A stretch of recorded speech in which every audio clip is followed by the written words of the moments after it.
What are you talking about? So we play this song on Mondays out of respect. Sometimes you gotta have respect in your fucking life for something. Oh, well, I'm an atheist. All right, when you're sucking dick in purgatory, don't come find Uncle Joe. You gotta have respect for something. You gotta light a candle. You gotta do something. You know what I'm saying? Next thing you know, you're sucking dick in hell with fucking De Niro and fucking Angel Heart staring you down. You're like, what the fuck is this shit? Someone posted that scene today from Casino where the guy was going to I forget the actor's name, was saying like, I want my money back. And he was like, you can't have your money back. And he's like, let me just tell you what I do. Like that whole scene. It killed. It was amazing. You like that? Huh? Yeah. The guy who played De Niro's attorney, representing him in Vegas, okay, was played by the actual attorney, okay, that went on to be the mayor of Las Vegas.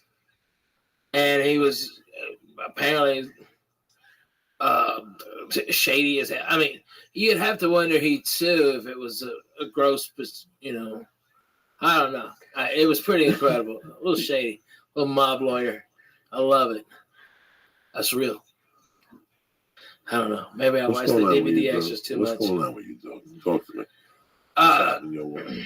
Well, I'm in town doing a benefit tomorrow. Doing actually two of them. Doing that Wounded Warriors one at the Comedy Store. All right. And early, and then my show at 10 o'clock on Tuesday is called Rockin' the Rest, and 100% all the comedians are donating their time. And we got Dane Cook, we've got Margaret Cho, we've got Gerard Carmichael, myself, Adrian, a real actual native comedian, okay? All right, and all the money goes to pay for propane in North Dakota and these reservations where they're allowed to freeze, basically. Every year, people see their kids die, see their old people die. You know, Indians, they keep their old people with them, okay? White folks ship them away, put them in a box, okay? Feed them them happy pills until they fucking die, you know? That's what happens. But Indians keep them close. And so every year people die, and this is keeping people warm who really need it. And so, I'm happy to donate my time. And I think it's going to be a fucking great show. And then where you at this weekend? Oh, this weekend I'm in Oxnard. I'm at the new Levity Live in the mall, apparently. I don't know. I've never been there. It's brand spanking. Nice. I bet it is, man. They don't really fuck around, dude. Those guys, they kind of get their shit together. I mean, they're always phenomenal venues. And then when they make, like, everyone is like, let me top the last one. Okay? Like, fucking Irvine was fucking amazing when they redid it. Okay? You got an umami burger in there. That's a fucking deadly cheeseburger, Jack. All right? And then, boom, this one is the fourth one in Southern California. And it's the newest one. They had to do something bigger and better than Irvine.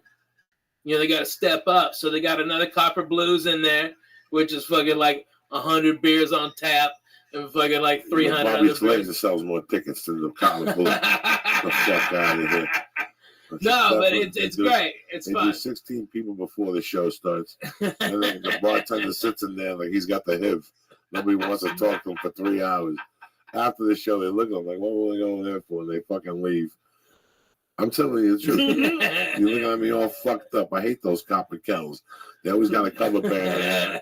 Copper Blue. Yeah, Copper Blue. I like a cover band. No, not when I'm on stage and I gotta hear Black Dog. Oh, yeah, fuck by you. some fucking dude singing Black Dog and shit. Yeah. And I'm on the other side. There's too many things on the fucking menu.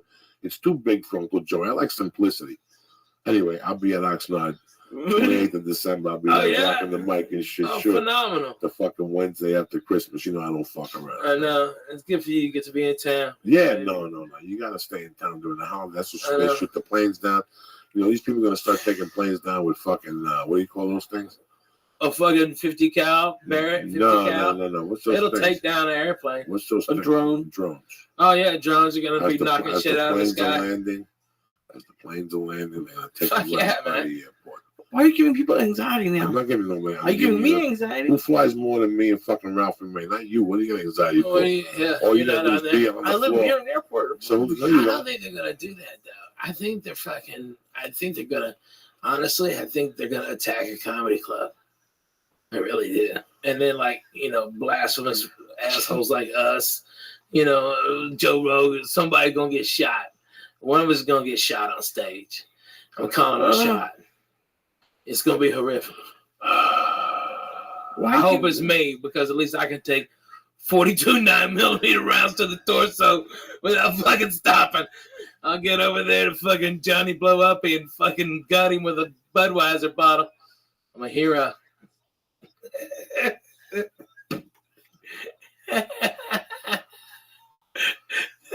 so funny. That's what we need, is a poor comedian getting shot on stage and shit. Poor people in a comedy shop club. Dude, it's gonna happen. No, it's not. No, it's not. I'm telling you, man. God forbid, exactly. I don't want this to happen in a band ever again. No, never. It's horrible. With kids in an audience watching a band. Man, when are gonna people start loving their babies? I watched this shit a couple of weeks ago in New York City in Central Park, and I'm like, how much security? Like, if I go to a place to have a good time, and I see 10 machine guns, I was telling somebody tonight I was supposed to be in New York for CISO. I have a bunch of meetings tomorrow. I had one today, and I couldn't do it. But I was kind of relieved I couldn't do it. I can't lie to anybody. Last time I went to New York to do Gotham, I had a great time. I saw my family. I saw my friends. I put flowers on my mother's grave. But I got to tell you something. Maybe it's my age. Maybe it's what I've become. I'm kind of a pussy to all that stuff. I haven't grown up yet to be used to going to a stadium. What's Alex Jones, crazy man? He said something when I saw him at the UFC 5 years ago. He said that in 10 years there's going to be TSA at parks and malls and all this shit. And I can't see it not happening, especially if people are going to get shot at a fucking comedy club. Are there armed people now at movie theaters? In a lot of states. In Tennessee, there are. I'm sure there are. When I was working at them, they had guards, like hired security or cops during the weekends. When you were working at movie theaters when that kid shot the kid in fucking Denver. Yeah. So it was the start of it. Yeah. Security. That was so horrible. So what I'm trying to say, there's a bunch of realities involved here with life. And every time I sit on the fucking plane, right when I put my luggage up in the top and I sit down, I put my seatbelt on, I go, what would stop right now? And some guy just running up with a grenade. Well, you have to think that way for 2 minutes so you're prepared. Yeah. I would always want Joey, how can you prepare? By covering my eyeballs. Anything is better than just surprise, cocksucker. I know people like to shit on the TSA. Maybe I have a weird thing. Not me. My kid's fly. I got felt up both ways. This way and back. I had to stand at a different angle, and they had to run the things up my legs. It was terrible, but it happened both times. Did you get a boner? No. Listen, man. TSA makes me relax for 7 or 8 minutes, okay? But the reality is that it's like this. It's like in Russia right now. They can't do Quaaludes or they can't fucking smoke dope. They got to do some drug that your skin falls off. Right? Did you see that shit on Nat Geo? They show these people, their skin falls off. Yeah, right? no. You have to cook it in gasoline with explosives. There's always people who find a different angle. There's people like that dude trying to put a bomb in his sneaker. TSA can only be so good. Yeah. They can only do the job they could do, man. So you can't really, with all these attacks and whatever. Listen, man. My guys in Nashville, dude, are so fucking cool, man. They're like, everybody says hello. We have to go do all the pat downs and stuff, and they just like, Rafi, what's happening? I high five everybody and walk the fuck on. These guys are easy breezy, extra sneezy. Those guys are the greatest dudes. And they just breeze you right through. I fucking love the guys in Nashville. Listen, man, I love Burbank and stuff, but these are the realities. Burbank's a good one, dude. These are the fucking realities, people, that, I dread taking my daughter somewhere, like somewhere crazy, like a fucking crazy airport or a Disneyland type of event. I mean, but hey, listen, you have to live your life. Yeah. You can't live like a fucking Cuban down there living in your corner. You have to live your life, man. That's why you live in America. Who knows? And now they're bombing the shit out of them over there. That's how they retaliate, by blowing up planes and shit. Yeah. Once you start fucking with them over there, right now they're shooting people. I saw that on World News today. Not with Diane Sawyer, with my other dog. Diane Sawyer's long and buried. What's the other dude that like? Do you like Stephanopoulos? No, he's not on. He only substitutes for this dude from time to time. I don't know the other guy. I'll watch him. I'll watch Stephanopoulos when he's on. He don't bother. I like that guy. Yeah, me too. He's knowledgeable. George Stephanopoulos. Yeah, I'll watch him. He was like some White House aide. Yeah, he was good. Let me give some fucking quick shout outs to my man. It was great seeing the Lalingas family in Chicago. Oh, amazing. I love you motherfuckers. The old man came out. He knows I love him. It was great seeing Pete the Greek. It was great seeing Josh from 10th motherfucking Planet. He took us over to Owls and stuff. I want to really thank the club. I mean, the management, the staff, they were great all week. I want to thank my man Ramir Shaman, Fred Nasser, Coast Lacrosto, Raymond Mayer, Garrett Blahunka, Nikolai Zeppa, Sean Charles, Jason Jackson. I want to thank your boys down there in Austin, Crystal and my man. Pop Bobby. And I'm excited to see my boy in motherfucking Las Vegas next week, Larry, a.k.a. the Toking motherfucking Lair, all next week at the South Point Casino with my man Larry. He'll be there Friday night, fucking lurking. We'll go eat a little something. Then I'll go to bed at 10 o'clock like I always do. You know what I'm saying? Nobody bothers. Nobody gets their feelings hurt, Ralph. No, never. I'm gonna fuck around. How you feeling, Bubba? I'm feeling good, man. So when you leave, what do you do Wednesday then? Wednesday, I'll wake up at radio at 7 o'clock up in Fresno, and I'll have my coffee and just go inside and do my show. I really don't like the morning because I got that LASIK eye surgery and I have to wear sunglasses in the morning. Otherwise, it gives me a migraine headache now. I guess I'm under stress. And I get a fucking bad headache. And I think it's because of that surgery. And so I'd have to wear shades and look like a douche in front of people. And it's like so annoying. And I have to explain myself. And then I kind of look like a douchebag then too. It's like, I just wish my eyes. Does the LASIK work? Did it take?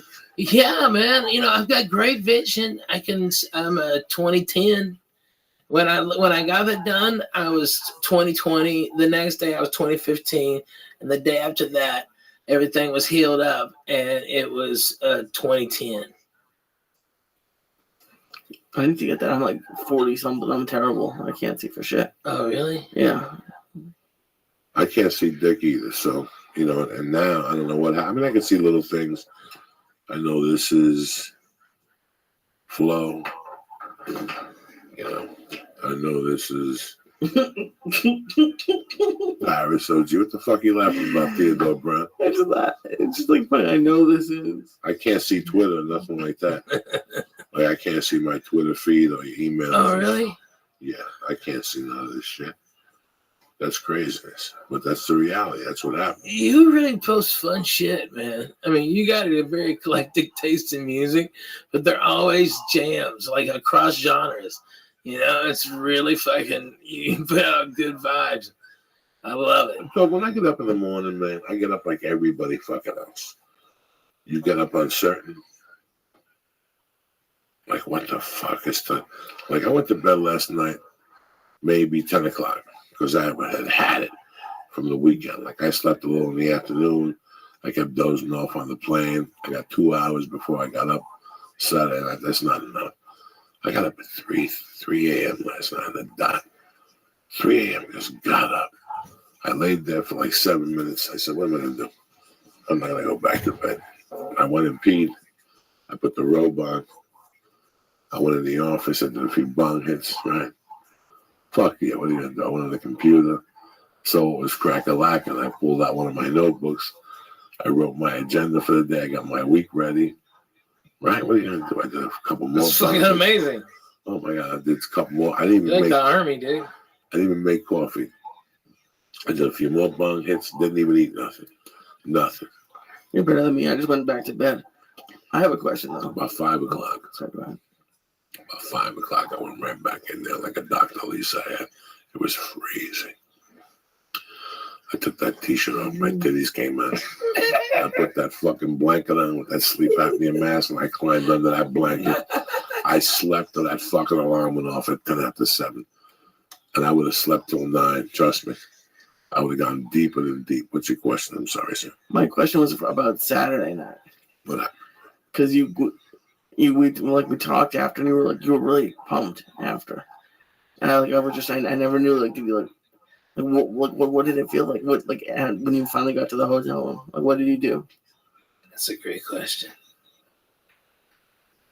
I sat there and just let everything cool off.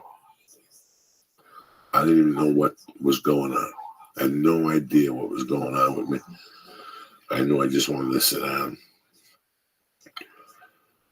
At one point I took my shirt off and my shoes.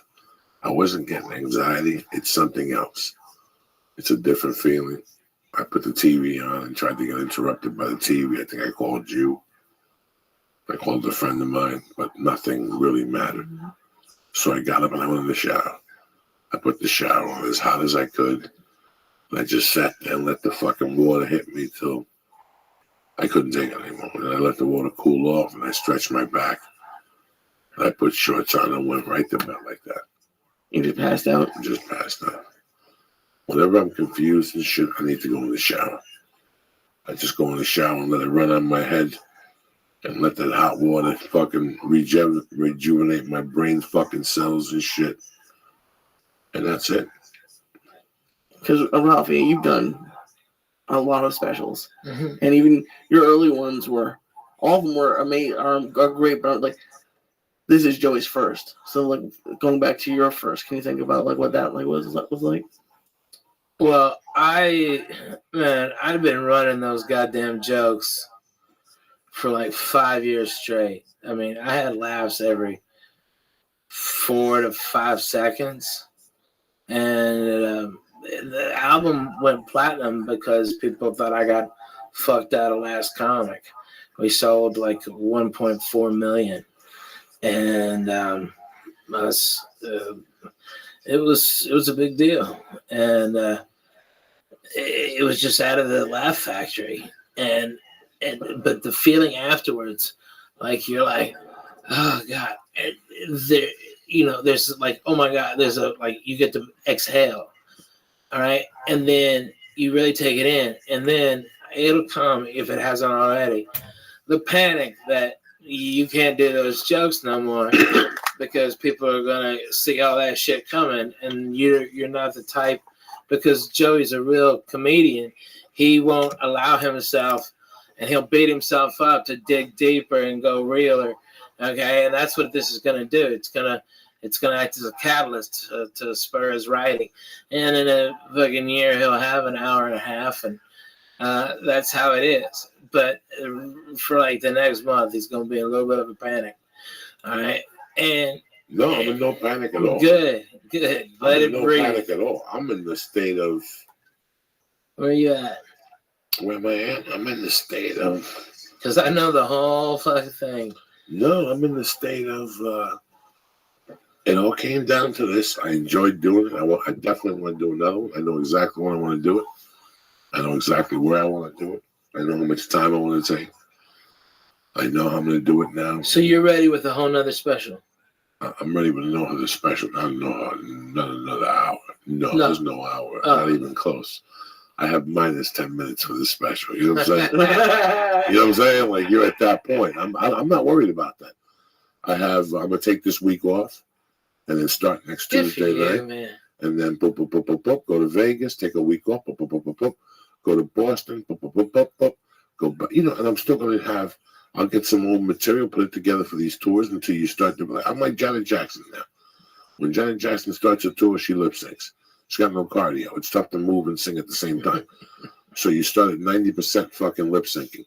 By the end of the tour, you're down to 10% lip syncing because You built your fucking cardio. You don't need somebody singing behind you the same shit they've heard. You understand? Yeah. That's how I'm going to try it. That's how I'm going to try it for right now. I'm in no rush, you know. Plus, most of the tours before the special. There's a lot of things that people always say, you think you're in a rush. We're in no rush. No. We're in no rush. Not at our level. It's like I did my special and I was 11 years in. Okay, and I hit my first special. And no, 12 years in. Yeah, 12. And so when I hit, I knew what I was doing. You know, I've been headlining all over the South for years. For years. No. When you hit, you were already. I had an hour and a half ready to rock. You had that night and the next night. If you come tonight and tomorrow, you're gonna see 2 different fucking hours. Yeah. No, experience takes the handle over it. I'm not worried about the material. I'm not worried about any of this shit. This experience taught me that you might not have anything in May, right? But if you keep getting on stage, right, and you keep taping your sets and you keep pushing yourself, what are you gonna do tonight? I'm gonna do 3 sets. Really? Yeah, you're still out there banging after them because you forgot there's a Dodger game. So that show that was supposed to start at fucking 9 is now gonna start at fucking 10:30. So you're out there till 2 in the morning working your material for 3 fucking people. But every spot works. It's really amazing how a friend of mine once told me that everything works in layers. And I didn't know what the fuck he meant. It meant that everything you do builds. And it builds momentum. And one day it all builds into one momentum. All those little things that you thought was shit all build. And they really do. I'm seeing it with 20 people now. I've seen it with 20 fucking people. From Ralphie May to fucking Ari to Ali Wong, I've seen momentum build over fucking night like nothing happened. So stand-up is real. I can't imagine being Kevin Hart. I can't imagine being Amy Schumer. I can't imagine being Louis C.K. Because those guys' agents get greedy. They put them out there. And these guys can't write fast enough. These guys can't write fast enough. You know, when you get to that level, you're doing 80 other things.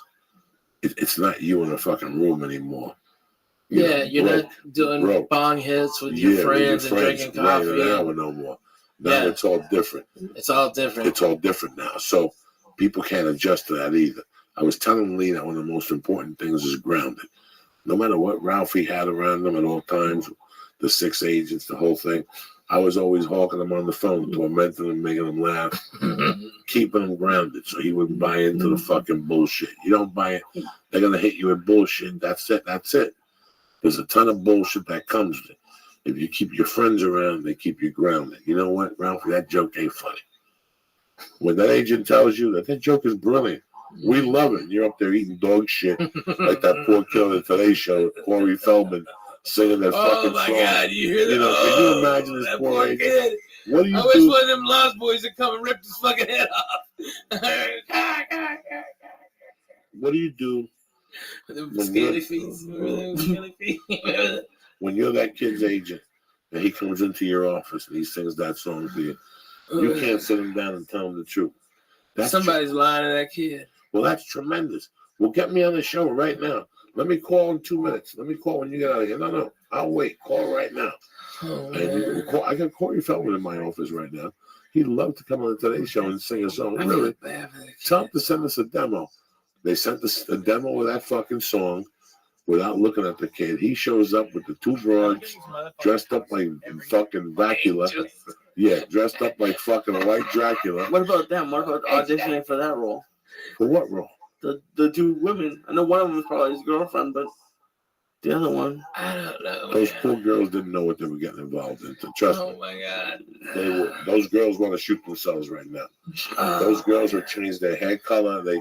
They quit SAG and joined AFTRA. You know what I'm saying?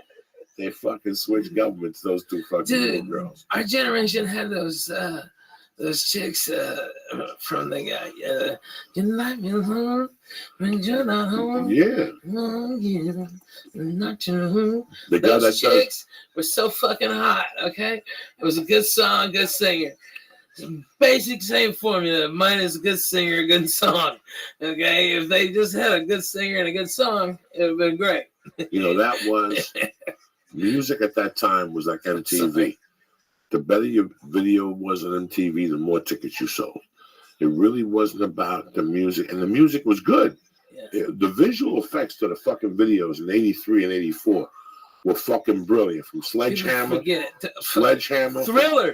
Thriller, those videos, and that's what sold tickets at those times. That video, the lights are. You know what he's talking about, Lee? Thriller, yeah. No. You know what he's talking about? Put on YouTube real quick. I'm going to give you a lesson in TV and music right now. What's in the shirts? Put on Robert Palmer. Just put fucking YouTube on, Lee. When he asks some questions, oh, God damn it. Lee, is it time for another mushroom cap? No, it's not. You didn't even get off on those mushrooms. Lee, Yes, I did. No, you're not, because I'm only getting off a little bit. It's time for another mushroom. No, Let's do another I'm not doing Not mushrooms. you, brother. Just me and Lee. We're in training, Lee. we're always in training. That's Which Robert Palmer song? Addicted to Love. You never saw this, Lee? No. Okay. Oh, this is tremendous. Let me just get this. It's just so And you know what? They've done 10 videos, 10 different things to copy this. Oh, yeah. But I think this guy was the first guy. I don't know and that's why I don't want to say for sure.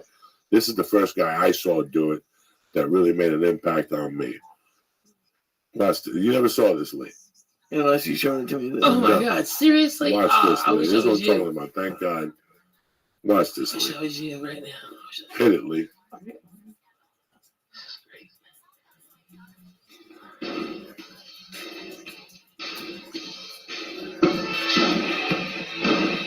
Watch the screen, Lee. Don't watch nothing else. Oh, shit. Bad. Look at this motherfucker. Bad. Holy moly. Look at this shit, Lisa. You know? Wow. That motherfucker. Bam.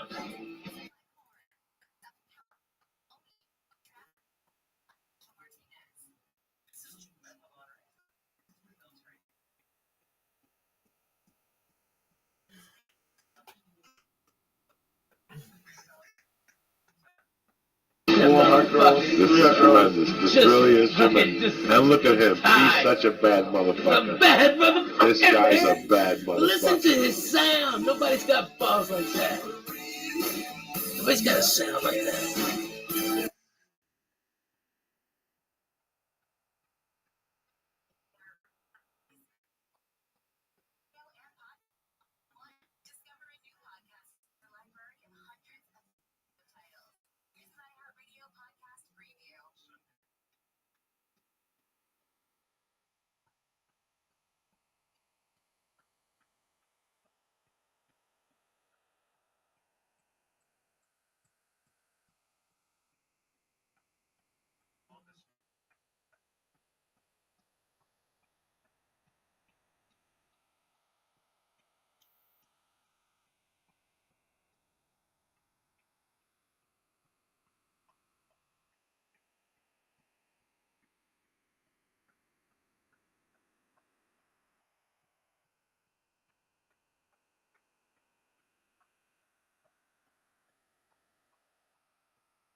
Put on Robert Palmer, I Want You.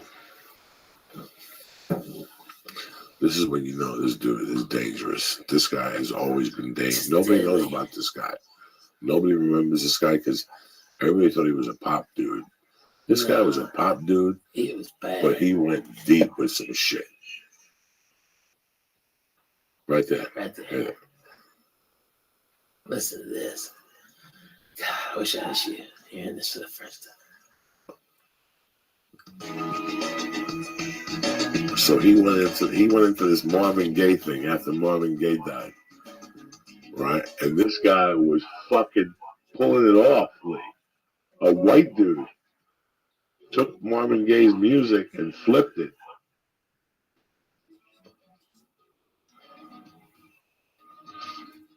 He flipped it, this dude. Nobody said dick because it was that good.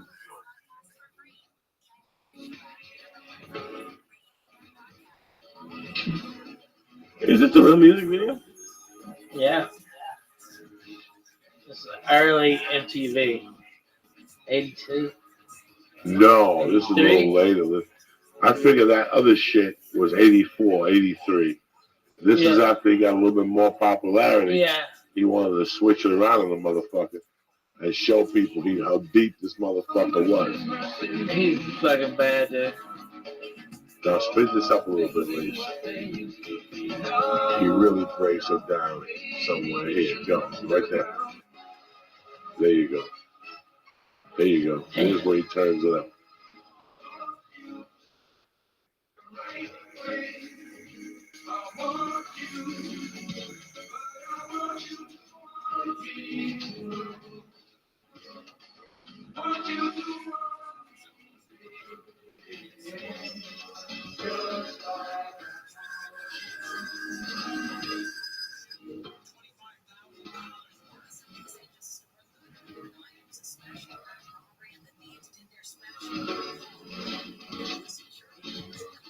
Kill that way. Damn. I got allergies. That is some bad ass shit right there. Because I hate covers. I hate all that shit. And when I first heard this, I looked at him for a little while and I go, you better not be doing what I think you're doing. But he sounded so good and I watched an interview. I was like, you know what, man? This guy is a dangerous motherfucker as a singer.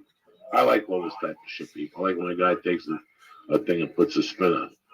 What's up, Lisa? Are you ready for another mushroom cap? You're going to sit there. It's Monday night. It's the 17th of October. You got dick going on the 18th. Not anymore. I got nothing going on the 18th. Oh, my goodness. Might as well. Let's do it. Did we finish all the edibles? Oh, yeah, we had what? 1.5? 300. Gummy, whatever. 300. Maybe 50. That's not. We split pretty much the cookie. 350. We're going to get a nice sleep, though. We'll sleep. You wake up, you think you got fucking 2 massages and shit. It was a lot of fun. When I went back to the room, I was very, I felt like I had done something. That's what I felt like. I had learned a different concept of comedy that I had never learned before. I had never known, and I never really thought about it because I never thought I would shoot. You know what I'm saying? Like, I never went there with my head. Yeah. I kept it simple, but I got to be honest with you. I feel the same way every Saturday night after I do 5 fucking shows. Really? Yeah, I'm done. I'm fucking done, man. Especially if I fuck around in the daytime and work out and stuff and think I'm Tarzan on Saturday and do the elliptical for 30, 40 minutes and I go on that fucking stage and do 2 shows. I'm not saying, everything hurts. My whole body is electric. Sometimes I only got 4 hours, so I know the shower will fucking wake me up. I don't want to do that. But this week, that shower was one of the best showers I had. 2 weeks in a row, I had a great shower. Last week in Columbus, Ohio, I went in the shower for so long, the fungi nail peeled the level. You know what I'm saying? The fucking fungi nail peeled the level. Like a big ass dip-sized Frito. And it was the only week I didn't bring my tools with me. When it gets fucking soft like that. You have tools? Oh, I have this whole, I have the comb. I got the comb. I got the fucking little eyebrow cutter. I got a scissor for your nose hairs. But then you got on the other side, you got like a fucking, you got a needle to mend the, mend the fucking, like a button. I got one of those in there. That needle works for everything. What does everything mean? Everything, hash, ingrown hair. That could work on stitches, anything. Anything goes with that. And then I got a toenail cutter that's fucking huge. I can cut a gorilla's fucking toenail with it. Right? I got that. And then next to it is like a chisel. So you pick up the nail and you go in there deep and you chisel that fungi out. It looks like fucking, it looks like fungus and blue cheese put together. And when it gets wet, you cut the nail in holes. It's tremendously. So shout out to Buffalo. What's the matter, Lee? You look a little dizzy. I'm getting a little vomit in my mouth. I see it. What's up, Lee? I'm just ingesting all this information. Oh my God! You want another mushroom cap? Not really, to be honest, but I will. All right, let's do it. What the fuck? It's Monday night. This is 17th of October. There ain't nothing going on. Okay. I was supposed to have something at 11 tomorrow. It's not gonna happen. So I'm just gonna fucking do my thing. Yeah. I don't bother nobody. You know what I'm saying? Right. You look good, Lee. We had a nice time this weekend. I oh learned my a lot. God. You learned a lot. And that's all that Congratulations to you matters. both. Yeah. That's You know, nice man, to Joey. like I said, man. Nah, you too, Lee. Like I said, man, it's a pleasure to see your growth. You know, I was always happy about all your success. You know, you see all these guys that you all came up with, and everybody rates success differently. You know what I'm saying? Listen, man, I don't want to sit in the fucking outside and let people, you know us, man. We're stoned 82 hours of the day. The last thing we want is human contact. You know what I'm saying? I don't want fucking TMZ ever to question me about something. I don't ever want to be one of those guys, man. I just want to be a dirty Man, comedian. I get that shit That's so it. much, I just bro. want a dirty comedian. That's it. I don't want nobody to even know I exist. I would never want to be in Amy Schumer's shoes, God forbid. I would never want to be in Louis C. Everybody gets so critical of you. Oh, You no. can't be a comedian anymore when you get to that part of comedy. Because you It's can't too rough. develop it anymore. It's too rough. No, it's too rough because, look, people get offended about anything. Oh, everything. So it's too rough to even go there. So you don't want to be in that particular spotlight. If you're going to be in that spotlight, you have to have 3 writers that write, you know, material that's that's great. policy friendly. I'd rather shoot myself in the fucking head. Next topic. What else, cocksucker? Talk to me. You smoking weed? What's going on? You doing jumping jacks over there, Lisa? You ready for another mushroom? I found some acid hidden under one of the albums and shit. Half a piece. Can you imagine? Oh my God. We could break our own record tonight, Lee. Leave me out of this, we got these green stars Oh my too. God. All right, Lee. I'll take a green The star. sofa No. is a safety safe, okay? Please, Lee knows all Lee, about that okay, fucking sofa. If you feel anything weird, okay, Lee, go to the safety safe, Lee knows okay, all Lee? about the sofa. Lee Just write it out, okay? Lee's Maybe my be main like dog. 3 hours. Lee knows all about the When you sofa. want to take a shower and take a big old shit. I'm telling you, Lee That's knows, how it goes. Lee knows all about the sofa. Lee has done that sofa a couple times. He's a soldier. Leave my little Lee alone. I love it. He goes, when does Yom Kippur finish? I think it's over. It's over. That's Is it. When's it? the next big Jewish holiday? Hanukkah, maybe? Hanukkah. I don't know. Maybe there's something in between that people need. That people know. Well, we always got to get one more. Well, we got Halloween, right? You got Halloween. Where you going to be for Halloween, dog? I'm going to be in Nashville. Nashville. Yeah. You're not doing comedy in Nashville? No. What are you going to do for Halloween? Fuck that. I'm going to hand out real size candy bars. So everybody comes to the house. What do you mean real size candy bars? The big Well, ones. you know those fun size candy bars? Yeah. Fuck There's those nothing size. fun about them. No, there's you just not. get started and they're done. Fuck that. I give whole candy bars. I go to Sam's and get fucking cases of them. You know, man, you might have Sit a out point there there. and fucking just boom. Here you go. Here you Because go. when you open up a real candy bar, you know where you stand. Right? Where you Like I appreciate children. You know, don't toilet paper in my house. You know what I mean? I'm your man. Okay, we're down. Okay, you know you pay the neighborhood. It saves the white picket fence from getting fucked up. Okay, you know I mean just pay it forward a little bit. Okay, their mom will come up. I'll hand them 3. Well, which one you like, Reese? Okay, well Snickers is bomb too. Oh, you want the Milky Way? Well, this is all caramel. Okay, that's all I got. I'm sorry, but I mean I go through probably $300 worth of candy.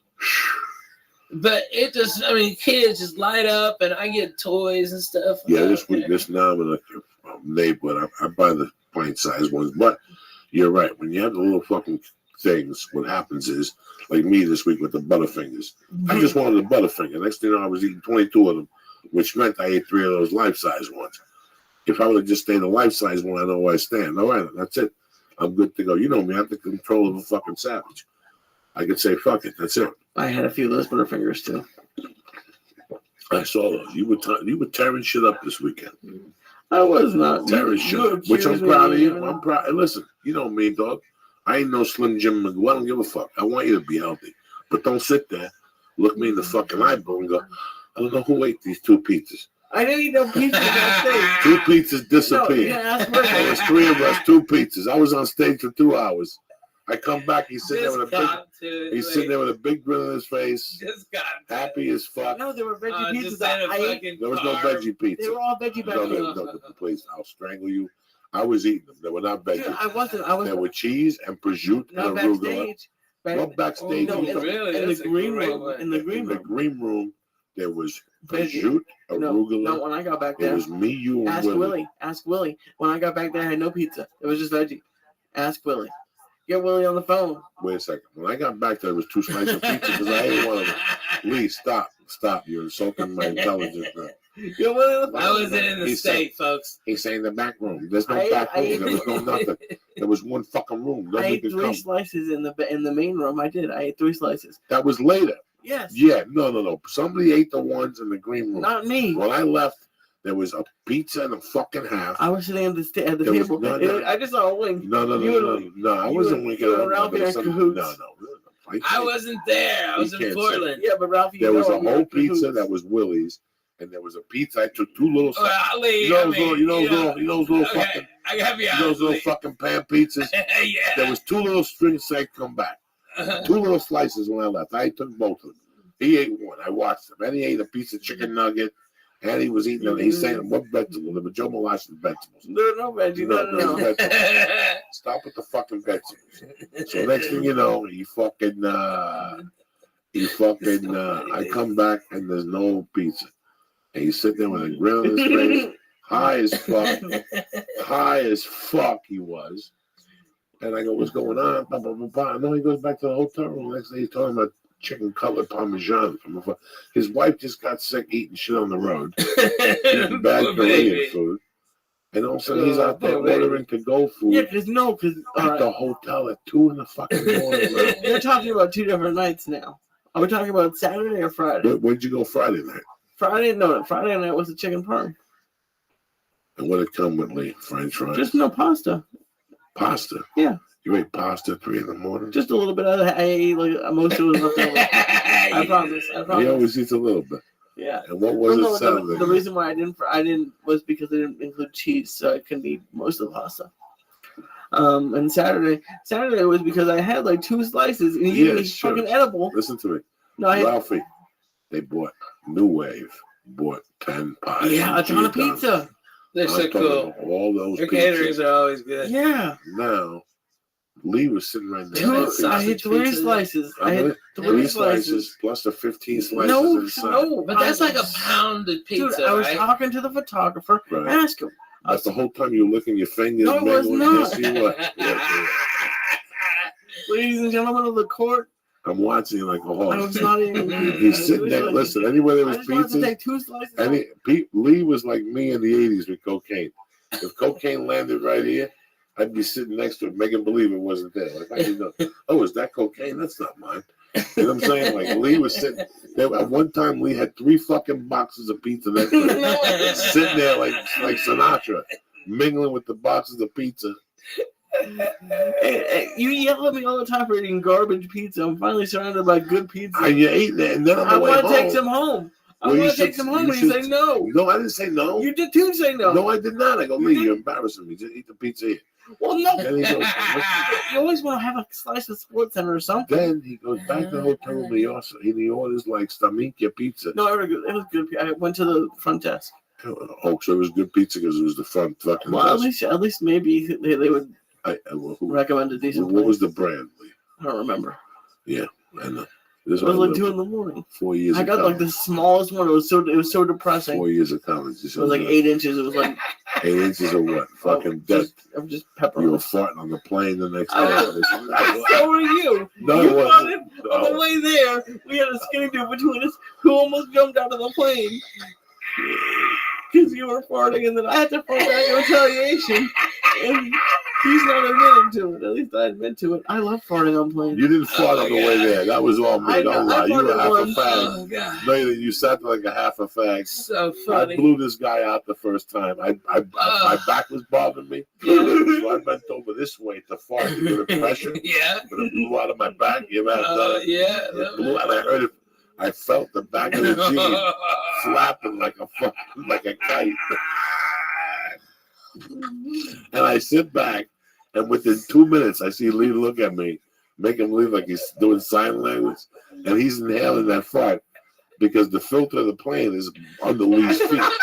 That's why you never take a window seat, because everything that comes goes right there to the window. If I sneeze, it goes to the window.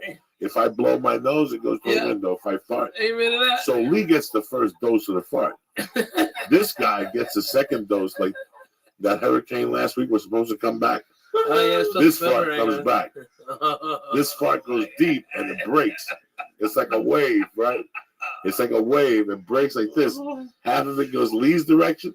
The other half hits the middle seat and ricochets right into this guy's mouth. You understand me? I know how to fart in that first aisle. I've been doing it for 10 fucking years. I started on Rogan. That's the first guy I started on. Because that's first class. That's turkey. And you got to catch them when they're sleeping. And their mouth has to be around here. Rogan would sleep by the window with his mouth facing up. That's tough to catch him with a fucking fart. I'm telling you guys. I don't fuck around. I'll tell you how it is.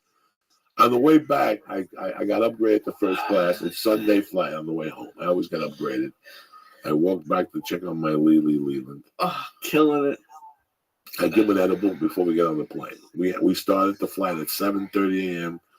with 200 milligrams of death, a joint at the hotel. Oh, yeah, we don't fuck around. And we had just gone to bed. 3 hours before. 3 hours before. Killing it the whole week.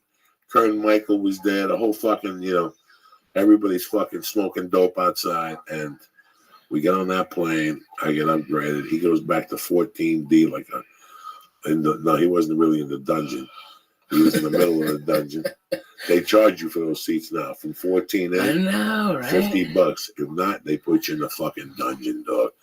And let me tell you something. You fly anything now from 16 back, you're gonna get sick. You're gonna get sick. You're gonna get Abu Dhabi, something. If you're in that 28th row by the bathroom, hell have fury on you because people are back there farting. That fart's got nowhere to go.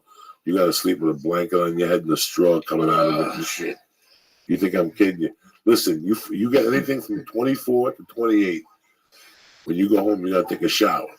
You can't even fucking go out and meet your friends and hang out because you got this fucking layer of airplane. Trust me, dog. We used to sit in the back of the plane. Those are the cheapest seats. Those are the ones that are, when you go on there late and they give it to you the cheap seats for $189. I just got my tickets for Boston. I'm sitting in like 21 and 24. There's nothing unless I want to pay like $100 a ticket, which isn't going to happen. So I'm sitting in the back. Are you on Virgin? No, JetBlue. Oh, look at you. You're sitting in the back on both flights. Yeah. What is it? But don't you have to go out to Long Beach? No. No, that's awesome. Why would you go to Long Beach? We're up here. I thought that was down in Long Beach only. They have it there, but no. Oh, okay. But anyways, on the checking on me. It was funny. You what? When you were checking on me. Oh yeah, I went back there. I'm bored in first class. I went back there to check out my little nephew Lee. He's sitting back there with a smile on his face like he just hit the lottery. He's got his shoes off. No, I don't. No, yes, I do not. No, I do not. I have my shoes on. First of all, I taught him how to fly. Yeah, right. You understand me? We get through security. He's a fucking mook. Yeah. He gets stuck as usual because he don't know just to keep going. Just keep walking. Right? Because I got the pre-check. This fucking guy's walking around like he hit the lottery. I go, Lee, speed up. Plus, he has 19 bags. I'm right on. I have one bag. He's gonna say like he's gonna have a surgeon. He's got the computer and the games in there, and God knows what other shit he's got. God knows what this shit he's got in there don't belong. I got two things on my thing. I got two things in my travel bag. I got a sleep apnea machine and a computer. Yeah, you're the one that draws the attention. No, I don't. I don't take none of them out, stupid. Well, I don't take I never take nothing out. I never give them nothing to take. I haven't taken that computer out in 20 years. They always say, if you have a computer or a laptop, take it out. I haven't taken it out at all. That's how I run. I don't take nothing out. Leave it in there, shut your pie hole, take your sneakers off, take your fucking belt off, take the tickets out of your pocket, take your cell phone and put it in your right shoe, and take your wallet and put it in your fucking left shoe so they can't rob you, cocksucker. Instead, you get shaken down, your shit's all the way over there out in the open. You understand me? So guys like you with the Suge Knight shirt on, look at him, bro. You got the Suge Knight shirt on today. Yeah, right. I like smooth. You have to fucking do this shit so nobody robs you. Because those TSA guys will rob you. Really? Oh my God. Your wallet will go missing. And you have to run the tape. Don't get rid of the tape. It's a conspiracy. It's like the Trump keeps saying, the media. It's like Trump. Fuck that. Oh my God. So we get to the airport. I leave him there. I was going to wait for him. I go, what would he rather have? Me wait for him? A nice breakfast wait for him. He fucking goes through security. It takes him an hour. They search him. They bring the fucking bug, the dog. Balls. They brought the donkey. Everybody to sniff him. I go to that fucking macaroni grill. I get him a nice sausage platter with eggs and potatoes and sausages. He gets out of security, gets over there, boom. He's got it waiting for him with a fucking Diet Coke. Yeah, perfect. Like a fucking doctor that we are. Wow. I gave him 6 minutes to eat because we Right. we gotta get on the fucking plane first. This motherfucker don't work. I got a superstition. I gotta get on there first and get off that motherfucker first. I get you. So I tried to sneak him in, but I couldn't do it. But he went to the back. It was cool. It was a good little flight. It was a good little fucking trip, man. I simplified traveling. On the way out, I had to yell at a guy with a Volvo. Oh, classic. Because he tried to play the white fucking Supreme game on me that he was better and take up 2 aisles. So I played his fucking card, and the guy fell apart at the seams at the parking window. Even the black ladies were laughing at him, dog. It was fucking embarrassing. He wouldn't pull up. He wouldn't open his window. It was the worst thing ever. Lee scared the shit out of him. Lee told him to go. Dog, do you see I'm really starting to fill this place out?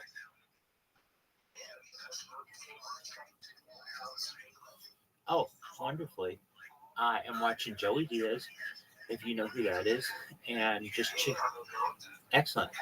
Look at this Discord. There's more to it than any person has in any Discord. Almost guaranteed. I have.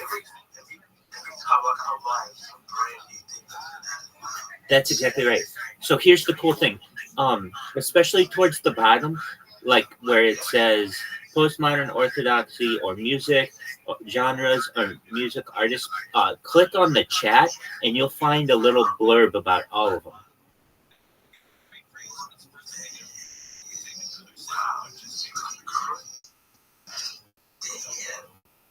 So the plan is, as you can see, this place has grown in the last week from 0 people, and we now have 600. Let's see here, 614 members. So that's great, and it's just going to continue to grow. I anticipate having 1,000 members within the next week, and I keep blasting this bad boy out on Kick, and randomly people come in and I ask them, hey, how'd you hear about me? And they're like, you're an asshole who always spams my friend's chat. And I'm like, oh yeah, it's about that. And then I get to talk to them and they're like, oh, you're really not an asshole. Apologies for calling you that. I thought you were because I thought you were just spamming indiscriminately to be a bad person, but it looks like what you're trying to do is for a positive effect. So I want you to know that I'm a fan and I'll come back. And then people come back every day. I get people from all over the world, and all I ask, just come back once a day. Because when I get enough people, those once a day people will start meeting each other, and this will be a huge community. So it's very exciting.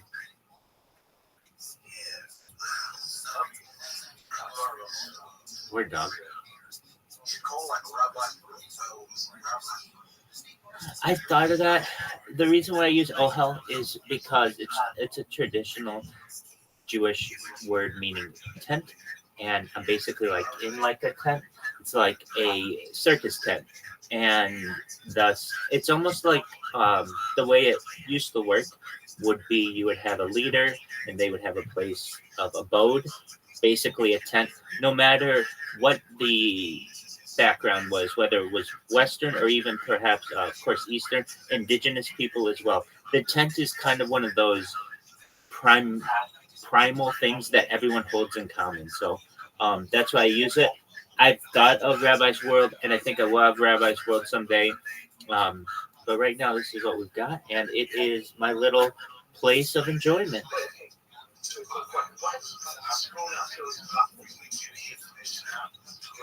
Yeah, exactly.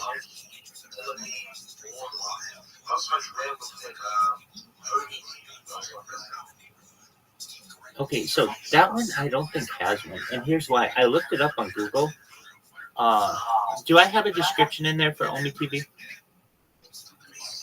I do for all the other ones. So there are 50 in there, 49. Oh, okay, good. It took me a while to find that one because it's so new. It's like no one knows anything about Monkey App. Tell me everything you know about Monkey App. I don't know. It's yellow, and I meet random people on it, but you don't know who owns it. You don't know where it's run.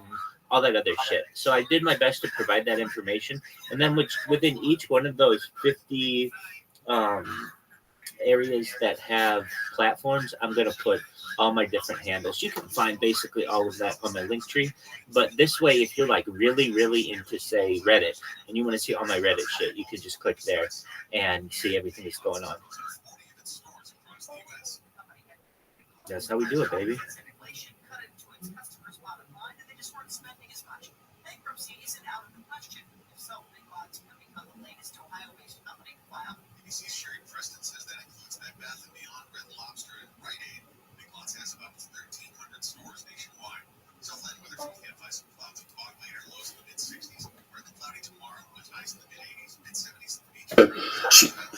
Get your PetNet smart feeder plus free shipping when you go to petnet.com/Joey. That's petnet.com/Joey. Again, petnet.com/Joey. This is the future, okay? Right now, PetNet smart feeder is the best way for you to make sure you're feeding your cat the right way, the right amount, every single day. So again, get your the PetNet smart feeder plus free shipping when you go to petnet.com/Joey. What do you think about that, cocksuckers? I love it. Strong. It looks cool. Yeah, I'm sure you can use it with a dog too. Dog, cat, whatever the hell you need. Okay? Dude, Awesome. my man Biscuits, he is there he fucking the greatest.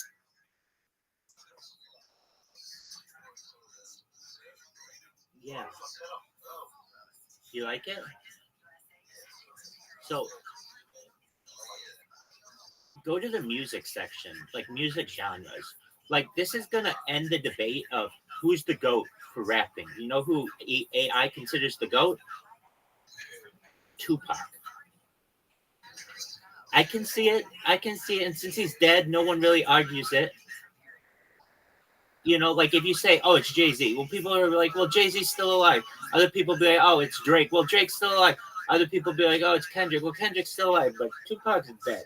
Basically, everybody has an RIP to that man, and he gave his life for his craft. And thus, when I saw it, I was like, I didn't edit any of them. Like, I'm a huge Beatles fan. I'm a huge Elvis fan. I'm a huge Rolling Stones fan. I gotta be honest with you, I like Led Zeppelin, but I'm not like overly a Led Zeppelin fan. But Led Zeppelin came in as the top classic rock artist or band of all time, more than the Beatles, more than the Rolling Stones, and you just gotta live with that.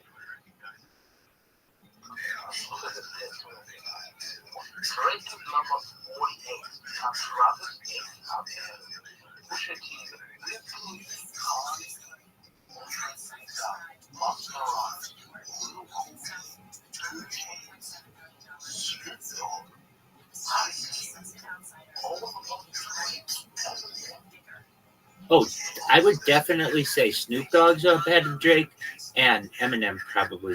They've just been in the game longer. You have to understand, Drake's only really been in the game for 15 years. Snoop Dogg has been in for 30 years.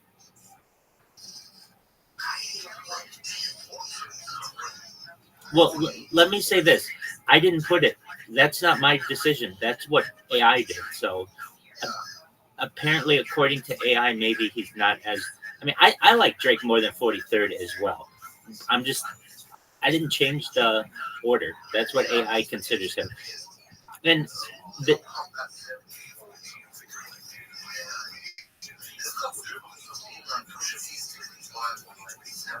yeah, okay, so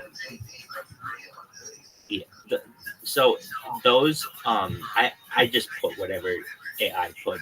I can go through and check it for duplicates.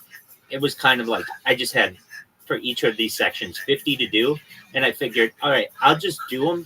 If there's anything wrong with them, I can always just go back and change it. So there we go. And so one thing that I may do is take the text that I put in there and then re-put it into ChatGPT and say remove all duplicates or double check for duplicates. But believe it or not, when I first created it, I ran into this issue with duplicates, and so I told it, make sure to double check for duplicates. The thing is, I just didn't check it after that. I figured if it's going to work, it's going to work. If not, I'll put them all in, and then it's easier for me to get the list and then tell AI exactly what to do, as opposed to assume that they're going to know that even though I'm telling them to not put duplicates, that they're going to do it correctly. So I think AI is very interesting. So I use it all the time. One thing that I also did, take a look. Can you see a section called Chat GPT? Okay, you'll spend all fucking day in that thing. Just click it, and I know you're gonna be like, Rabbi, these are screenshots and they're not that easy to see. And I'm like, I completely understand that, but if you're really interested, you'll go through and look at it. It's basically just content. I mean, that's what we're about as creators, creating content, shit that people can look at. So what is that? That's all of my Chat GPT questions going back to when it was launched, essentially November 30th, 2022, and moving all the way to present day. So I put in there like, name 100 things about like why you should promote Rabbi Rothschild. Name 100 reasons how we can travel faster than light. Name 100 ways that we can improve the lifespan of a human being. Name 100 ways that we can perhaps live forever if we want. Name 100 ways to pleasure a woman. Name the 100 most sensitive places on the human body. Like lists of 100 of just really, really interesting shit.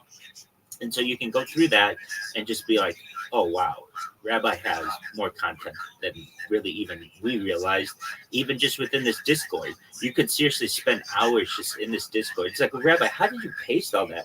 I just created a robot to paste it all earlier today, and it just took me too long to do manually. So we've got that little section, which is just interesting. I mean, every little spot. Oh, here's something I need you to see, Guido. This is really going to change your life, and this is going to change human history.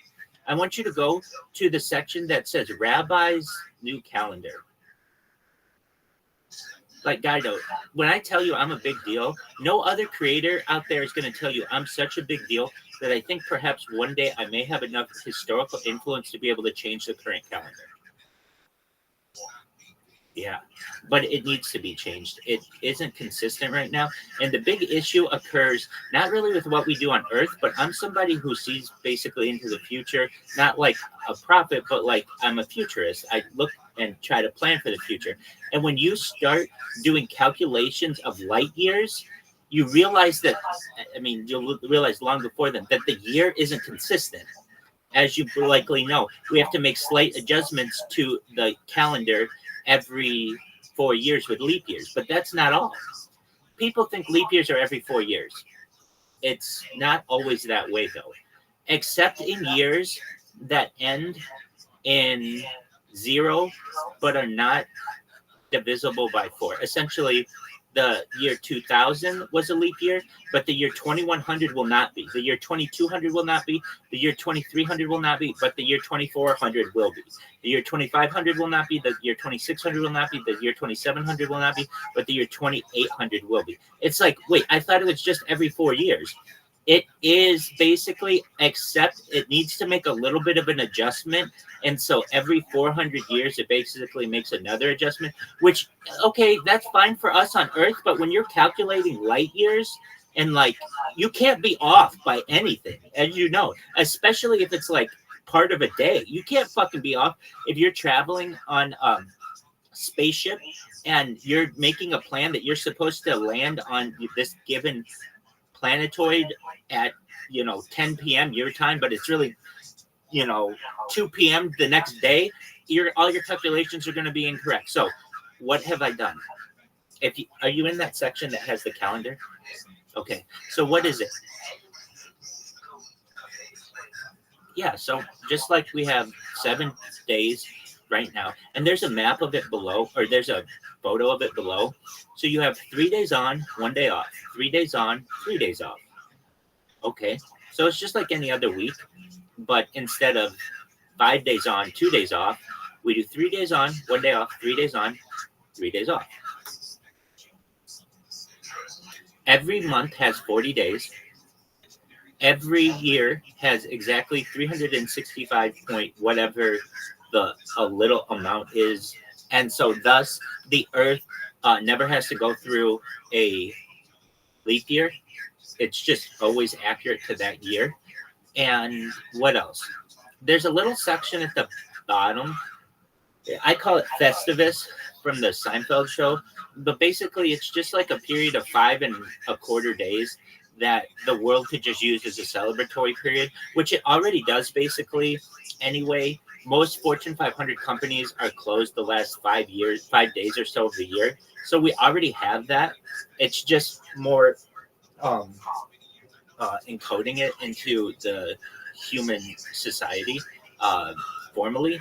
But basically, that type of system, it's very simple. Every month, except for the last, okay, always has the same amount of days. Now, why is this important to society? Well, for a lot of reasons. One, when you're calculating distances, you need to have accurate times. Two, when it comes to making budgets, it's very difficult if you're in accounting. It's not very difficult, but it can cause difficulty when February has 28 days and March has 31 days. That's a 3-day difference. And let's say for a month, your monthly expenses are $1,000. All right, well, actually, it's 28 days divided by 1,000, your daily cost in February, but in March, it's 31. It can cause all kinds of issues that way. Other things that can cause an issue, when it comes to certain either holidays or perhaps even whether they're secular or religious, the time of the day of the week generally always differs. Now, there are some that it's like always the same, like in some, faiths, but others, it can change. So December 25th, for instance, can be on any day of the week. And so that causes some issues. Other things that that this calendar solves are the fact that it's much easier to calculate without needing to look at a calculator. You know that whatever the third month, the fourth day of the third month is always going to be on a certain day. You can just calculate that in your head. You don't have to say, well, we'll have to look at a calendar to see what it is for that time. All of it is basically predictable. The one issue that I think we run into with this, and it's not that big of an issue, is birthdays. So people are very particular to their birthday. And a lot of people are going to say, look, if we have this calendar, it's cool, but I don't want my birthday always to be on a work day. Or I don't want my birthday always to be on a day off. Maybe I want it to be random like it is under the current calendar. Where if your birthday is, say, February 2nd, it could be on a work day and it could be on a rest day, just depending on where it's going to fall during the week. Well, this is what changes in society, and I think people really like it. Instead of celebrating a birthday, you celebrate a birthday and a birth week. So what does that mean? It's your birth week. So you go out to dinner any night of the week, or you go and have a party any night of the week that you want, and everyone will celebrate it like it's your birthday, which people do anyway. There are people like, oh, my birthday's on a Thursday, but since it's a work night, we're going to go out on Saturday night for my birthday. People do that all the time. So they'll just basically do the same thing here, and thus they get to celebrate perhaps more than once. Even they'll celebrate their birth week. Their friends and family will celebrate their birth week, and then if they want, they can also celebrate their birthday. We don't necessarily celebrate birth hours. So the fact that we celebrate a birthday is somewhat subjective, so there's no reason we can't celebrate a birth week. I know people who celebrate birth months and birth weeks, so it's not that big of a deal.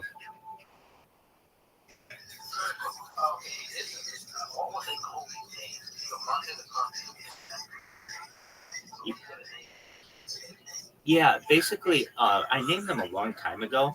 I can barely even read them anymore. They're basically just numbers 1 through 10 within Hebrew.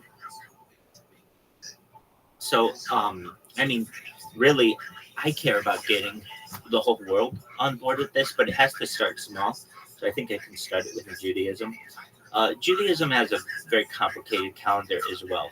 Basically, our years aren't always the same. They can change over the course of like 19 years. We can incorporate like as many as 13 different leap days. And then we also have a leap month known as Adar, which occasionally arises just to ensure that the calendar is accurate. And at this point, if you ask really any person who isn't extremely religious, they have no idea what day it is in the religious calendar. And so this will, as a plan, help to align people. And I think it can be adopted globally.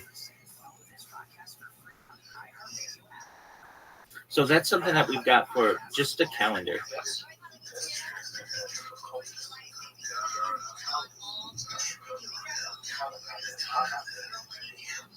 Right.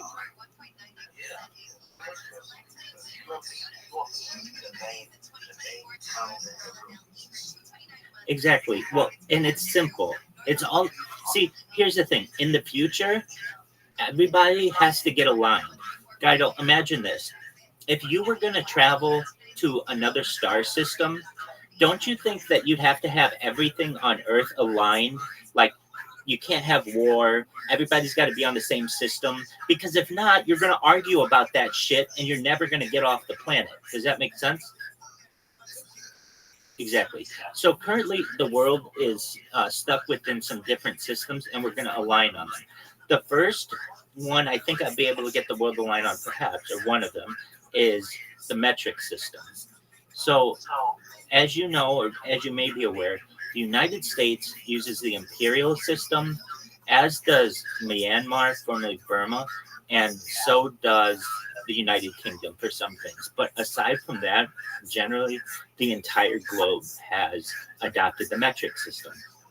Well, what people don't know is that when they developed the metric system in the late 1700s, they actually were wrong on their distance slightly. So I don't know if you know how a meter is calculated, but a meter is 1 millionth. It's supposed to be the amount of 1 millionth the distance from the North Pole to the equator. So that means if you were to go around the entire world, there would be 4 million meters. And what was incorrect in their measurement is there aren't 4 million meters. It's slightly longer. So if you look at Earth's circumference in terms of, let's say, kilometers now, not meters, kilometers. So we're expanding by 1,000. Earth's circumference is 40,075 kilometers. Now, before, when we were saying like the French did it in the late 1700s, they calculated it to be basically 40,000 kilometers, but it's not. It's 40,075. So what does that mean? It means the meter is going to have to change slightly. It means it has to get a little bit longer, and that's not that big of a deal. And it won't really affect too much when it comes to normal human calculations here. Where will it make differences? When you're traveling interstellarly. That's the big thing. Now, another thing that comes to the meter, and it's a good thing. The world, I'm basically going to be able to have a conversation with the world and say, look, everybody's going to have to change, and everybody's going to have to get organized with shit. The United States and Myanmar and United Kingdom, you guys have to get on the metric system. The metric system, all the other countries have to adjust the meter slightly. And so the people who follow the metric system, it's not going to be anything that they're really going to notice. But for all the people in the United States, Myanmar, and the United Kingdom who use the imperial system, they'll basically be like, okay, well, we're all having to change. So it's not just on us. All right, Rabbi, now how are you going to get all the people in the United States to adjust to the metric system? Because this was rejected in the 1970s in mass. The United States did not want this. And here's the thing. The United States has become much more scientific over the course of the last 50 years, where people use the metric system anyway. Additionally, there's always been a funny joke about this. The only place in the United States where the metric system thrives is in the drug culture, because that's how everything is weighed and such, or measured. So the way that this is going to be done in the United States, this is the plan, is we just need on all of the traffic signs to have both miles and kilometers. So you need to have both. So then previously when people would be like, oh, it's 30 miles to Los Angeles, they'll see 30 miles to Los Angeles plus like 45 kilometers or whatever it is. And they'll just start over the course of years of their life knowing that it's 30 miles to Los Angeles and 45 kilometers. And then eventually the kilometers will, especially with newer generations, will just become second nature. And then what you do is eventually just get rid of the miles part. And everybody's on kilometers and everybody understands it. Another thing that I have a plan to do in every major city in America, to just have a one line that's a kilometer long. For instance, like on a beach, you could go to Santa Monica Beach or any beach in the United States, basically, and just take a string that's a kilometer long so that people can see what really a kilometer is. And it'll be like almost like a place you get your picture taken, the kilometer in Santa Monica. So everybody got on board. This is how long a kilometer is. We're all associated with it. I'm sure that you could make it a temporary structure. People could climb on it, do whatever you do. But basically to get people motivated for the kilometer, the meter. And then from there, the world is on one system. And that's going to make things, particularly in engineering, a lot easier because the world will then work on one system. I mean, if you know how things work today, it's really wild, especially when you get into defense contractors and space contractors. And like one company will have built everything on the imperial system and the other company will have built it on the metric system. And they try to put them together and the left hand didn't talk to the right hand and they're incompatible.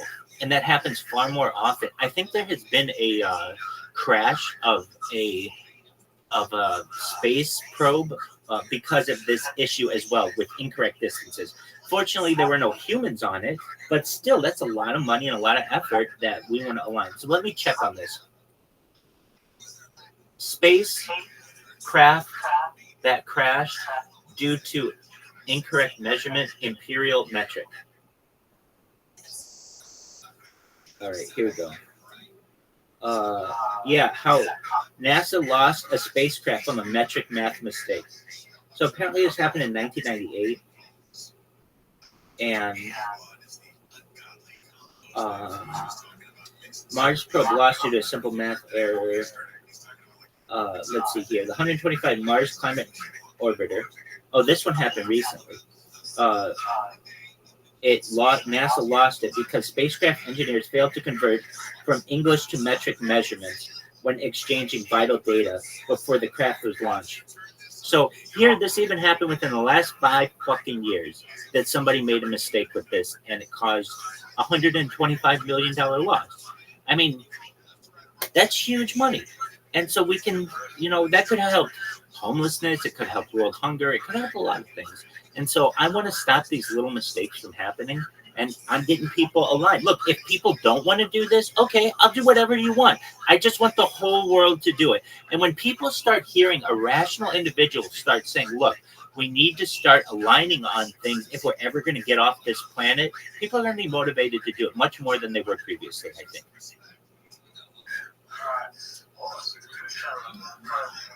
Absolutely, Guido. Once a day, come on in here. This is lovely. Look, you learned about a whole new different kind of calendar. That's cool.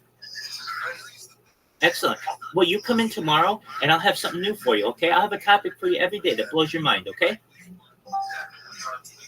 Hey. I ordered 1,000 different Discord numbers, so, I bought them, so we're going to get 1,000 people in here. I mean, I was doing well. I had 150 people organically, but it made me realize, the way I was doing it, obviously I'm doing it on Kick, but I'm asking people to do what I've entitled platform jump, and that's really difficult. It's really difficult for me to say to you as a Kick streamer, hey, just start streaming on Rumble. It's like, dude, I'm not gonna fucking do that. Or if you're a Telegram user, hey, just come check me out on Discord. It's like, I don't want to have to do all that kind of shit. So people are still having to work through that where they're on Kick and I'm asking them to come here to Discord. But I get people every single day, and I ask them, how'd you meet me? How'd you find out about me? And they all say, I don't want to say all of them, but a lot of them say, I am a kick streamer, and you always spam me, or I am a fan of a kick streamer, and I always see you spam, and I wanted to see what this was about. And now that I see what it's about, it's pretty cool. I'll come in. Go ahead.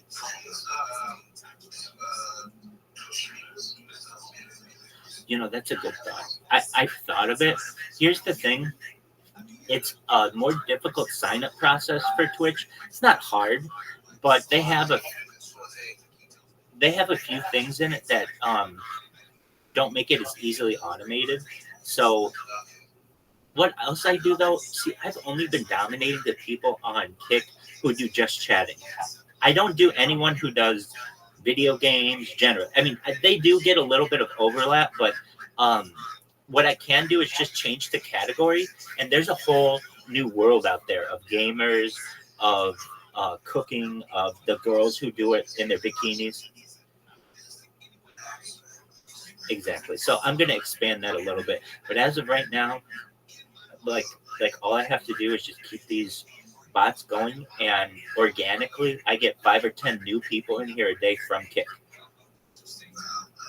And that's really good for a Discord. If you think about it, it takes like a month of that, and that's somebody's going to see this and be like, you have more content. You really do have more content than I've ever seen. If anything, I want to show my community, or I want to tell somebody about it, because we're going to go through it and we're going to make fun of you. And I'll be absolutely fine with that. Do whatever you want. Just get my name out there, because I have some good things to give to the world. Guido, thank you so much for coming. Take care. Have a wonderful day, buddy. Guido. He's amazing. Very nice person. I love that you said that my bottom button is fighting, and it's always it's stressing out right now. It's stressing. I can never, I can't. That's the one thing I'm looking forward to about being any skinnier, is just like I can always, like, the top button always works, but the further down you go, it's fucked up. Nightmare. And it's worse. I hate having one open when you look down after like after a bar mitzvah or after a wedding, you're dancing and you find out like your shirt's all open, you're sweating. Oh, they see your stomach hair and shit. All drenched. Do you have a lot of hair? I am covered in fucking hair. No, thank God. I don't even have hair on my fucking legs. My daughter's got hairy legs, which shocks the fuck out of me. I pick her up and I'm like, what the fuck is this shit? And you don't see them. They're just these little blonde tentacles of fucking hair that are curly and shit. It's I bought a shirt like in the prime of my diet, like when I was at 270, and I put it on for the baptism. Oh yeah, I remember. And the fucking buttons were about to bust. And I was never so cracked in my life. Like I didn't know what happened to the shirt. I thought I didn't try it on when I got it. I was kind of fucking stuck. And I finally said, well, and now the shirt fits. That's awesome. Now the buttons aren't stressing the fuck out. It's like when you see a woman with the yoga pants, and she's putting them to a stress test. Like you see the skin, you see the tattoo, but they're black pants. Oh yeah, I love those yoga pants. She's stretching those motherfuckers out. I love yoga pants, but it's like everybody wears them all fucking day now. Women just say, fuck it, we're just wearing yoga pants, which I'm not mad at you. It's kind of interesting with the nice sneakers and shit. It's funny, they've started wearing sweatshirts around their waist at the gym because guys are so creepy. Like they just have to now. Like, because it is kind of weird sometimes, especially around here. Some of the gyms, like, they're like, it looks like they're dressed for like a porn shoot at a gym. Well, you go to that 24-hour fitness, which is always a fucking Actorville. Oh yeah. Guys, chicks that get dialed up with a hat with the ponytail coming out of the hat. Did you ever go? I guess hit on a girl at the gym. Like I always hear about people meeting people at the gym. No. Chubby guys can't really meet people at the gym. No. You know what? I say 3 words at the fucking gym. You know that? 3 words. That's it. 3 words. There was one guy at the YMCA when I first started my mission like 8 years ago. There was one guy at the fucking YMCA that was 70-something, maybe 80. He looked great. God bless him. But it was his social activity. Oh, yeah. His social activity was to get to the Y at 9 a.m. and stay there till 7. And like do a little bit of this, but talk to you. But he would talk to you when you were in the middle of your workout. And he proceeded to fucking talk to you. And talking, you're like, listen, So it got to the point where I got the heavy iPhones, the speakers, and I put them on my ears, and it's the rudest thing. I was raised better than that, but I got an hour. I got an hour, 15 minutes. I got an appointment. I got to go do something. I got to pick somebody up. I got to go do this. I got an hour and a half. You know what I'm saying? I don't have time to stop for 15 minutes to fucking talk to you about the weather or nothing. I got to do a fucking workout. Plus, I got to jump on the elliptical. But there's people who go to the gym to chit-chat. It drives me fucking crazy. It drives me crazy. You know, I'm getting a bag for the garage. Oh, you are? You getting a bag? Oh, yeah. She won't let me go get it because she wants to get it for me for Christmas. Oh. And I'm getting the weight set, like a basic weight set, just to be able to. Like last night, I couldn't fall asleep. 1 a.m, you bust out a little workout and shit. You're not going to go to sleep. You're going to take a nice shower, but at least you'll be tired and you're going to work out late night. I used to work out late night for years when I had my own type of shit that I could just go out to. Were you like doing it at the end of your day, or were you staying up all night? I was working at the end of my day, 10 o'clock. When I was your age, I could, you still got energy at 10. Right. When you're fucking, when you're young, 20, 35, you could work, come home, take a breather, and then at 9 get motivated to fucking go hit it, which is a big motivation. That's a very big motivation. For a guy like me now, today it doesn't work. So maybe you or some other people, a lot of people can't wake up early and go to the fucking gym and get that much stuff thrown at them. I'm not mad at you. That's just the way life is. I don't have energy to go now. Oh, yeah. I don't have the fucking energy to go at 8 o'clock at night. I just don't. I can't focus. I got other shit on my mind. When I go early in the morning, it's good because it breaks that. It breaks that stupidity that you have all day in half at 12 o'clock, Right. Especially if you're writing and you're sitting there and you're stuck with a fucking subject or something. It's always great to get up in the middle of the day, go bust it out and come back, take a shower, eat something, and get back to it for 2 or 3 hours. It's nice. It's hard though. In the middle of the day for me is tough, just because I feel like I can never get going. Like you wake up super early and start working. I don't wake up until 8:30 sometimes. So for me to go and work out at 12, that's why I like the 9 a.m. And it's tough, because a lot of times I don't want to leave in the morning, to be very honest. So and that's to be honest with everyone, ever since kettlebells closed, I've been kind of fucking up. And I've just in the last week or so started going back. And it's harder when, that's why I think that's why people like jiu-jitsu and all that. I like kettlebells. It's tough when you're just going by yourself. It's hard not to stay motivated. It's not motivation, but just to get up, just to get out of bed or leave the office or whatever. I just know I was really heavy at one time. And I know that I never want to feel that way again. Number one, and I never want to start over again. I never want to stop working out for a year and have to start over again at 55. I always try to do something, even when my back was hurt. This weekend I went to Chicago. I only got to work out Friday. But I worked out, and I worked out pretty hard, and I gave a good fucking sweat. And the shirt's still in the fucking luggage. Oh my God, that thing's gonna smell like fucking cottage cheese.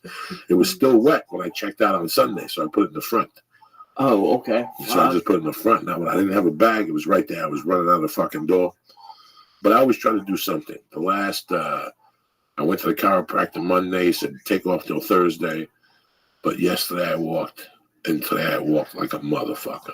I put my my running sneakers on. There were New Balances. Yeah. I just went today, and I came back and I was wet. And I did some fucking whatever things. I did a couple curls, couple push-ups, bunch of sit-ups. How many times do you think you've started over? I must have started over at least 4 times. No, not since 2000. When I started going for this exercise routine, I have not started over. I don't get that sore anymore. It's unless I try something new. Right. Like along the line, you try something new, you will get a little sore. It's different muscle groups and whatnot.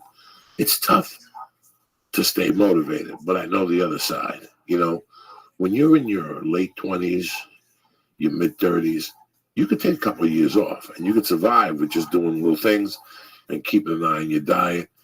But when you get back into it, when you're 40, it's really hard again. That's why if I know what I know now, I would have never stopped. I would have always kept some type of program. That's why I say something like jiu-jitsu, because you're going to do it for the rest of your life. You're going to be doing that and mixing with other things, but that's your foundation. It could be karate. It could be kung fu. It could be whatever the fuck you want. It could be ballet. It could be Pilates. You need something that you like, that you know you don't like for a long time. You know, the guys are there. There's girls there. You can talk to people. It kind of takes you away from your norm. It takes you out of your fucking norm, which, if you know anything about me, I love doing. Right, I hate it. I love, since I was a fucking kid, I love doing different shit. You can only play basketball on 38th Street for so long. You get to know everybody's moves. Let's take this show over to Sea Caucus. Let's take this show to fucking 16th Street to Gilmore. You know what I'm saying? Let's take this, and that's how you gauge who the fuck you are. It's tough the first couple of days, no matter what you do when you go outside your comfort zone. But it's also interesting. And you get it out of the way. You go, you know what? I did it. I don't like it. See, I don't find it interesting. Like, to me, it's scary for like the first month. Like, you're starting a new job, new anything to me. I don't think I avoid, in some senses I avoid certain things like working out and other stuff, but like I'll do other things that are new to me. But like, I get so much anxiety about anything new. I don't like I wish I could be excited about trying something outside of my comfort zone, because I'm not at all. You know, we're two different age things here, so there's a lot of things I've tried over the years. Like, I didn't like amusement parks. But I didn't like amusement parks as a kid. I didn't like the whole fucking drama. I didn't like seeing people puke on rides. I didn't like none of that. I was always a kid that got car sick. Have you changed a lot since you were a kid? Like your personality, what you like, what you enjoy? It's a tough question. I mean, we all had to evolve a little bit. And they're sure, like that. You know, I taught you about the food you eat. The same food you ate, not as bad as the shit you ate. You know, I grew up in Jersey where I ate hamburger deluxes, open steaks. You know, there was no Wendy's. You know, Wendy's was the first one on Tony Avenue. McDonald's has always been around like cancer. Kentucky Fried Chicken's always been around. Jack in the Box was always up in Queens. Arthur Treach's Fish and Chips. That was like a fish and chip place. I never really ate there except once when I was a kid in the Bronx or something. But there wasn't the abundance. There was no fucking Subway.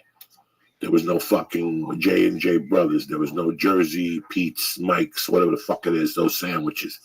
There was none of that shit, you know.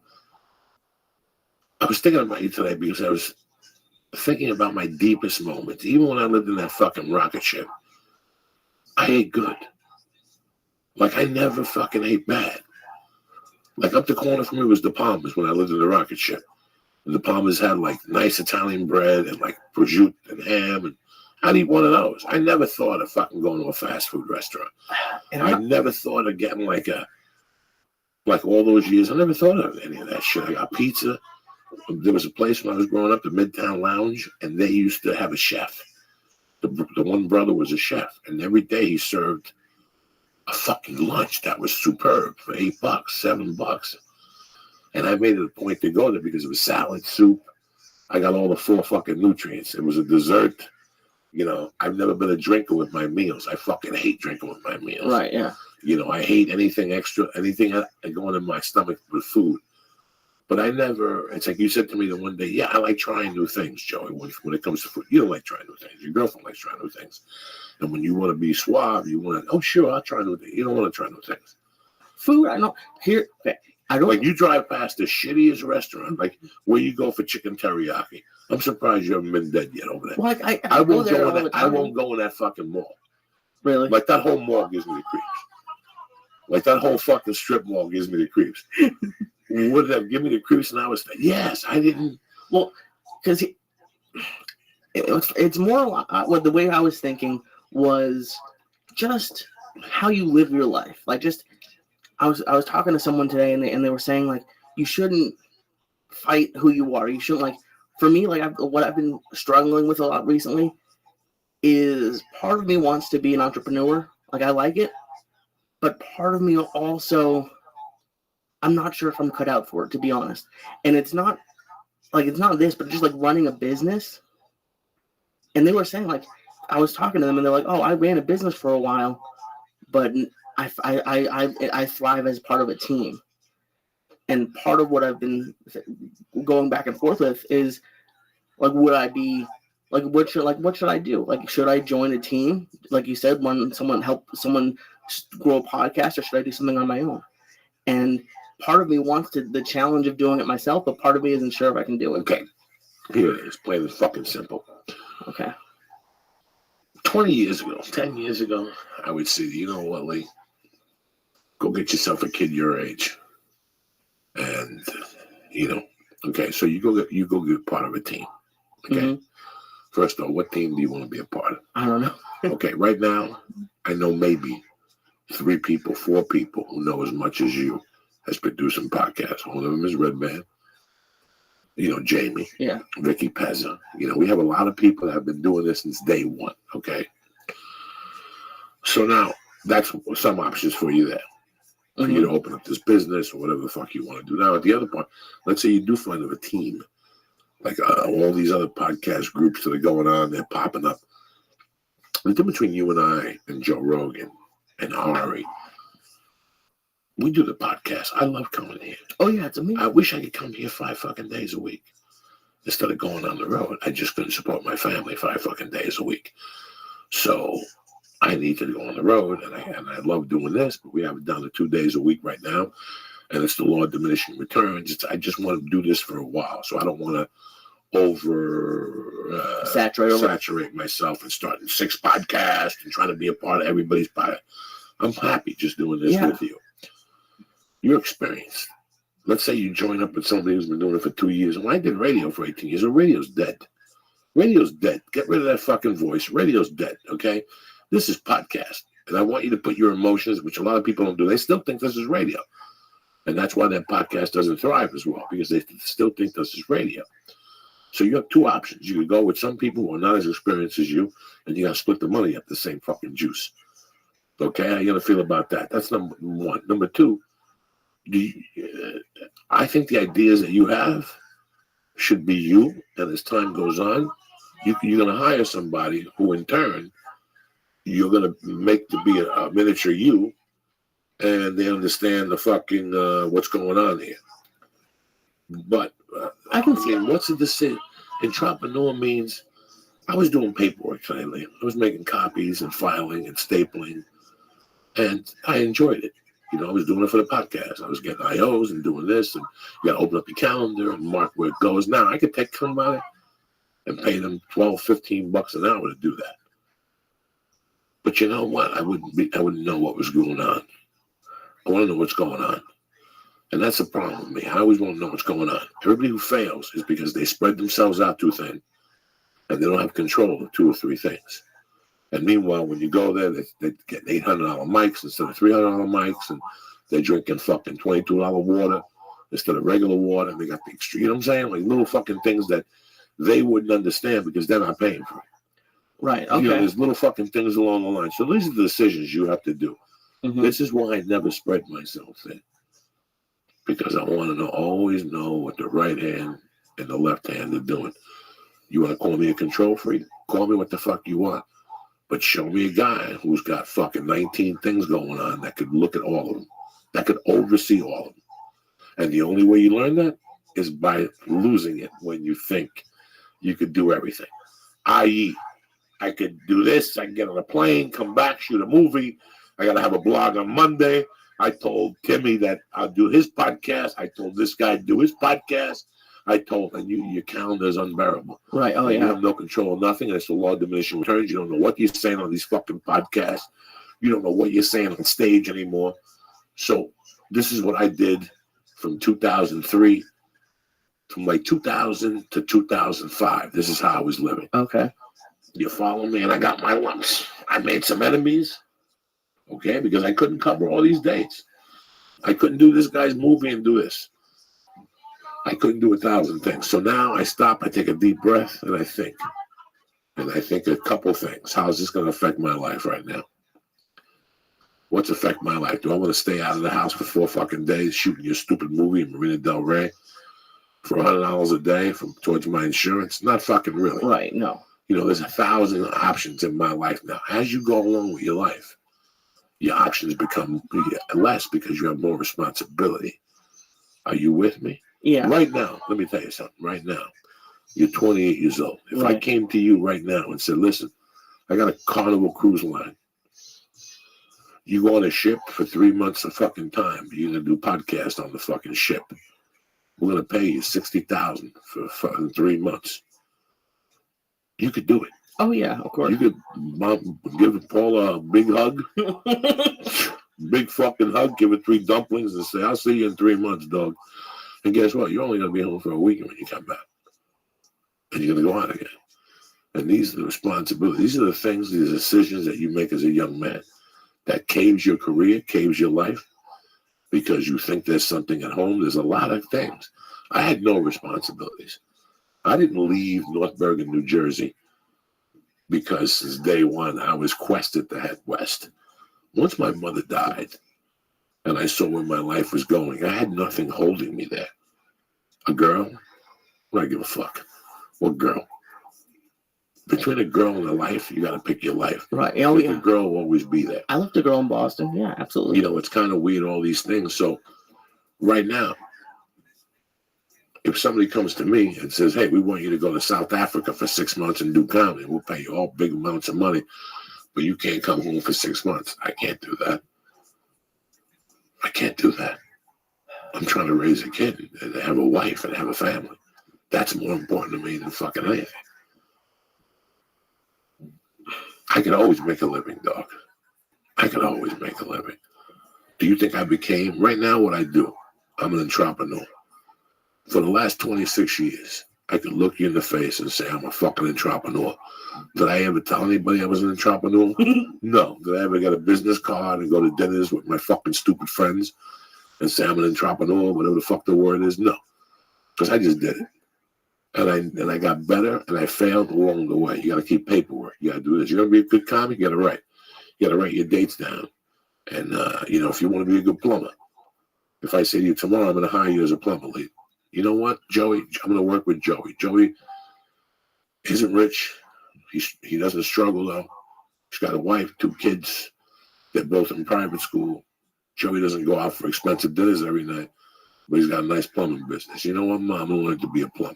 Okay. First thing you're gonna do is you're gonna get a notebook, because every day at the end of the year, now you won't know this till you're in for 2 years. I'm telling you now, you're gonna get a notebook, and every day you're gonna write down what you learned with the date, who you worked with, what tools you learned.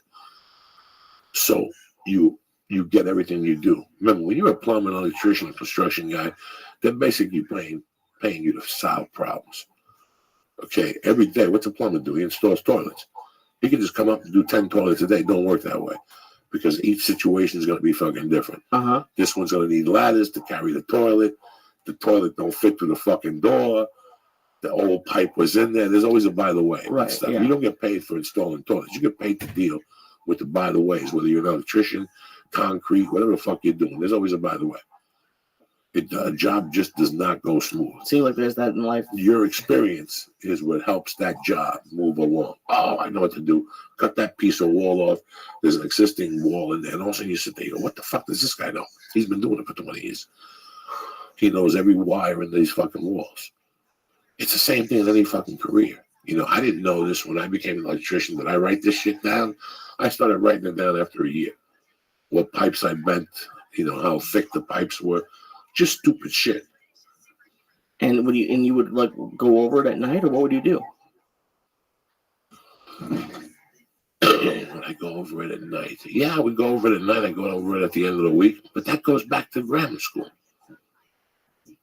When I sit you down and we talk about the world of the war of 19 whatever, or the Holocaust, what happened?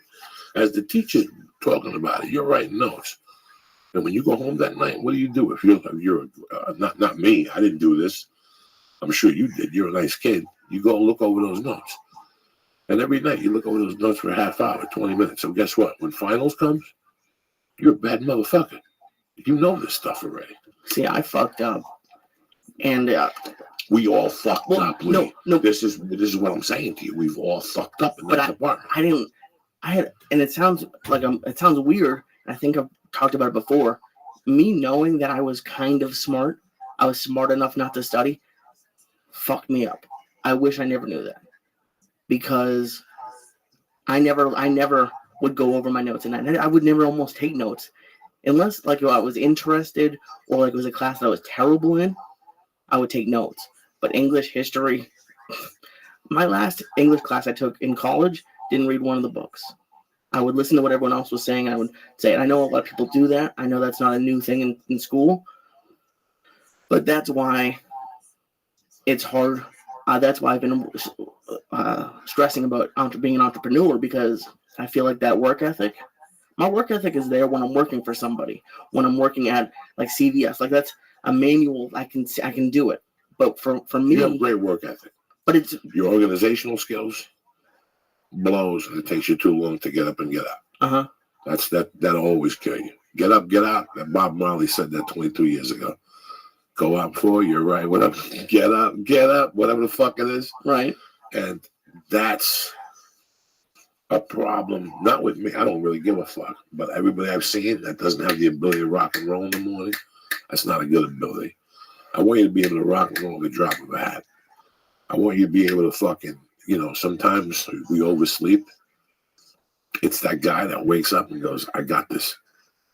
I'm overslept, but watch me put this together in 15 fucking minutes. Oh, yeah. So it takes you quick to get up in the morning. I know you get up at 4 sometimes and you hit the computer and you look at numbers and different things, which that's a great quality. Listen, that's what I'm saying. You want to be an entrepreneur, go for it, Lee. You have all the fucking tools. There's nothing to sweat here. As long as you do the work. Before you go into it, I want you to make a checklist. I want you to really know the work you're getting yourself into so you can tell everybody else what you're doing so everybody understands your schedule. And go for it. The most important thing in any of this shit is going for it. You learn the most after a failure. I sit here with you now and I talk about this thing with school. One of my fucking biggest failures when I got left back. Because I didn't get left back because I was stupid. I got left back because I got lazy. Right, yeah. And I thought I could beat the system. But yeah, I got to beat the system. I'm glad I got that lesson handed to me. I had the same problem you had. But something else came out of me when I got left back. I learned something. I learned how hard. I wasn't as intelligent as you. I know right now today, I hear my wife talk. I'm not intelligent. I hear Joe Rogan speak and Ari and all you guys that are really, really, really college educated. My smarts isn't in that department. I have a different type of smarts. Mm-hmm. Okay, and along the way, it's built up the smart where you guys are at from reading books and going online and talking to people and asking questions on a particular topic that you're interested in. I'm not book smart like a lot of you guys, but I know one thing, I could be. Because I'll take the same book you're fucking reading, I'll break that motherfucker down into chunks. And I'll pull out of that book what I need to know, what's important out of that book. And that's what I know how to do. And I'll get it down word to fucking word. After I got left back was where I learned to review my schoolwork every night. Even after my mother died that year in high school, I had like an hour when you get home, when everybody's showering and shit, I would look over tomorrow's work. Before I went out and did the hits of ass that I talk about and smoked the 22 joints with the Avillos and all those savages behind the shed, I looked over my work. You know why? Because those guys were book smart. Steve Avillo was book smart. Lubes was really book smart at MIT. Glenn Conti was men's of men's. Fernie was men's of men's. But I always had some, and I learned it after I got left back that I was a hard worker.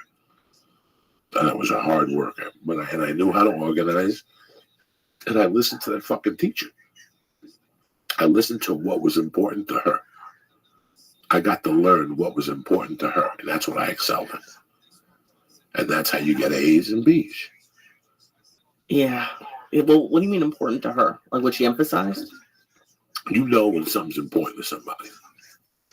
When I make you go through pages and I go, don't worry about that. Worry about this. That's important to her. She's going to say different things in her speech that are important to her. Now, do you know what quality you're learning there? When you listen to her and you're trying to figure this out, salesmanship. Because you're listening to their needs. It's the same fucking thing, Lee. You take their needs and you blast it against them. So what are you doing with her? You know what she's going to ask you on the fucking quiz, what she's been talking about, what's important to her. And you get to know what's important to her, and you get to know down to the fucking T. And you get great grades. I'm not saying I was a fucking Phi Beta Kappa, but for the amount of drugs I was doing with no supervision and shit, I didn't do a bad fucking job. I didn't quit school. I wasn't forced to quit school because I was stupid. I quit school because I was stupid. I didn't think about the future, but now thinking about it, I didn't do shit. I should have quit 2 years early. If I knew what I know now, I would have quit 2 fucking years early. Jesus. Because I could have got my GED and still gone to college. Right, yeah. What's the fucking difference? None. What's the fucking difference? So you're 16 now, you fucking quit. You get a job with your father for 2 fucking years. You put away money. You get your GED when you're 18. You go to community college. And after 2 years, you transfer into a major fucking college. How's that one for you? They'll give you more of a nod because you had a problem and had to quit. You make up some fucking story that your foot went bad. You stepped on a fucking grenade or something, Icesville, whatever the fuck you're going to tell them. And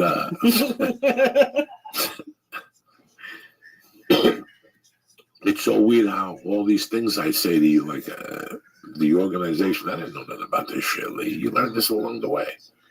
Yeah, but was it hard for you to break bad habits? Because that's what it's. You know what breaks bad habits? 2 What? things: losing money breaks bad habits, and losing things.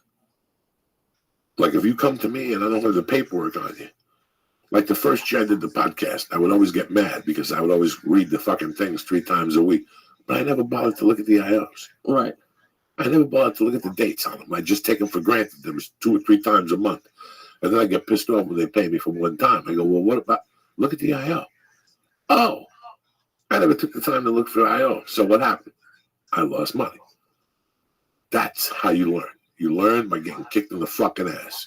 But at that time, at that point, sometimes it's too late. Like that's like everyone always says you learn from failures. That doesn't help someone who's like not mad at you, but everyone says it. Like everyone says that as you're getting into an entrepreneurial thing, like, well, I don't want to fail. First of all, stop saying entrepreneur. Whatever the word is. Stop starting a business. Stop saying that bullshit fucking Okay. American word that just makes you stand out like a fucking momo. I'm an entrepreneur. You go fuck your mother. We all do. Everywhere. Somebody's got to be helping us. Right. You know what I'm saying? So you want to go into business for yourself. Right. Yeah. Yeah. So you just got to step up to the fucking pump. I've been in business for myself for 30 fucking years. 25 doing comedy. Well, let's just say 25. Right.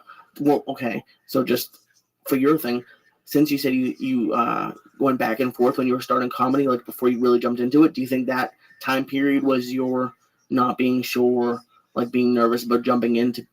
Okay, I was talking to Tommy Easter today, my brother Tommy Easter, and we were talking about a delicate subject about him getting a job and why it's important. And I explained to him when I moved here, I thought I was Johnny Bananas too. And I eventually got a job. You know, people say, oh, artists don't get jobs. That's great. That's fucking great. Not when you got a coke habit and you got child support and you're fucking trying to live on people's couches and you want to buy a pair of pants at fucking Ross. You know, when you want to do all these things, you need a fucking job. Right. Okay, right now, if I took Tommy East on the road 4 times a fucking month, what would he make? What would he make? If I pay for the plane ticket, he'd make $200 a week at the club. If I threw him an extra 100, it cost him fucking. He get $300 a week. That's $1,200 a fucking month. He's gonna eat $150 while he's on the road. You know what I'm saying? So you can't make a living. You can't live on $1,200. You can't make a living. You can't make a living unless you come back and you got $100 gigs during the week because you have to store the Improv. You see what they give you at the Improv? A $7 bill.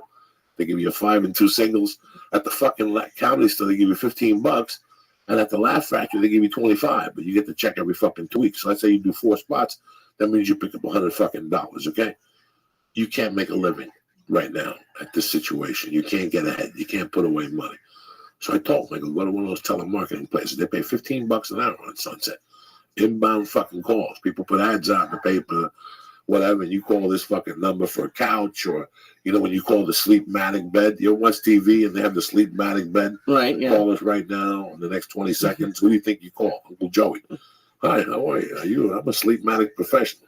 I'm some fucking junkie who can't sleep at night that's going to answer the phone for fucking $12.50 an hour and try to sell you a fucking bed. So I explained to him that there's no stigma in this. That right now at this point in his life, he's living in a van. How long? He would have to go on the road for 3 months and not spend a dime to get into a fucking apartment. Fuck, Not yeah. spend a dime to get into an apartment in this town.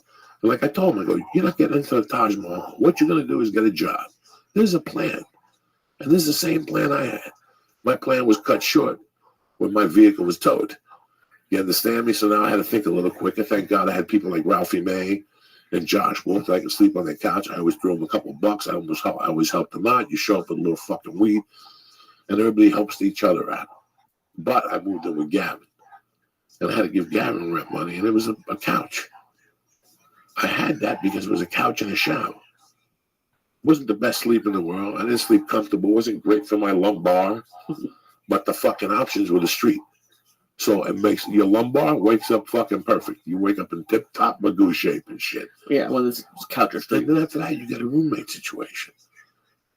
And then after that, you meet a girl and you date and you have a roommate situation. You move in together and you save money. And all along the way, you're making little fucking strides, but you don't even know it. You know, like I told him, I go, if you stay out there one more year, you're going to go home. You're going to go home. You can only live in a fucking car for so long before it starts to bother you. You know, nobody wants to hire you. You pulled up in your fucking apartment. It smells like a shoe in there. You know, there's vomit. There's foot. And I'm not saying nothing bad about Tommy. I lived in that car also. I lived in my car, so I'm speaking from fucking experience here. So there's things that you don't want to do, but you learn how to adjust. You're going to learn along the way, Lee. But for you to always want to fall with somebody, a part of a team, what team are you fucking talking about? What team are you experiencing? What team do you know that you want to be a part of? 3 white dudes that think they're all geniuses and they haven't done deck. Right, yeah. They haven't done deck. They haven't done deck. You've been here since day one. You came to me for fucking 3 months ago. You should start your own podcast. You should really start your own podcast. You've been here since day one. 9 offices. 18 different conglomerations, computers, wiring, CDs, boxes, live podcasts, podcast at a coffee shop. You want to name a fucking few? So all these things, they haven't done all these fucking things. So what are they going to say to you at a meeting? When you're sitting there stuttering and sweating and all red from the fucking head, they're talking nonsense, they don't know what the fuck they're talking about. How long will that last? What team are you a part of?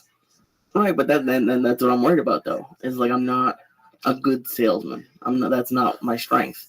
You're a Jew. It's in your fucking DNA. You just got to wake it up. Remember you said you went to Israel? Right, That yeah. the people there would be tremendous salesmen here, that they didn't stop in the street. Tell them what they did to you. They took your wallet. They take your ID. Yeah, They took your wallet. They don't stop. You know what, man? That type of persistence is the persistence you need to succeed.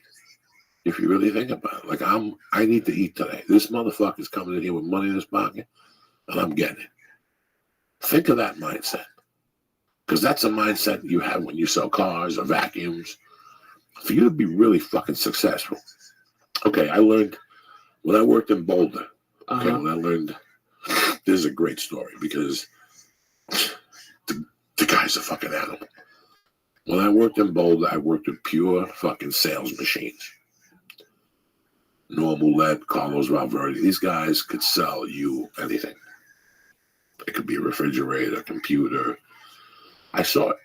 Marty Sadlow, he's at Frontier Honda now. He's a general manager. That guy could sell you anything. To anybody. To anybody, bump you, make you believe you're paying nothing. He's not making a profit. On the way back to the tower, he's like, go do your paperwork. You're getting $500 for this, plus the 5 split it with me for $250. And you're like, I thought you didn't make no money on this. That's how good these guys are. Okay, but there was a guy by the name of Rick Visser. Didn't say much. White dude, hair on the side, buck teeth, 6'4", 2 daughters. Was an engineer or something, an architect. Lost his job at IBM. One of those fucking heartbreak stories from 30 years ago. Jesus, yeah. All those computer plants closed down. He became a Subaru car salesman. But he was different. He wouldn't beat people up. He was a gentleman. He would talk to them. He would take their information, their phone number, and mail them stuff and brochures. And he had a different way of selling you. Okay? Normal is gone. He's probably fucking 80 and with a bad kidney. Carlos Valverde's probably getting out of jail. I'm sitting here with you right now talking shit. You know what Rick Visser's doing? What? He's still selling Subarus. He works by appointment only. 2 days a week. He's a painter. He paints pictures and sells them. And he probably makes $300,000 a year. Selling cars. Selling cars. While everybody else is making $150, working like a dog. Rick Visser works 2 days a week by appointment only. By Flat Iron Subaru. So people will call him when they just want to re-up their Subaru. Because he treated you like you've never been treated before. Once Rick Visser took your name down, you went through an array of systems. When nobody was using a computer, he was using a computer. You got birthday stuff, Christmas cards sent to you, your daughter's birthdays. He knew everything about you. He just didn't sell you one car. He was going to sell you cars, your kid car, your daughter a car, her boyfriend. I mean, it's amazing. I look at that and I think about that all the time. Right, yeah. Okay, how these other guys were great salesmen in their own right, but they were only a part of the small picture. You know, when these guys went to lunch and had a drink, Rick Visser was filling up postcards. You know, Rick Visser would come in at 7:30 when everybody came in at 9 because he talked to the service customers. Okay, what are you Jesus Christ. You know what I'm saying, dog? So he worked smarter. Okay. All the way through. Because while you got him for $5,000 and you robbed the poor bastard of his car, you're never going to sell him another car. Rick Visser's going to sell that guy 30 fucking cars in his lifetime. And he'll just call him and make an appointment. But do you know why? He wasn't a great salesman. He was great with paperwork and follow-up. And he wasn't scared to call you. That's a good point. So you don't have to be like the prototypical anything. You just have to find a way to make it work for you. That's a good way to put it. Make it work for you. Everybody's different. I don't ever want, you know what happens when you're part of a team? But it gives you a little competition. You know what? Competition is great for you, but sometimes it's bad for you at a certain age. I don't want to worry about what Lee's doing. The only person I worry about is what Joey Diaz is doing. Right. That's it. And if you worry about what Joey Diaz is doing, like if I worry about it, I can see I'll make strides with my life. Do you know what I'm saying? Like I can see the strides. When I first moved here, Jesus Christ, this guy got a deal. This guy got that. This guy got that. I was always thinking about what I wasn't getting. Yeah. And I was thinking about these guys, what they were getting. When I stopped thinking about what they were getting, then I started getting stuff. Did you have to stop? This word you keep throwing at me, entrepreneur, right, is about state of mind and work and sticking to it. Consistency, yeah. That's where I have issues. That is the number one thing that will always kill you. That if I watched all the great comics that I came up with, they were always very consistent. When I was inconsistent, I didn't have anything going on for myself. All the comics that were consistent, they work forever. They do this forever.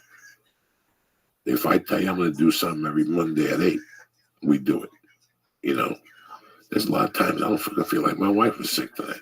We couldn't have done this tonight. We could have came tomorrow or Friday. Who gives a shit, right? Just a podcast. And then when it fails, you're mad at the podcast business. Right. You know what I'm saying? It's a podcast business. It's a fucking racket. No, you didn't put your time into it. You went away from it. Consistency is everything. I have a big problem. I'm too consistent. How can you be too consistent? Too consistent is I really don't give a fuck what plans you have. Yeah. I really don't give a fuck about your plans. When I came to Los Angeles, I knew I was going into the major league. And I could look you straight in the face and I could say it on this goddamn podcast. Psst. I didn't become a major league fucking comedian until 6 years ago. I can't imagine how un-major league I was when I first fucking got here. But I did something. I stuck to my guns on one thing. Mm-hmm. And that's one thing I stuck to until today. I do what I do, and I do it. And that's it. I don't give a fuck about what your problem is. I don't give a fuck about what your situation is. I don't give a fuck about what you want to do. I don't give a fuck about your movie. I don't give a fuck about anything. That was the greatest quality I had. Not giving a fuck? No. When I get up in the morning, I have a schedule. And unless I don't break that fucking schedule, I don't break it. I don't give a fuck. People offer me shit all the time now. It's Tuesday in New York, but I got to do a podcast. I don't give a fuck. I got into comedy part of it, not to have to go to weddings and stupidity on the weekends. That's 60% of it. 60% of why I got not into even comedy. girls? No, because I wanted to be busy. I didn't want to have time for fucking stupidity in my life. Right, yeah. Or what I thought was stupidity. For somebody else going to weddings, it's probably a lot of fun. You know what I'm saying? You ready for another dose, Lee? It's that type of night. I was going to say, as long as we have a choice. This is bleeding THC right now.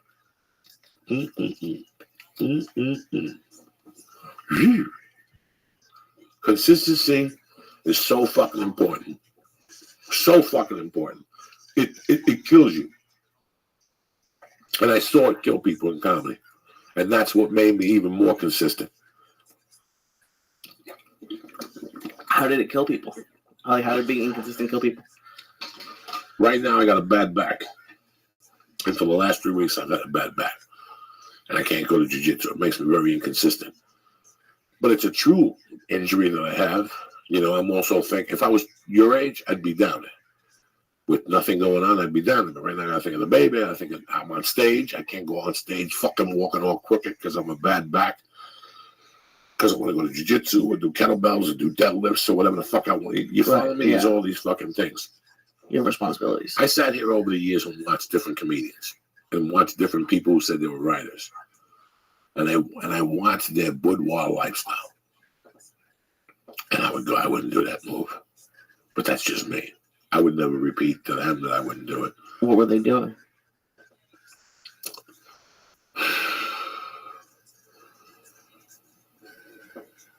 In this whole 6 weeks of fucking going on the road and stuff, I gained 3 pounds.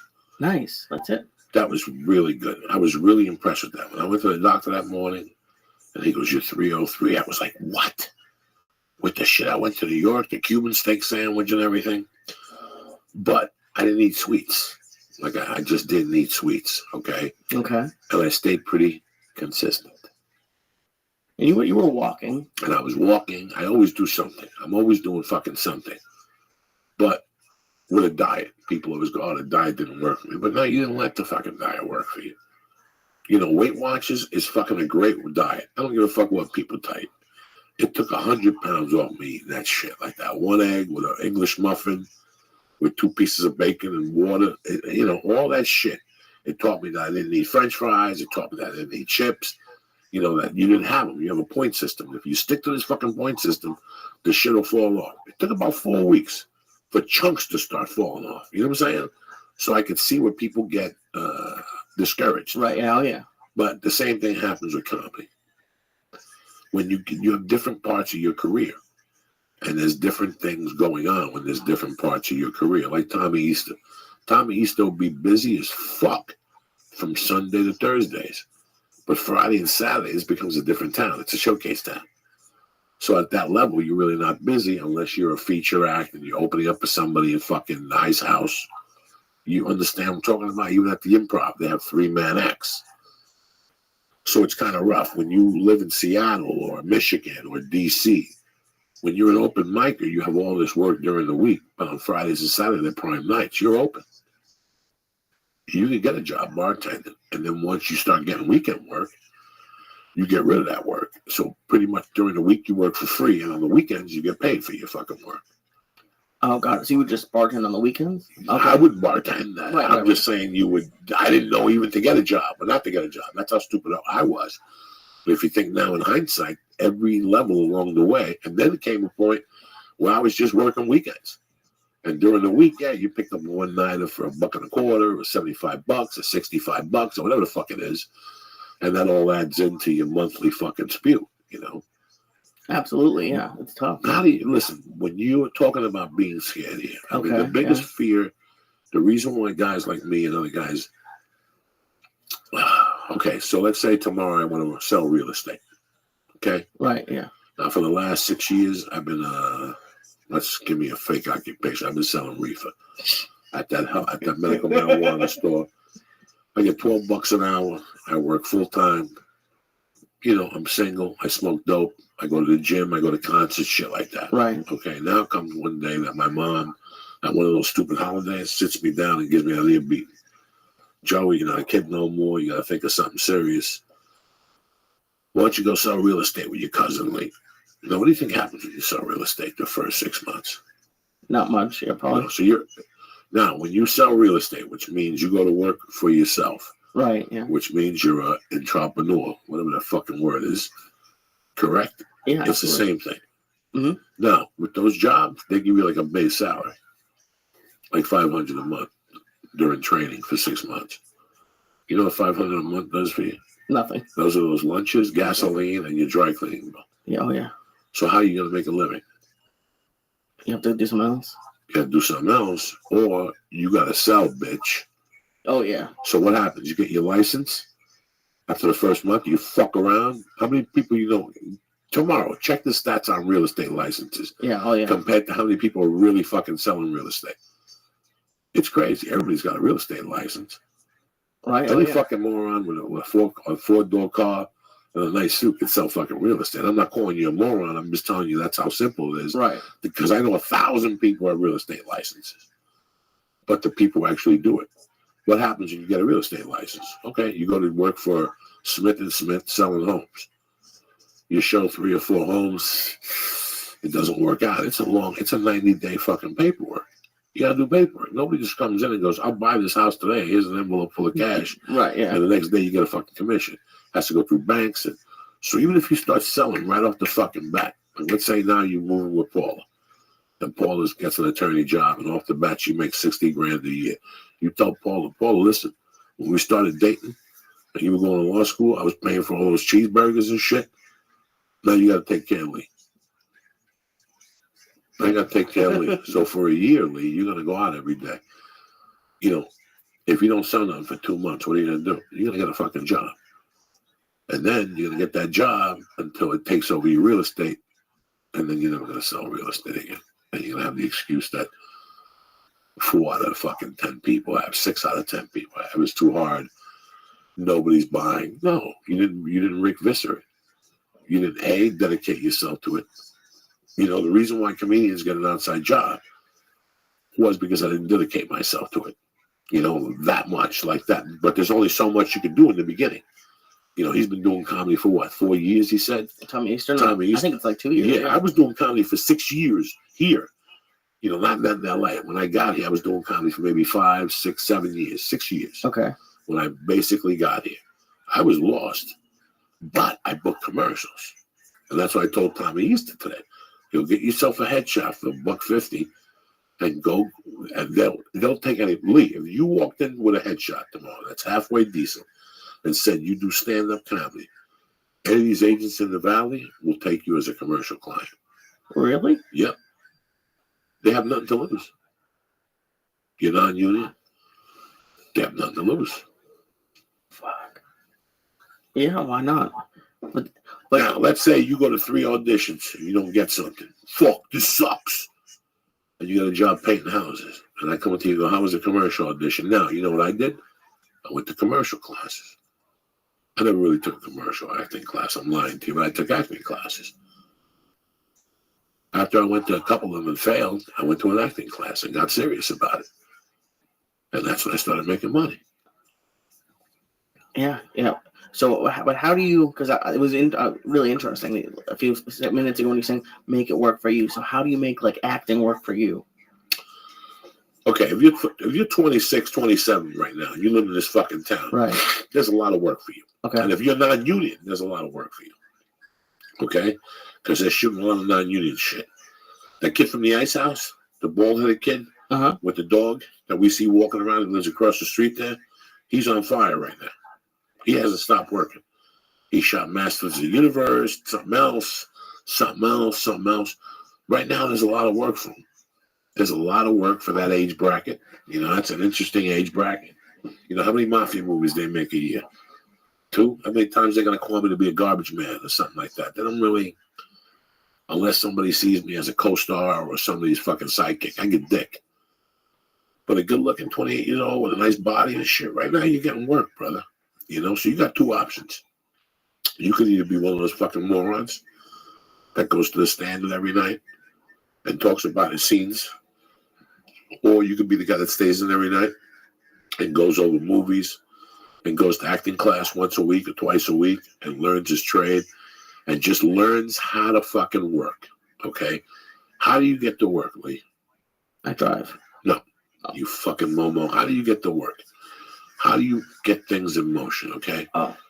Okay, how do you get things in motion? There's no motion going on in your life right now. Right.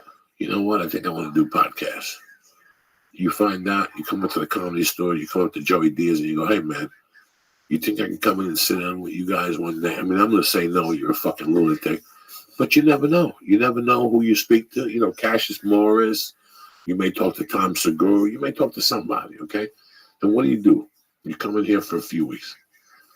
And you shut up, and then we like you, and you go, listen, what if I brought a fucking $20 bag of weed? Guys, mind if I come here on Mondays and Wednesdays and sit here with you? And eventually one day you're going to say something funny, we're going to give you a mic. Then you're going to keep coming. You're going to keep coming. You're going to keep saying funny as shit. You're going to learn when to talk and when not to talk. You're not going to be obnoxious. And you know what? One day we're going to go just sit in. And there you have it. And after 6 months, 9 months, somebody comes to you and goes, dog, we're going to give you like fucking 300 a week to come in here twice a week. And all of a sudden you made yourself part of something. Right. Do you know what I'm saying? Like I learned if you want a job, when I was your age, or if I wanted a job in construction, you went over and said, let me work for free for a day. If you don't like how I work, don't pay me and don't hire me. I'll go home. My feelings won't be hurt. And you work. Some people do it for a fucking week. Fuck that. Not a lot of people are you know, willing to do that now. How many fucking, if you let this town intern you to death, right? How many fucking places do you think? I guarantee there's places here that'll make you work like a fucking slave and call you a fucking intern. Yeah, that's the whole thing. You know I'm fucking not lying. No, that's the whole point. That's the whole fucking, and they'll do it with no future. Like, there's no way I'm giving you a job. You're not even in the budget. You'll never be in the budget. Right. But they'll make you come in here and just do it. You know what? But there's a way you get a job at that place. If you work harder than the other guy. If you do more than that fucking mo. You pick a guy in that office and go, you know what? I ain't this guy, I ain't this guy, I ain't this guy. But I can fuck this motherfucker up right here. Watch me go to work, bitch. Then you earn a job. Yeah, you have to be good, but I just meant like, fuck, that's, never mind, I was high for a second. That's fucked up working for free though. Do you think people would still do that? Fuck yeah, especially in this industry. Especially in this fucking place. I've worked on movies where the fucking camera guys and shit are free, the helpers. That's true. Learning the fucking trade, and you look at it and go, Jesus Christ. But they love it. If this is what you want to do, if you want to be that director, if you want to be that top lighting guy, if you want to be that top editor, obviously that's what you gotta fucking do, like. Because if that's a desire you have, you'll do it. Right. Yeah. When I came here, I was working for free all over the place. But then it's hard for my type of personality. Going back to making it work for you, I would get nervous about going to the places where I work for free and now asking for money. Like it's hard. Like that's a fucked up situation to be in. Well, before you do it, there also has to be. There's ways to do it. I mean, there's ways to do it. And there's ways to come into a place. I use the podcast place as like a radio place. I knew a lot of guys that got into radio by just showing up at a radio station. Somebody invited them in and them going and sitting. And one day while I'm talking, they write something on a piece of paper and give it to you. And then another week, they write something again. It's pretty interesting what this guy writes on a piece of paper. And eventually, boom. You know, John Cutler is a friend of mine. Mm-hmm. Him and Amy on Facebook and Twitter. John sends me messages and shit. Sometimes when he sends them from his Hotmail, they go direct. When he sends them from this fucking phone number, they go through that shit. Facebook or something? Yeah, no. When you send a fucking thing to my email from a phone number, oh, right. It goes into junk or some shit, so I don't see him till like a year later. But it's funny. He told me a story about how he met Jerry Garcia from the Grateful Dead. That he went to see a gig, and he saw Jerry walk, and he goes, "Hey, this thing that you have didn't sound right today." Because it didn't. He goes, "Yeah, come on, let's go take a look at it." It's like if I bump into you down the street or you were listening to the podcast and something's wrong with the volume, and I go, "Let's go take a look at it." And all of a sudden, they became friends. You know, he started showing up and tuning his guitars and blah, blah, blah, blah, blah, blah. And one fucking day, I think he's a producer on Touch of Grey or something. Holy shit. Yeah, just being there. Because that's the problem with a lot of job postings online. You always hear people, like, I don't even think my resume is getting seen. So, like, that's, if you're there, we've talked about it before, but that's the issue. It's, you have to create opportunities for yourself. And I haven't answered your question. I have not answered your question about you have what it takes, Lee, to go out there and start this podcast thing. It's going to be a little sacrifice. Mm-hmm. It's going to be a little bit of work, you know. But you can pull this off. The idea we discussed, I think this could franchise. Like, as dumb as listen, okay, we were talking about something a while ago. 20 years ago, when we were talking about Boston Market. Right, yeah. The lines around Boston Market. There was 3,000 Boston Markets, correct? Yeah, I don't know what the amount was. I could be exaggerating.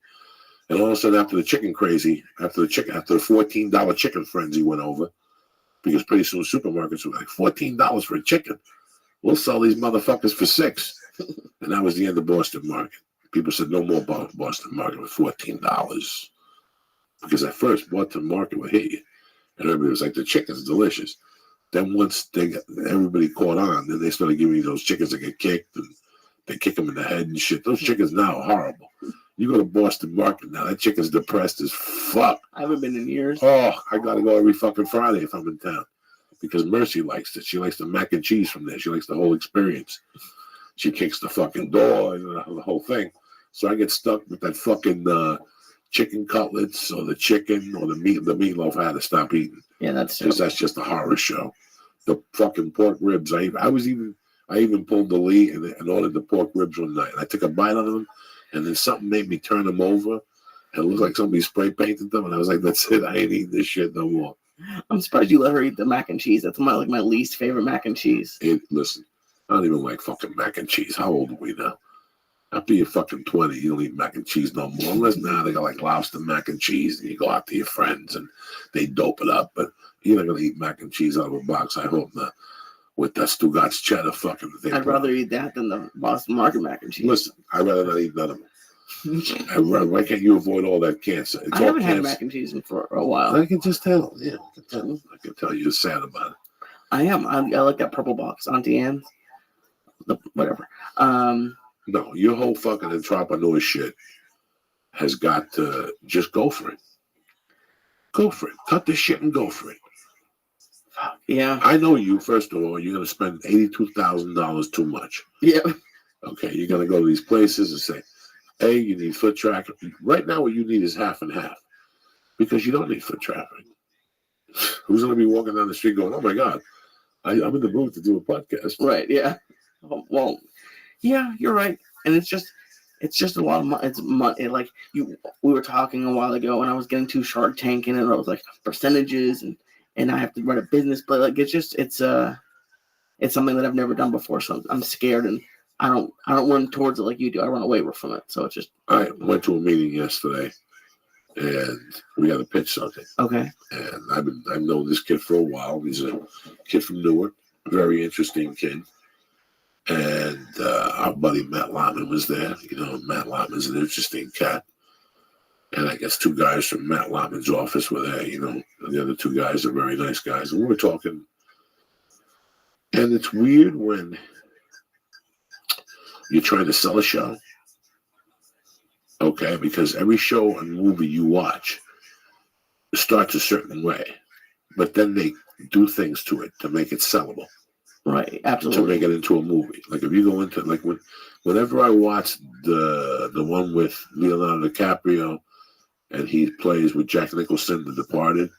Oh yeah. I always think that girl was just put in there for a reason. Like after the movie was written, they put her in there for a love interest. There always has to be a love interest, you know. In today's television world, now they're talking about you have to have enough black people. You have to have enough Spanish people. You have to have enough Asian people on the show. So if you have to have 12 people on the show, it has to break down so it's watchable by the network standards. Did you know that? So if you come in and Lee's white, by the end of the fucking pilot, Lee might be fucking Hindu because they need a certain amount of Indians. Diversity to make a show work, which I don't like. I think the show should come out the way you wanted to fucking write it. You know what I'm saying? I could care less about the other shit. If it calls for a black guy, then put the fucking black guy in. If you grew up in an Armenian, then write the fucking character Armenian. That's what I feel. But yeah, but they, with movies, with everything in this town, they just... Right, but they always have to have a female fucking thing in there, the whole thing, the love story. And sometimes it's great, but sometimes it fucking ruins it.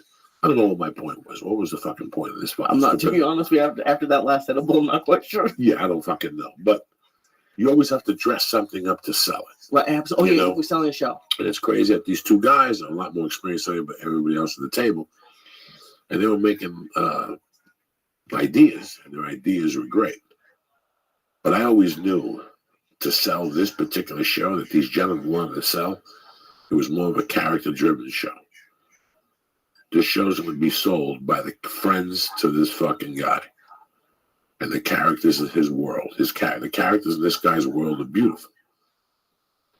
At the end, we asked for notes, and that's the note they gave us, the characters. And on the way home, I thought about instincts. Like, sometimes you write stuff as a writer, but sometimes I do stuff by instincts. And sometimes instincts is a lot better.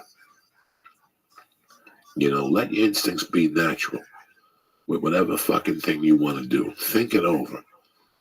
I got to be honest with you. I was watching a show named Celia on Netflix. Okay. About Celia Cruz. It's 80 episodes. It's not the best television I've ever seen in my life. It's not Academy Award winning, but it's got to do with Cuban stuff. So if I'm not just sitting there, this week I've just been trying to take the shit out of my head. You know what I'm saying? Trying to take the old jokes out of my head, the old way of thinking. Oh, interesting. So I just want to be a family this week. This week I just wanted to not do anything.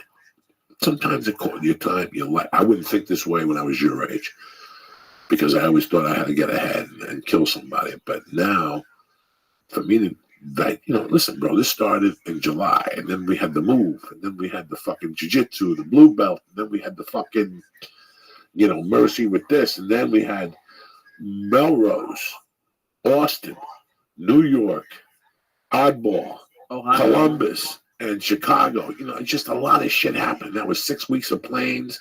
There was a lot of shit happening, Lee. And I knew 2 weeks ago, I said, once the special's done, I'm done. I'm done for 5 days. What does that mean? That's why I went to the doctor with my wife today. You think I want to go to the doctor with my wife today? Are you fucking crazy? Are you fucking retarded? But every time I go to the doctor, my wife is like, not really. When I go to get blood and all that shit, she doesn't go with me. But for the surgeries and stuff, my wife is there. Even though she made plans, she goes, no, I wanted to be here with you.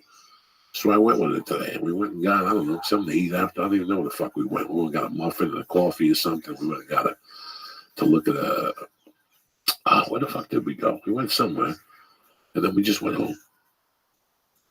And we went to Jerry's Deli. Oh, nice. I got the chicken soup. The chicken soup when you're sick is matzo ball soup. Yeah, and I got the chicken and rice, and it was fucking. If you want to get a sandwich, then you go, no, not really. After I went there with you that time, I was like, I'm not getting no fucking sandwich here. So I just had the bowl of soup, and we both went home and went to sleep. I took the whatever Tamiflu, and I took a fucking nap too. And on the way, I go, why did I go with my wife today? I could have. Hey, how are you? You and me, friends. No, We're friends. No spam in my channel. Oh, you're on Kick? Yes, Oh. spam in my channel. Apologies. I'm so sorry. You and me are friends. We are friends. Crane Lace. Apologies. I didn't mean to spam your channel. You are my friend, and I only want good things for you. Yes. Okay. Do you want to know the secret so that I won't spam you? How? Turn your, when people can type in your chat, turn it on for 2 minutes, that you need to wait 2 minutes. Okay. And then, oh God, No. stop that. Stop that. Yeah. Wow, Booth. Yeah. That's intense. Oh, wow. Goodbye, my friend. Good- Good night. Hey, come back tomorrow, okay? Okay, tomorrow, 1 hour. Sounds great. Whenever you want. Hey, listen, before you go, let me tell you who I am. I'm Rabbi Rothschild. I stream my life 24/7, 365 for world peace. I don't want war anymore. Okay. And I have more data on the internet than any person in global history. Okay. So come whenever you want. Sounds good. Take care, buddy. See you tomorrow, okay? God willing. Take care. Excellent. I rate you. Thanks, dog. Well, welcome. We're glad you're here.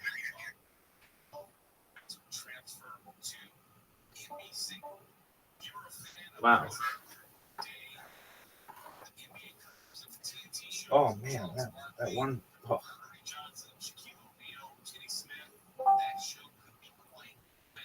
New York City, stand up. Let me say something. Let me say something. All right, look. From the slum to Shaolin. I know, but let me say it. Okay, hold on 1 second. Let me say it. Can I say it? All right. From the slum to Shaolin. The Wu-Tang Clan strikes again. The risen, the jizzer, old dirty bastard, you God, the spectre, death, great one, the shed, Ghostface, you bastard, yeah.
Yo, how are you?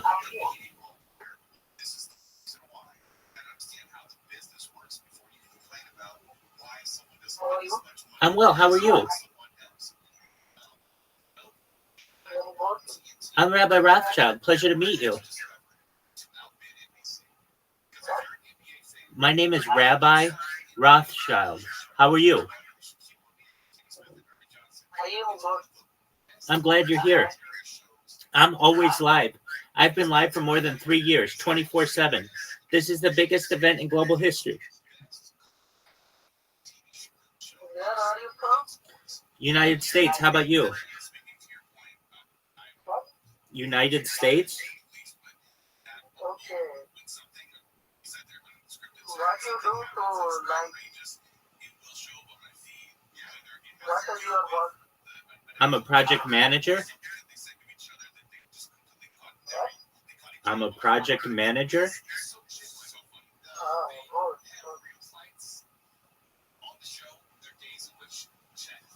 I'm always live. So you can come here. I've been live for 3 years.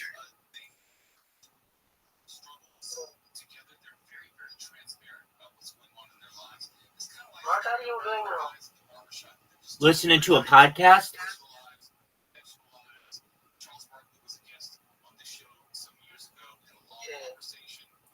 You want to watch a podcast? You want to watch a podcast? Yes, sometimes. Okay. Well, you should know I'm always live.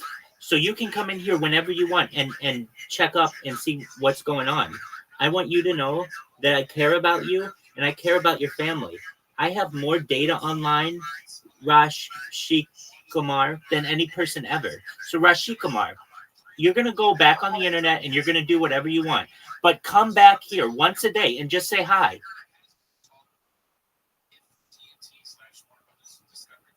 Make sense? Okay, can you give me link? To come here? Yep. Yeah, sure. Just one moment.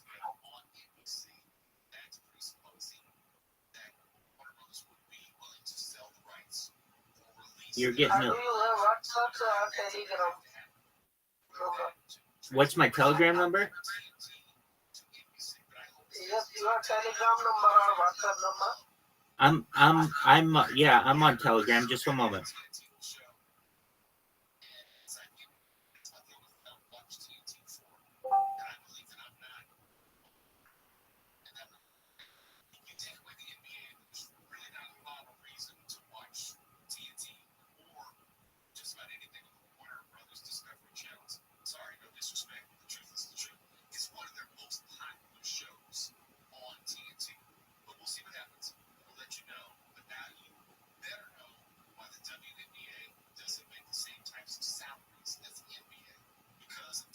Check your DMs. I sent you a DM of my YouTube and of this Discord. So Rashki Kamar, whenever you want, whenever you're bored, come in here and say hi. I'm always live.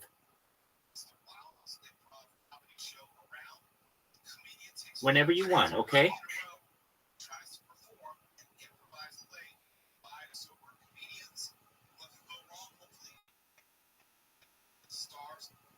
Cool. We're gonna watch video.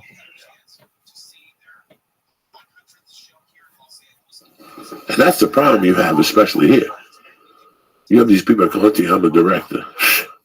Not in my fucking world, you're not, bitch. Not in my fucking world, you're not. Just because they sell a camera for $8.99 at fucking True Value doesn't mean you're a fucking director. No. Let me see your fucking work. Well, I did a flick in college and it won second place. And then me and my friends shot a short. Come to me after you do 4 years behind fucking Tarantino holding a wire. Right. So, yeah, you have to have experience. Absolutely. And it happens with everything. It happens with comedians who you've seen like go up and like, isn't that the thing? People always get mad at like TV sitcom actors for trying to do stand up. Sometimes, like Saturday Night Live guys or something trying to do stand up and they've been doing improv, and they go in there. Listen, man, I'm real proud of that guy from fucking those dudes that jumped off buildings and shit. Oh, Steve-O. Steve-O's still at it, and he loves it, and he still fucking does shows, and you know, you got to give him all the respect in the world because he stuck with it. This wasn't a pipe dream for him that his agent go, hey, if you need money, put together 45 minutes and go out there and bore fucking people to death and tell them about your fucking, how much money you make and tell them about your TV show and how you hate it working with your co-star. Do that for 45 minutes. I'll get you $10,000 a week. And they'll do it for 6 weeks and you'll never hear from them again. Steve-O at least stuck it out. Steve-O was the real dude. Got a Showtime special and everything. He didn't fuck around, Steve-O. So you got to hand it to him there. Right, it's not like the Charlie Sheen tour that ended after like 3 weeks and people were walking out. Lee, you got the world by the balls, and everybody who listens to this show. You have the fucking world by the balls, and a lot of us don't even know it. I didn't know it for a long time. For 10 years, I walked around out here not knowing what was going on. I was doing stand-up, and I was doing some work, but I wasn't doing what I should have been fucking doing. If I should have been doing what I should have been doing, you and I would have been in a different realm right now. But you move on, you live, and you fucking learn. Yeah, you know what you're strong at. There's things I would never ask you to do, Lee. There's things I would never ask you to do. But then, like when we did the documentary, I knew you could pull that off. A fucking moron could. It's not an Academy Award winner. We're not going for an Academy Award winner. We're just showing them little fucking scenes. And you're an editor. You shoot the camera, you press the button, and you put it together. The best that you can do it. That's it. I knew you could do that. Would we shoot a fucking movie? Would I use you? Fuck no. No, yeah. Like if somebody gave us $300,000, like, well, at least Sayat's going to direct it because he's the director from Israel. No, I'd be shooting myself in the foot. How dare you? You know, I'd be giving you 10 grand and keeping 30 to make money on the fucking deal, and the 40 should go to a real fucking director. Absolutely. You know, and that's how I like to do it. Whenever I do any of this dumb shit, I don't fucking just do it. I go to the expert and I learn how the fuck to do it. I'll pay the fucking $10 and they teach you how to do this correctly, so I don't have to come back at this shit later on. Right. If you don't do it right the fucking now, then later on, I could do this. There's shit you could do and there's shit you can't do. I told you 1,000 times today, I could quit fucking comedy right now. Quit comedy.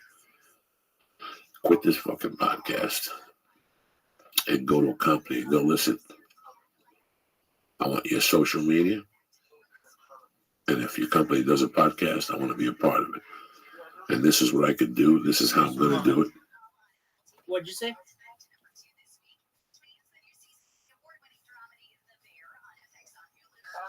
Hello.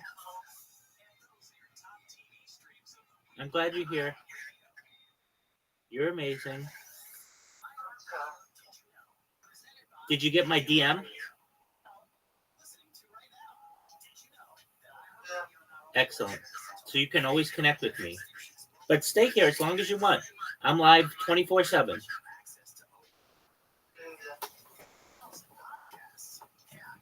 Damn, you dumb motherfucker. So meanwhile, you want to be Joe Christian with your safe little fucking tweet. You ain't getting nowhere. You ain't getting nowhere. Is that tweet, when I put a tweet out there about eating Mrs. Obama's asshole with that black ink out of her ass, do you think I mean that shit? No, but it got your motherfucking attention. The next tweet I put after that, you will see it. What up? Yeah, absolutely. You will. What'd you say, dog?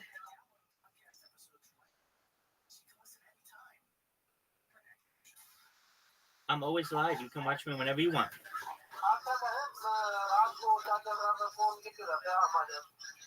Yo, dog, I don't know what that means.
Bobby and Crystal, the Queen down there in Austin, Texas, always, and my main man Mikey Stein, One by One podcast, shoot motherfuckers down one by one. You know, that word you use, entrepreneur, the reason why I fucking hate that word is because it scares people. Okay? You know what entrepreneur means? Just work hard for yourself. That's all that means. Work hard for yourself. One of the most interesting fucking guys I met out here the last 10 years was a dude I don't see no more. His name was Bob. And Bob was a dude that was clean and sober. But Bob has an interesting fucking story, okay? Bob was on drugs, smoked crack, didn't have no teeth. Wow. You know? And I think when he was 50, he decided to get his life together. And the rehab they put him in, the program he got into, was like an hour away from where he got a job. So he had to take a bus there. So he would take a bus every fucking day there. Every day a bus there and back. And he went from making $8 an hour to 12 to 16. Then he became a closer and he was selling duct tape on the phone. Duct tape. And he became one of the top closers. $40,000 a year, $60,000 a year. They gave him his own office. You know, this is like a rags to riches story. It gets better. He quit the fucking company and he's opened up his own tape company in his garage. In his 50s. In his 50s. By this time, he was like 57, 58. And he was selling tape out of his fucking garage on the phone. Just fucking selling. He's an entrepreneur, right? Yeah, absolutely. He got sick and tired for working for somebody. So he took his garage, he got a phone line out there, and he started calling people and sending boxes out of there. He started doing so well that the neighbors started complaining because of all the shipments of tape that he was getting put with high-lows and shit in front of his house for 2 or 3 days, then getting sent out. So he had no credit from all those years of being a crack hole. So the landlord would only rent him the space if he came up with $100,000 cash, like a certified check. So he made a $10,000 deposit, and he told the guy he would be back in 90 days. And for 90 days, he made $100,000. And he went back and he got into the office for a fucking year, this little warehouse. And then he went to work. To make a long story short, fucking 3M bought him out. One of those tape companies bought him out. And they gave him like $6 million, $8 million. Went to his house. They shot a movie up there, like a short film. Then I played one of the guys, and I went up there, and the fucking house is beautiful. Everything. The guy had changed his life. He showed me all his fucking paperwork from all those years and stuff. From tape. Jesus Christ. Duct tape. All right? Now, he was an entrepreneur. You know, so you do what you do, and you handle it, like. They just put such a big fucking fear into people that they can't do anything. And you know what? You learn as you go along, and you make it work for you. This comedy shit, I went as I went along, and I learned from people like Bobby Slayton and Jimmy Schubert and Joe Rogan, Carlos Mencia, and I watched what they did on the road. I watched what Gabriel does on the road today. I watch what Sebastian does on the road. And they all do something that works for you. And you take that ideology. You know what I'm saying? Right. When I first met Rogan, we all got on a plane there and we all got on a plane back. And that was great. But one day I started thinking about it. I'm like, first of all, why are we going in the night before? Like, let's say we had to be there Wednesday at 8 for the first show. We would leave here Tuesday night at 1 in the fucking afternoon to get in there at 6 for dinner. Rent a car. That's another hour at the fucking airport. Get to the hotel with 4 of us. Get upstairs. You know, it was just so much fucking, and you don't know, you're just having a good time. But then you're like, wait a second, something has to be done here. All right, let's get rid of that Tuesday night flight. Okay, let's get rid of that Tuesday night flight. Let's take the Wednesday fucking early in the morning. One more day at home. Okay? We started taking that flight. And that started working. And then on Sundays, instead of getting up at 10, hungover and having a breakfast You go into the airport at 2, then your flight's delayed till 4:40. Then you get into LAX at fucking 8 o'clock at night. Have you ever landed in LAX at 8 o'clock at night? Terrible. Jesus fucking Christ. And your luggage isn't coming for 45 fucking minutes. So guess what? That day of flying became the whole day. One day you look at yourself and you know what? What happens if I leave on the first flight up? And you get to LAX and it's 10 and it's empty and there's cabs and people are waving and the 405 is empty. Wow, I just saved. You know what I'm saying, Lee? You just learn little tricks along the way. For years, they told you got to stay at that hotel there. And it's 30 minutes from the hotel, from the club. And one day you realize, fuck you. You're paying for that hotel a rate. Give me the rate. Let me find my own hotel. And there's a hotel right around the corner from the club that has breakfast in it for free. And they give you a shuttle ride to the airport. And you can walk to the comedy club. You can leave the fucking you can leave the hotel at 7:45 and get to the comedy club by 10 to 8. You learn all these things. You learn about, how to make your life easier. We went on a flight last week, you Right. and I. On the way down there, the guy made us pay for both. He charged you for your luggage. Now, I'm platinum. Even if I don't fly first class, I get 2 bags for free. The chick charged you.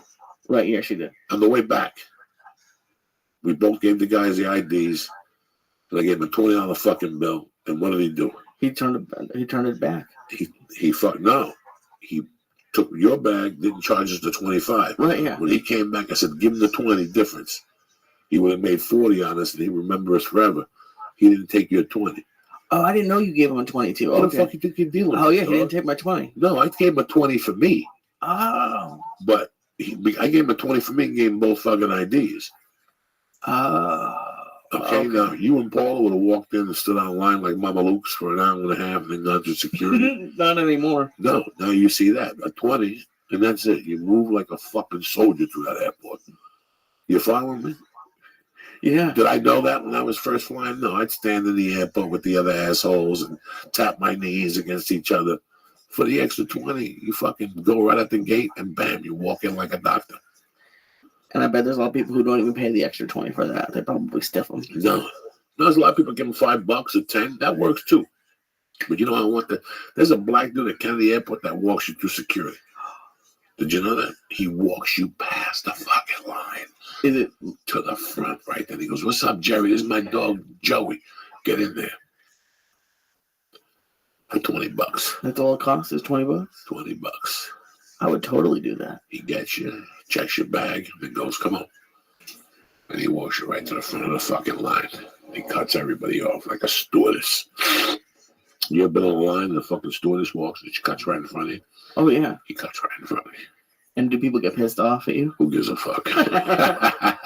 Who gives a fuck? I'm walking in with this 6'4" fucking black dude. What do you got to offer? You know what I'm saying? Remember when I cut the line on the way to fucking, was it Chicago, I think? Oh, yeah, you got right in the line. Nobody said shit. No, they said something. They Who said said? something, the stewardess or the gate agent and like a woman behind me. Because you like we were together and I was high and I turned around and they must have called your thing and you just took off. And I froze for a second. Well, I don't play games. Yeah. Then you did cut her off. That's right. Yeah. And I turned around. I said he was with me. I said, "Well, we're flying together." Jesus Christ! You just took off. I think the most important thing why I did this podcast, one of the things I wanted to get out there was that the society, one of the biggest, beside your family, your family always supports you. Your friends don't support you. They break your balls about whatever you want to do. But everything else points to you for failure. And if I would have believed any of that failure, I would have done nothing with my life. Nothing with my life. I never believed it. I never believed it. Just how a carpenter gets better by overcoming objections and, a plumber gets better, an electrician comes in and goes, "Oh my God, I didn't know about this wall before we put the bid in." All that shit, that experience, I think that we have that. But at times we're scared to fucking use it. The purpose of this podcast was to prove to people that they were lying to us in every single aspect. From going to college to trying to get off drugs, to do something with your life once you get out of prison, to go for something you believed in. When I first saw The Sides for the longest yard, I didn't give a fuck. I was getting that movie. Even if I had to kill whoever got it the week before, run them over with a car on the Wilshire Boulevard like Tupac or Biggie. That was it. I knew I was getting this fucking movie. That was it, Lee. In my mind, I'm like, I'm getting this shit. So this is what this podcast is about. It's not about anything fucking else. It's about letting you know that you want to be an entrepreneur, whatever the fuck the word is. Right. You can do it. I don't give a fuck what objection they tell you. Your job is to find the way. Plain and fucking simple. Just find the fucking way. You know, I wasn't ready for LA when I came here. I'll tell everybody on this fucking podcast. As a comedian, as a human being, I wasn't ready for LA when I got here. But I stepped up once I got here. Once I got here, something made me get to the Comedy Store and these other places. And I was on the drugs for a long time, but I kept moving. I didn't let the drugs take me down. The drugs were part of who I was. It wasn't who I was. Do you know what I'm saying? I wasn't at home shooting and hanging out with degenerates. I was just a closet fucking functioning addict, as they call it, I guess. He's a functioning addict. What that means is I snorted coke and still slung dick. Okay, that's what that fucking meant. So that's it. That's it, and that's that. That's what the podcast is about. Yeah, because they scare you. They make everything so hard. They make everything so expensive. Whether it's in college, whether it's in life, there's always people telling you that it's going to be tough, the decision you're going to make. And you know what, man? It's as tough as you fucking let it. Your mind overcomes all that shit. You look at it just another fucking day to doing business. It's so weird. You just look at it as just another day of doing fucking business. So it was tough for me. It was tough for me in Seattle, in that fucking office I slept in and shit out the window. It was tough for me when I first got here. I lived with Stanhope. You know, I lived with a girl in a fucking trailer. But I knew it was what I wanted to do. And I knew it was all I had, and I had to go for it. I didn't have time to dick around. The last thing I wanted to do was fucking fail and have to go back to Jersey or Boulder and say, I tried LA. You have to be a gay guy to live there and suck people's dick. No, you don't. You just got to get up in the fucking morning and go for it. And there's got to be no waste in your fucking day. And everything that you're going to do has to be worth it from A to Z. There's no waste in your day, regardless of what's going on. That's the other thing that we fall for. That's where the consistency comes in. That you don't give a fuck what's going on. This is what you're doing today. This is what I'm doing today. I don't know what you're talking about. I got to take it through a Dodge again. I don't know what you're talking about. This is what we have to do today. It's 100%. It's 100 degrees. I thought we could go to the beach. I don't know what you're talking about. I don't know what you're talking about. I got an agenda, and this is what I need to do every fucking day to get to where I need to go. I don't know what the fuck you're talking about.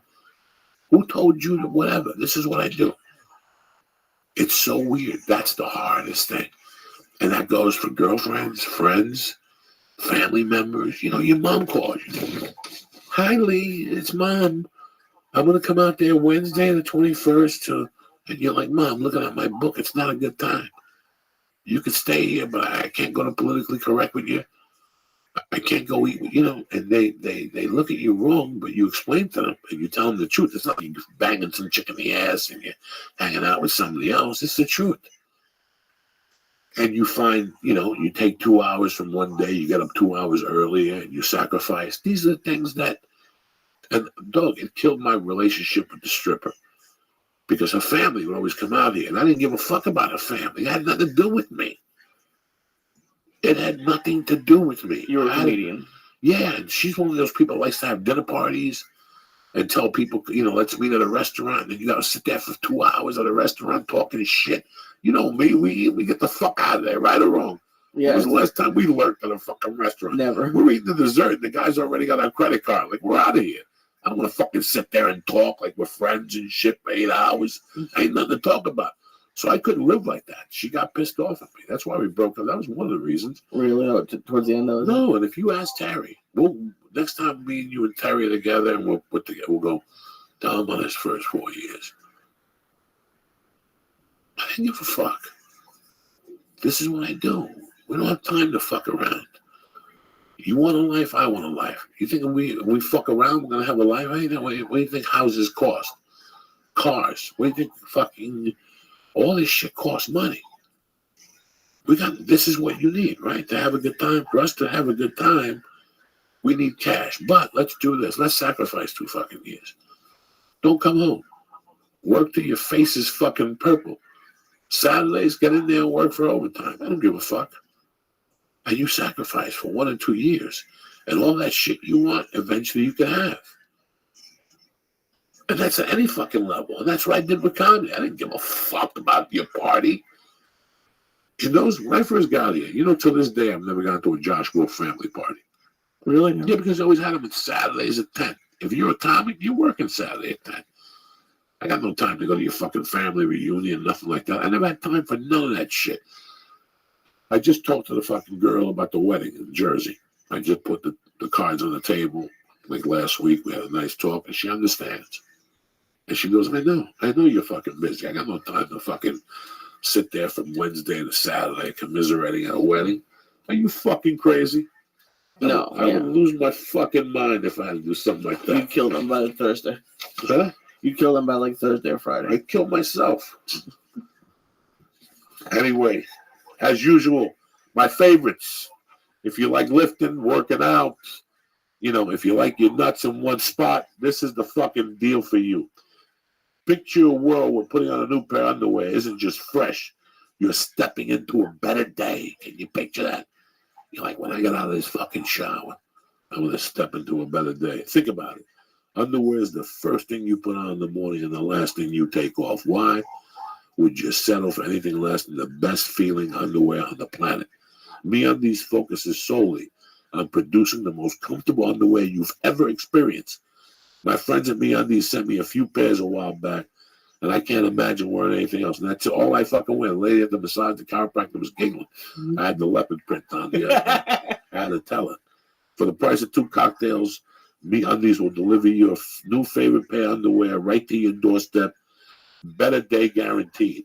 Try them on. If they aren't the most comfortable, best feeling undies you've ever had, they'll refund you and let you keep the first pair for free. Including the price is the sweet touch of Modal, a special fabric made with the best in-class raw materials that are scientifically proven to be 3 times softer than cotton. Plus, when you sweat, I don't know what happens with MeUndies. I'm telling you guys, your nuts don't fucking stink. These uber cozy undies are sold exclusively on the MeUndies website, where you enjoy free shipping in the U.S. and Canada. You understand me? And here's where it gets fucked up. I love MeUndies. It's the only pair of underwears I had on.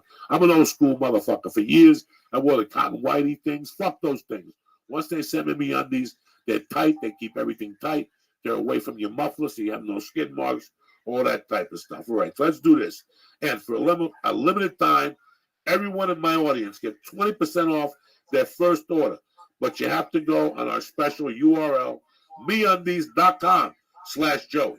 With the MeUndies Better Day Guarantee, you have nothing to lose. Plus, Uncle Joey's telling you, these are the nicest, softest, most comfortable fucking underwear you'll ever wear. So don't wait any longer. Go to MeUndies.com/Joey right now for 20% off your first order, and it gets delivered right to your door. Again, that's MeUndies.com/Joey. Give them a shot.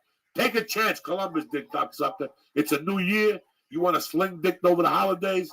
Put on MeUndies. They're probably going to have a Christmas fucking print with like a reindeer getting his asshole licked. This is what you need in your life. Go to MeUndies.com/Joey. Another thing I want to talk to you people about, all right? Magazines are where it's at. You travel. Everybody wants to keep them on certain little current affairs that they, some people like to hear about gossip. Some people want to read about the new cars that are coming up. Some people like Rolling Stone, like myself, for music and shit like that. Thanks to pizza, we're all binge eating. Thanks to Netflix, we all binge watch. But now with Texture, you can start binge reading. Trust me, it should be about one thing. When it comes to magazines, you know what you like. And with Texture, you get all the magazines you want in one super convenient place.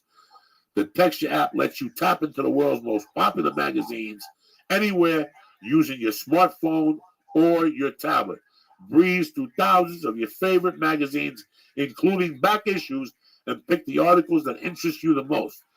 Texture has made it easy to find articles you care about. I don't just get to read, these articles. I get to live them. You understand me?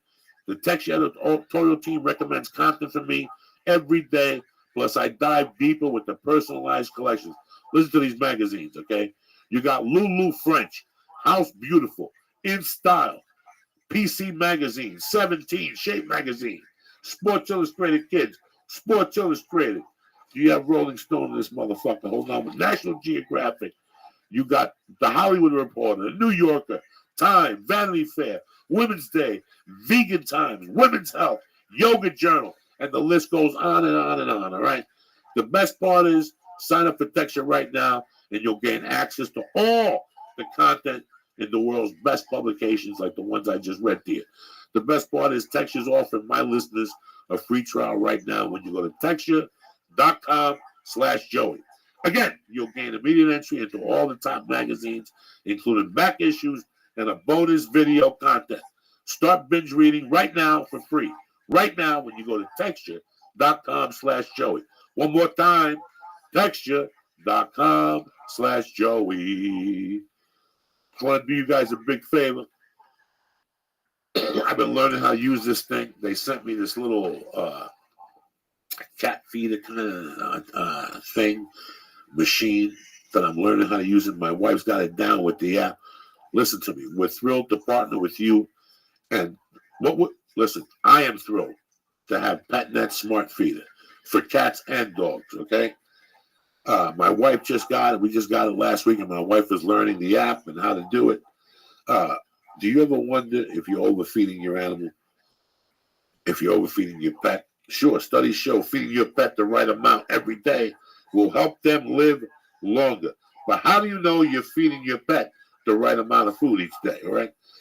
I'll tell you how. Introducing the PetNet Smart Feeder, the new smartphone-controlled automatic pet feeder that personalizes, listen to me, it personalizes your pet's daily calorie intake using their age, weight, activity level, and food type.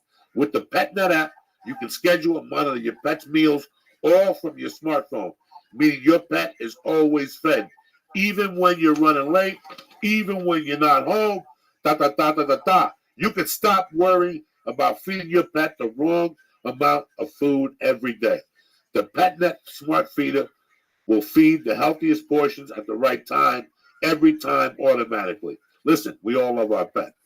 And the PetNet Smart Feeder is the best way for you to make sure you're feeding them the right amount every day.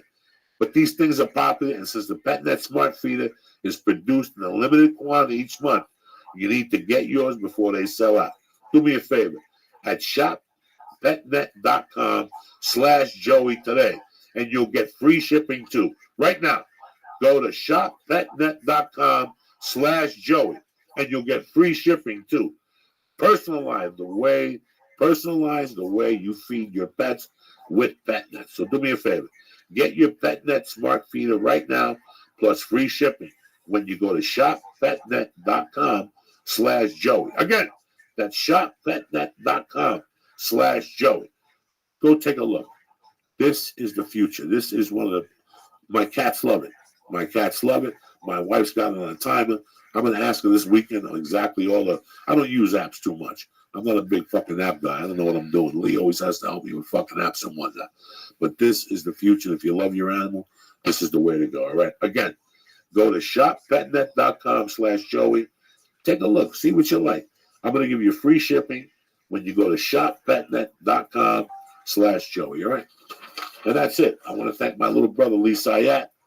But most importantly, I want to thank you guys. I'm off this week. Next week, I'm at the South Point Casino in Las Vegas, the only place where Lee's banned from. And then 11/11, I'm at Boston at the Wilbur Theater. A few tickets left there. And then 11/12, I'm at the Foxwoods motherfucking Country Club in Connecticut, bitches. Show starts at 7:30. Be there or be square, motherfuckers. Listen, thank you for this week. I had a great week with you guys. Thank you for believing in the podcast. Thank you for listening to us. And thank you for the love you give us. All right. We'll be back Sunday night, right, a little early podcast. So you have your shit nice and early on Monday morning. All right. I want to thank my little brother, Lisa Ayat, and you cocksuckers for listening. I'll see you guys next week. Have a great weekend.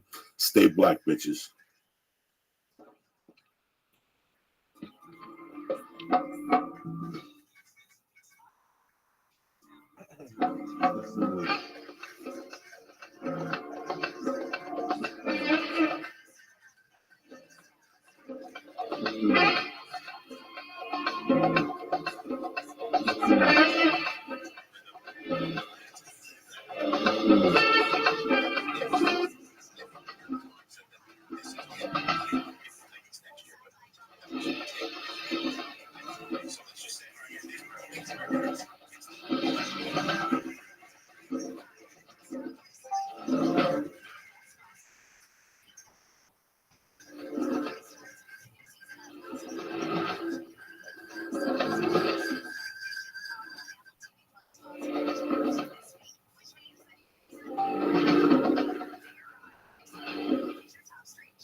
If I give you a piece of shit with gravy on it, you cut it and look at me straight in the eye and go, Joey, this is the best piece of shit I've ever had. You know what I'm saying?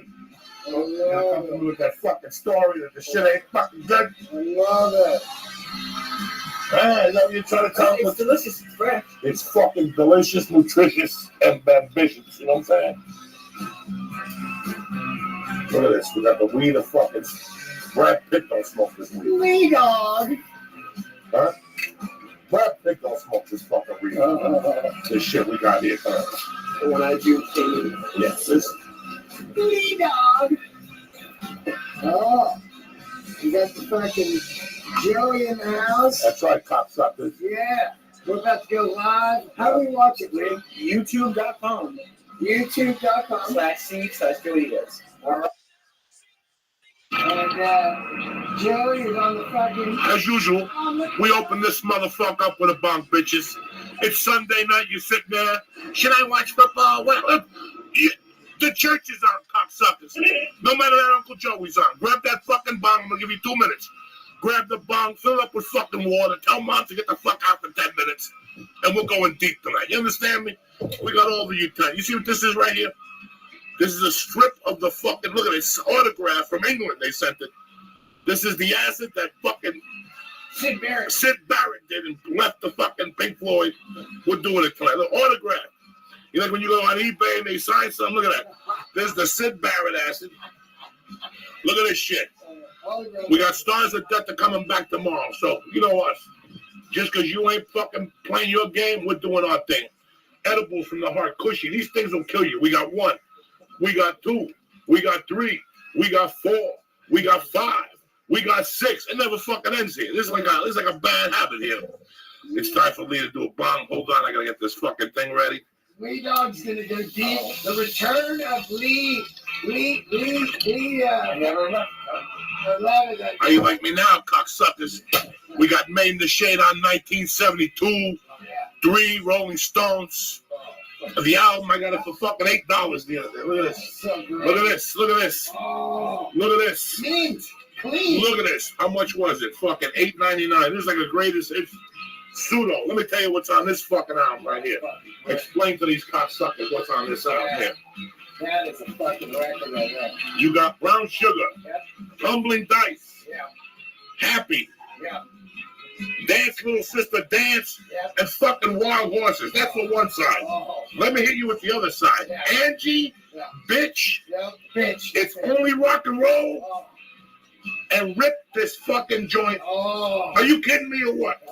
You need fucking a hit of acid to listen to this fucking masterpiece. You understand? You need a hit of acid to listen to this fucking Bitch masterpiece. is a fucking tune. I also got 2 other classics right here. Yeah. Classics. Oh. Bam! Oh. Regatta fucking Mombada, the police. Oh. Are you kidding me or what? Record. What is this called? Regatta de Blanc, whatever the fuck. Yeah. I'm not good at French, cocksuckers. There you go. And another monster. Oh, A monster. publicity. A monster. You understand me? Oh. This is where this drummer shines. Oh. Right here. Oh. Look at this. Oh, you know what it is? That giant steps on one. No, I told that thing right there. This is the one with the ring. Oh, yeah. I'll be Oh, yeah. wrapped around your finger. Yeah. This has synchronicity. This has.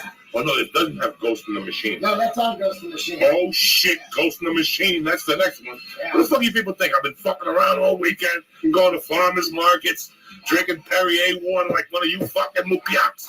I'm out here banging. I went to the store. I smoked reefer. I went deep in the murky waters of the underworld to get some fucking sin. What have you done? Huh? What have you done with your fucking weekend? You held hands. I took the baby to soccer. I took it to McDonald's. I went and got her a soccer ball. We had a good time. I don't fuck around here. You understand me? I'm ready for rock. I gotta get some water in me. I'm getting all parched and excited from the evening. Rock talk, Lee. What have you been up to, Lee? I've been going deep on those edibles. Yeah. All weekend, 1,200. He's been in training. He's like one of Fidel's men's in training. You know what I'm saying? Whoa, I love it. Got you crying. I'm not fucking around here. The prescription, right there. What's in the edibles? Chocolate? The only flavor in his edibles is death, okay? Oh, God, look at these two. Look at these two fucking nuggets. Look at this. Look at this beauty right here. yeah, it's so good. Look at this. Look at the size of this monster coming at you. Oh, And look at this fucking kukiaki. Look at this one.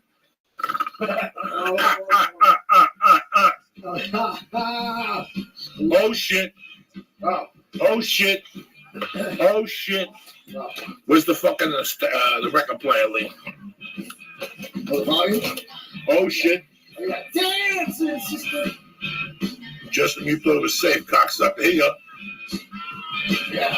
Behind your shoes, your dress so tight. Dance, oh shit. Dance, little sister, dance. Killer. Here we go. Yeah. She passed on me, oh shit. Oh. Dance, dance, little sister, dance. Should we open up with the sit first? Let's go with some edibles. What do you think? It's time for some edibles, Lisa. Let's do it. Check this out. Kush motherfuckers. Tomorrow the stars make a comeback. But for tonight, we gotta go with the Kush monsters here. Which one's better? Oh, they're both. This is liquid heroin right here, these things. If you haven't seen The Devil, this is the shit that'll make you take you to his doorstep. If you want to knock on the door, that's up to you. You know what I'm saying? Right or wrong, Lisa. And this fucking scissor will put us over the top lately. It's gonna be Mr. Pink Floyd, When you wake up tomorrow Cool. morning, you gonna work on your late. Lee will be awake tomorrow. Me, I go right. I can take 2 hits acid and be snoring an hour later. You understand? Our fucking shit is too high here. Even Leon is Sid Barrett. Leon is Sid Barrett tonight.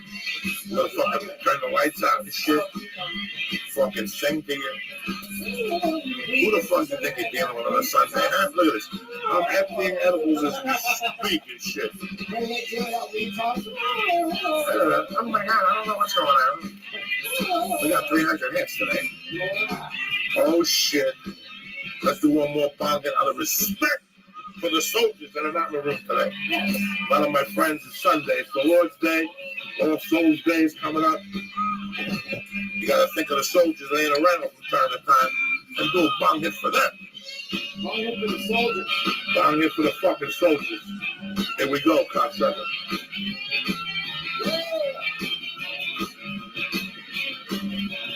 Wow. Hit it, guys. We gotta go up.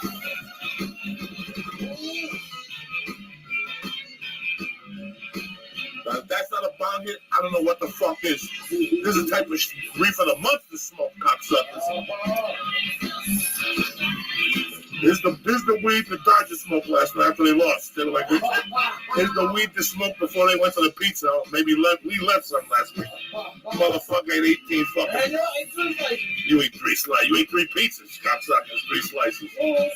Look at this. We're going right off the bat. Well, tonight's called anxiety. You understand me?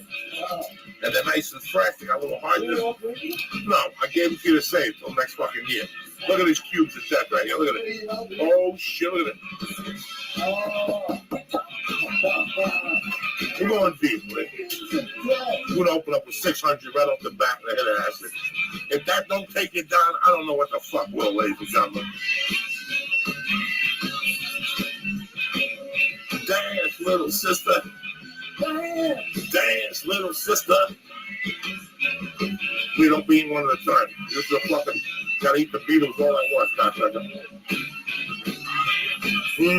Yummy for your fucking tummy. They come 4 slices just to let you know how strong these motherfuckers are. Yeah, be pretty excited. Now we're gonna get a little sentimental one for you. Little wild horses wouldn't drag me. Oh shit. It's the Mexican ice cream man. That motherfucker's bad to the bone. He's got ice cream shoes, paint materials, a hammer. That guy sells everything on that fucking truck. Really? That is so bad. He'll come now at 6, and he'll come back tonight at midnight. Wow. You sit in your living room at midnight, you'll hear him. He don't give a fuck. Kids are running out there with no curfew. Bunch of little orphans. What's up, Lee? Well, living is easy to do. Just like that. Why the fuck around with yourself? Listen, people. I'm a fucking antique compared to you cocksuckers. And if I could have done it all over again, I would have ate these every fucking day since I was 3. I would have been a savage today. Where you going, man? Oh, shit. Come on. Jesus fucking Christ. Oh, that's a family portrait right there. If I ever saw one, those are 3 felons. Oh my God, I love seeing you guys. I've missed you since last Wednesday. Get Lyft on the phone right now. That's right, we got Lyft tonight. Seesaw, Hent, Water, and Helix. That's it for me. Oh shit, couldn't take you away. You understand me? But Joey, what's with the fuck? Who's sparking? It's Lee's turn for a fun right now. Switch with him, Dean Delway, so Lee's ready for a fun. When you sat there, Lee's sitting there going, what the fuck is Dean sitting in my chair for? He knows I gotta do 4 or 5 bong hits. So you want to sit here? Go, little brother. Sure, there you go. No, save him. I'm actually pissing. It's so nice to see you motherfuckers on a Sunday on the Lord's Day.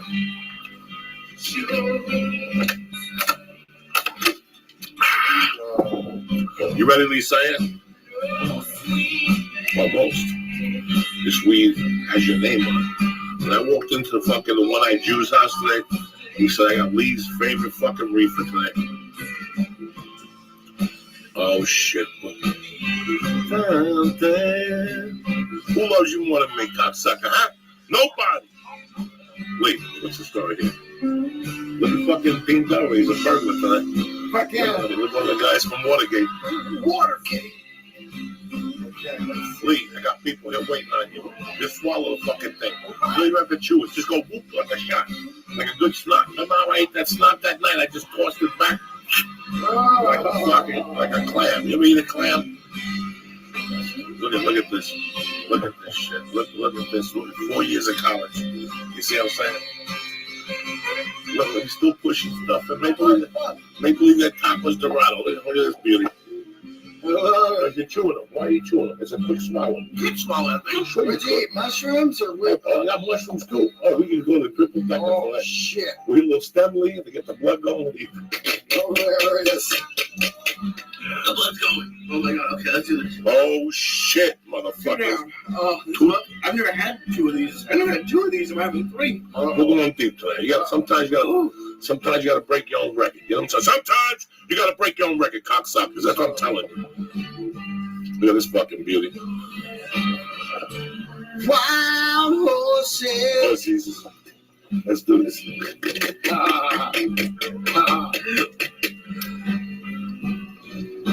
Look at this bondhead of love. This is a bondhead of love right here. Look at that motherfucker. That thing's on fire. Fuego, cocksucker. Yeah. Yeah, the choker hole. Me got the choker. You see what I'm saying? Training is. You gotta maximize superset the bond hits, cocksucker. Me got the choker hole. You gotta superset those fucking things. You left some of that dark shit in there. What dark shit? I know you left dark shit. I didn't leave no dark shit in there. I left the shit in there. I cleaned all that. Oh shit, you got another one in here. The choker hole. Look at that baby bag. Take this fucking. There you go. Yeah, what happens when you don't train all weekend, I cocksucker? smoked yesterday. You didn't smoke. You take 2 little hits. You don't train on the weekends. You gotta train. No one trains like you on the weekends. Yeah. That's what the weekends are for, training.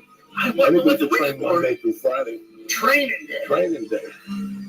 There's like days Every day is off. training day? Every day is fucking training day. Yeah, but get mad. Let's get to that point. Every day is training day, cocksuckers. I wish I looked like Ethan Hawke. There's no way about Ethan Hawke. He's He's got yellow teeth and shit. You know what I'm saying? Look at that bald head now. Keep going. Stay in there. Stay in there. Stay in there. It's the slow THC of death. There you go. There you go. Like a soldier.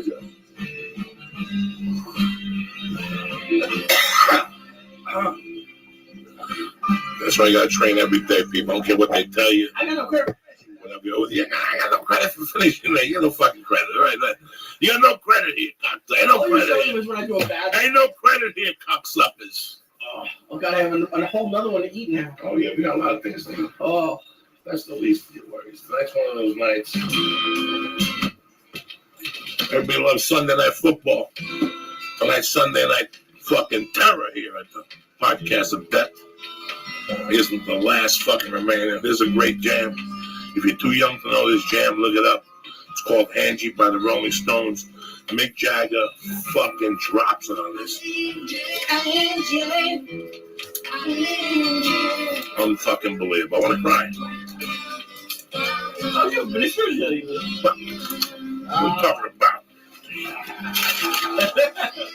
Angie, I still love you. Unbelievable how great this song is.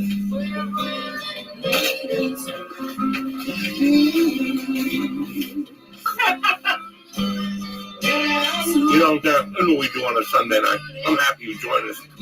Whether you guys were here or not, this is what we'd be doing. We'd be in a fucking room somewhere, the door open, listen to music, bong hits, vinyl, some water. Nobody's losing their mind, ladies and gentlemen.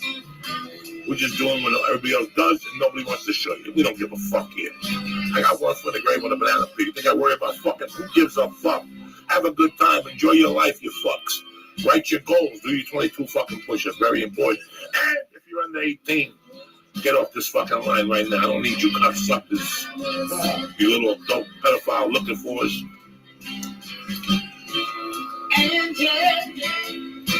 You're beautiful.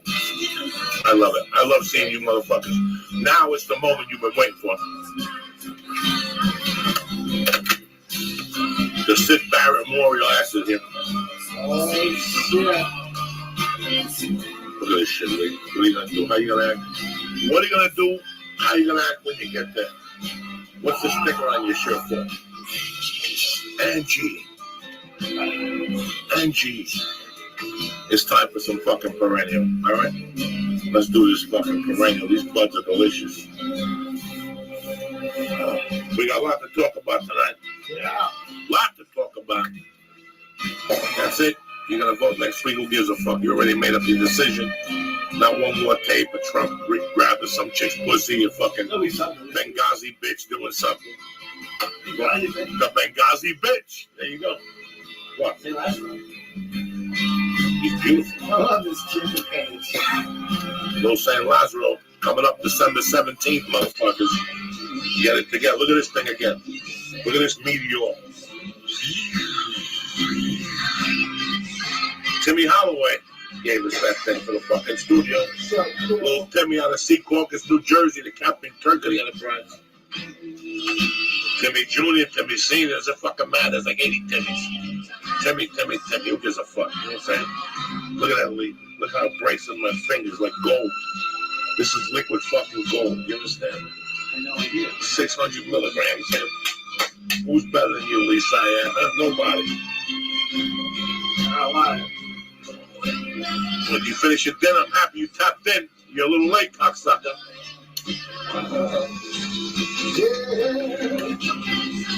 But I ain't mad at you.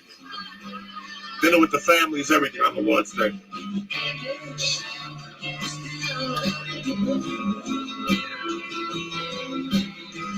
Everywhere I look, I see your eyes. Yeah. There ain't a woman that comes close to you. Are you fucking kidding me? There ain't a woman that comes close to you. Who the fuck says that type of stuff? And Jess, I'm not fucking beautiful. I'm Jess.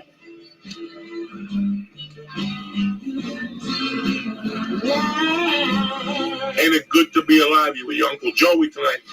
You could be out there wasting fucking time. There's the Man of Steel. Look at him fucking doing bongs like they're going out of style. That's my boy right there. Look at him, the Flying Jew. Lead dog. His eyes already fucking red. What are you already ready? Oh shit, here we go. Why are yours red? Because mine don't get red no more. They stopped. They gave up in fucking 93. I did a fucking bunch of bong hits. I was in Boulder. Here we go. Can't understand it. Oh shit. Oh, get me on the nunchucks. So, you gotta fucking clean this shit up. I'll snap you next time. Okay, I love you.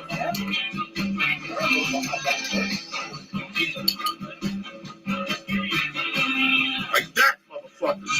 How you like me now, bitch, huh? Yeah, when you call my name. Oh shit. You think this is game of death right here? Would you stop with the game of death, cocksucker? You're gonna hurt me, you're gonna hit me in the head, then we can't do the. Oh shit.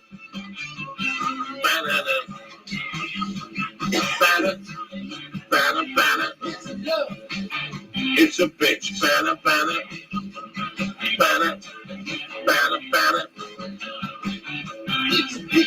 All right. Are you fucking nuts? And you thought it was going to be a boring evening. Oh, shit.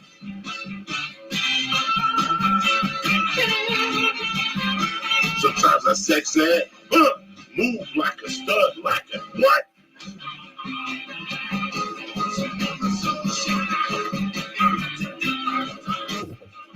Big Taylor. They're going. They're going. These motherfuckers. Look at that simple thing. Just, you know?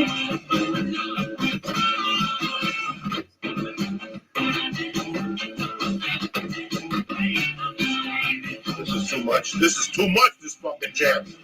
I put this on like 8 times the other night. It drives you. They don't stop throughout the whole song. Mick Taylor and Keith Richards. It's like a fucking monster duel here. I'm being hungry. Can't be the reason. Ready for another bong hit of love, though? Yeah, when you call my name. Oh, shit. We got Bobby Kids on the sax. Oh, my God. Listen to this. Here we go, the sax. Yeah.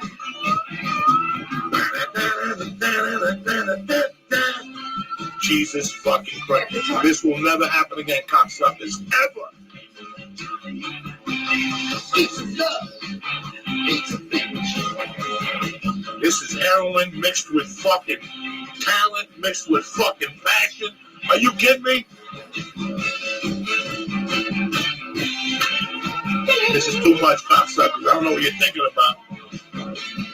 But next time you think you're doing something bad to the bone, listen to this fucking jam.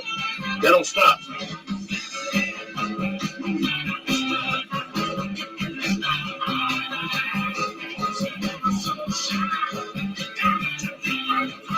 Oh shit. Look at you, man. Look at you. I'm fine. I'm high as fuck. I can't even do this shit. Walking. Can't walk on one leg. You know what I'm saying?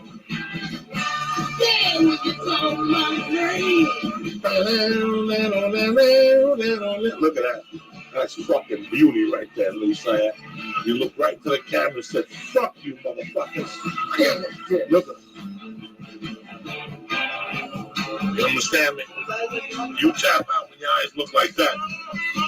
Look at that. Nice and clear, no veins busted. They just tapped out. They said, Joey, we're not going through this no more. Especially when Keith Richards on that fucking guitar. Here we go, Keith. What?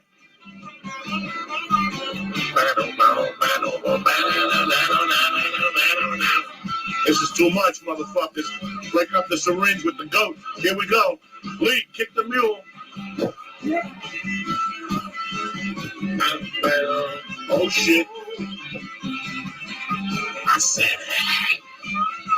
Listen to this shit. This is it, cocksuckers. Sunday night, the church. We'll see you in 10 minutes. This is as good as it gets in your fucking world. Especially when the luckiest day you had was the day your dog got run over by a car, cocksuckers. Here we go.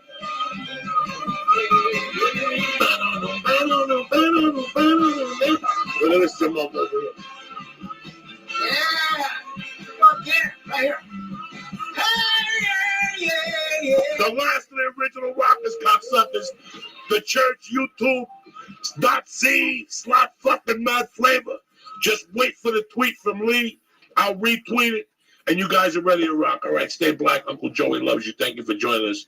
Oh, shit. I almost forgot. We didn't take our head of Sid. I was wondering. How can we leave you motherfuckers? Look at this shit. Being in my heart. Over the stage. Oh, shit.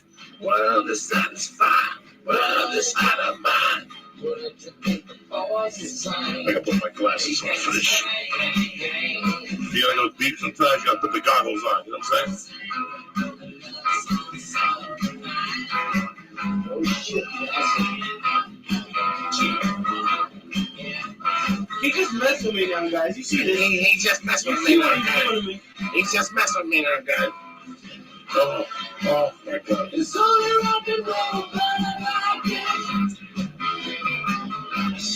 I know. It's only rock and roll, but I like it. That's all you need, bro. Like this.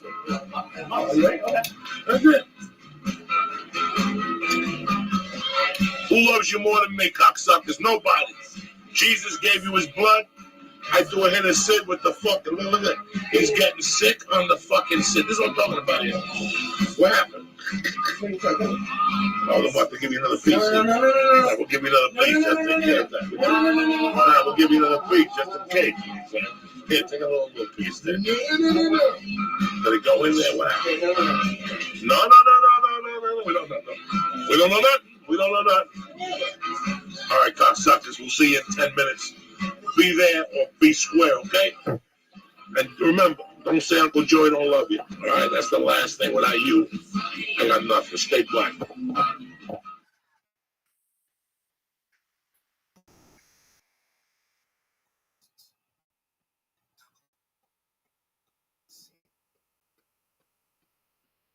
This show is brought to you by CISO.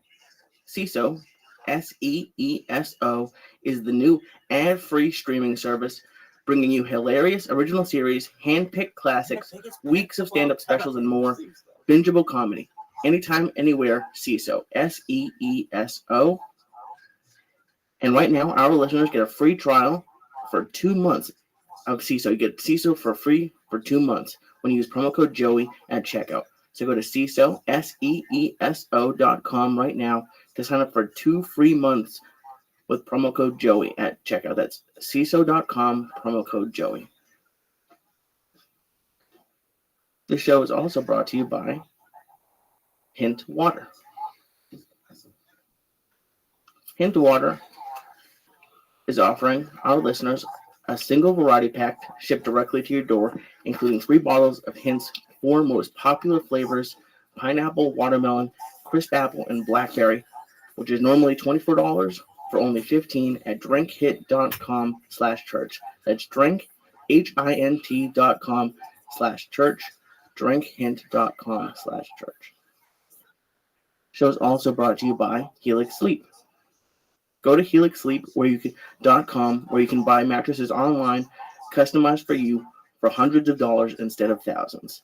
Go to helixsleep.com/Joey right now and get $50 off of your order. That's helixsleep.com/Joey to get $50 off of your order. helixsleep.com/Joey.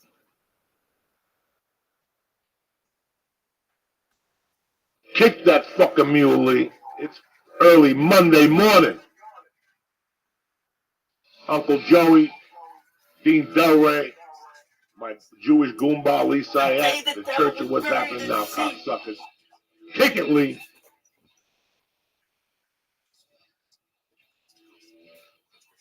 The day the devil is very deceived. Who the fuck do you think you're dealing with, cocksuckers? It's a whole new week, fucko. Strap a pair on. Here we go. Are you fucking kidding me?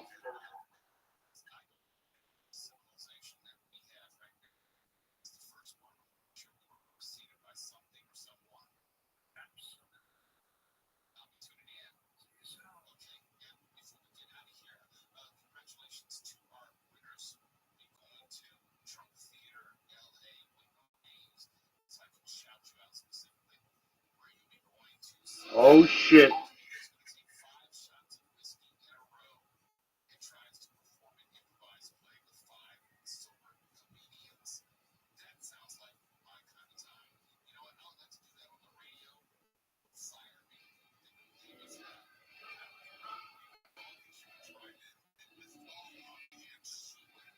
You can't stop rock and roll. You can't stop dick. You understand me? Uncle Joey, the Church of What's Happening Now, early Monday morning, the 24th of October. My main man, Dean Del Rizzi. Man, that song is so fucking good. comes out firing. Oh, man. I thought about that jam all day tonight. I don't know why. I'm not even a Twisted fucking Sister fan. But when it comes to I walked out of the show one time. You did? Yeah, I was young. I had makeup on. Oh, yeah. I'll tell you. When I went to see him the first time at a bar in Jersey, they had makeup on.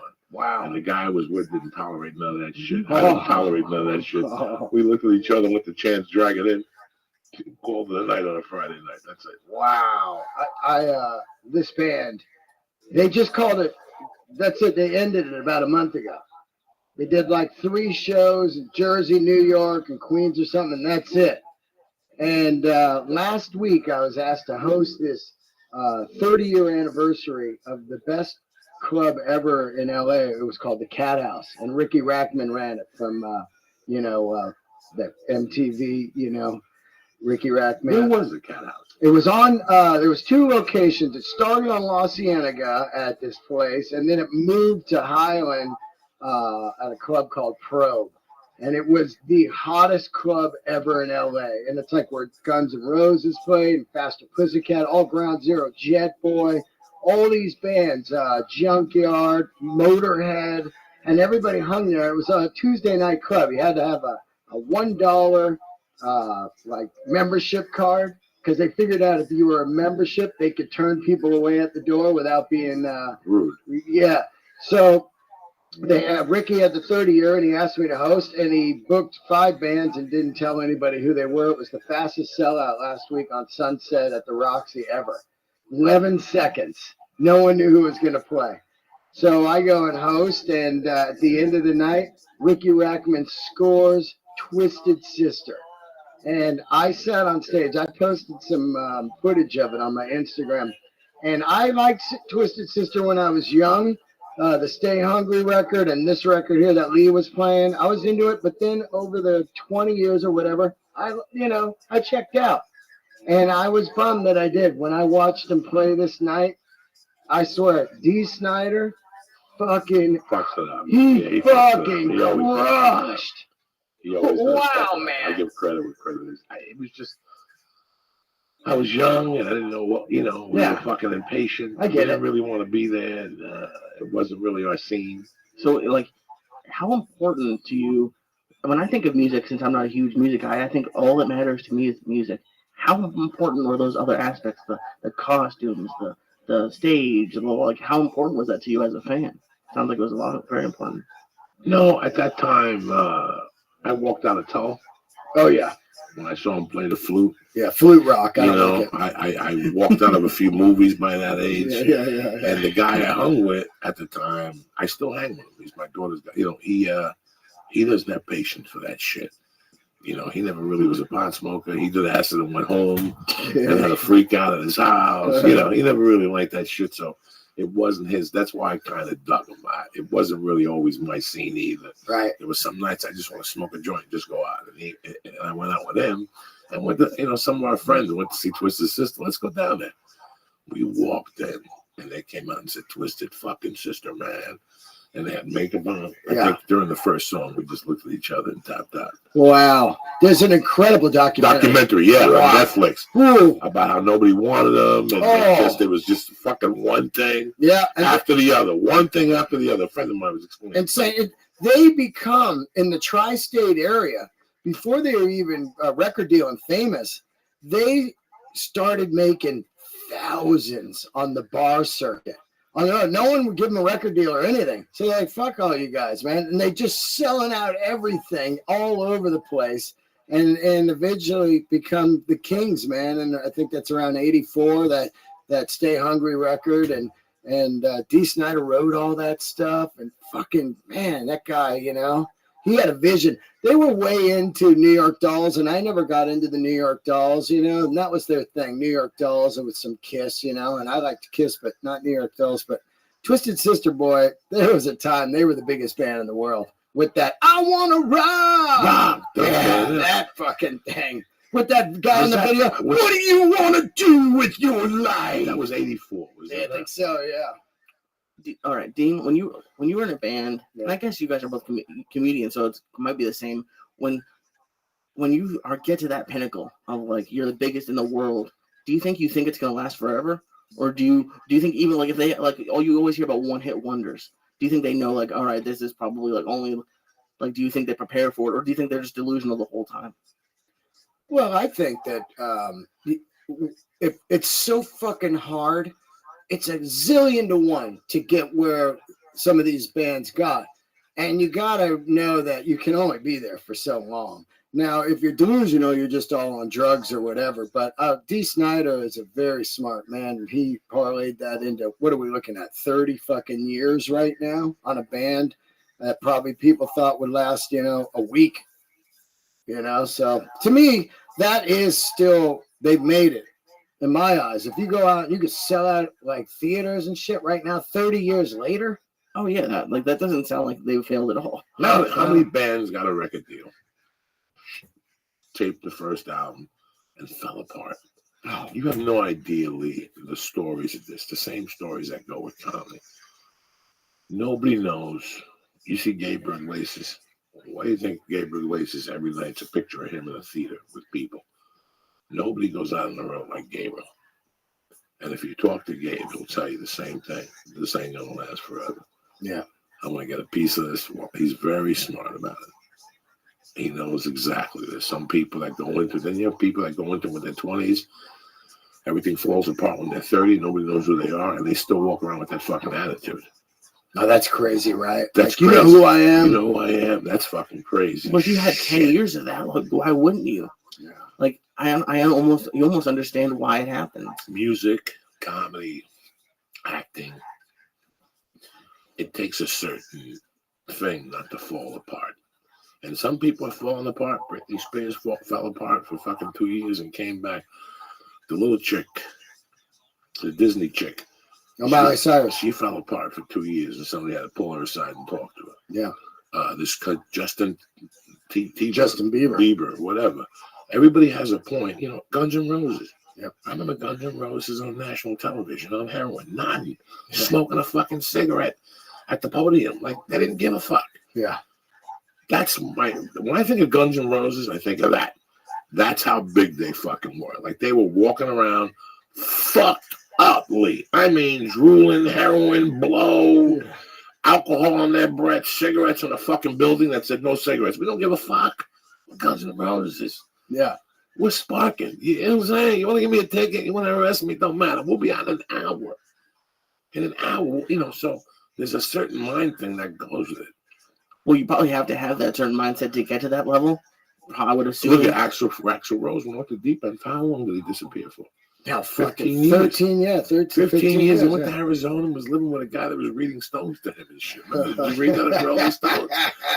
I mean, Lee, God knows where your mind goes. Can you imagine anywhere you go, girl wants to suck your dick? You go to that restaurant for breakfast, that waitress, she wants to suck your dick. Her kid loves you, the band. You know, she'll do anything for her. I mean, that's just one of the perks. There's no manual. I can't imagine. There's no manual. Yeah. You know, I would love for, you know, they talk about all this virtual reality. I would love to go and hang with Zeppelin in the 73 for 6 months. That'd be great, right? And see how long it would take you to go to rehab. Oh, yeah. How long would it really take you till you went to rehab, you fucking pussy? These people, I think they go off the deep end. John Bonham died in 79. That party started in fucking, since he was 3, he was drinking like that and playing the drums and your blood pressure, you know. That thing doesn't stop. It's crazy, man. It's like I was talking to you about that Blind Melon, you know? It's like, here's this band that they put a record out. It flops totally. And then MTV starts showing the Bumblebee video. You know, like, hey, this is a cute video. And in a 3-month period, they flop to 3 million records. Like they think they're done. And they fucking crush it. Then the singer gets on fucking drugs and he can't break it. He can't fucking break loose. They're sending him to rehab. They're trying to fucking help him. They're trying to fix him. He writes a second record, which is monumental to me. Like, this record is crushing. He dies 3 months later. I saw him a week before he died. You know, and it's like, it had to just spin him out. Like, you got to think, like, you're from Indiana. Like, he knows Axl. He sells 3 million records. He's living in Hollywood. In the 80s, 90s, people are in the Don't Cry video. In the Don't Cry video. At the end. Was that not him? Yeah, that's him. And, you know, they were like Allman Brothers meets Jane's Addiction. And this guy's lyrics were deep, man. I was reading him today because he died Saturday, 31 years ago. I was like, this guy. 31? 31 years ago. No. 21. Sorry, yeah, 95. 94. Yeah, 94, 95. 21 years ago. But it's just crazy to think like how people, you know, they just, I don't know what grabs you, you know, you're just out there partying and next thing you know, it grabs you and you're gone, you know? You can't, you know, you look at Springsteen's longevity. You look at the Stones' longevity. Yeah. Don't tell me the Stones didn't have fucking problems. Oh, man. You know, they had internal problems and drug problems. Look at Aerosmith. Oh, man. Lee Aerosmith. Take Aerosmith. Yeah. Like I told you, when they did the album Rocks, they were so high they didn't even talk to each other. They just lived in the same house. And set what time? We'll be down there at 3. Don't go down there at 3. From 3 to 5, I got the studio lead. Don't go down there from 3 to 5. Your addiction takes you to these places. When you signed up for this band, you just wanted to make records and make a little bit of money, maybe, and play and meet some chicks on the road. Yeah. And here you are, Aerosmith. These guys were dead. For anybody who doesn't know the Aerosmith story, they died in 1979, and nobody heard from them until 85. But now you're like, Joey, so what? Bands do that all the time. No. I'm talking about at the time, they were the cream of the crop, and they fell apart right in front of you. Perry left. The other guy left. Yeah. Tyler was on a fucking heroin bender. He couldn't sing. It was a fucking horror show. Oh. It was a horror show. And look at somewhere along the line. They released Done with Mirrors, which I lit on fire. Oh, that's just a god-awful album. I love that record. There's 2 songs on it I like. I remember. And I threw the cassette away. I'm like, I'll never listen to this shit again. Wow. Then the rappers put them on the fucking song, and they blew up the top, and they came back with all that music. Yeah. Is it my favorite Aerosmith music? No, it's not. But I'm happy they got back together. It was a piece of my childhood, you know. Yeah. We've seen all these people, and you ask yourself the same story. Comedians. You know, they go to Montreal, they fucking get the deal, they come here. You know, this moves fast. This is fast moving, dog. Yeah. And when this hits, this hits. 1 minute you're doing Googles in fucking Missouri, and the next minute you're gonna call to do the Toronto Amphitheater. It's 62,000 seats, 6,200 seats. I'm sorry. Yeah. And people are gonna pay $48 a fucking ticket for you. And you're like, are you serious? Yeah. And you're still doing that same fucking. You know, you could fall apart anywhere. Really. Ego has a lot to do with it. Ego has a fucking big part. Like you can say drugs, but it's always ego for the internal battle between. I was just reading this thing. I couldn't believe it yesterday, but when Maiden first got Bruce Dickinson, and they do Number of the Beast record, they shoot to fucking the biggest. And Steve Harris, the bass player, his thing was, I'm always in the front, in the middle.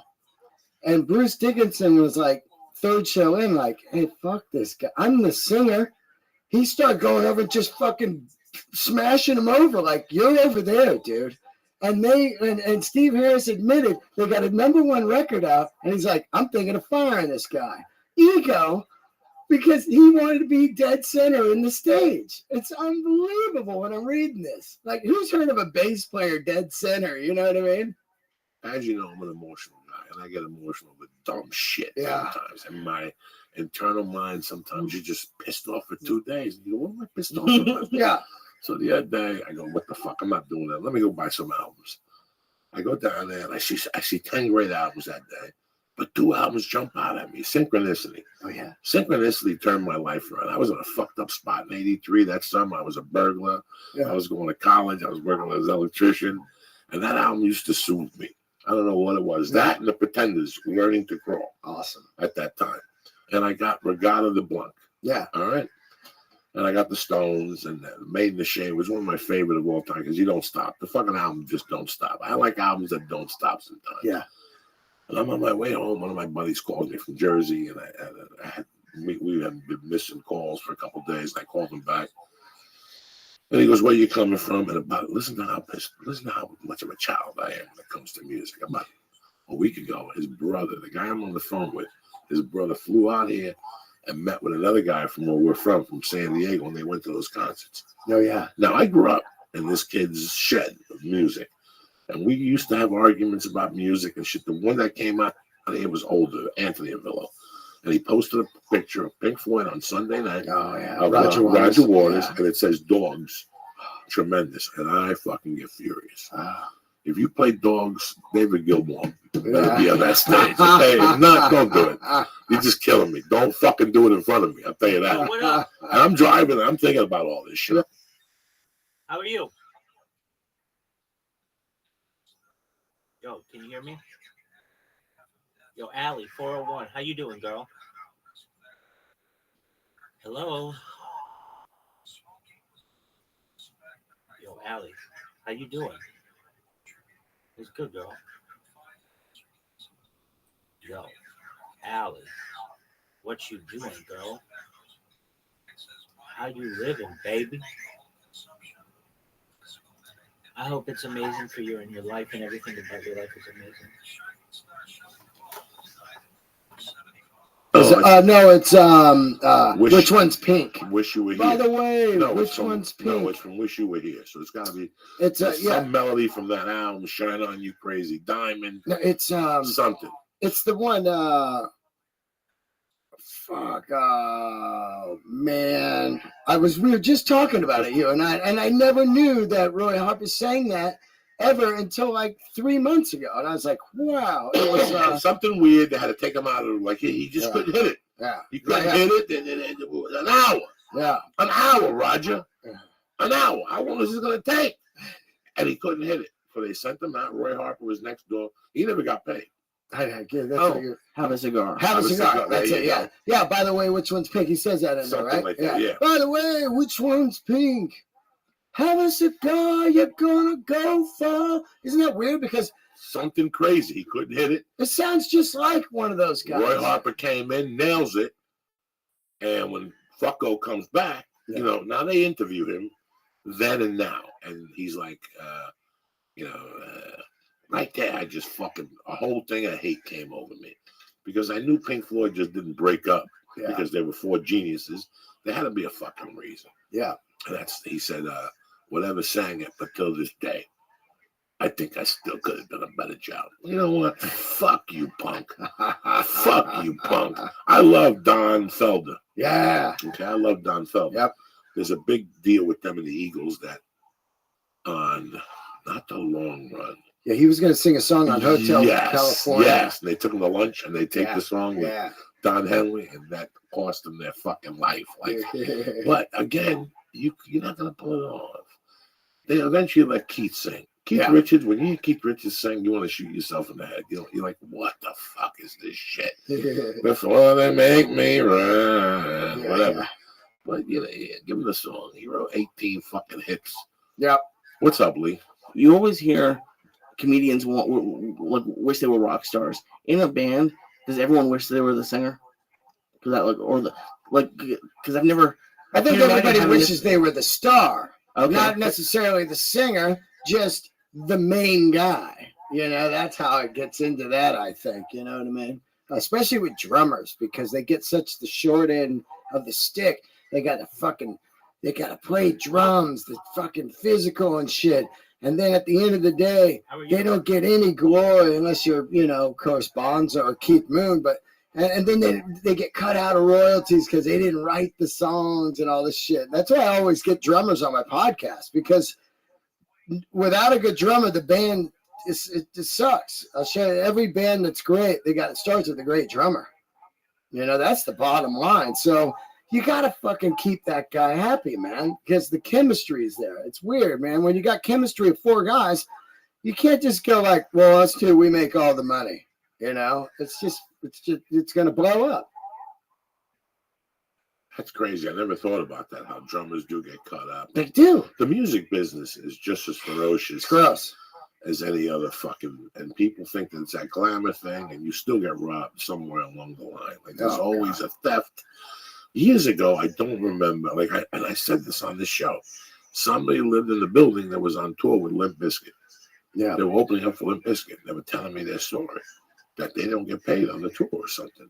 Yeah. The album sale, something just that I sat there and said, what? Yeah. You guys don't get $2,000 or something to open up for Limp Bizkit? Like, no, we get like per diem and something else. We make our records online. I don't fucking know. I was like baffled.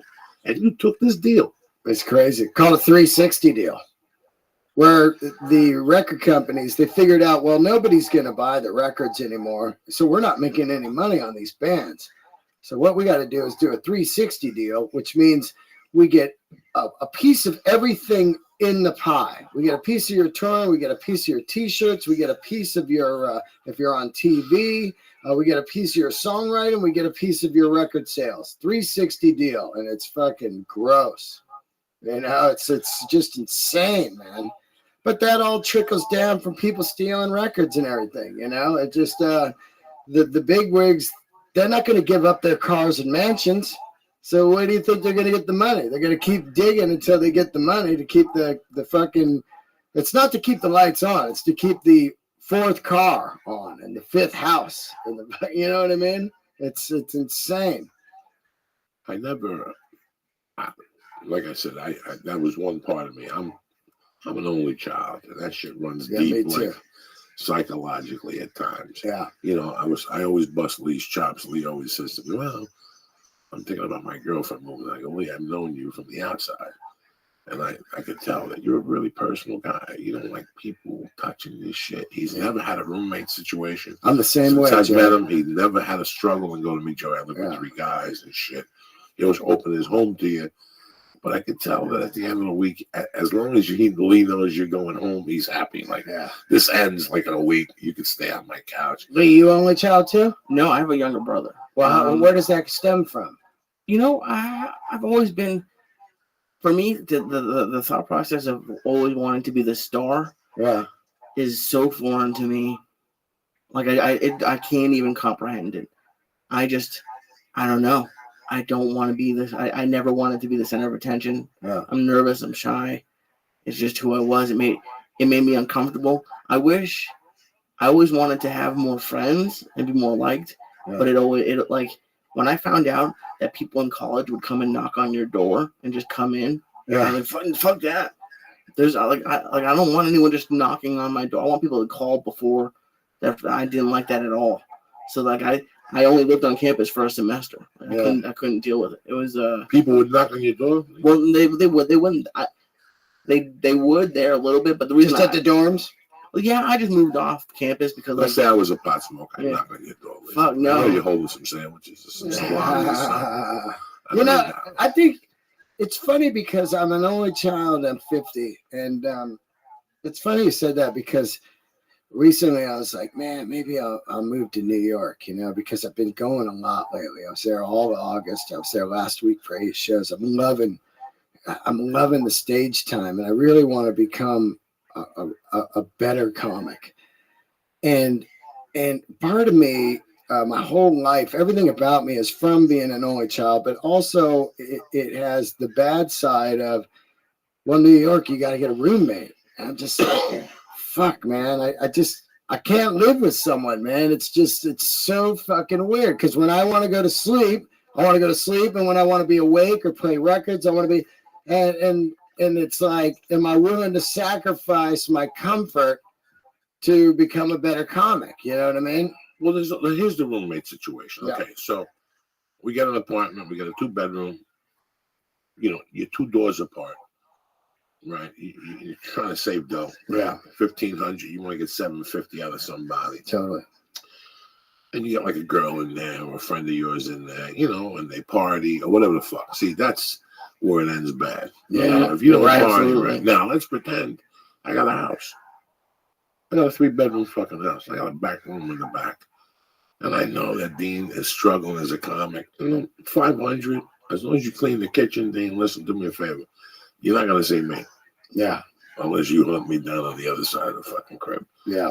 And you have your own garage and you have weights. As long as you clean up and all that shit, I don't give a fuck, man. Yeah. It's the people who you walk downstairs and they're smoking in your living room. Oh, There's yeah. 3 strangers in your living room and they got beer bottles and you see the foot and you know they're about to kick the fucking beer bottle. That's exactly what I'm talking about. It's got a cigarette butt in it, which is disintegrated, and you know that shit. Look at how I tell you. I described the situation. Exactly. I don't want to be a part of that. Yeah. I don't want to be a part of that shit. Yep. I've lived on couches. People always extended fucking courtesies to me growing up, but when I had a roommate situation, he was cool than fuck. His name was Jimmy Burkle, God rest his soul. We lived together 2 or 3 times, and there was I would never bring somebody over. Yeah. Like I would never. He had a girlfriend. He would go to her house. Yeah, that's where I would go somewhere over there. That kind of shit, right? You leave town, he watches the dog. He leaves town, you watch the dog. Yep. There's always some fucking thing to do. That's he's a professional, you're a professional, everybody pays their rent. Yeah. Nobody's doing blow, or at least they do blow. They do it once a week in their room. Yeah. Shit like that is fun. Sometimes to come home and to talk to somebody for 10 minutes, it's kind of fun, especially if they're not a comic. Right. It's great. It never worked for me. I didn't have that many of them. I only did. You're right. I never had a roommate out here. But when I had roommates, if they weren't my friend, it was great. Right. Like 10 minutes saying hi, maybe watch a TV show together, have some dinner. But when I moved in with people who I knew, that's when you're fucked. It ended up in hate. They start pushing buttons. They know they can get away with stuff like, oh, man, why are you so uptight or whatever, that kind of shit. That starving roommate shit, unless everybody's cool on the same page, it never works. It's great for a while until a friend of theirs moves in, and then your shit starts to miss. Your shirts are disappearing. Totally. You're like, fuck. Yeah. Now I got to smack a motherfucker. That's a bad situation. Listen, I was a single. I was an only child. I had like my own bedroom growing up, my own TV, stereo, remote control. I had cable in my room. I had an air conditioner in my room. All that ended when my mom died. Now I had to sleep on a bed with a guy. Yeah. When I lived in John Bender, we had a double bed. We slept together, 2 16-year-olds, like 2 fucking fags with the window open and shit. Yeah. You know what that's like? That was against my whole culture. 16 years. Then I slept on couches. Then I went to fucking prison. Then I got like a fucking apartment. I didn't get an apartment on my own until I was like fucking 20. Yeah. I went to Boulder. I got my first fucking apartment, which was basically a room with a mattress, a Walkman. Yeah. I got a TV after a while. I got cable. Besides, I didn't know nothing about fucking nothing. I had been sleeping on couches all my fucking life. Yeah. I lived in a warehouse with another band member where we rehearsed. So I lived in the office of the warehouse, and then he built like a wooden loft inside the studio, and he slept in there. But he would do a little fucking marching powder and just fucking practice guitar all night, not plugged in, but I could still hear it. It'd just be like, and after like 4 hours, I was like, dude, man, you gotta fucking stop. You know what I mean? You can hear him? Yeah, because it was really quiet in the warehouse at night. We lived in an industrial area, and you could just hear it, pick it, just, and he would just try to learn stuff, Metallica, just like that low. But I would have to get up, work in construction at like 6 in the morning, and I'd be like, oh, and then this stuff just wears on you, man. It's just like, it's tough, man. I mean, it's like, it's stupid complaining about it. And with me, guess who my worst roommate was? Who? Of all time. Yeah. My mom. Oh. No class. Oh, your mom. No class. No class. No respect. We had just this conversation the other night, Leah and my friend. No respect. No class. Actually woke me up when I was 14 with a girl downstairs. What up, yo? Come down and meet her, dance with her, that type of shit. Yeah. My mom would knock on the door. There's people downstairs. They want to come down, dress up, come down. I would come down, have to talk to people 4 in the morning. They'd be all fucking coked up. Yeah. Shit. I'd be giving out hugs. They'd be giving me 20s and shit. My mom would bring me like a Cuban sandwich from the Cuban place down the corner, and then she was rude. Yeah. Or she would cook.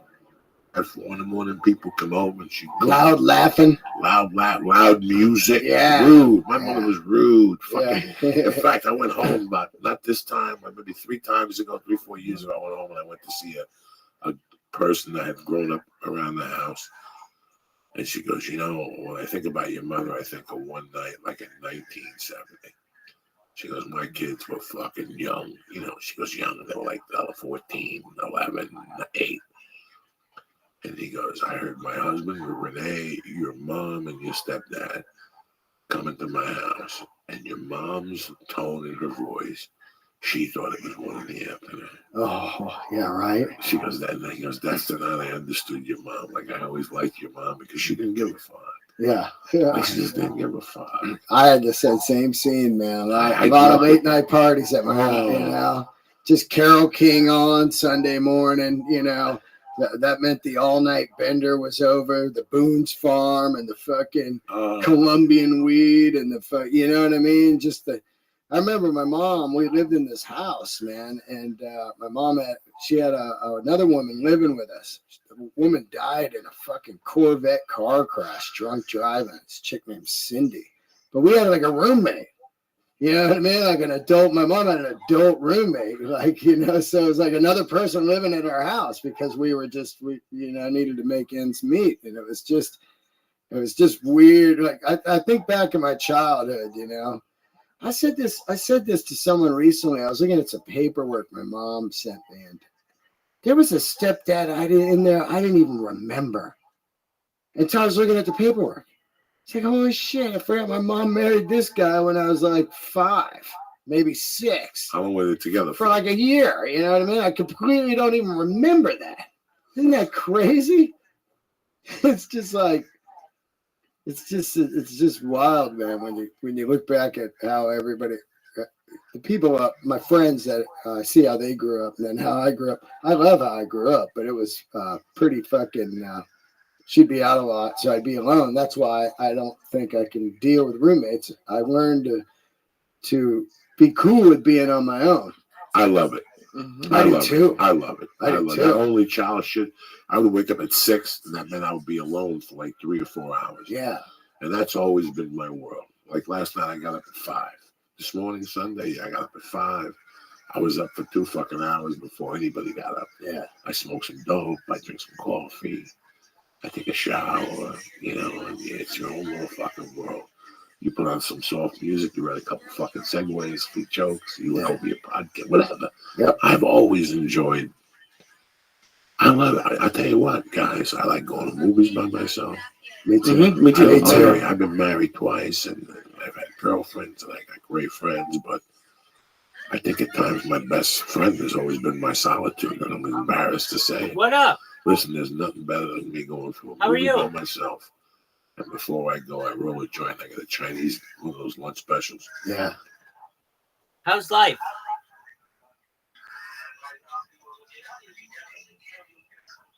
I'm glad you're here. Do you know English?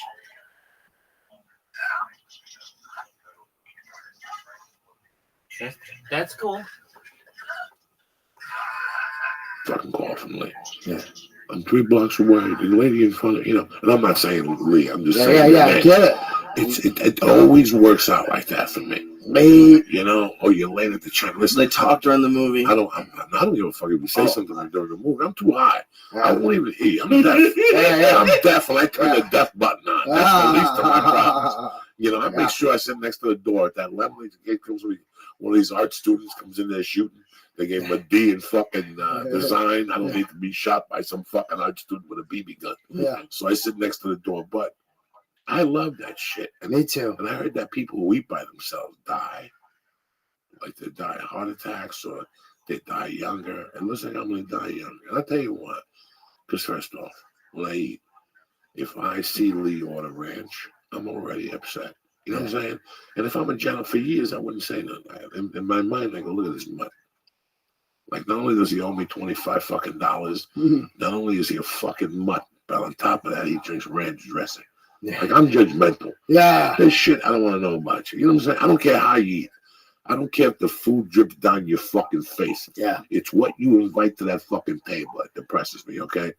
Like, if you eat hummus or you order like a bad entree at a place, like, I expect you to know shit about this place before we go in there, right? And I know you know the entrees. I like the places where people look at you. They look like a fucking schmoke. And they look at me at 300 pounds. And they go, Joey, when I go in that place with you, what should I eat? And under pressure, they crack. And they get the worst thing on the menu. Yeah. This fucking look over here. No, They crack constantly. Uh-huh. Let me get a pool boy. Listen, get the fucking gumbo and rub the crab on your face. I've never had gumbo before. Well, but you had the crab. Yeah, it's amazing. Yeah. It's amazing. Yeah. I can have a conversation with Lee. He'll tell me what he's going on like. Oh, I'm going to play. And all of a sudden, I go, how was it? Oh, no, we decided to go to this other place to eat them. And I don't understand none of that shit. So before it affects my fucking lunch, Yeah. you know what I'm saying? Before you order pizza at a bad fucking place Yeah. in front of me, and because that'll ruin my movie. Now I don't want to even sit next to you at the movie theater. Like, that's how upset I get with all that shit. So I just avoid it. You never brought food into the movie theater? Like you said, you stopped at the Chinese place. I would stop at the Chinese place, start bringing it in. Listen, if I smell your disgusting dumpling at the movie theater, Oh, I will take that chopstick from you and I will stick it right in your tit.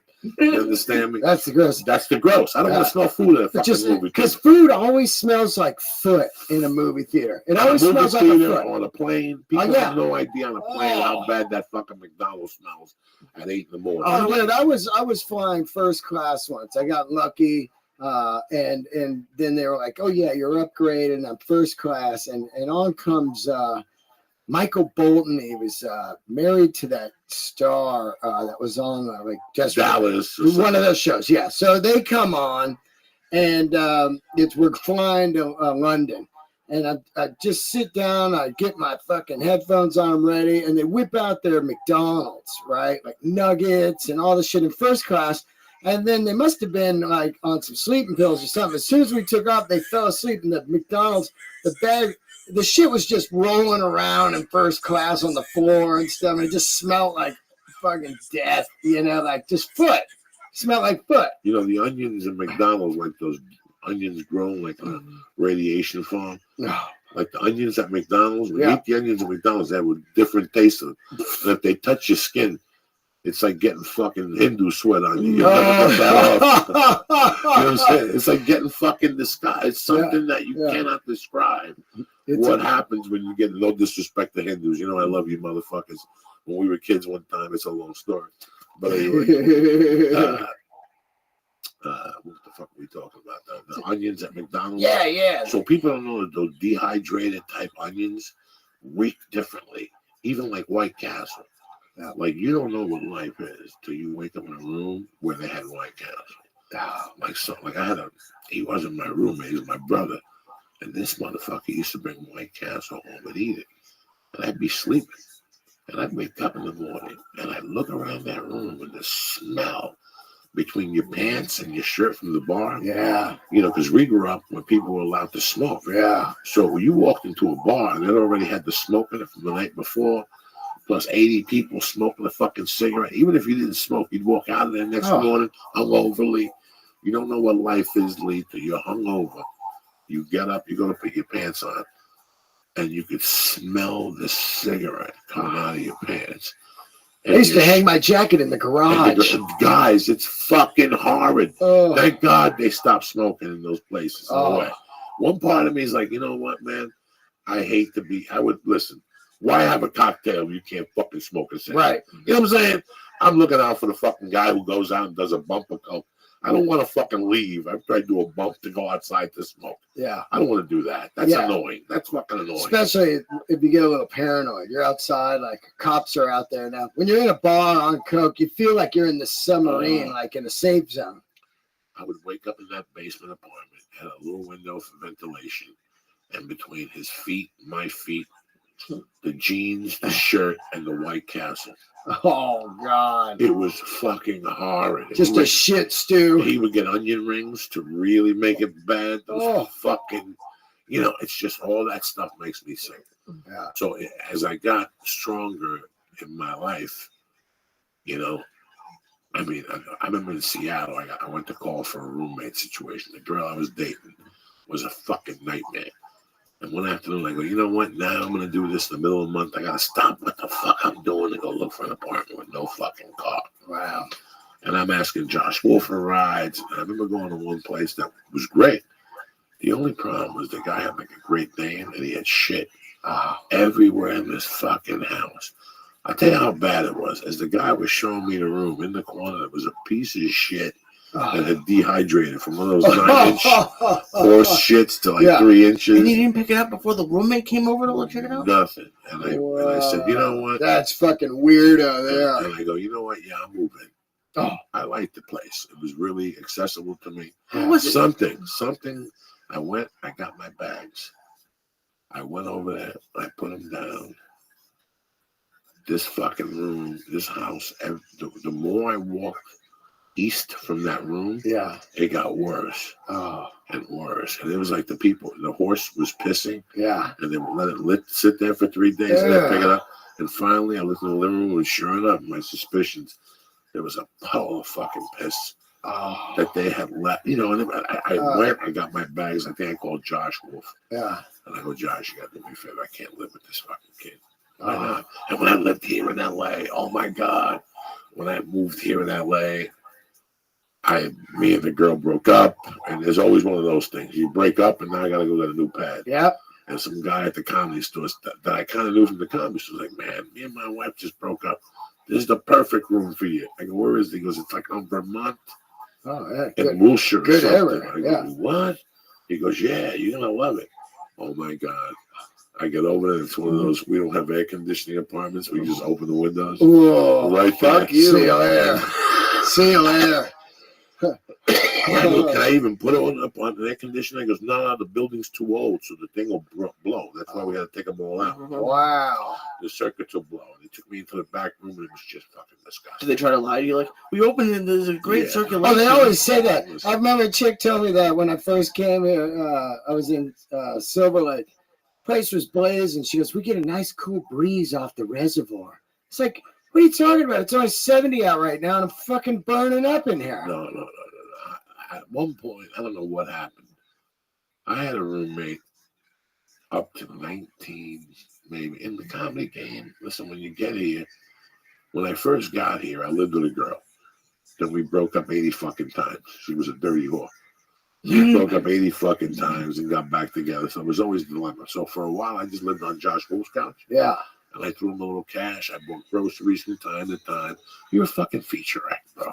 Yeah. You know, but in those days, it was a $200 plane ticket to New York.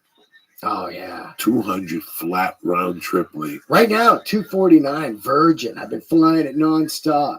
Really? $249. I signed up for their notices.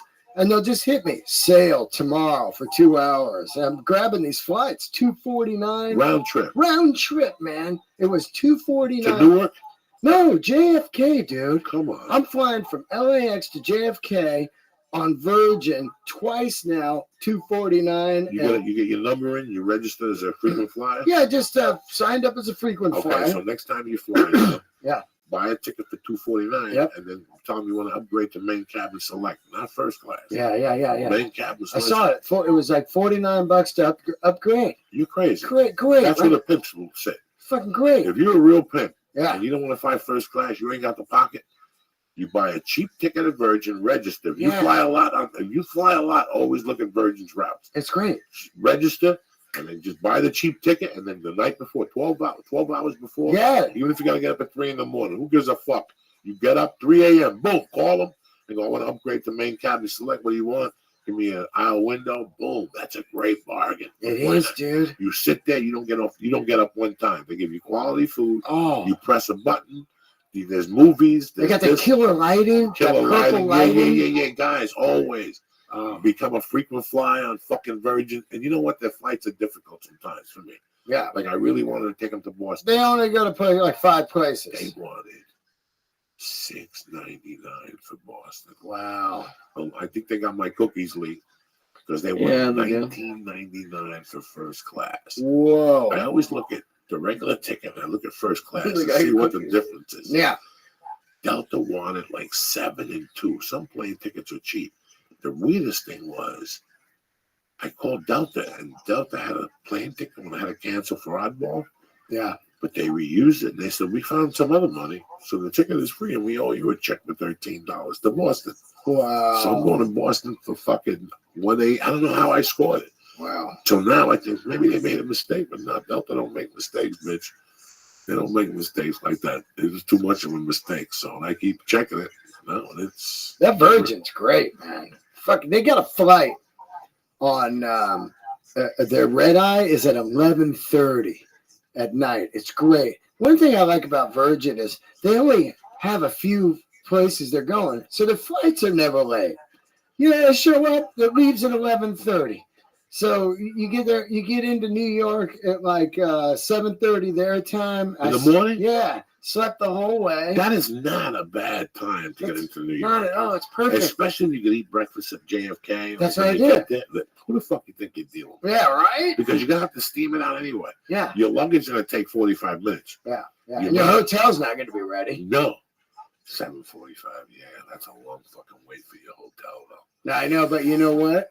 I call ahead the day before to the hotel and I say, look, I got a meeting. I need an early check-in, man. Come on. And I'll give you a shout out on the podcast or whatever.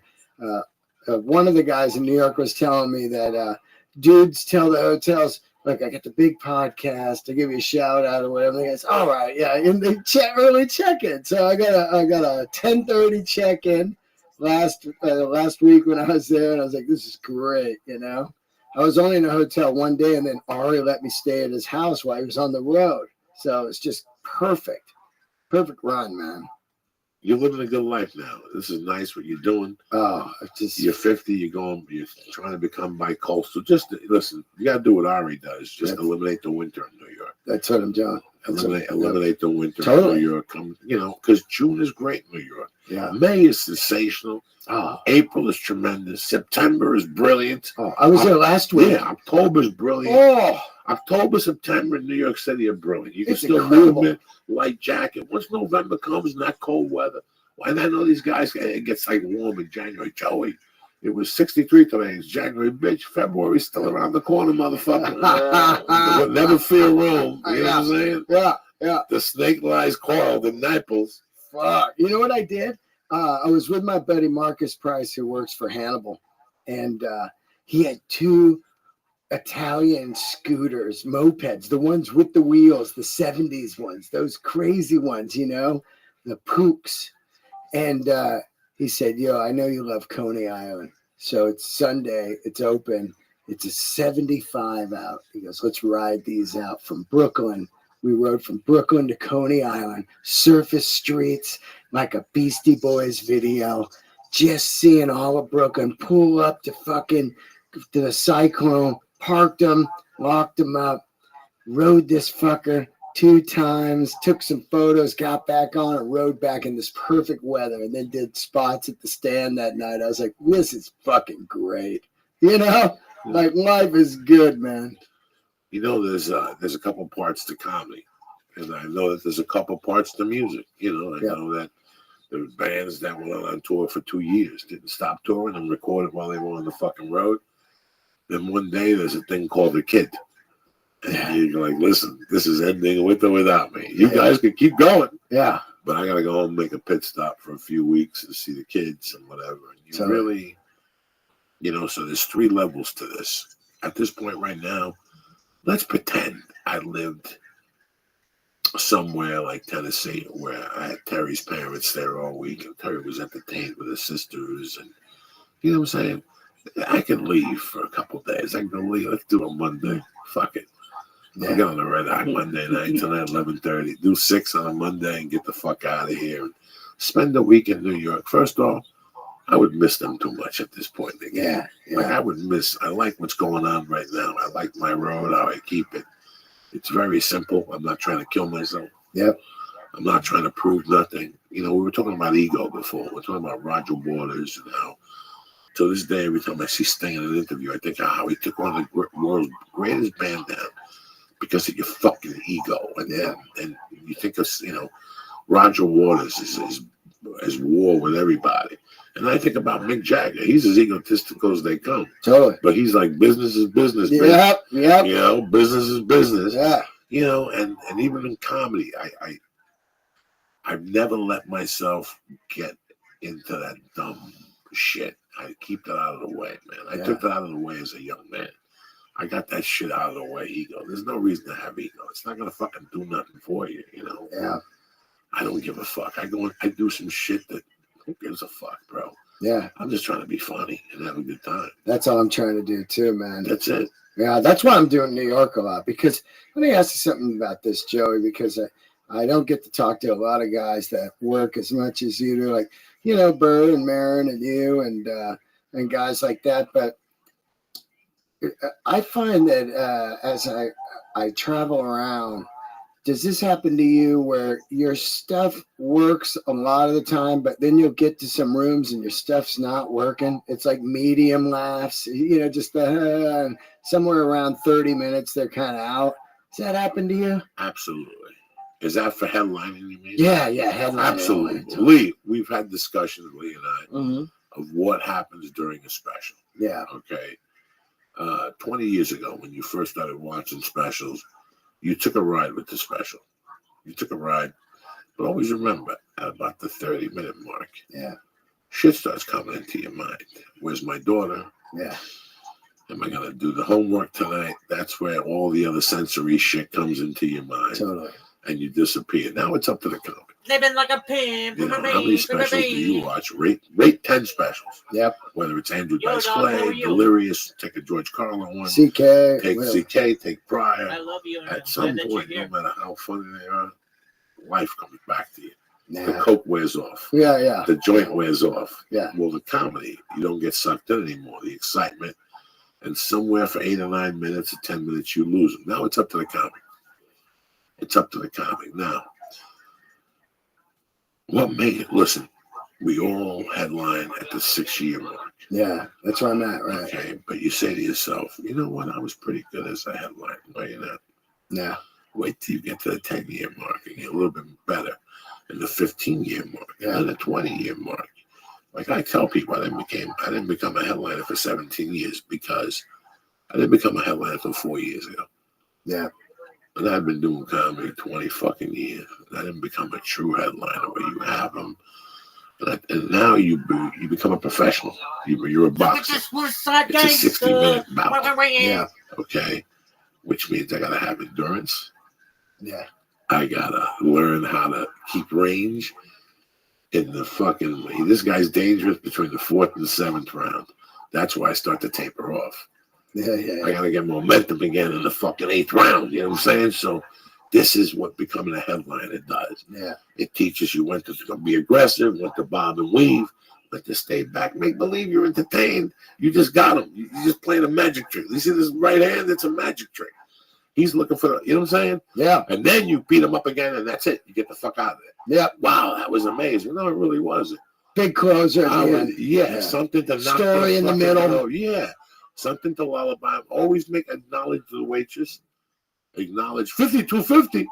I just had 2 drinks and a fucking bag of nachos and that disgusting hummus. Yeah. So that goes into your mind. Now, how am I going to figure this out? Yeah. Is this piece of pussy worth it? What's this comic worth? You know. So now you got another bump there. So you got about 12 minutes to fuck with them. Yeah. Now you open a can of whip ass on them. I'm glad you're here, Pam. And to be honest with you, that's what they're going to remember. Totally. It's the like last. a whip ass. Yeah, the last. So it's pretty impressive. Getting there and getting that bob and weave. Listen, for this special, I didn't know how to have a closer. Yeah, that's what you were telling I me. had to talk to them. Yeah. I just talked to them. Why not? Why fuck around and give them something that ain't? Yeah. For a year and a half, I had a great closer that got stronger and stronger and stronger. But because I did it so much on the road, I didn't want to be putting on a special. I felt like I would insult people if I had showed up with that fucking material. Wow. So I didn't do it.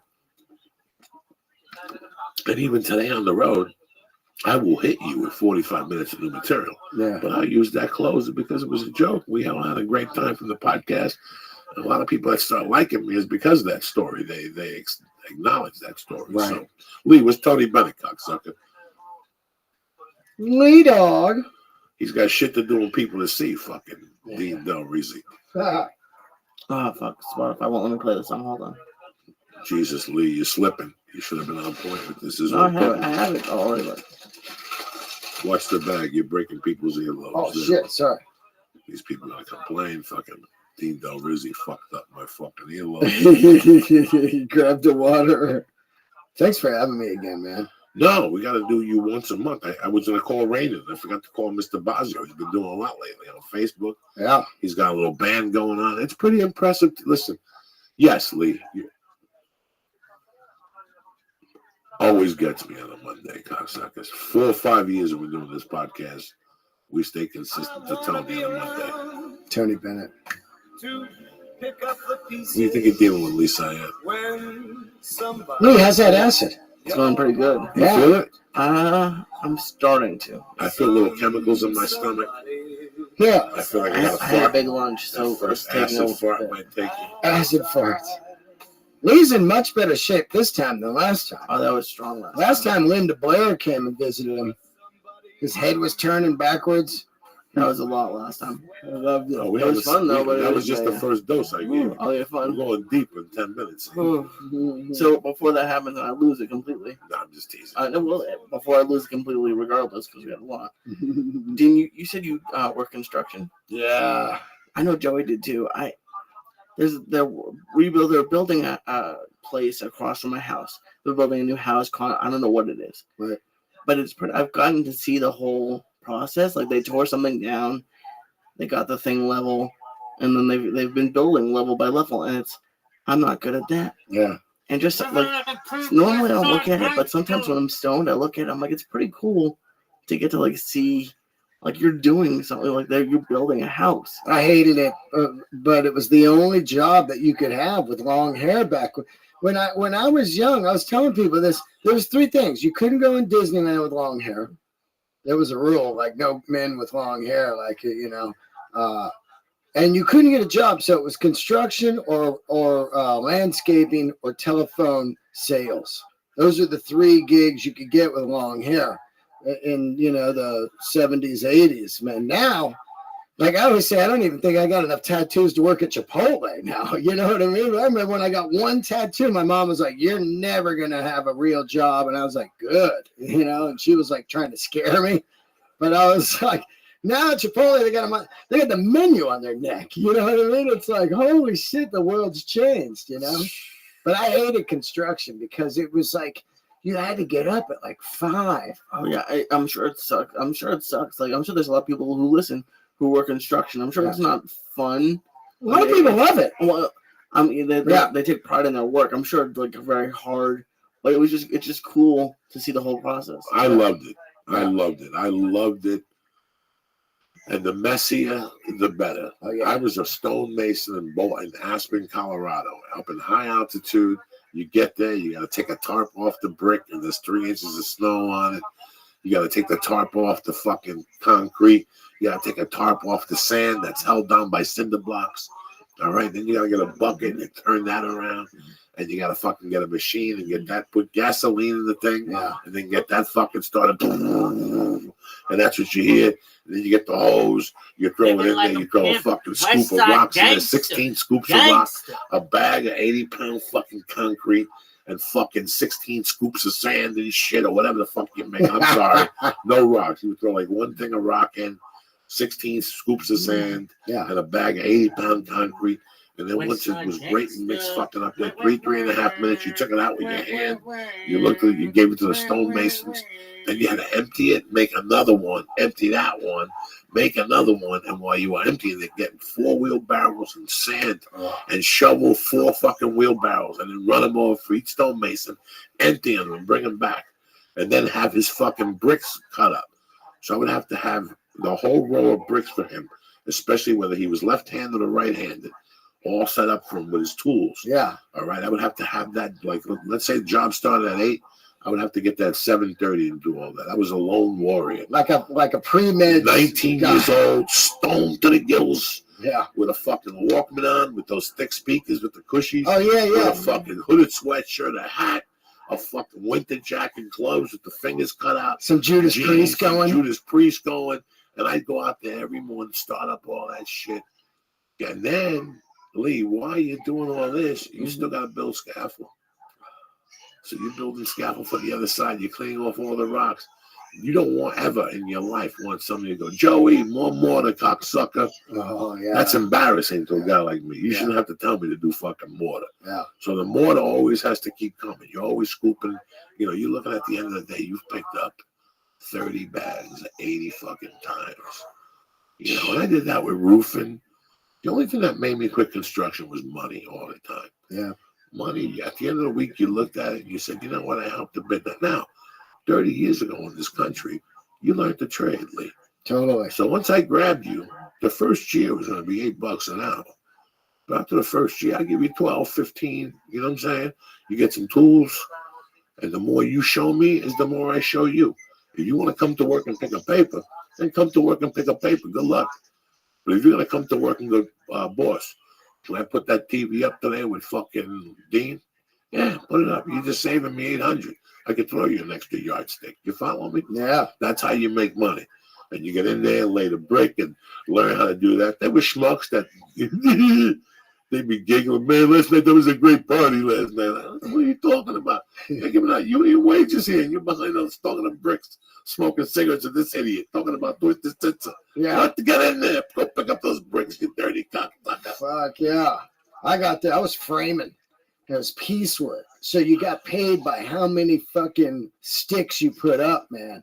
You know, What they pay in those days for that? Fuck, I can't remember, but I think it was around 30 an hour you could make, you know, if you were fucking moving your ass. And we had a team, 4 of us. So if one guy was lacking, the other dudes would be on you like, what the fuck are you doing? You know, because they were only there to make money.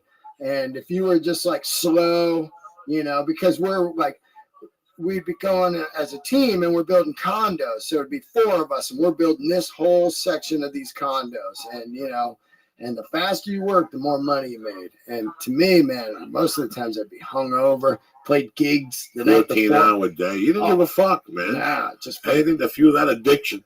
Oh, yeah, man. Anything to fuel that. I did that. I remember being 18 and committing a crime. And the rumor was they were looking for me. So my friend Kurt DiLorenzo, God bless his soul, took me down to Glass Barrel. And I lived with him for like 6 weeks. And after 3 days, you know, motherfuckers like us, we got to get out of the house. Yeah. And the first thing I saw, When people are looking for you, you have to get out of the house? I was 2 hours away from where the action was. Yeah. Who was I going to Pre-internet. Yeah, this is pre-internet. You know, People like, didn't go past I a wasn't couple going to bump blocks. into D. Let's take a picture. Go fuck yourself. You know, you put on a hooded sweatshirt, you kept walking. Yeah. Oh my God. That's I robbed somebody. Something happened. This was like, this was before we did. No. This was after Colorado. No. I'm lying to you guys. This was before the jewelry store. I robbed a drug dealer and they were looking for me. So like for about a couple of weeks, I just went down to Philly. Yeah. Everybody kept asking me, what are you doing in Philly? Going to college. I wasn't going to college. I was living on Kurt's couch, watching TV, smoking great dope, eating cheesesteaks, lifting weights with this kid, having a great time. I don't even know what the point of the fucking story is. And after 3 days, you know, you sit there, the coke wears off, the bullshit wears off. You know, you're staying at somebody's house as a guest. He's cool as shit, but you're not going to ask him for $20 to get weed or to eat. So you got to make a living. You know what I'm saying? Yeah. I said, let me get up and walk around and see what's happening. And I bumped into these dudes that had a conveyor belt. And they were looking up at the sky. It was the coldest day of the fucking year. And these savages are looking up at the sky and they're putting 80-pound rolls of roofing. Oh, yeah. On The tar paper? The tar paper Yeah. they're putting on the thing. And I just happened, you know me, I'm an asshole in heat. I go up to the guy and I go, hey, man, you guys looking for help? And he goes, what can you do? I'm like, I can do this. Yeah. And he goes, are you that strong? I go, look at me, I'm a fucking 19. I'm an animal. Yeah. And he goes, I'll pay you $12 an hour or $75 a day. It was really weird. I go, fuck yeah. Yeah. He goes, when do you want to start? I go, let me go back and get some work boots. I'll be right there. In those days, work boots was my main shoe. That's how I kicked windows in. Yeah, right. Boots and shit. I didn't have a hammer or nothing. For about 4 days, he made me do that shit. It was a nightmare. Oh. Just pick up rolls off a truck, put them up there. This was a huge roof. Yeah. This roof went on for days. And the guys on the roof, I felt sad for because they had to get a truck, put the rolls on it, and then carry it of the length of a football field. Oh, Because you couldn't go back there with the trucks. It was something real weird. There was trees or something. You could not go back there. So they wanted to start the roof back there and work themselves this way. oh. So they're walking with the 80-pound rolls? Walking with the 80-pound fucking rolls on a truck, 3 of them pushing like fucking slaves. Oh. It was a horror show. Then I got promoted to up there. Up there wasn't bad if you took the thing off the roll Yeah. and you put it on. Let me tell you something. I lost 15 pounds of baby fat in 2 fucking weeks. And I made a little money, and you ate with guys and you bought lunch. Did I see a future in it? That's what scared me. Going, I gotta do this when I'm 50. All right. Come pull up with my truck with a warm cup of coffee. Yeah, because you always see the foreman, and you can see him. They're like, "Oh, hey, Dean, grab that for me." And you're like, "That guy's body is destroyed." Destroyed. And listen, it's how this country got built. Totally. I have nothing against them. I did the electrical trades. I did fucking every type of construction. From fucking, I got a job once spraying buildings with that shit. Oh, the fucking stucco? Yeah, the stucco. Yeah, they paid. I did that for about 2 weeks. I did everything. I did. You know what I did, man? And I actually kind of like this one. I did it for about 3 years. The giant mower, driving the mowers for like, condo lawns and football fields and it was commercial landscaping, but it wasn't putting them in. It was maintenance. So I, in the morning, put the thing on my truck. It was amazing. Like, I didn't know how to do any of this stuff. The guy hires me, and I'm out driving a truck with a trailer on the back. You know, you got to learn how to drive that shit. You know, it's opposite, and then get somewhere and mow this fucking massive field, you know, in the sun, and then load it up, go do another one. I did that for a few years, man. I like that because I was by myself, just like you, Walkman, you know. I loved all that shit. Yeah. I got a job one summer doing that shit where they call it landscaping. But it's really, it's really digging 8 inches and putting a pipe in with holes in it. Peripheral pipe. I forget what it's called. Don't be mad at me, construction guys. And I did this all over Aspen. They were building something. I can't remember what it was.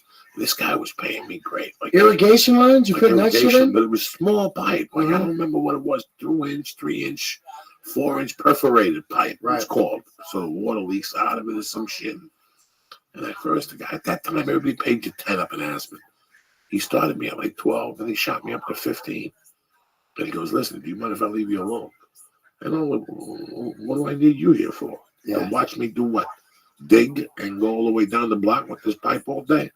I got a Walkman, I got a bag of reefer, and I got breath mints. I could be here all fucking day. I'll be here from 6 a.m. When you're that young, what do you give a fuck? Totally. I did everything those years. Everything. I tried everything. Wallpaper. I couldn't get my eye, that cocaine eye I got, the drifter. My right eye drifts is between the stroke and the cocaine in the fucking early youth. I couldn't hang the wallpaper straight. I mean, I did it all. I was painting. I painted for a year. I painted. I was a great painter. I didn't like that. Again, leave me alone for 3 hours. Give me a thing. I got the best job I had was a Snowmass Village for VPM, Village Property Management. My friend said that they would hire people to do piecework at your own rate. They would give you a list, your own personal list, and you would look at it, and on it would be like $900 worth of work. Yeah. So it was up to you. When did you want to pick up the fucking check? They had the paint in front of the apartment. All you had to do was go and paint. So I would do the same thing on Saturdays and Sundays. I would fucking do that with case other joints. That's when I was a burglar. Yeah. I'd know the fucking motivation of the people, when they left, when they came back, because all the apartments were together. So I was there for like 2 weeks. I would watch, make little notes and shit. And after the paint job finished, boom, I hit them about a week later. Nobody knew nothing. Because if you hit them while you're there, they know it's you. Oh, You're eyeballing them while you're painting them. Yeah. I'd wait a week later, nobody knew nothing. I knew they had a back door, they had a cat. Whatever the fuck they had, I knew. Lee, how you feeling over there? I'm feeling nervous about a new worker I see now in my apartment. Oh, yeah, always. You know what I had? I think this job got me into performing. I was selling magazine subscriptions in front of supermarkets. And they pay you by how many you could get. So me and my buddy were there, and people would be walking up and be like, hey, man, we're running half off on magazines right now. And you just show them this flyer pamphlet, and it had like every mag on the planet, TV Guide, People, fucking, Us Magazine, Rolling Stone, Spin, everything. And you get guys to buy. It was so absurd. In front of grocery stores for like 5 hours, a van would just drop us off and then come pick us up. How many you get? I sold 20 of them, See, once I just, 20? this motherfucker was, we could sell anything. Yeah. Lee, once we get the rhythm to something, you're dead. Yep. You're dead. And I knew how to spot certain people. Once I was always a construction guy. I was a construction guy till about 1984. Then I dabbled in bartending. Yeah. And then that I don't know, there was something about bartending that bothered me deep down inside. I gotta be honest with you. I always thought it would be a dream of mine to open up a bar and serve cheesesteaks and have my leg on the ice machine. Archie's Place style. Yeah, and I'm like, that's just, I don't want to listen to that. I don't want to be in that environment. And then somebody introduced me to sales. Well, the first time I got introduced to sales really was on my own when you sell newspaper ads, when you deliver newspapers door to door. I think that's the first time you got to knock on people's door and go, let me ask you a question. You only get Sunday. Why can't I give you the whole week and save you $2 a month? And you're like, okay. Yeah, can you bring it up my stairs? If you bring it up my stairs, I'll buy it right now. Okay. Done. And that was it. I made a note on the fucking thing. Bring it up the fucking stairs. You're 12. Paper route. A paper route. You learn how to sell, but you didn't know you weren't no fucking Luke Feldman. No. You're not selling the ABCs of selling. Yeah. And then somewhere, I don't think cars was the first thing I sold. There was something before cars I sold. And I always thought it was interesting, but I always thought we were rip-off. I always thought salesmen were rip-off. Well, sales, it's really weird to me about sales. Like you sold cars, I sold Harley Davidsons. And everyone thinks you're lying to them. So after a while, you start feeling like, man, am I like a piece of shit here? You know what I mean? Because they're like, come on, man. I know you're fucking, you could do every time they think that you're getting totally rich on this last deal. And they think that like you're no matter what you do, they think this guy's ripping us off. I swear to God, isn't it crazy? Like sales, because you got to be a little bit like hustling. Of course, to get somebody to buy it. I've never seen a guy just walk in and go, yeah, the red one's great. And they go, all right. And they sign up. You have to be like, I like red because fucking, it just shines. It looks great or whatever. And when you give them that, then they're like, this guy's full of shit. It's so weird, sales, right? Well, it's not that you're a bull. There's people who are out there in the sell and they're pieces of shit. When I sold cars, I actually took offense to those kind of salesmen. Yeah. They're just pieces of shit. They cheat on their wives. The people come in, they sell them a car, they hit on the guy's wife, and then 2 months later they disappear. We had this conversation the other day about a guy named Rick Miss. The guy I learned from that he's still at the same fucking dealership. Yeah. Since 1987. Wow. And now he's making millions over there, and he don't do shit. He sells cars by appointment. Wow. Everybody thought they had him all those years, but it's so weird. Like, let me tell you what I learned selling that changed my life. Yeah. When I sold sports information on the phone. Sports information? Like bet stuff? Like tips? 1990, 89, 90, I worked at a car wash as a salesman. When you came in, hey, Dean, what's going on today? Listen, Dean, today I got this special. Yeah. Give me $9.95, I'll take care of everything. Throw me an extra $2 and I'll do Armor All. Yeah. And I made a commission. And it was a tremendous living. You want me to tell you something? That was a great living for me. Yeah. If I didn't become a fucking thief there, partner up with the cash register shit, I would have probably still been there. Yeah. Because legitly, I was making $300 a day there. Yeah, that's fucking great money, 9 to 3:30. Yeah. Come on. And that kind of outside, not even bending over. They didn't even vacuum a car. Yeah. I didn't even vacuum a car. I stood out there with my jacket on, with my sunglasses, getting the fucking sun. I would take them off to look at people. And I go here, and I made it real casual. Yeah. You can buy the basic for $4.95. What are you, a fucking mutt? Nah. They come in and they go, listen to special. I was always selling $9.95, but $7.95, no interior. Yeah. In fact, give me $6.95. Let's do it because I still got the same commission. As long as I sold it, I got the same commission. It didn't matter what I sold it for $1. It cost them 25 cents. Yeah. What do they give a fuck? Sometimes I negotiate that way. Listen, what is the armor on? $2? Give me fucking $1. Give me $1. Yeah, $1. Okay? Yeah. And make sure you tip the fucking guy. You know, that wasn't what made me a salesman. Out there, I met these dudes. I would meet these dudes. And they all had nice cars. And they were all from New York, Long Island, New Jersey area. And they would always go, hey, how you doing? After 2 or 3 times, we become friendly. Where you from? Oh, here. Pizza, this, same bullshit. They were nice guys. They weren't involved in drugs. And I started asking them, what do you guys do? And they're like, we work up the corner at this fucking place and we give out sports information. It's a great job, man. These guys were making bank. Wow. And after about a year, I bumped into one of them. They go, hey, man, we've been looking for you. You want to come in for an interview? And I went into the trainee program, and it changed my whole life. It changed my whole life. It changed my whole sales life forever. Your style? Did they teach you something? Brilliant. Yeah. Brilliant. This was something that these guys were basically street thugs that were intelligent, that got a pitch and made a science behind it. Right. Did I like their style? The 2 guys I worked for were brothers. I really enjoyed them. Their partner really bothered me. Their partner was in Long Island or whatever. He was a fucking douchebag. Right. But these 2 guys I worked for were sincere. I really liked them. And they just taught me stuff that blew my mind. That today I use in my regular life. And I think back to them. And my relationship with these guys didn't end too good. And it was all a misunderstanding, you know. Right. And there's a guy from that group that helped me out a lot that I wish I could hunt him down and repay him some of the money I owe him. But it was just a weird time in my life. But these guys broke sales down to me, right down to a fucking science. Wow. I was maybe 30 years old, and they reprogrammed me.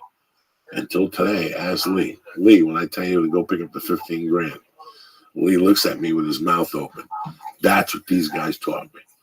They taught me, like, you know, Dean, what is the Florida Improv paying you a week? $1,200. Grab the fucking phone, you know. And all of a sudden, this guy calls, and all of a sudden, he's getting you $3,000. And you're like, what the fuck was that? Wow. Did I leave $1,800 on the table, or is this guy a good fucking salesman? Yeah. Do you know what I'm saying? How are they? How are their tactics different? Like, it was a science. Yeah. It was a science, and you had to be a fucking, knowing what I know now today, I could disappear and do $100 grand a year, probably. Wow. My friend Danny B, who's called into the show, he probably does 200 grand, 300 grand, 400 grand a year, probably doing this. Wow. But he works. Selling sports tips, betting tips. Talking to people, getting information, paying for information. Yeah. Getting information. What is information, Joey? Information is little fucking things, okay? There was a fight I watched recently, and I liked the way the turnout ended. I didn't complain about it. But somebody told me recently that the guy lost that bad because he, on the weight cut, he had passed out twice. Wow. One time he passed out for so long, they actually thought about calling an ambulance. Wow. That's not good when you're fighting. No. If you know that information, how much did you pay for that? Yeah. You pay $5,000, but now you got to find somebody so you can make $50,000. Right. Right. That's the secret. Now, are there people scamming out there? Yeah, there's people who are running game and running these poor degenerate gamblers down. Listen, the degenerate gambler and the shit I was doing for 27 years, snorting coke, has no differences at all. No. You're just robbing, stealing, clawing to fucking get your adrenaline fucking going. That's all it is. It's 2 different fucking eyes, but the same cat. You know what I'm saying? It's Absolutely. the same magician, but 2 different tricks. So it's amazing how he attacked him. He had a TV show that came on Friday night. Like pay on like public access? 4 guys. Me, you, Lee Sayat, and we get Theo Von in here. Yeah. And Theo Von and you and me and Lee Sayat just argue. and talk about this weekend in sports. Well, Yeah. last weekend, what did you make last weekend, Dean Delray? Joe Diaz? $7 grand, man. Last week, while you were at home jerking off with your baby and your wife, you know what I broke down? College football, I raked down $225,000, okay? And that was net. I put in 6 power moves, and I went 6 for 7, you know. Yeah. I bet every team for $2,000 scientifically. There was one bet I made for all the money I made the day before. You just have a spiel. Yep. At least I asked the Jew and he, listen, fuck yous all. Last weekend I made $300,000. Where the fuck were you motherfuckers on one power play? I had the Atlanta Falcons getting 4 points, and I sit on there. And all of a sudden, we just sit there, and you give out your 800 number. Yeah. Dean Delray is here. He went 4 for 4. Call me now. Let me give you the same topics I have. People are fired up. I'll give you These guys are fucking winning. So now, here you go. You call up. You're the kiss of death. You can't pick a winner. It's your mom's birthday next week. You told her you'd take it to Aruba. You still haven't purchased the ticket. The last time you checked, it's 3 G's. Your mother. All righty. So it's 25 days? That's good. So what'd they say? They said that by August 7th, by August 7th, it's all taken care of, and then this is being cleared. So, Did they give you a choice? Was it like you could have it 25 days or the rest of the year? the rest of the year on this probation. Wait, did they give you a choice? Yeah. Oh, no way. So they're like, you can spend 25 days in jail or the rest of the year in probation. Our probation is restricting from getting a job, or our probation is not getting a job when you like to pay that much. The hard probably did. You know what I mean? I mean, regardless of that, because of the bar job, but I mean, like that one particular one, that worked out, that helped me out. Good. So I was able to keep it because the state restricted me from getting a card. You know, so the thing is, again, I have all these documents to prove everything for them. They say they don't like it enough, so they decide to add stipulations and stuff, and so the judge came down this morning. And he said, all right, well, all stipulations and everything is removed. And just show up on this day and time. So, as I'm walking out with my lawyer, I said, so, all I gotta do is so everything's done already, basically, as far as stipulations and the rules and what, you know, post on it, correct? For the probation. I go by the language of the judge. I have the next 2 days To get stoned as fuck. I said, I don't want to use the term carte blanche, but I'm going to smoke some weed tonight with the bank lawyer. And he looked at me and he says, look, I know I'm going to stop you. Yeah, I think you'll be all right. Because you understood that very well. I was like, bro, absolutely. Dog, sometimes when you really want it, you're willing to sacrifice for one good session, 25 fucking days. Easy, dog. What else you want me to do? 25 days is nothing. Motherfuckers spend 25 days like waiting to even see a fucking judge. So you can do 25 days standing on your head. Is it in Henderson or Vegas? Dog, Henderson is basically like fucking the suburbs. So you don't even have to go in there with like crazy people. So, I'll give you a call, and then I made a little area in my crib, even though there's only a couple people in there. It's just like 2 little happy right here on my other friend. And so when I give you a call, I have your phone number. If you want it, you can totally update, like, I can get it, like, updated. Sure, if you'd like me to, I will. That was just fucking hilarious. So you've got, so is like I've got to think that the Henderson jail is nicer than the Vegas jail, right?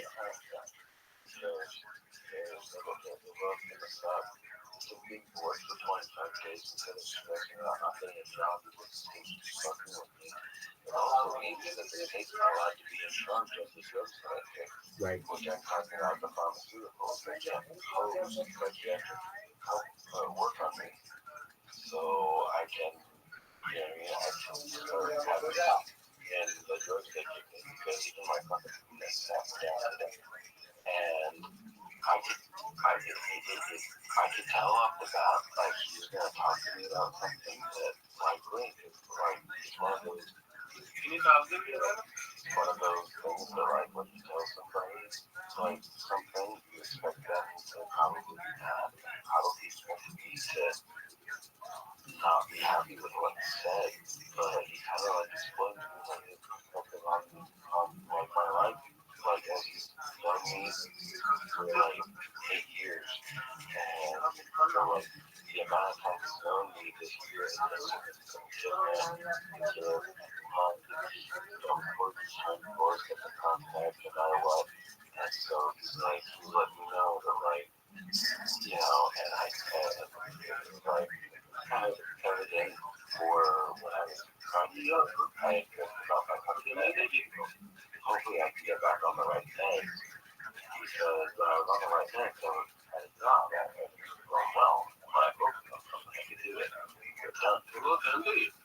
So, you know what I mean? It's like, now I'm like, I have someone who knows me well, has observed me closely over the last few months, and knows for certain that I'm off my A game, quote unquote. I guess I'm on my A game today, I'll be honest, but just about a month planning for the original plan, but having this plan be, like, I was going to put up all the way to the end of the year, as long as my parents agreed that we would all work together for preparing our relationship. And they decided not to do that. So I think we were days. Yeah, I understand. So August 8th, we're just going to say 8/8. Yeah. Where do you live? Well, my dad told me about that already, so it's all good. Till when? Let me find out. Oh, yeah. We're also good. Until when? We'll worry about that later. Hey, how you doing, dog? We'll figure it out. We got to try and do this thing. Word. It happens. We'll start working out. We'll not out there. Like, properly. Okay, I'm not really going to get this way. It's definitely out. The jobs and the forced, bullshit. So, the judge paying the gavel, I didn't have to do. So I immediately deleted the phone number for, like, the drug test call every night. Yeah. I immediately deleted the phone number. That must have been such a pain in the ass. What? That must have been such a pain in the ass. Dude, every single night I had to make that phone call. So, like, when I didn't have to speak to the judge paying the gavel, I said, thank you, sir. I made sure with my lawyer I understood what he was saying. He's like, yep. So I deleted the phone number to the probation officer. I deleted the number for the whole place. I have a page that tells me where to be. And then after that, Oh, so if you you had to do 25 days in jail and all this bullshit for one trespassing charge with your parents, nothing else. Or would have been one whole year of probation. Because they did it. This is the same thing that I would have been 1 year of probation from December. That's what I've been living in for the last 6 months, bro. Right. I was like, I can't do this for another 6 months. I'll take whatever time refrigerated that you guys have, or whatever. And I figured it would be like 37 days. And if I don't appear on time, which I mean, if I don't show up that day, I guess, they'll make it 37 days. But I'm going to be there. Dude, that's still nothing. You could get like 10 years of freedom out of that. It's like the difference between 20 for like 12 days. You're telling me, like, under different circumstances, if you had money in another state, you could just like go to Texas and just be like, okay. And then if they caught you for some reason, the only thing extra is an extra 12 days. You're like, dude, I spent 17 years out of jail. I had children. They have lives. Like, and what are the odds they're going to put you in a fucking box after 17 years? like, it just, yeah. Okay. That's so, all right. I mean, that's what you should just, so it's 25 if you want to show up on time, or 37 if you want to take your time. It's like, okay, well, so long as you're giving me choices. Okay, very, very interesting that they gave you a choice. Oh, you didn't. Are you here? Oh, you're here, yeah. Of showing up like the next day, probably. I'm sure that it's nothing if I show up like, hey, make sure you show up within those times. So it's like, you know. Well, they gave you a choice. They said you could have the remainder of the year on probation, or you just eat it. Yeah. They don't normally give people a choice, so that's good. Well, that's why I got the lawyer. That's why I originally did stuff like this. I told them, you know, I needed a lawyer, and then if they were giving the lawyer to have proof to me to take the lawyer to contract with their information trip. I have a question. Hold on about the lawyer. Why didn't you just have a public defender? Because they're not paying enough money to get the Okay. So you needed somebody who could take some time for your case. Somebody who would make sure that my interests, my wishes were met. So when I told my parents they could pay for it, the lawyer already explained to them that I told the lawyers, I said, no, the people who are paying, they're only to be paying. They're not to know anything about the case. They're the guarantors. They're not involved in the case. They're not providing knowledge of the case unless at a later date I provide. And that's before I let them pay and before I can give them enough to pay. And they're like, yeah, absolutely, that's how it would work. They're guarantors. They will not have any knowledge. So then my parents paid, and then after they paid, when they said that I was going to move in with them, I said, okay, cool. Then I sent a text to the lawyer. I said, I mean, you can tell my parents absolutely anything about the case, And I text them a picture showing them that they were allowed to talk to the lawyer about whatever they wanted, you know what I mean? But I just kind of wanted that show of faith that before we tried to move forward, you know, because I needed a lawyer.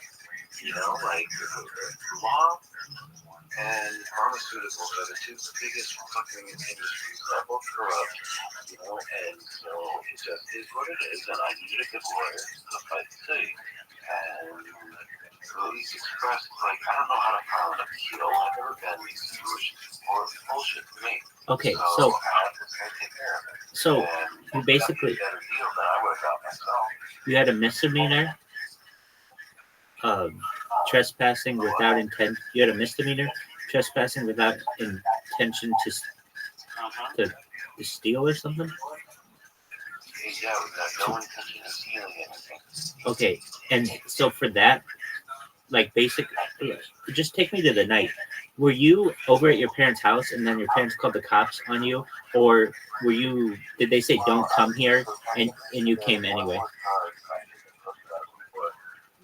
I laid down and I did not get up. I did not hope the police go to them. I made them carry me out. I told you that. I don't recall. I told the cops. So you were stiff, or not stiff, but like dead. You played dead, basically. Limp. Yeah. I did that. Okay. Because my parents said that I was doing voices, and I said, I'm not doing voices, but if my parents want me to be crazy on the way out, then I'm going to do this.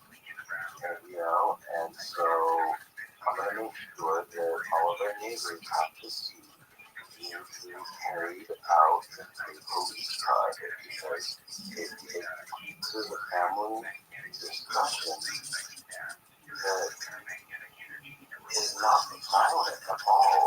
There's no violent charges. There's no drug or alcohol charges. Unlike in the day that I told them I was going to that trip, so they want to know what their way, which is sanity, but they're weird people, so. So it's two charges, one with the trespass and the other was what? Resisting police? For resisting, because apparently, even though I did not visit him, I didn't resist, I just didn't help them arrest. Was that a misdemeanor? And, I don't know. I feel like that didn't count ultimately. Is that not too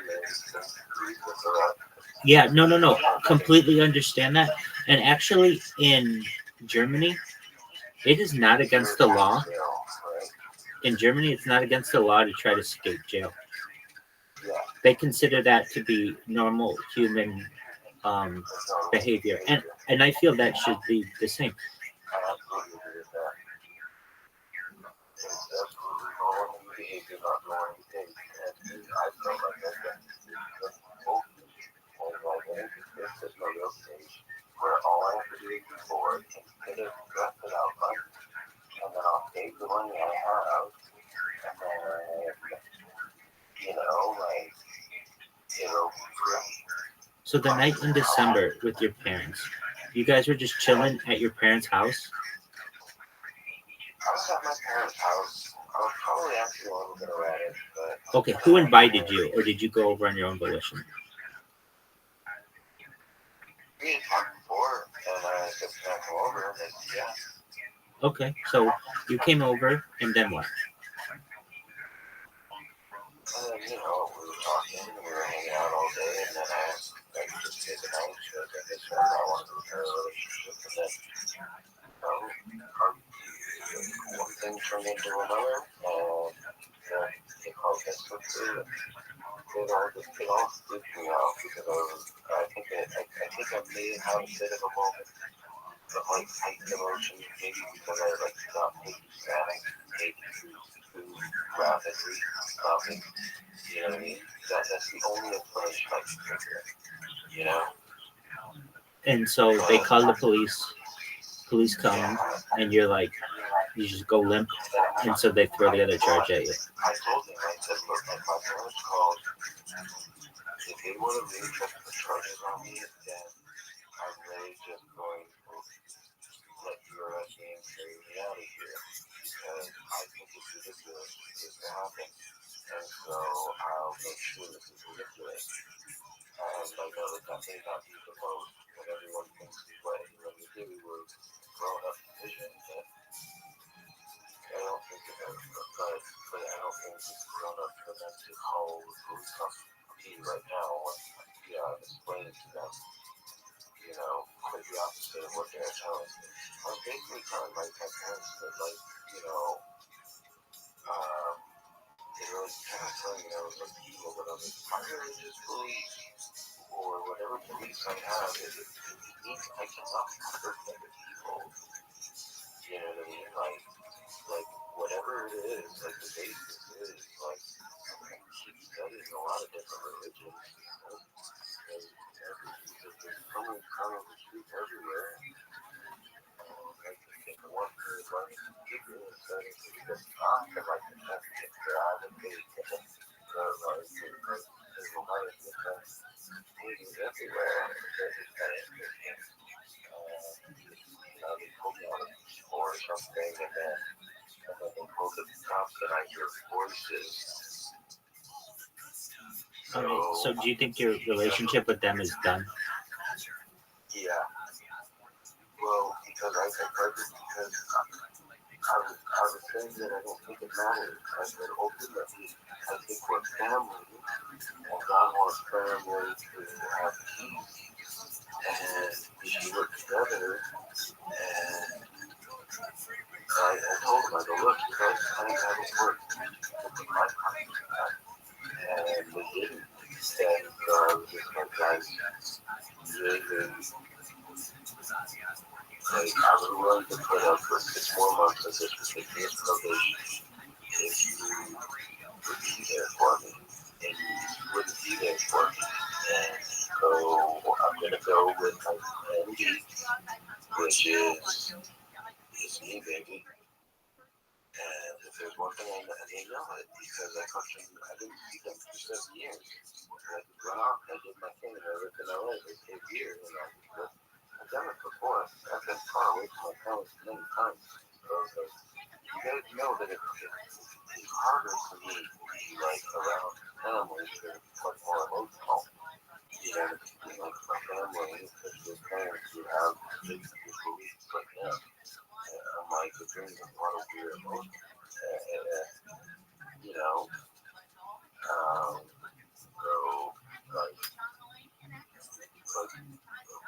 the accompanying piece with them and then being on a high horse. It's kind of backwards too, but it's just going to prove that like there's a difference between a religion and a cult. And, you know, like I'll tell you what, I used to have nightmares when I was growing up in Jehovah's Witness. I used to have nightmares when I grew up that way.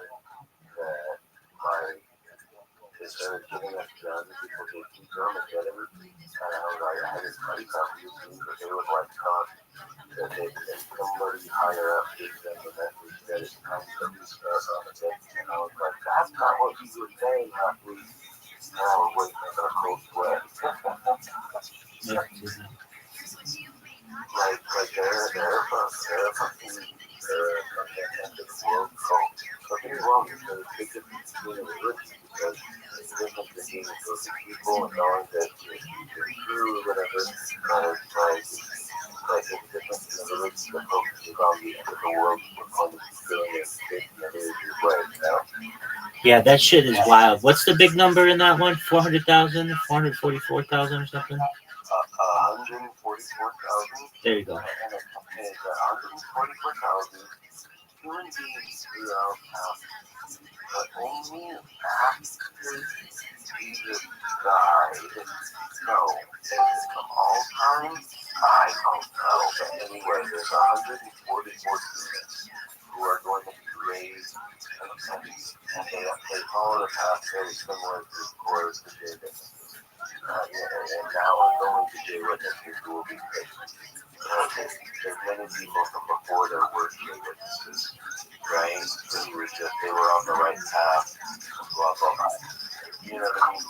If you have two of them, you'll get your answers. But their basic belief is that there's 144 humans that are going to be raised. Some sort of deistic status that is above angels in a way, but not like commanding angels by his feet, and reign over the world. And I don't remember how they derived that number, but it's very fascinating that many popes, many different other modes of thinking and people revolve around 144. It is a basic number, so I mean, it's going to happen. But that's one of those things. So,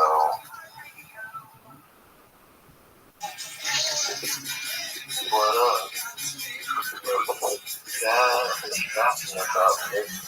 So the random ass people who come in here, I've been able to talk with a couple of them. Almost everybody is from, I think, China.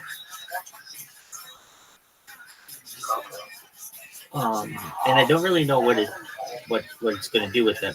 Well, firstly, I was surprised they're real. I ordered them and I was like, I figured it would just be 1,000 bots, no interaction. But to have people come in and they joined the VC throughout the day, and it's super cool that they just if they just do that, if they just randomly pop in, that's cool with me. I give a shit. And only about half of them are here this far.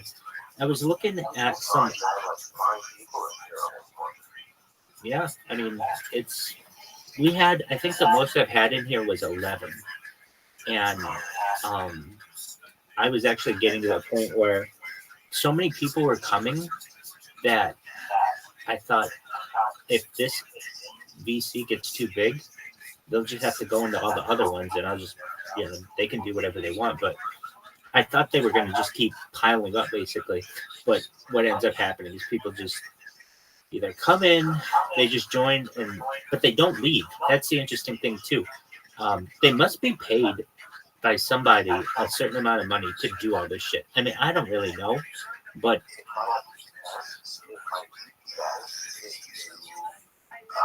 I don't know why.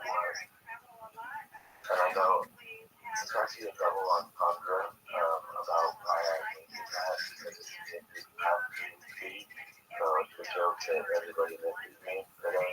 Oh, that's cute. So there's a double entendre there. But for the record, I was thinking you want to be able to raise this kid. You're taking up 4 slots.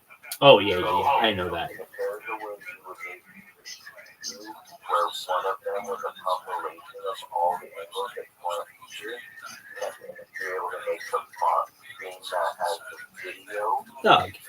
Dog. Yeah, in Dreamland, you know how fucking hard that is? Come on.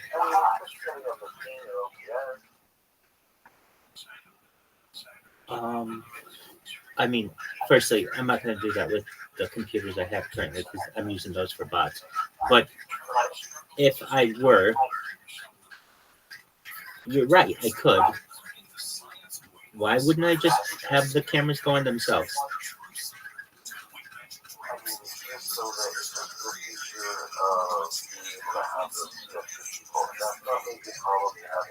Yeah, no, I understand that.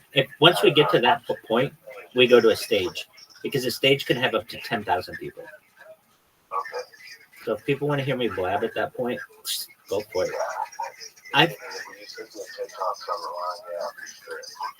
I've tried to do what you're saying, which is basically take all the screens and put them on one. And I'm not going to say it hasn't worked. It has worked. But here's what ends up happening. People watch it and the videos are slightly delayed. Just none of them are like perfectly synced on YouTube. So you'll have me talking on one screen and maybe 2 seconds later on another and 4 seconds later on another, which is fine. I mean, no big deal.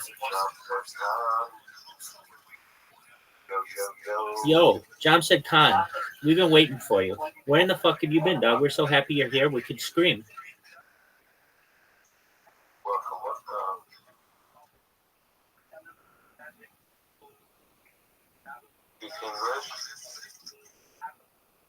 Yo, dog.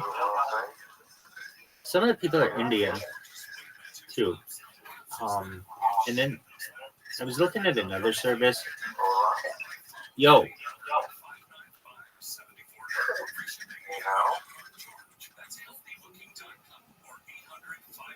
Yo, pimp. How you living, baby?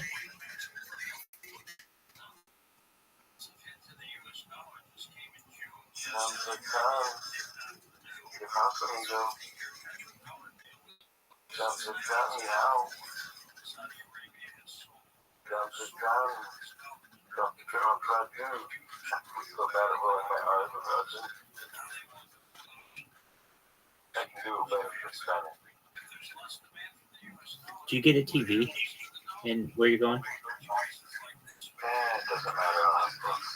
I understand. I get that. But is there like a TV around? Okay, so I was thinking about this when I was in the shower, and I was like, you thought about me in the shower. I did.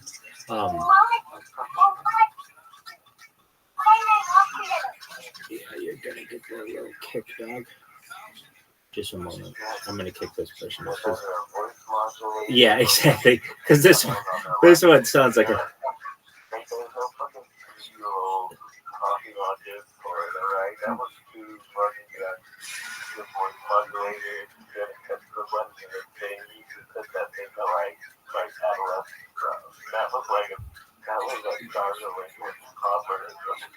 Right, just one moment. Sounds like a child. Like not even. Try to fool me if you're like 15. You're like 4.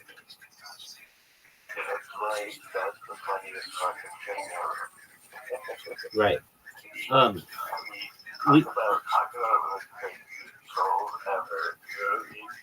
Okay. Fuck with someone, just make them think you're 4 years old.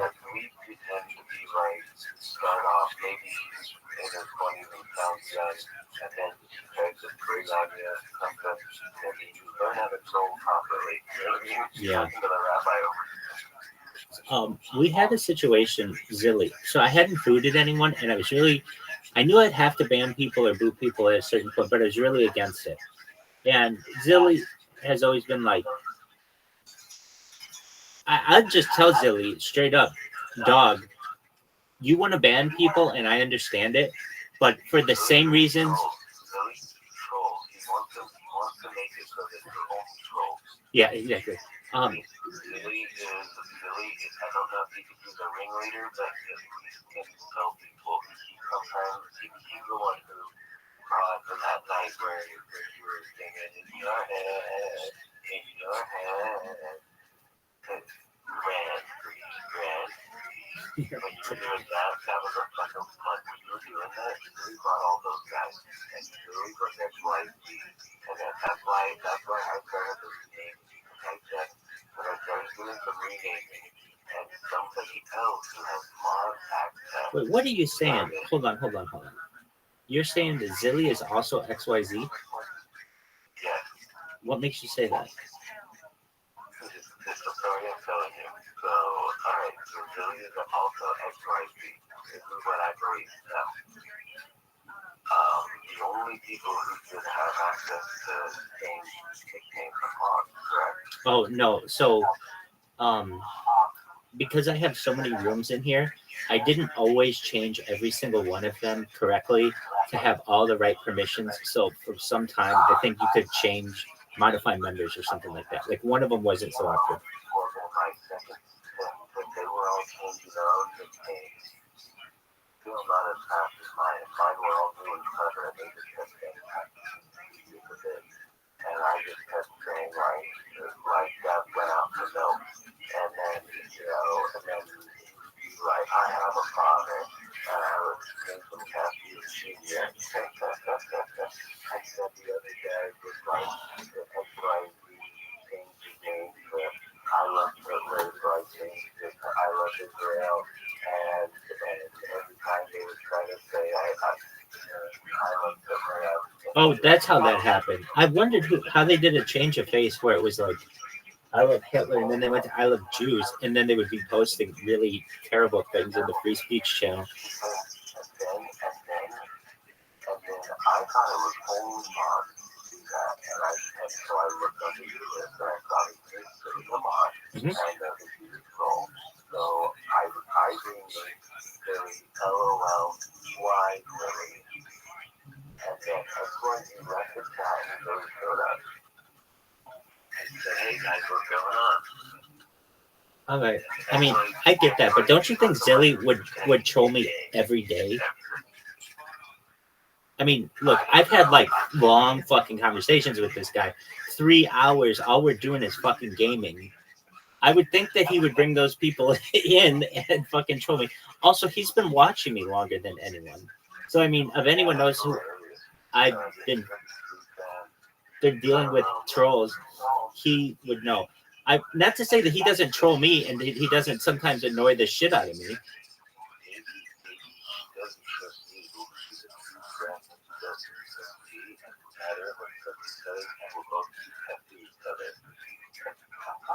Hey.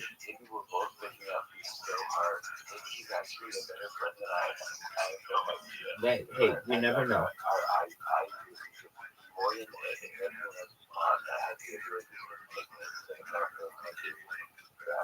It did, and I changed it since, I believe.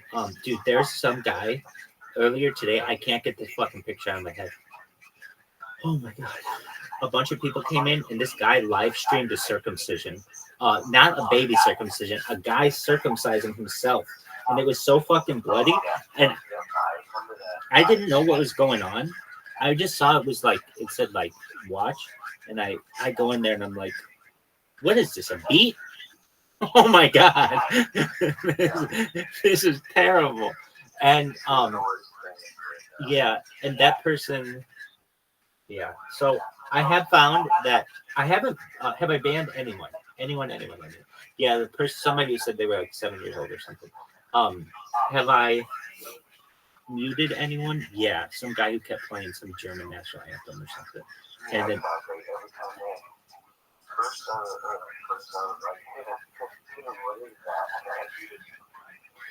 Yeah. So that's all I really do is I just serve or mute them. And that's only if they play something that like if they're just annoying and they're like wanting to argue, they can do that all fucking day. But if you're like literally just playing this like songs and whatever, but I didn't kick the guy who showed the circumcision or that guy. Hey, dude, if somebody wants to watch it, I mean, I guess because it's sexual, but this is an 18 and up chip. So I don't know. I mean, normally under any other circumstances, anybody's going to kick you out. But I fight for people to have the ability to express themselves the way in which they wish. I mean, very few other people are going to put on their channel like a free speech channel. Just tear into me, whatever you want, show whatever you want. But little by little, it will. We're getting the word out. And wouldn't it be fucking amazing? This won't happen, but this would be fucking amazing if I go viral while you're in the, and then like you're like watching TV in there one day, and it's like I fucking know that guy. Holy fucking shit, he did it! You'd be screaming, he fucking did it! He was like so close. Right. Then they totally will. They'll be like, you don't know who that person is. You'll be like, no, absolutely. I've been talking to him every fucking day. We talk all the time. And they're like, when do you talk to him? You're like, all the time, 24 hours a day. He's always talking to me. And they'd be like, all right. Right, exactly. All right, your 25 days might be 25 of life now with that kind of mentality.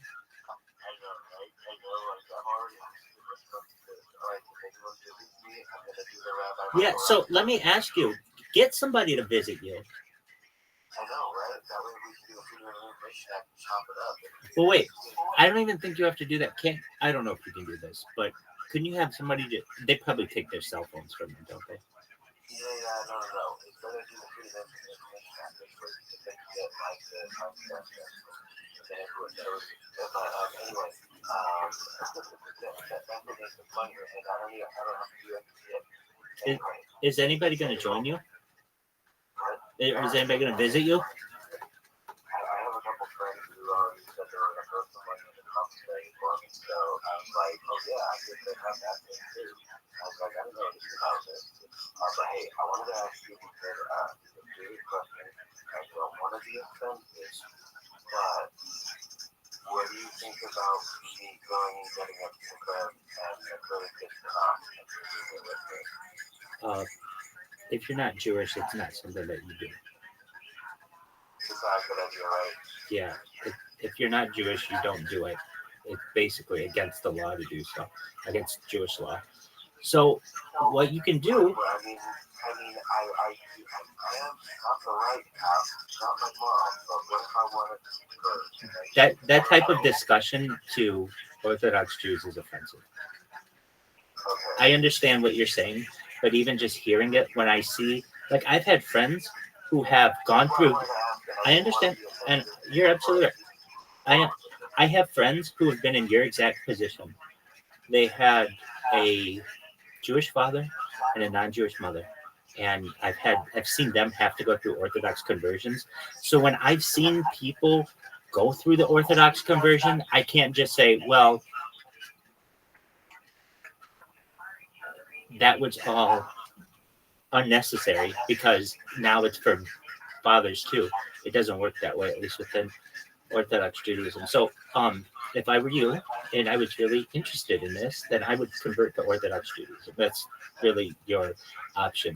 If you don't have time to do that, don't have the way or the funds or anything, there's nothing that says you can't read Tanakh in jail. There's nothing that says that you can't do that. But to identify as an Orthodox Jew in a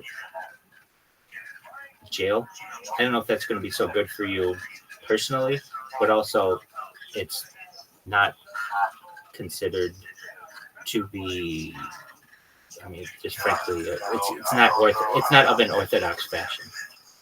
Do you remember the movie The Mummy? Yes. I'm kind of like that guy Benny. Technically, right now, as of 5 years ago, I recorded to his mom because I married a Lebanese woman, and I did it for her family. And the conversation I had with her was, feel strongly about religion, and I don't. I think that all religions are beautiful, and I would love to learn more about yours. And if converting is one way, and I love you anyway, we're already going to get married, then icing on the cake. Why not? And I was like, I know it is right. I know there's probably something. I've always told people, I said, okay, probably a God. I was like, because the platypus is hilarious, and that's proof that God would have a sense of humor, and that would be proof that we would be made in his image. What the fuck is the platypus? Okay, I don't necessarily follow that. I understand the platypus is a really complicated creature with its toxic heel and a bill, but I don't understand why that's proof of God. No, I know. It's just funny with that thing as far as like creation and everything that they come from wisdom, right? And so, it's the kind of an example, but I don't know. I just think life is funny in general, and that would be something. But anyway, so technically, I guess that was I want to bring something with me. I was going to bring a Dude, they're not going to let you bring anything into jail. I know, right? Yeah. Yeah, I won't be able to do anything.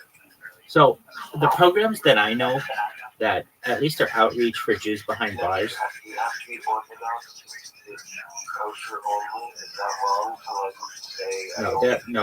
No. Basically, everyone who eats halal eats kosher, aside from. Well, I shouldn't say that. Everything that is kosher is halal, so there's a lot of overlap except for alcohol, and so there are a lot of people who basically live that, or like people who are who just eat fruit, like that's a kosher lifestyle. But I mean, there's all kinds of things to it too. That's what I do every time I've gone into one of those hospitals. I just go lunch lady. I don't eat anything but fruit, and I have a great time. Right. I mean, you're only going to be there 25 days. Usually with the Jewish outreach that we have in jail, it's for people who are incarcerated for years on end, and there are programs, but like they're going to be there 25 days. Frankly, you could request, but I don't even think within 25 days I also don't want it to be an offensive thing because I have a huge respect for it. I do have. Right. Hey, dude, then what they're going to say to you is, if you feel so strongly, if you do, then you'll convert. Yeah, I don't know.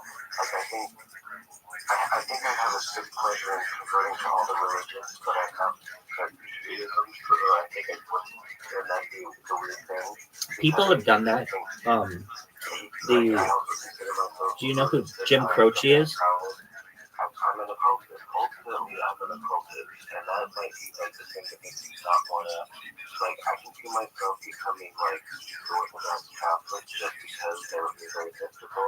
I understand, but that's if anything, you never want to say that to your Orthodox congregation. Frankly, the fact that you've been Muslim already, and I'm a bouncer. I understand that, and I'm old. I'm getting old. I don't know. I'm kind of a non-denominational person, but I love and I respect everybody from all these different places.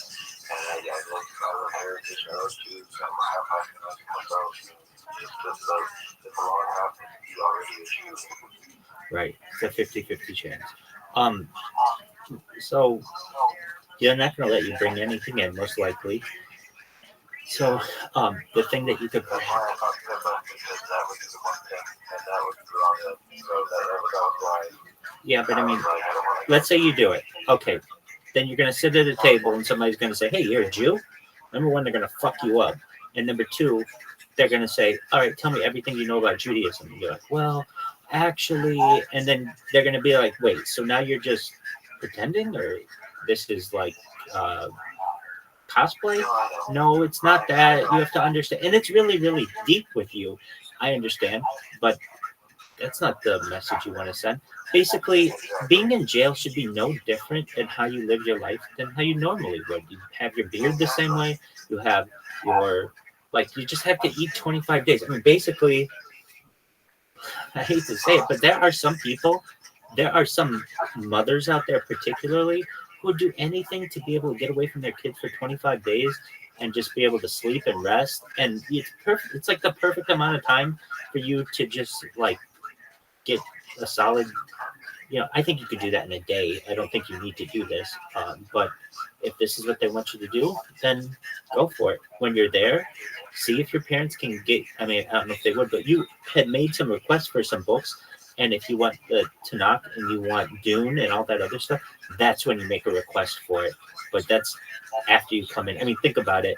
Then you could be bringing in like files. You could bring in all kinds of shit if you could bring in what you wanted. They don't let you bring in the cake anymore. Right, like cartoons, exactly. There's no reason for me to not be able to request whatever religious book, honestly. I feel like I'm just gonna grab whatever religious text I can. I like to not for that. I do ultimately view myself as a homeless because I can think secret knowledge, think through schools, and kind of like 3D education, right? Thinking just like learn as much from everyone as possible. And I don't know. So I also want to have like better food than the swamp of everyone else. So I'm trying to get like kosher meals. But so if you do that, don't always think it's better food. So it's not like it's going to be on a flight or something like that. A lot of times that means you're just going to get like fruit, which is maybe what you want, but you don't get like extra. From what I've heard, I had a friend of mine who did time. He was sentenced to 25 years for, he was like 18, and he went and stole somebody's PS2 to play Grand Theft Auto, and they got caught, and there was like a weapon involved, and so he was sentenced to like 25 years. He ended up doing like 15. Met a girl, and he ended up really becoming quite orthodox behind bars. And he was at Pelican Bay, if you know where that is.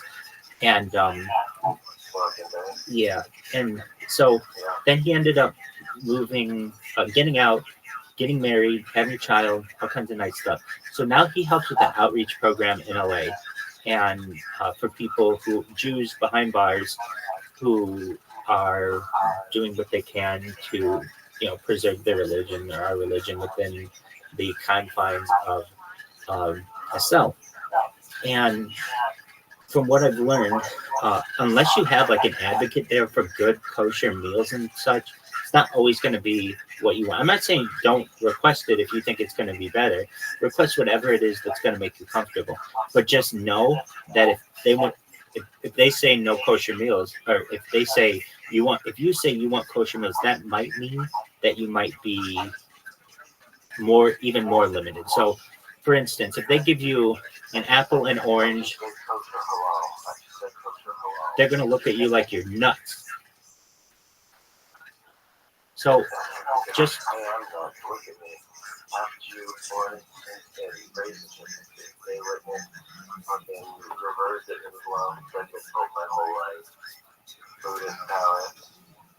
yeah. So.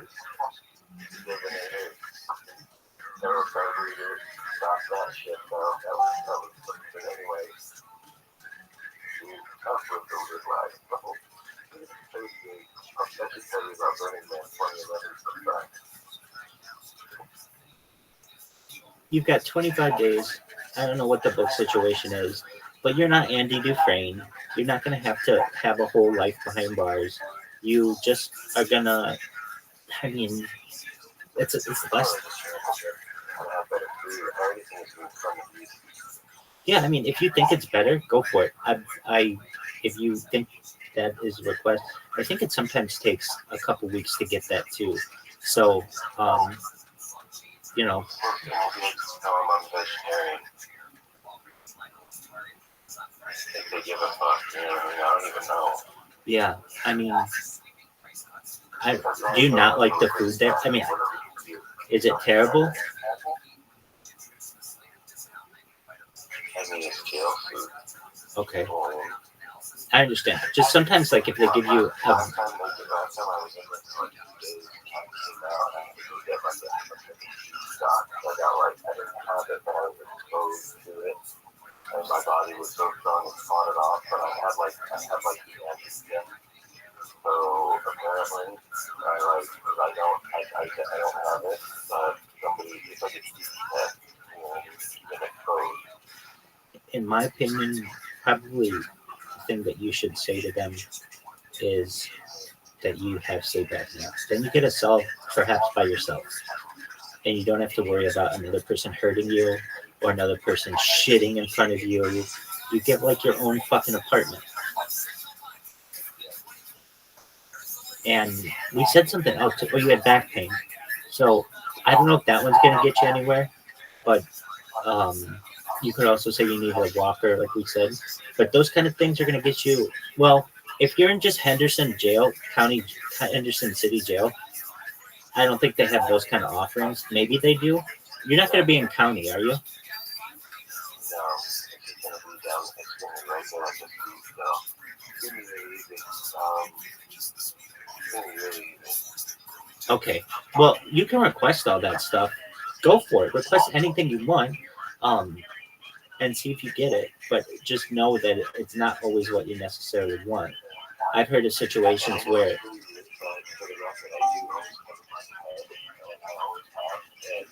Actually something that has to do with biome, which I don't really talk about all that much, but it's very much related to the old stuff, you know what I mean? It's something that I've always been doing, like since for years, but I'm more with BD really is nothing particularly religious, but it is something I've always thought is really funny, you know? Very well. But more specific ones, they don't feel right to be like too on the side, you know, and like telling anybody that my Christian practice is kind of like sacred to me isn't gonna fly these days.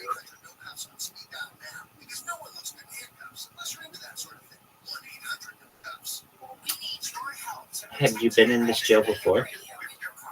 Nah. So they had you in a different jail before?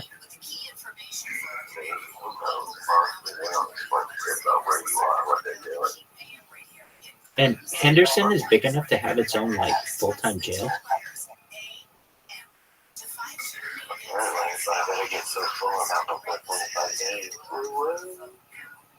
Oh, is there any way for them to let you out early with like good behavior? I don't see why not, especially if they get too full. There's no reason to hold it at just Right.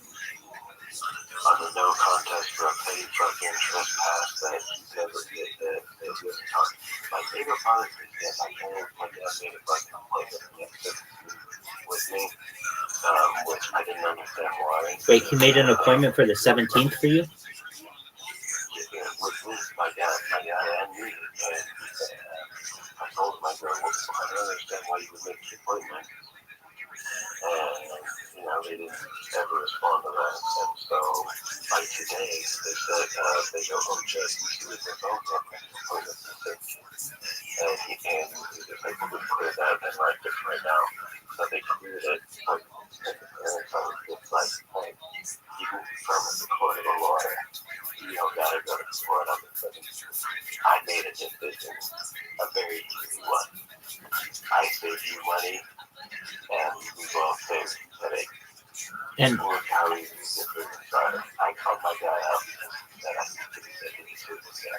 I said, "Look how easy it was to make a decision." I signed up, I saved you money, and it was easier. I was like, "Look at that.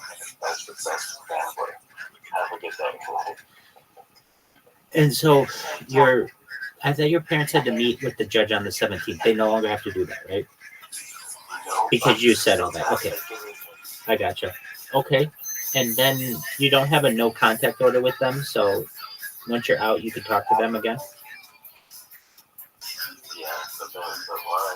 No. I understand. I'm just making sure that like there's not something else that can come up where you made contact with them and now you got to go back in for some reason. No, yeah, it's like done. I don't even have ties. I have no ties with the city after this. And then I don't have any ties with my parents really after this either. I still, I talk to my sister today, so we still chat. We're both in agreement that I'm on a different path and she's got a family. Well, I totally get her where she's at. She's got a family she's got to look after, and plus she doesn't need her brother couch surfing with a child there who's just going to be like, what is going on? I understand. I get what she's saying. I'm probably not a good influence. Right. I'm not saying you're a bad influence, but if she has a young child, you're going to want to be doing things, and they might not want that child around those things. So I get it.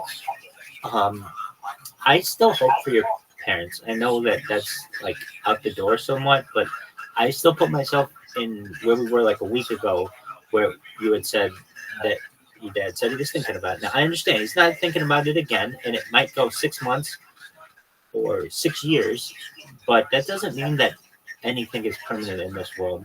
And once you get this done, and you don't have to like do anything else, you can get a job. You don't have to worry about living with your parents again. You can go do whatever you need to do. I mean, I don't know. Go get another bartending job if you can. That worked out well. Doesn't have to be the same one, the same place, but once that's done, then you were doing really well at that. Yeah, I don't even have to stay here. Oh, that's true too. You go back to California. I don't even have to stay in this state. That's true. I can fucking go anywhere else I want, but I have to leave. Or I get hospital or something. Sure.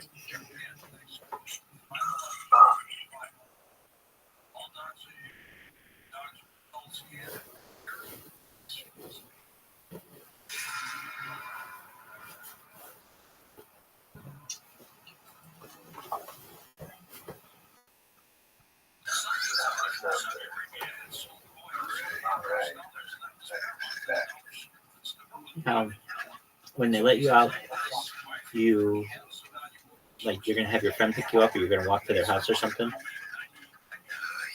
He's really just one bus ride away, which is great. Both of them. It's basically one or the other bus. So I'm gonna go to my one friend's house probably because he has the most important of the most important things. Like your laptop and shit. Birth certificate, social security card. Gotcha.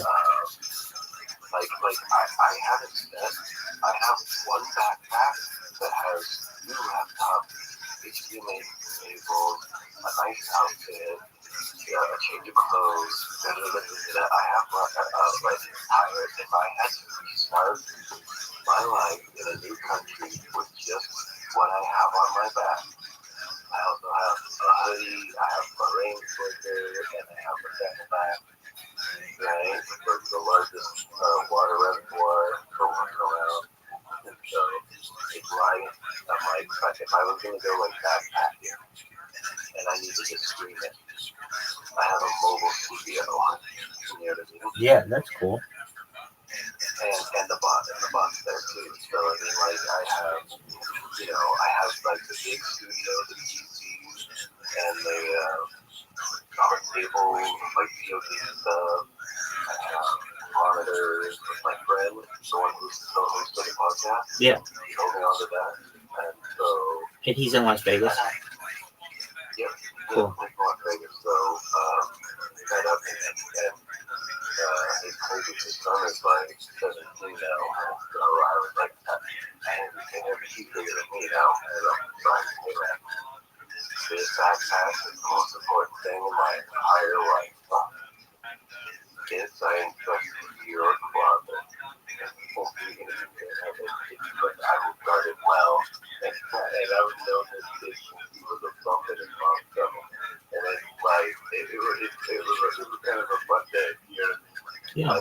mom before they were married. They're still like an NFL there's two, so like we're close. Right. Like he's like one of the last close people I have. And then my other close friend, who I've known about 50, he was the one who's like, I'll hang on to your bed, I'll hang on to your thing upside down machine. Oh, that's really nice. But yeah, I told all my friends, I said, look, I have a weird problem. My favorite thing in the world is a real pain in the ass for anyone to have anywhere in the house. That hang-up machine? Yeah, I said, but let me tell you, the back will feel great once you get used to the blood pressure in your head. You start to regulate properly, like slow, but the back will feel better, but it's just pain in the ass.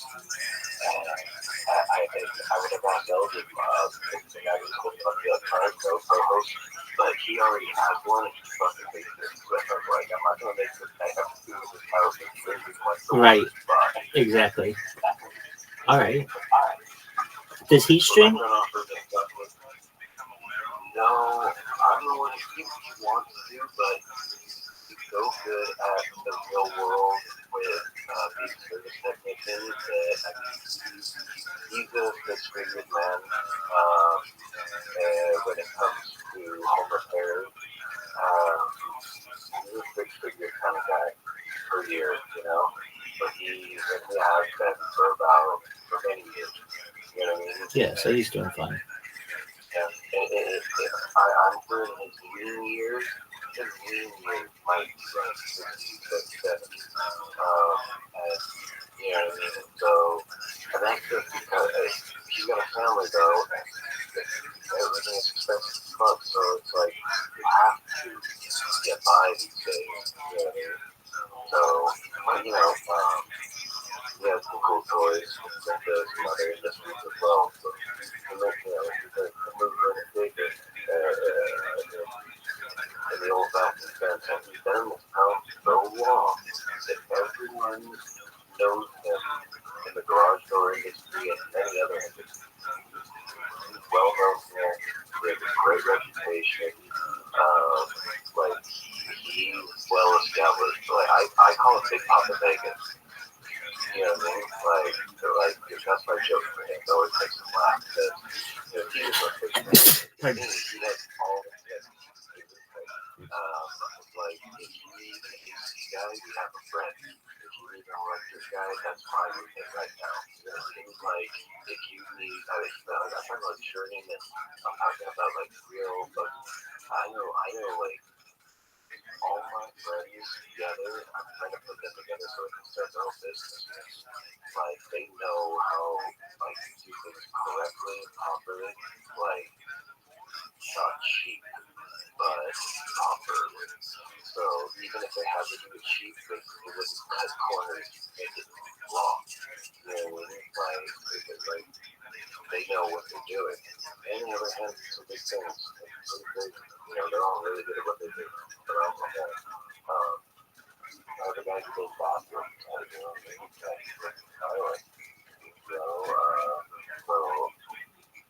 there's guys for everything out there. My brother-in-law does hydrodynamic, aquadynamic, I don't know what they want to call it.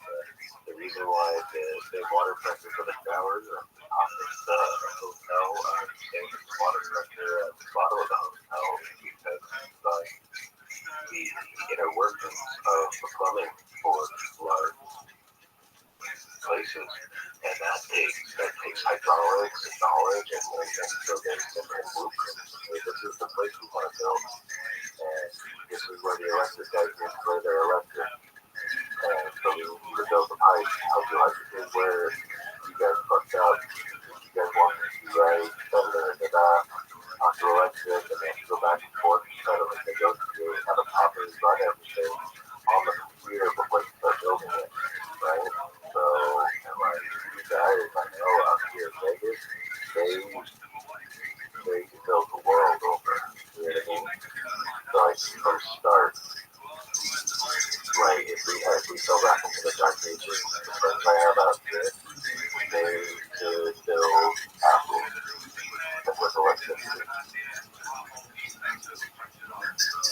Hopefully we don't have to do that. She wants to screen because it's fun and cool, but they're way too involved in all their stuff. I should show you some of the art projects. Like she's got custom garage doors that are not for houses. They're like for visual effects at shows. She's doing some crazy shit based on garage door. You know, like she's basically done art with the garage door. That's something that I've never seen.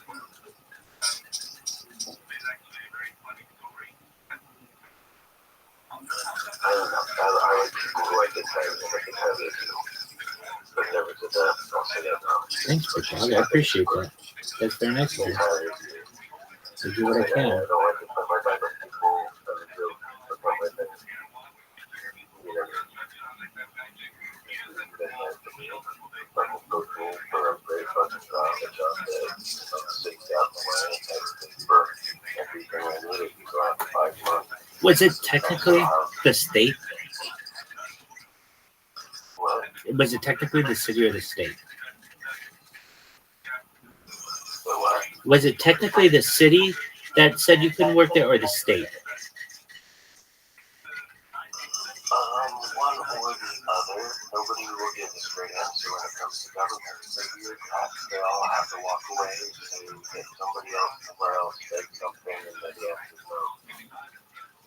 Okay. So nobody gave me a straight answer. I mean, to be honest, everybody gets back and talks to someone else and comes out with the dump. So I was just like, fine, you know, but the good news is I need good money there. And my friend gave me the best rate ever, and I was able to make sure I stayed around for a long time. I mean, I'm paid to the end of this month, but I'm going to be gone already. Right. That money's the best. You know what I mean? Because I also, you know, if I not make this thing, then I pray for a better good luck, and I want some money. You know what I mean? So, like, there's money in the thing that happens. Friends who take care of stuff. You know, I would just have to stop running. I don't have a place to sit and researching it, teaching it. Yeah, it's a full-time job. For as little fucking as you want to admit it, it's not something you can just go to a friend and be like, hey, can you just plug this in and have it work without them having to check it like once every 6 hours. Exactly, yeah. So it's a pain in the ass, and you're right. It's a pain in the ass to put it in the whole time. So I don't know how you do so anything. I've got them down pretty well.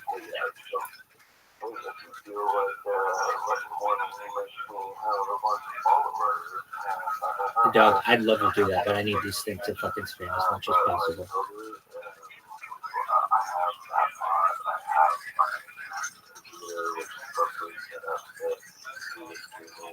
I think I brought my camera, all in one space that I would be able to start, even like if I hop on a bus, I can do it. You know what I mean? Yeah. Like, so, like, I hate fireworks. I think in the future, fireworks will be illegal and everything will be drones. Like pretty soon. I'd say within the next 10 years, you won't be able to. Dude, remember that big titted bitch I told you about? Yeah, you remember this bitch. All right, type in Jun. Dude, this is a hard name. Looking for friends or a boyfriend. Dude, just look at this woman. She'll give you some spank bank material for where, for the next month. Okay, this bitch is. Do you have Kick available? Dude, okay, it's Jun.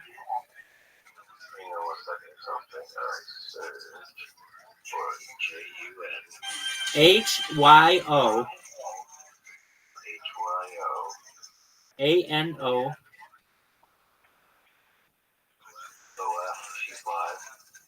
Look at this woman.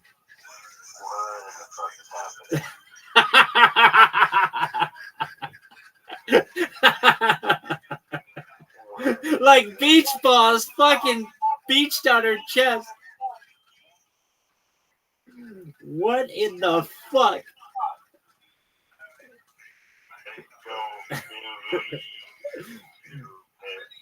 Dog. I don't believe you missed. Dude, I'm surprised that oh, look, my fucking thing is spamming. Oh, that's how I found out she was online. Look how stupid I am, and I'm so excited. I'm like, oh, dude, my thing's in here. It's just organic. I forgot she's on the computer, and that's how I knew she was streaming.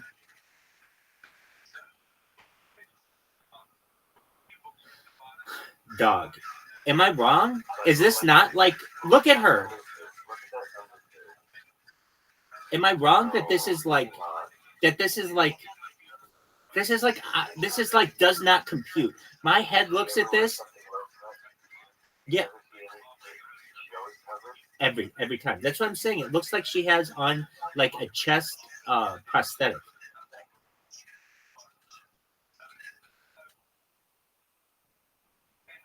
But then again, in my back of my mind, there's like something that tells me this bitch might be some kind of fucking freak of nature that we have to study. But look at those things. They're bigger than her head.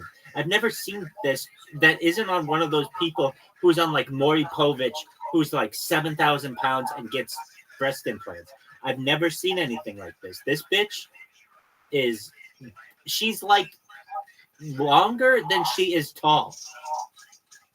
Or wider. Like, but yeah, I've never seen her wear anything but this. Show neck down, not a creep. I believe this is prosthetic. Respect the game. Ruin just for me, please.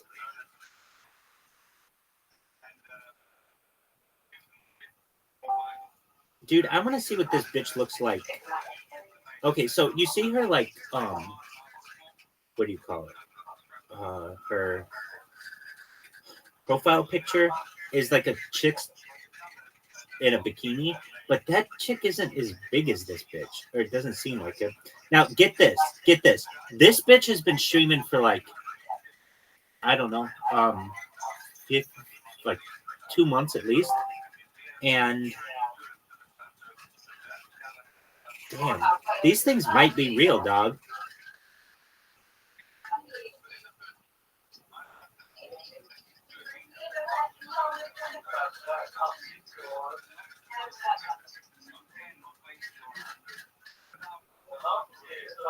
You know why that bitch has a fucking mask on? Dog, do you know why that bitch has a mask on?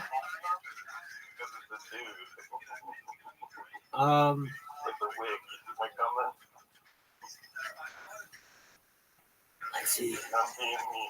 Yeah, I don't think it's a dude. Let me see what she looks like. Your shoulders indicate the gentleman's pose, and it's just because it's with. Sir, that's weird. Dude, this. Well, here are the surprising things to me. I've been following this bitch with like all my accounts for like 2 months, and she only has 27 followers. Unless she got a new account. But does this person not look normal? Like, I see this person and it's like, no, that's not a thing. And then if you look at her OnlyFans, the reason why I think she has that mask on is because she has a very, like a mole by her mouth, like a beauty mark. That's kind of a giveaway of who she is. But then again, I don't know. I just know that this bitch doesn't look real.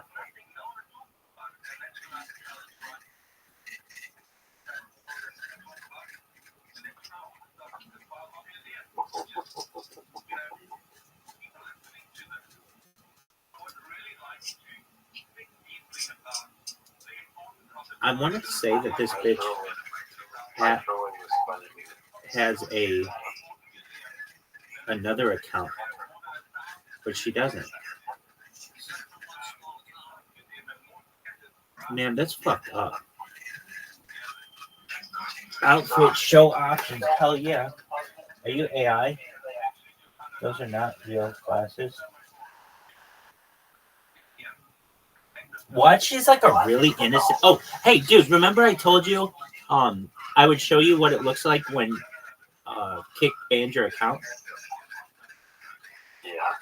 Okay, just one moment. I'll show you. I just had the one that was spamming her get banned. All right. I am coming.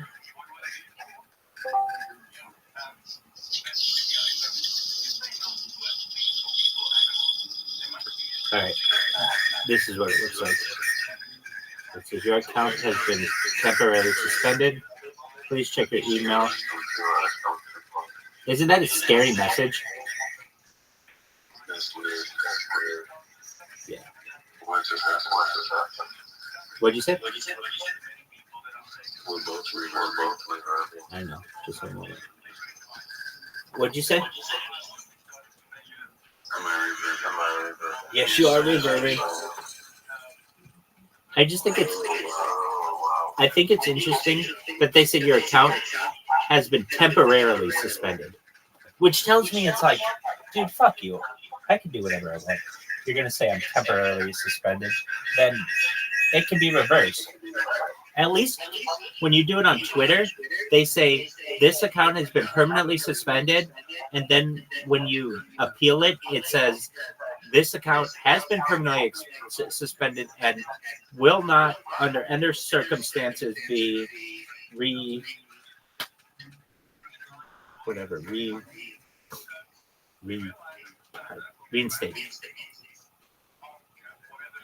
But this one, it's like, well, this is only a temporary thing. I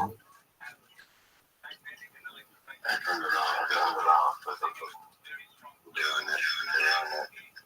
What wasn't doing it? That's fucking hilarious. They did that fucking shadow. I was like, it's going to be as long as possible. What Shatter is? It was like that. I was like, I'm There you go. Dude, you know what I would do if I were you? If you could do this. This is actually a really fucking smart idea. Okay, so tomorrow or today or whatever, if you can afford it, go to a dispensary and get an edible or two. And right before you go into the jail on Saturday, take the edible. That means you're not doing 25 days. You're doing like 24, 23 days because you're going to be fucking stoned out of your mind for the first 2 days. No, that's a good idea, dog.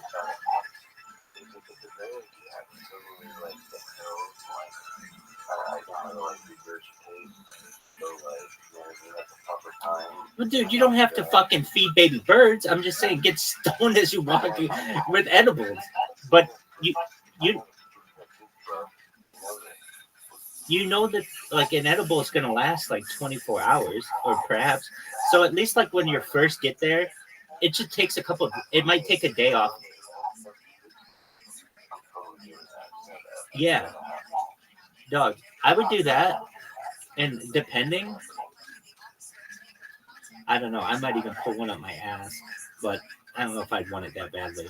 But I'd think about it. I'd be like, dude, I could but the thing is they'll probably check when they bring you in. But if anything, they're not going to check you when you go in and you're fucking stoned out of your mind on edibles. It'll be fucking cool. It'll relax you. You'll be able to get in your little apartment thing. And then it's like, all right, well, I was going to have to spend 25 days in here, but now it's 24.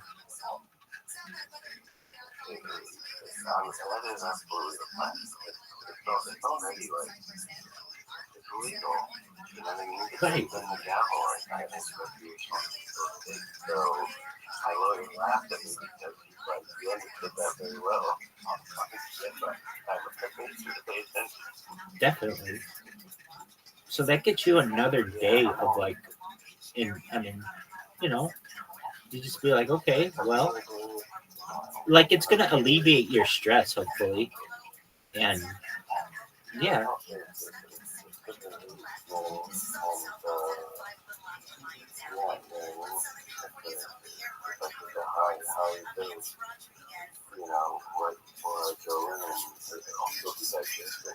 Exactly.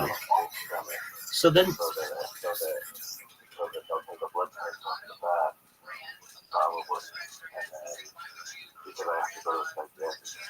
because I'm not going to let them stop my Valium. I'm on Valium. That's just it. Oh, okay. So then you might, I don't know, not even be in with the normal people, or like general population. You might be in with somebody else. But nevertheless, just fucking get yourself some, what do you call it? Get yourself some edibles and you'll be all set.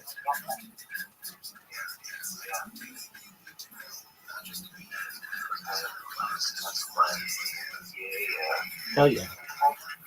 All right. I'm trying to think of anything else you could do to make it better. You can't bring anything in, and you're not going to be there long enough for anyone to deliver anything for you. But you can just make your back complaint and say you need a sleep apnea machine, and that might get you your own cell. Aside from that, it's just you gotta live. It's just time you gotta let pass. I wish I had a time machine right now to get you past it, but it's cool. You got people who are going to be excited when you return. Yeah, I mean, I got my list right here. Look at that. Who's at the top of my list? Rabbi, as it should be. Sounds like a plan, baby. Okay. So then, is there any way? I don't think this is a thing, but you could save your friend who is taking, or with whom you're currently living. You're gonna basically be able to say, like, look, I overpaid you for rent. I'm not saying you gotta give me that money back. That's yours. But if I ever need like a place to stay for a week or something, can you put me up? Oh yeah, no, he's that kind of friend. He is. He absolutely is. That's tight. I mean, right now is not the right time. I'm getting out a month early, a month and a half early from what people have done before then. And he's going to be able to, I mean, it'll be just him and his daughter now that they're here. You know what I mean? Like, they're a family. You know what I mean? Yeah. So, no lady. Worst comes to worst, if worst comes to worst, I would crash on his couch, but I'm not going to move in here. You know what I mean? Right. But just like the key in a situation where you are is just that if needed, you need backups because shit can fall through so easily. I'm pretty wood. Cool. But, you know what I mean? Like, respectfully, it'll be the last one I call. Right. No, I understand that. I get that. And he actually told me that he was down for that he's been like playing a long time and he's been worried about the way this, that, the other thing. And I said, bro, that's exactly what I've been telling the doctors, that what they'll might used to be on health and they won't give it to me, which is not all at speed, but I used to be on speed for years. I know it's weird, but it's the only thing that makes me like a normal person. So I miss those amphetamines. Not all. So This is just a thought. To your, I understand. You probably wouldn't get them back anyway. So. Exactly. The only thing I'm going to prove is the Valium that they don't want them because I will, like, I've been on it long enough where if they stop the Valium, it will have a very bad effect on my brain if I stop abruptly. Is it possible? I'll prove that. Is it The only other thing I'm on right now is I go off. Is it possible that this is just a Doug Flutie night? This is just a shot in the dark. But basically, you're going to be, I don't know, I think this would be cool. I don't know if it would fly. But you've got all your shit, and I'm just going to say this. I don't expect you to do this. It's just an idea. You've got all your shit set up for multi-streaming, and you're only going to be there 25 days. If you just set up an OBS so that it said that you were in jail and said, like, how many days until you come back, you'd get a ton of fucking attention. Because like, wait, this motherfucker's in jail and streaming? How is this? And he's going to be back in 17 days? Oh, dude, I'm going to follow this person. I'm going to follow this person, and I'm going to see what happens in 70 days. And there'll be a countdown for you to get out. And then when you get out, everybody will know who you are. Because you'll be like that guy on Kick who was in jail, who's now live streaming. So I was thinking how your friend could do it. It would mean that they would have to hit a button 50 times. You're going to be gone.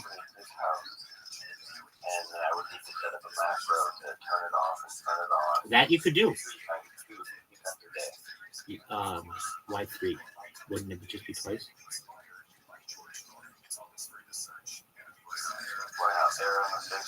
Oh, okay, perfect. Do it every 8 hours. That's fine. Yeah, but it's a really good idea. And then if you tell him, like, look,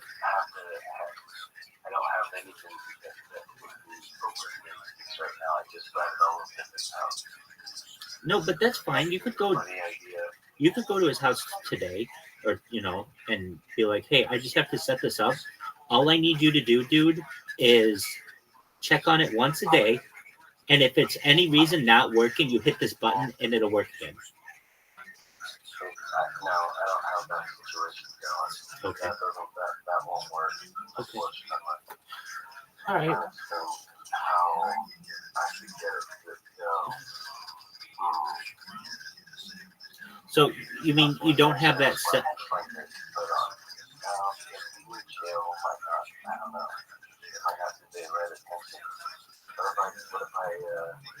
What if you bring it up Rabbi? Like, hey,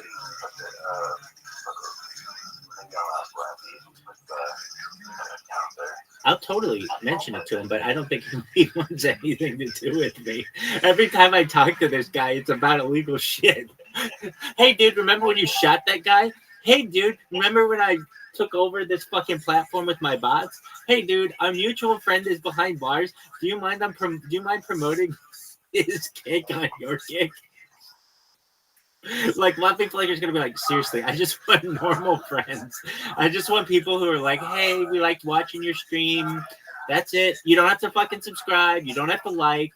Instead, I get these people who are fucking trying to manipulate the system. Okay, so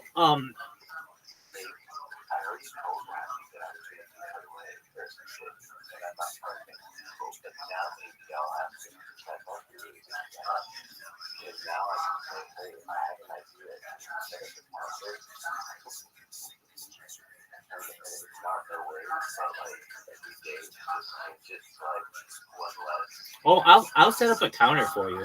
It's just it's not going to be on Kick.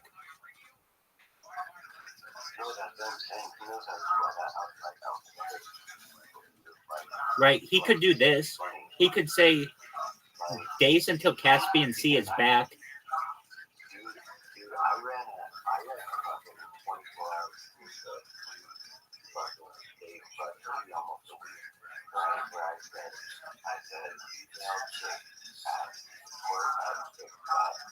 And he's back now.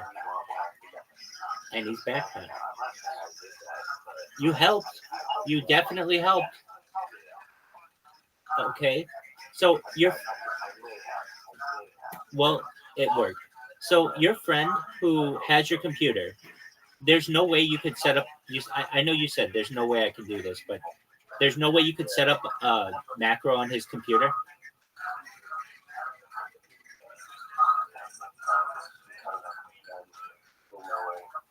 Okay, yeah, no, because it takes time to do. It takes time to do.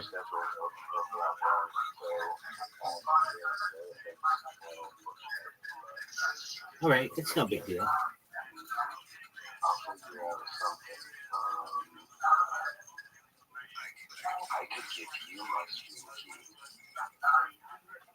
Okay, if you gave me your stream key and I streamed,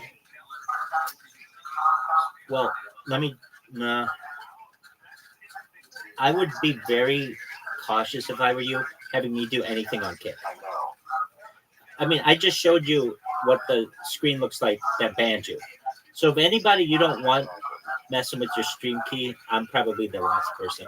Not because I wouldn't care about it. It's just I have no control over what they want to ban.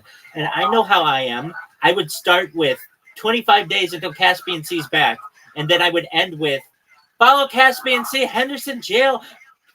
Call him at this number. Here's the fucking address, and then all of a sudden it's like, oh, you're gonna get nailed for something. All of a sudden, I have $100,000 in commissary. Right, exactly. I'm buying all the guys' top ramen. Just rounds of it.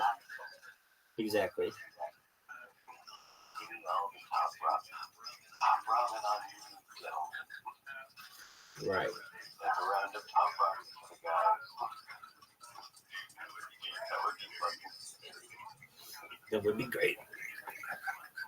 I like it. Okay, I'm not even joking. Now I want to do it. Now I want to do it. Well, then do it. Honestly, if you put your mind to it, you could get it done. All you have to do. Now I think it's fucking good. You do that. I have Rabbi Michael Rothschild. I can't have you on the list, but I can give you the Rumble, which multi-screen everywhere now. It might get picked off of the Twitter. You're banned off of Twitter. But if you were doing this for hours, you would have the Rumble and to DLive. That would be fucking hilarious. But are you banned on Twitch? Well, let me think about this. If you just, I'm not saying you do this, but if I just took one of my Chromebooks and logged it out of Rumble Studio, and you just changed your password for Rumble Studio and gave me a new neutral password, and I was able to log in, and then all I have to do is hit play like I normally do. Oh, wait, but I wouldn't be able to put on the screen Caspian C 25 days or whatever. It would just be the streaming. And the reason why is I don't have OBS on the Chromebooks. Now, if you're like, well, just put it on the laptops. I don't want to sacrifice the laptop. I just need them to be spamming these motherfuckers. So anything that I have. I'm wondering if I can set it video and I can stream it all through the web. And I'm not actually using a device. I just have to Look into it. I'm here for if you need help. And then also don't forget to think about this. I don't know if it's possible if we did like a Chrome screen sharing thing. Think about that too. I got to use the restroom. I'll be right back. You think about that. I'm going to take a dump. Allegedly.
I'm back, baby. Action, one more.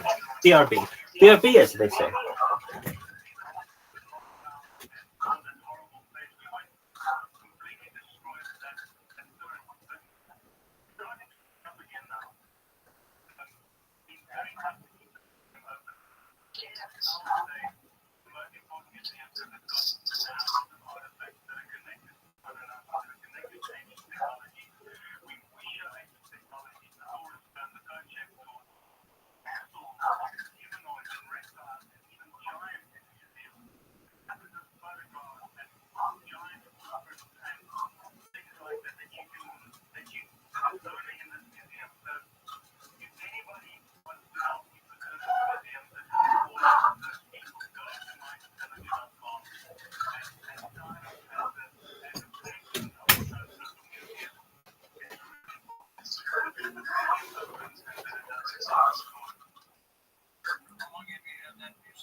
भाई आएगा उनके साथ आएगा What up, dog? How you living, baby? Yo, dog, do you speak English?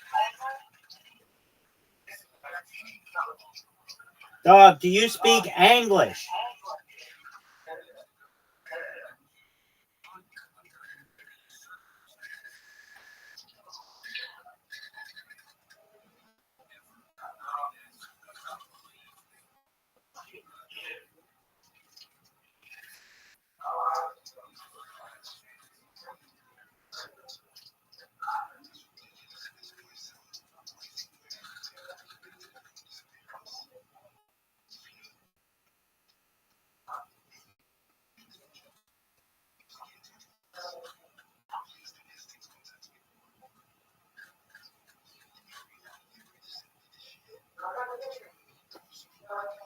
Is because my mom used to go to a bar before we went to a track. I was like fucking 6. Right. And I still remember that guy, like in my head, what he looked like. Like, you know, he was selling watches. But this guy in this movie did it perfect. The first scene, he comes in, and Sean Connery's drinking with Matthew Broderick at the bar. And he walks in, hey, how you doing? What's going on? Oh, this is Paulie's guy. Oh, I know your dad. What's going on? How you doing? What do you got tonight? Oh, I got Fabricanos. $300 up and down Broadway. I got them for $90. Oh, that's badass. And he goes like this. He goes, I got them up and down Broadway. They go for $300. I got them right here tonight for $75. And right away he goes, what size are you? And he gives him the shoes. And right away he's already done. 90. That's just the way it is. Oh, You bought it.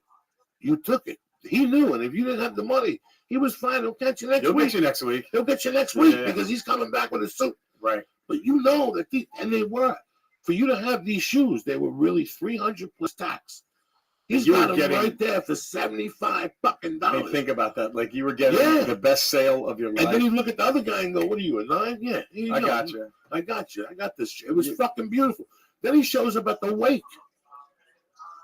The dude that owns the car dies. And this motherfucker, there's 1,000 cops in the room, gangsters, and he walks and he goes, oh, look at all the boys here tonight. He goes like this, and all of a sudden, 2 little fucking thugs bringing a rack of jackets.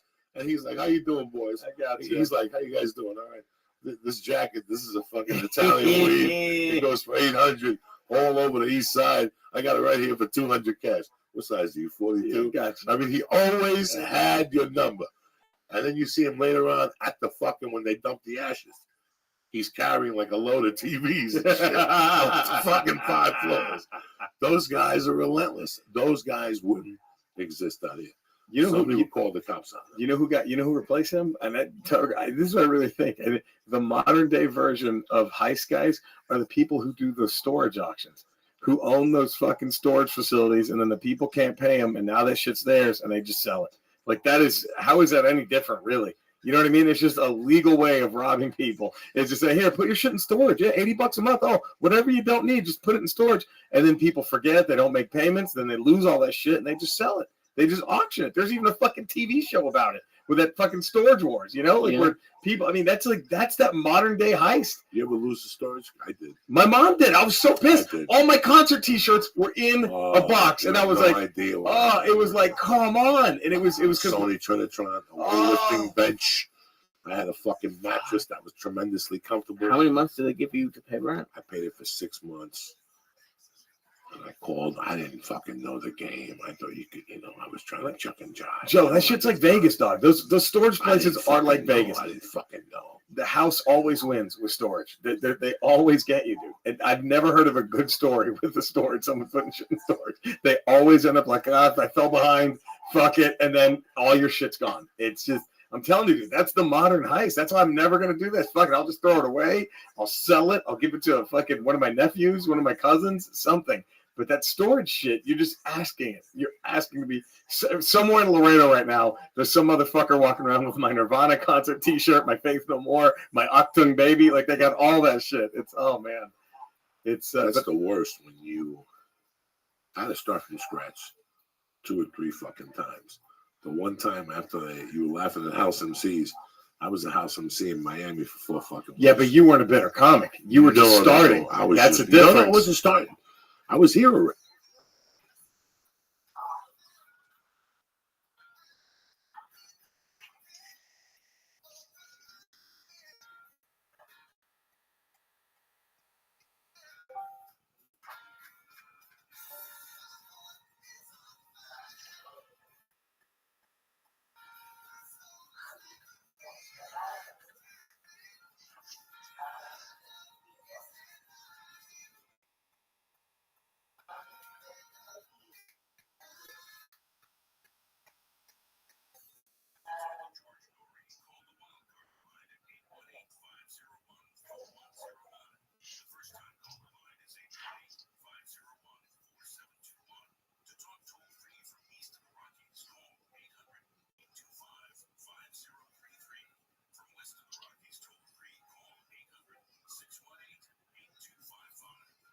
Caspian Sea. I sent you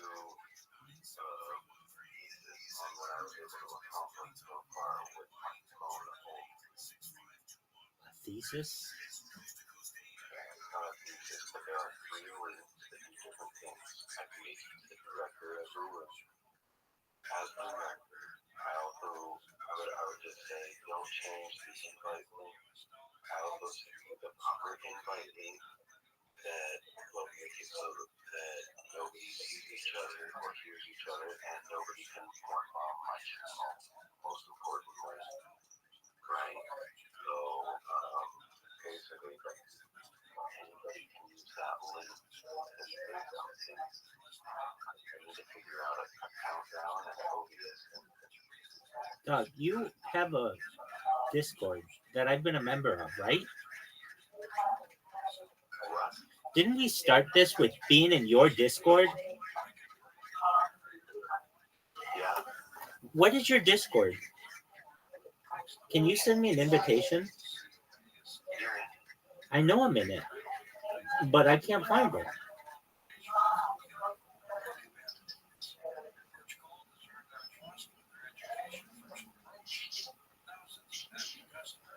I'm going back to our earliest message.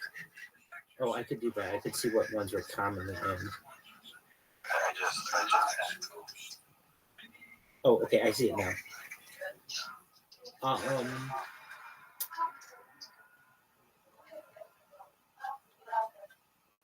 I was in this one. Halo World. I was in this one.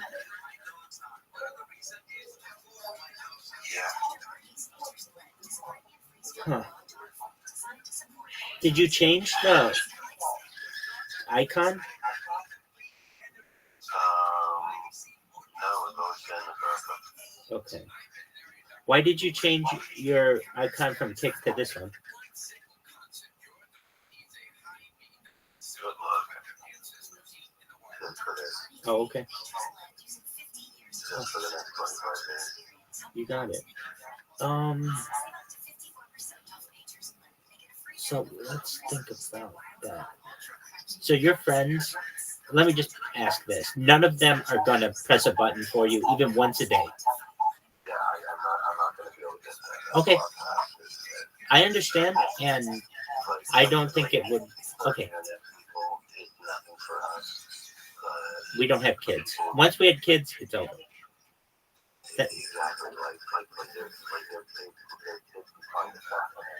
But it's weird to have someone kids to do this, so. oh, no, I'm not saying as their kids. No, I'm saying once they have kids, they've got too many concerns as they don't have time to be fucking with some other person's computer. Look, I'll store it for you, but I'm not going to be running your shit.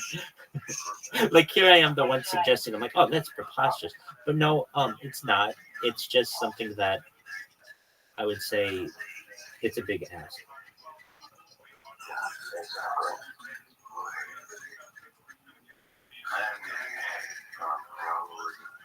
You go to bed, dog.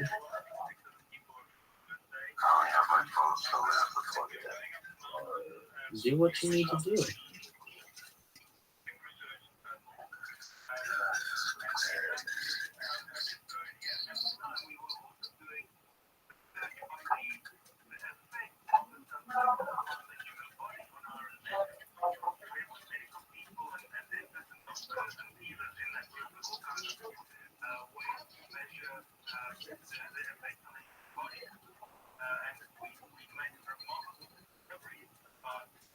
Maybe I should leave my phone with a friend. That's what I was thinking too. And then that bitch could always be open. Yeah. I was thinking about putting my plan on pause so I don't have to charge for the 25 days. Oh yeah, that's an issue. So there's a toss up right now between options. If I had access to the computer and figure out a way to upload without using the device. So, in my opinion, yeah, nobody's gonna press a button for you on a computer. They might on a phone, but it's still a big ask.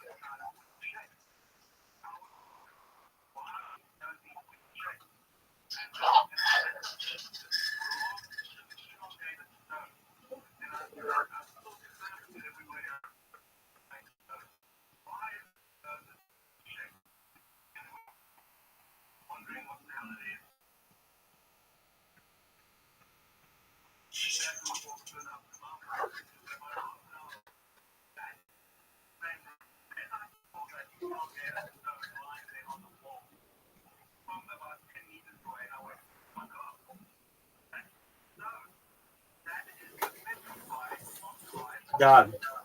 You know, like in the movies when they're in jail, they put the little like chicken scratch marks. You only have to do 5 of those.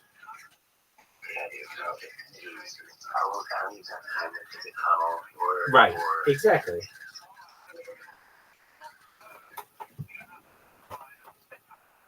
Like even if they were like, you can like you have an opportunity to escape, you're like, dude, fuck no, I'm almost done.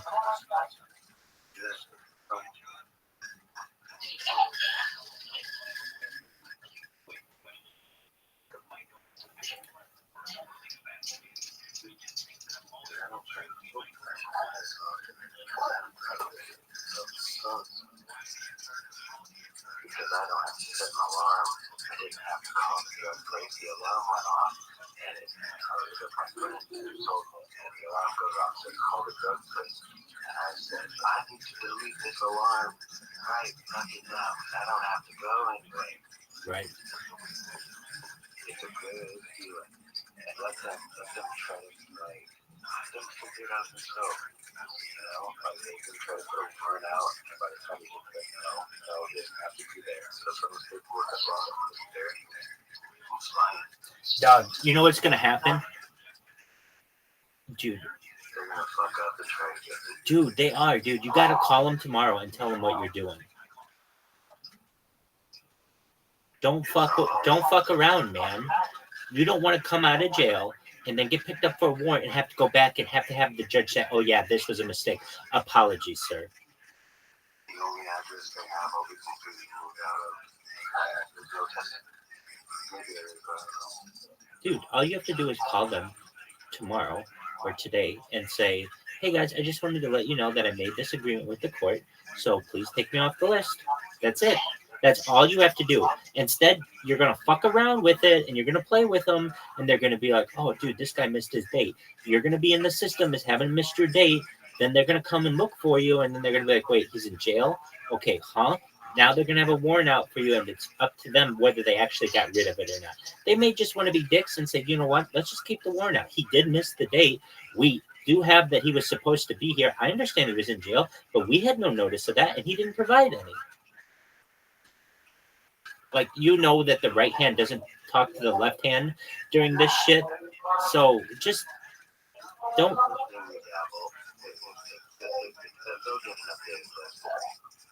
Dude, that's a hell of an assumption when it's super easy for you to just call them and tell them. You want to play a fucking game, and there's some fucking games you just don't want to play. And one of them is with your freedom.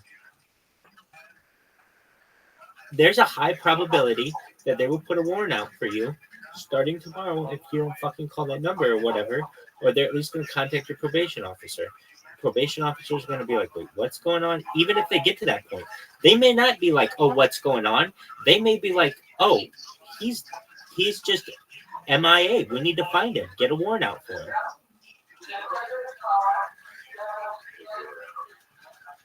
Literally, all you have to do is press 10 buttons on the phone and say the words, I wanted to make you aware that I made an agreement with the court and I'll no longer be using this service. Thank you. every other time they instructed me to either once message carrier. They said they were the message carrier. Dog, none of this shit is gonna fucking matter when some cop didn't get it in his fucking system correctly. So why put yourself through any of that shit? All you have to do is literally just to know that all this is off of your mind. I know you don't want anything more and you think that everything's done and it basically, you just got 25 days of this shit. But before you do that, you have to make one call just to make sure that the authorities don't come after you. What's it going to hurt? There you go. And you don't have to go take another fucking drug test. Be as stoned as you want when you fucking make the call. In fact, you should make the call tomorrow after you get your fucking edible or whatever.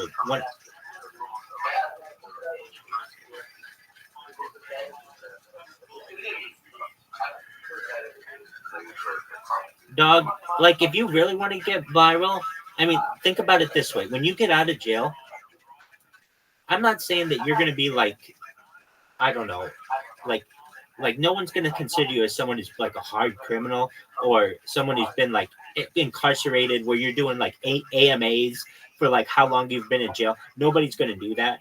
You have to be in jail a few years at least before people take you seriously. I think is like an ex, convict or something like that.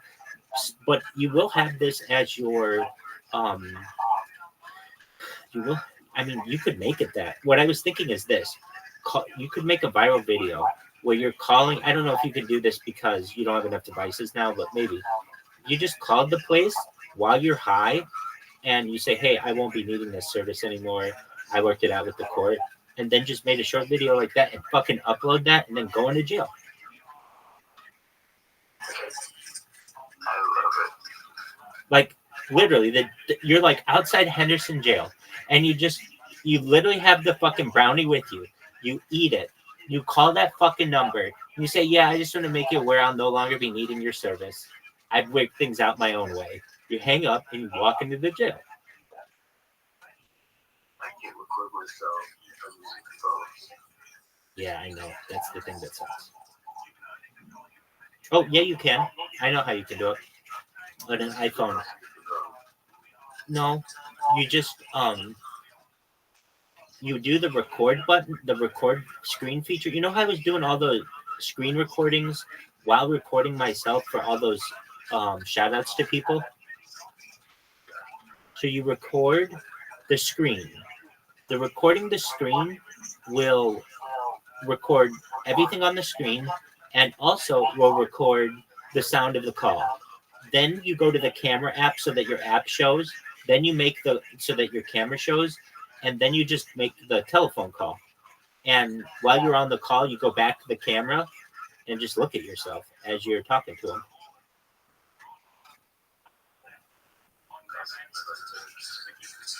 That's the way to do it. And it would allow you to do it. And then what you do is you fucking upload it right outside the courthouse.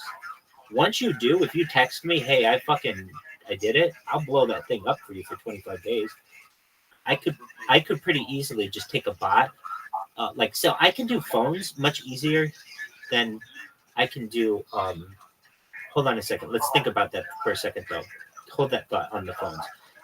But anyway, I could just take one of my old phones and one of my old TikTok accounts and just put it for the next 25 days to just fucking cycle uploads all the time. And then if it can't upload for some reason, I have 1,069 fucking TikTok accounts. I can use enough of those. But then you'll be all over TikTok with that video. Now, do I think it'll go viral? No, just because those, I don't have one account with 1 million people who would be watching it. However, it would put up I don't know, maybe 500 or 1,000 of the same videos. And then when you come back, at least on TikTok, you'll have this gigantic footprint of if that's what you want. I mean, that might not be the image that you want, but it is a pretty badass video.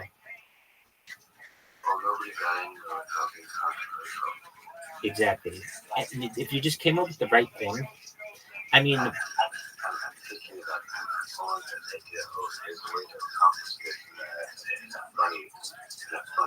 oh, so the other thing, when I was thinking about phones, and I said, look, I'm not going to dedicate a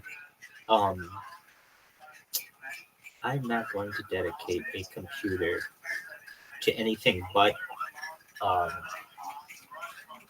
spamming people. They're too important. However, I could do it with a phone. I have extra phones. And so what does that mean? I could potentially, I could set up a phone. It's hard for me to do the same thing that we do on an app, but it's possible to sign up for that, to do that. Okay, what's the most amount of people that you're going to get? Because it takes a lot longer to sign up on a phone. I don't know. Let's say we got you.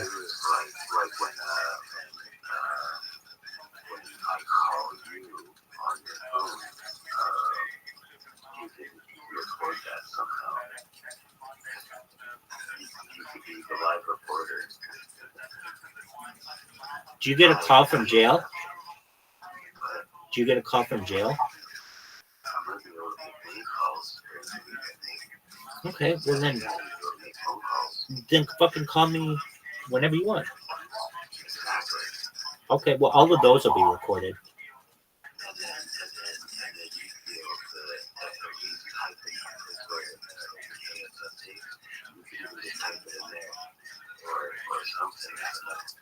Oh, yeah. So if you called me, like, oh, okay, great. I get another phone, I record the call, and then I just upload it in your Discord.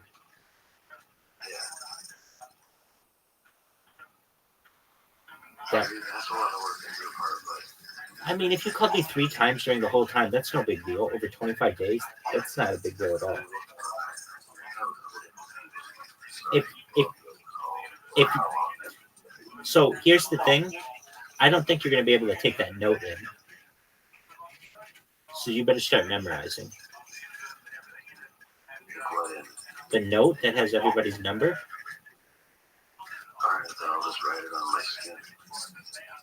They may not let you do that either. They may make you wash your skin. I would suggest memorizing it. It's not that hard.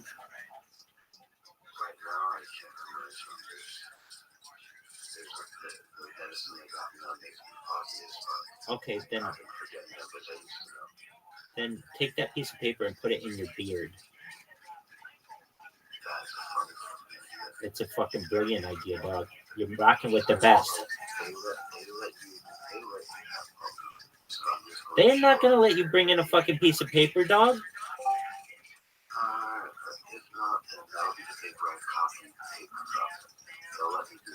I don't think they're gonna let you do that. Just take that piece of paper and put it in your beard. Well, I mean, your beard will hold it, won't it?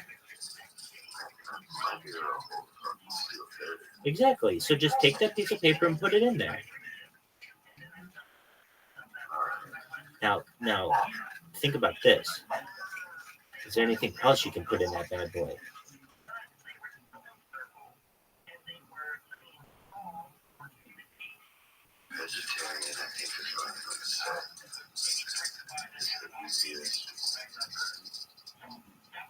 No, not what I'm saying. I'm saying when you go get your fucking brownie on whatever day, see if they have any, like, they make, like, Jolly Ranchers, and they make, like, even, California used to have, they stopped allowing these, but breath strips, they have Banaka. So, like, if you could get a Jolly Rancher, or let's say you could get 3 Jolly Rancher sized edibles in your beard. If you took one every single day that you're there, I mean, like, you don't have to get it in forever. You know, all you have to do is like get it in once you're past when they put you in your clothes or whatever. I'd imagine that you can. I mean, I don't know. I'm just trying to make the days easier. Yeah, I think I'll be okay. I've had to go before.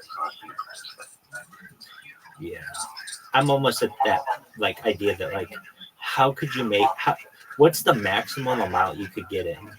But I imagine they might check your beard now with fentanyl and all that shit being a thing nowadays.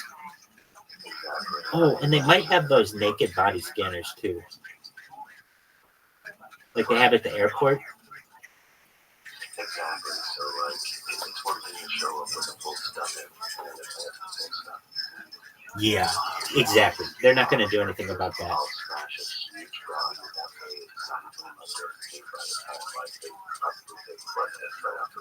Right. Okay. And then they'll feed me, and then if they test me again, I'll be like, I don't know, I've only been feeding you good food.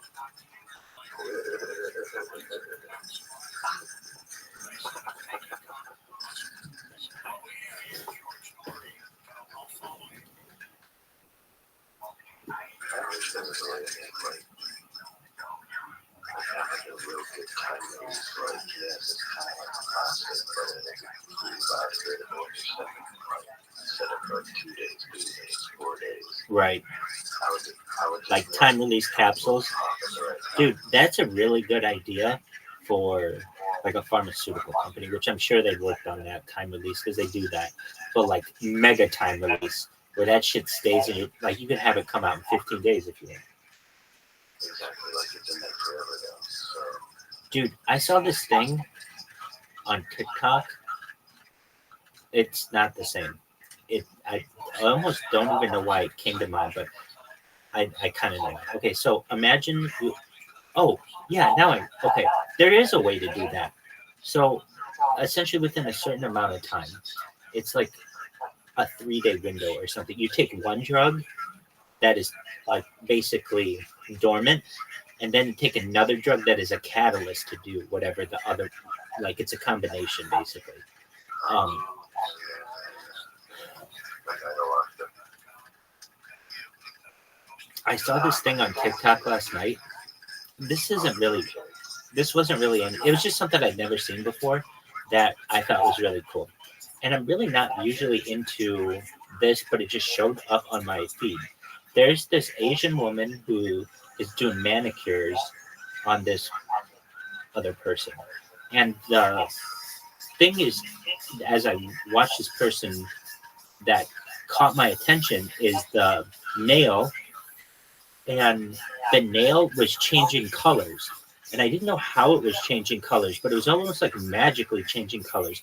Every time this woman's hand went over this person's nail, it changed colors. And I was like, how the fuck did that happen? What they make is a certain kind of nail polish now that is like metallic. And when you put a magnet over it, it does different, it can make it different colors. And so I was thinking in the same way with a drug, if you had that in your system and you could like activate it using magnets, but then I thought, well, magnets probably wouldn't work as well as another drug. And then I remembered that there are other drugs that can be catalysts for something like this. But yeah, your best bet at doing something like that would probably be like LSD, which would probably be like a half-life of like 24 hours for you or something. Yeah. I mean, the other thing too is I can't wait to be able to do that again because now when I did that, I was like 1 year. That's fun. I was asked in that interview that I did like last week or whatever, 2 weeks ago, what my favorite drug was, and that's what I said. LSD, which kind of catches people off guard. Like normally people are going to be saying cannabis or heroin or something, but LSD is kind of like, oh, okay. I could just tell they weren't expecting that.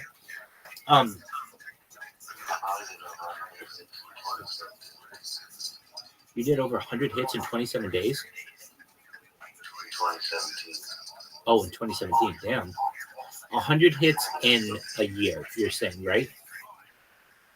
That was just 2017.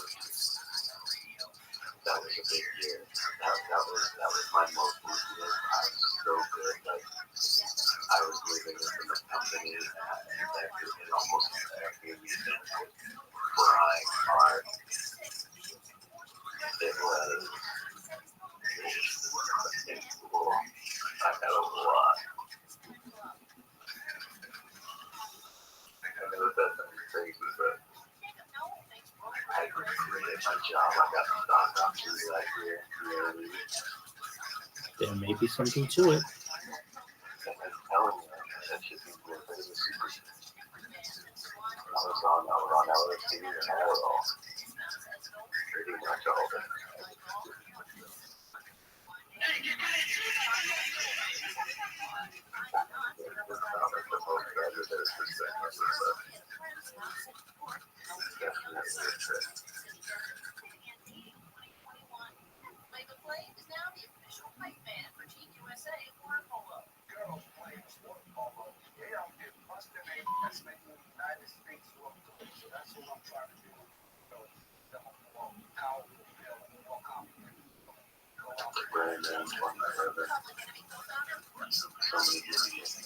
That was something I thought was water to wash down 2 bits of acid. And it's a big old gulp. And when I was done, I looked down for what this was like. So much. I tasted nothing but chemicals, and I was like, that's not water. What the fuck is this? This is just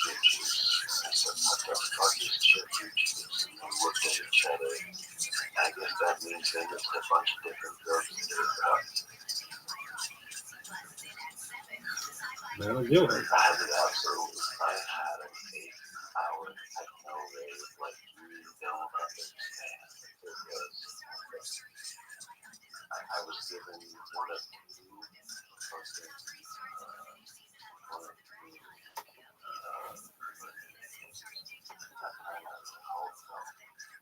I was given the name G-N-O-N. Because somehow in that very state, I don't see people who would claim to be known. They asked me if I would like to become one of them. Of course, I said yes. Wait, did you say MILFs? No. Oh, gnomes. Like the garden gnome. Yeah. So I came back. When I came back, they had given me my little work half as well. They put a beard. I already had a beard, so it's a white beard on my ear. So I'm walking around and there's this thing around my neck. I show up and I'm so dry. Like when I show up, my friends were there. They were like, it was like 3 a.m. and they're like, well, we just got back to son, you weren't here. We were back there, they went around and did. Are you okay? You look like hell. And I was just like, it's been a day. And they were like, what's this thing that you did? And I was what? Oh, I got turned into a gnome. And they just were about this will happen. It's one of the funniest things ever. That was good.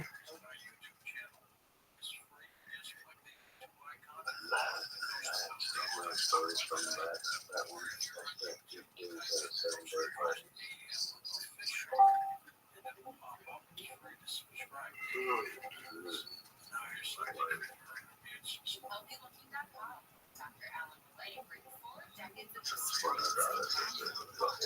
Exclusive stem cell wellness kit that works with your body's stem cells to assist your immune system. Here's Dr. Play with more. Whether it's physical activity, obesity, diet, smoking, low on hormones, stress, sleep disorders, or your age, can be supported by reducing inflammation and aiding the body to heal itself appropriately. A stem cell is a cell waiting to be told what it needs to be.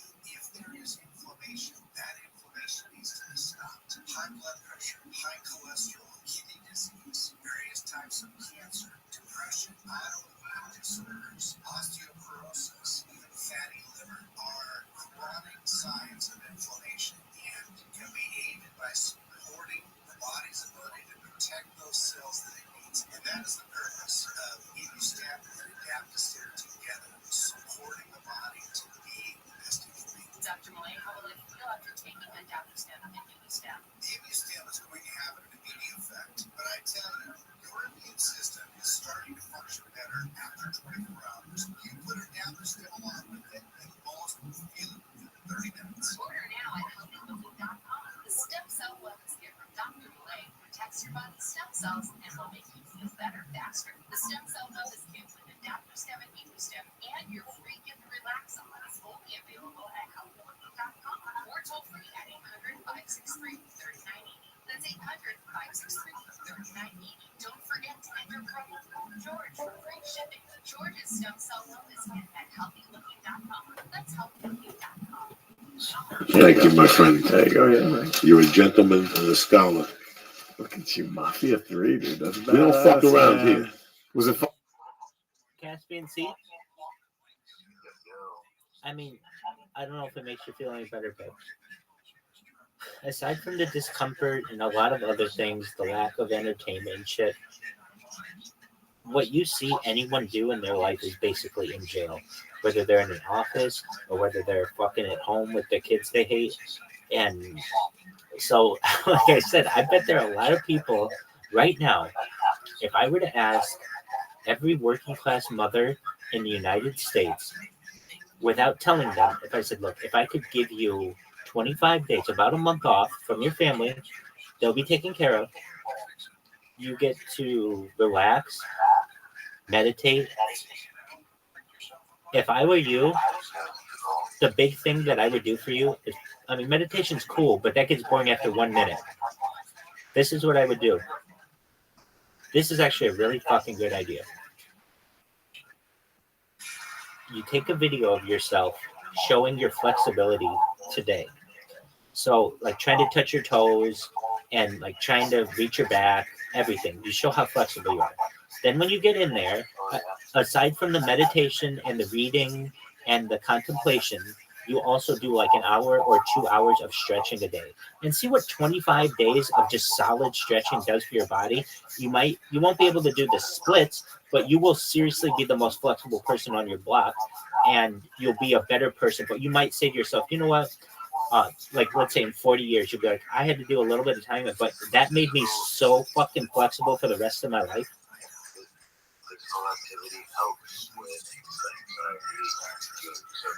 Absolutely, releases serotonin. You're going to see results, and so, like, you should see it as like, I mean, nobody wants to have to do this. It's like, it's just like this.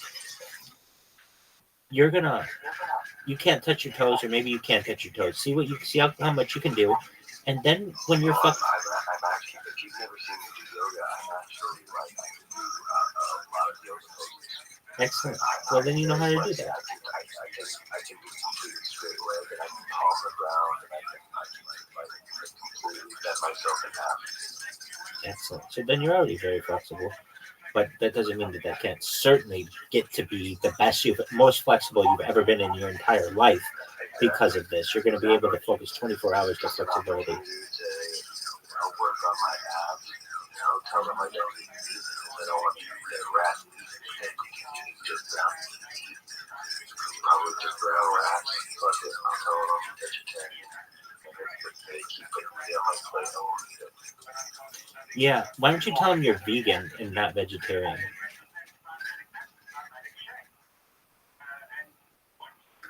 Yeah, that might be even better, I don't want that nasty eggs either. Yeah, I'll go vegan.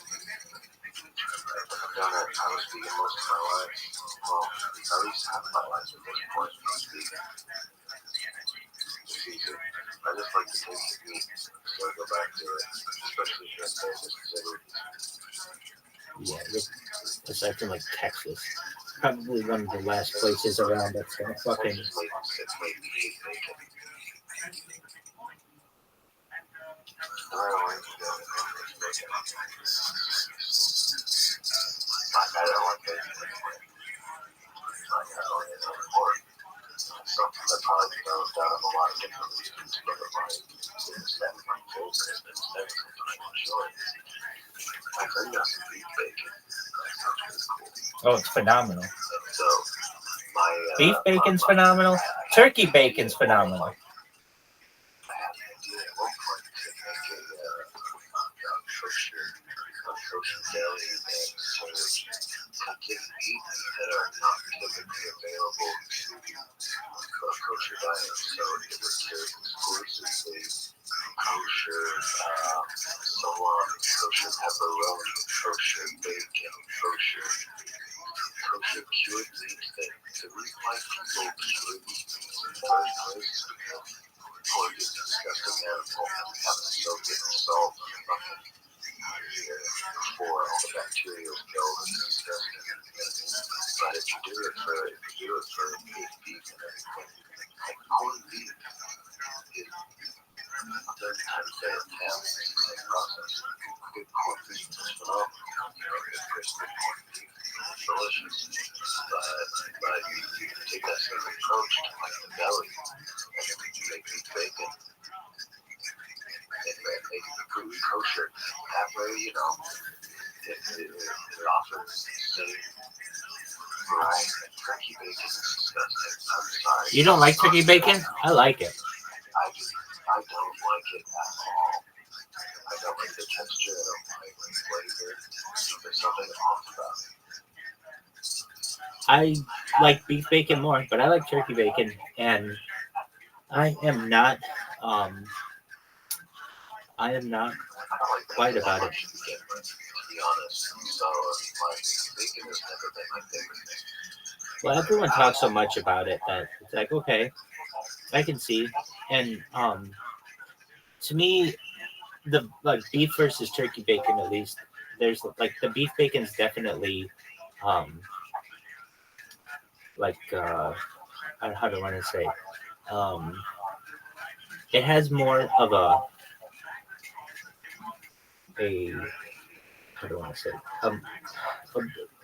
The turkey bacon is limp to me. Beef bacon has more structure, but it could also be how it was cooked. And I can say though that I'm a fan of both. If you don't like bacon, hey, you don't like bacon. I love corned beef. You were saying corned beef. I think I could eat corned beef every fucking day of my life. It's so good.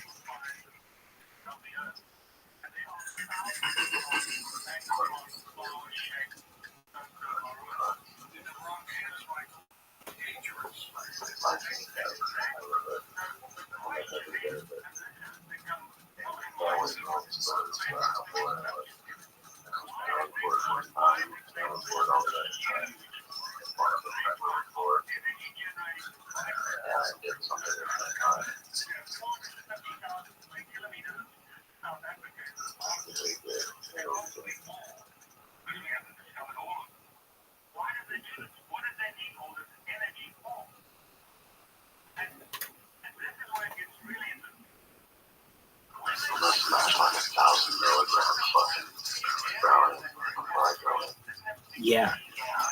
So, I would do that. I would definitely do that. I'm trying to think if there's any way to get like even higher than that, but it's a trade-off. I know, but unfortunately, it'll come on Tuesday. I can also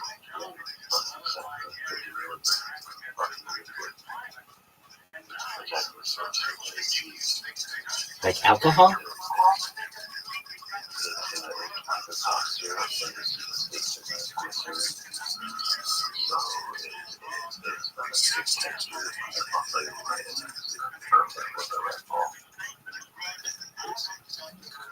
Yeah, like you said, it come on too strongly.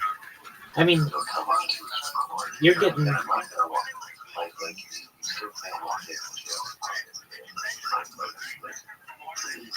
still some agreement that I show up in an irrational state. I've been rational up to this point. Now I can show up and like can't open my eyes. So I wish there was a way.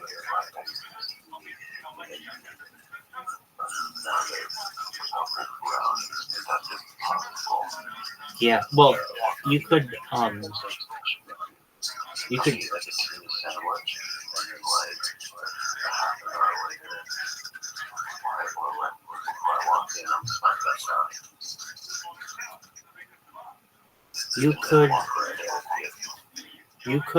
okay, I've got one better for you. A little bit. Just barely. Do the brownie and everything, and then put in one of those CBD Jolly Ranchers and walk that bitch right in. And you can suck on that thing for a little while before they tell you everything's got to be out of your system. Like when you go up to them and you're like, hey, I'm here to turn myself in, they're not going to be like, swallow that. They just be like, okay, well, just wait there while we get an officer.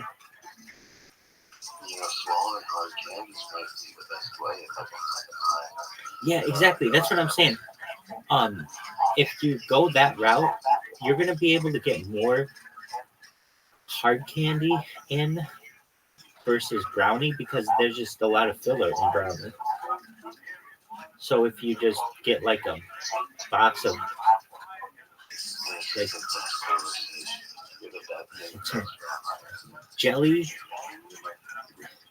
Well, that was my Twitter handle before they fucking banned it. Best Rabbi ever. Go fuck them. Anyway, I am. So, yeah, just get like Jolly Ranchers, I would say. And I would also, like, if I'm going to fucking do it, I would do it. If I were going to do it and I had the ability to do it, this is what I would do. And I had exactly what you had with you. I would buy the brownie and some gummies or some of the Jolly Ranchers. Okay, right outside the fucking jailhouse, I'd be like, all right, like almost like in Jackass. Hi, I'm Caspian C. Welcome to my journey. I am now about to turn myself in under my own volition to make my life easier for the next 25 days. But before I do so, there's some things that I'm going to ingest, and you can be here for my last meal. And then you take the brownie, you take the fucking gummies, and then you fucking walk in, you give them your phone and all that other shit. They're going to conference. Oh, you upload it. I'm sorry. So you wait there to upload it.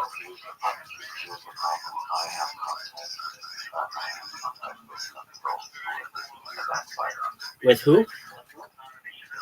I just realized that I am associated with some people that this will overly backfire on me. They might just send a video to court. Okay, well, then don't do that. But I don't know why you couldn't. Why couldn't you? You're not doing anything illegal, especially in Nevada.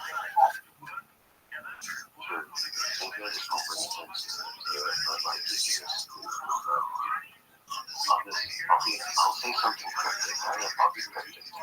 If you're going to be cryptic, no one's going to know what you're doing.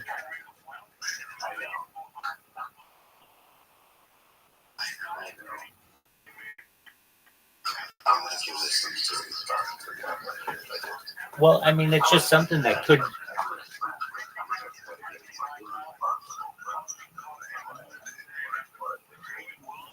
Yeah, so you got to think, if you get too much in you, then it's just not fun anymore. But it kind of could be because, I shouldn't say it's not going to be, but you're going to sleep for the first like 2 or 3 days.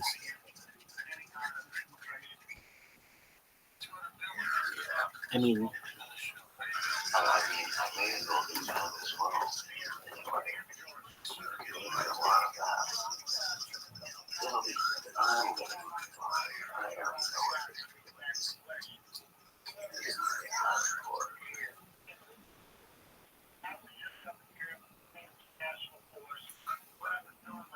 whoa, dude, if you want to kick it up even another notch, the way that you could do it is put on some kind of CBD. I don't know if this shit works, but that lotion.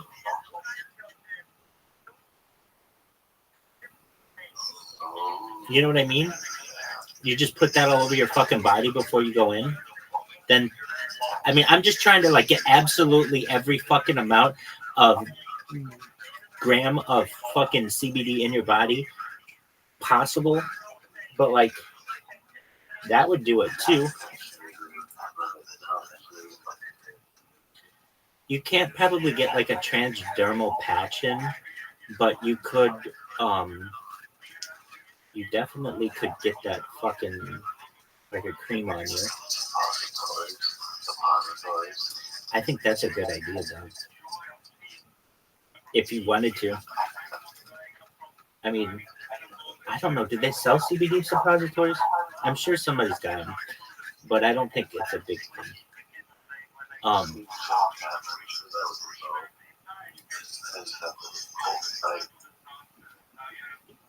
Yeah.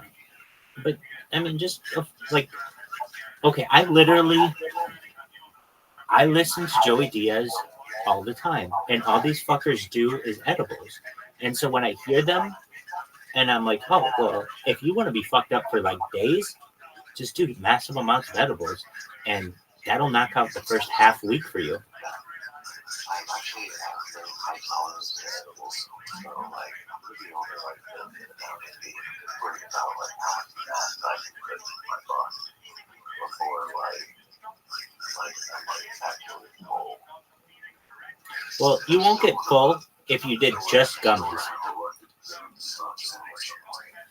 So this one time, the first time I ever did edibles, because most edibles aren't kosher. and it's really hard to find a kosher source. But I could finally find one, and they had these like gummies, and I bought 2 packages of them. And I remember I bought them at like, I bought them, it was like Friday, and I figured, all right, I don't actually know if it was a Friday, but it was like towards the end of the week. And I remember doing these things thinking, like eating a couple of them thinking, I don't know how powerful they are. And so I ate the 2 packages that I had, having no idea. And it was Sunday, and I was still fucked up. It was days later, and it was like, I just remember anyone who, I just like begging people, I didn't say this, but like hoping people wouldn't talk to me within the 3 or 4 days I was fucked up, because I was like, I can remember being at work, just being like hoping no one would talk to me all day. And I was the leader of the business, so it's like I couldn't, if I played it cool, everybody else would play it cool. Like they would have no idea. And I didn't have a boss there to be like all over my shit. So I was able to make it. What am I trying to tell you? I did on 2 little packages of gummies.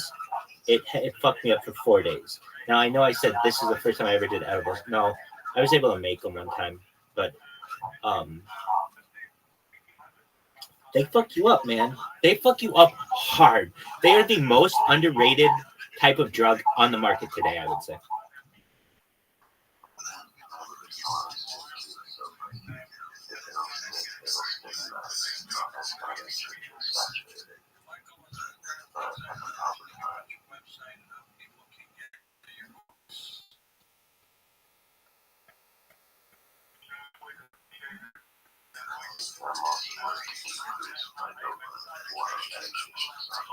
Oh, so you didn't do drugs for like how long? Or not drugs, but you didn't smoke pot for like a week or 2 weeks?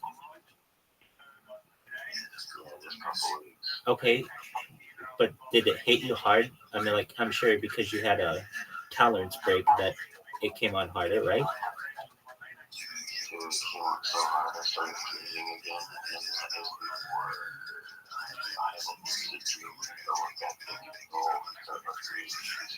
Word, dude, it's amazing.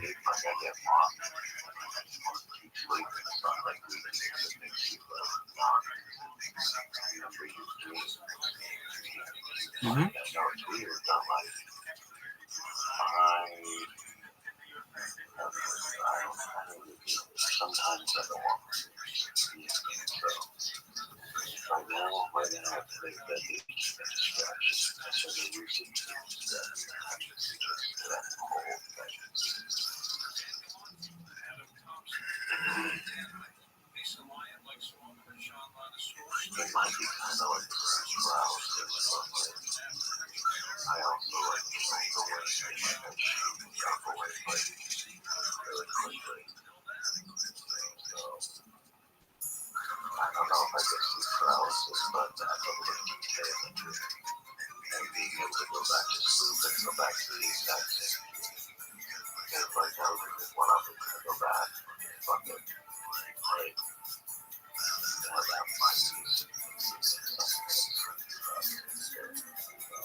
What up, Tempura? I'm glad you're here.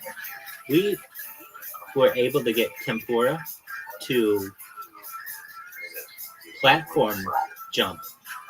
He jumped from Telegram to Discord to be with Rabbi. And I love Tempura. And so, Tempura, James Kaminsky was in here the other day. Ducky was in here last night. And some other people from Harry Potter Obama Sonic 10 Inu. And of course, we have Caspian C. So he's been a member of Harry Potter Obama Sonic 10 Inu for the last like 5 months.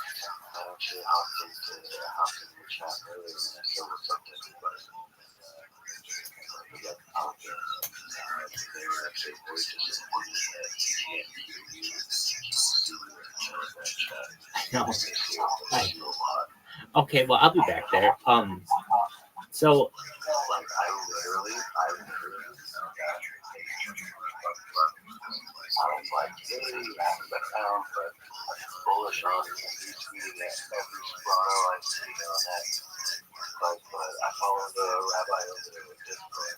And some people are like, oh, man, we miss him. We all wish him the best. We wish we saw him like text to everybody and stuff and say, I'm just like, man, these are the coolest fucking people.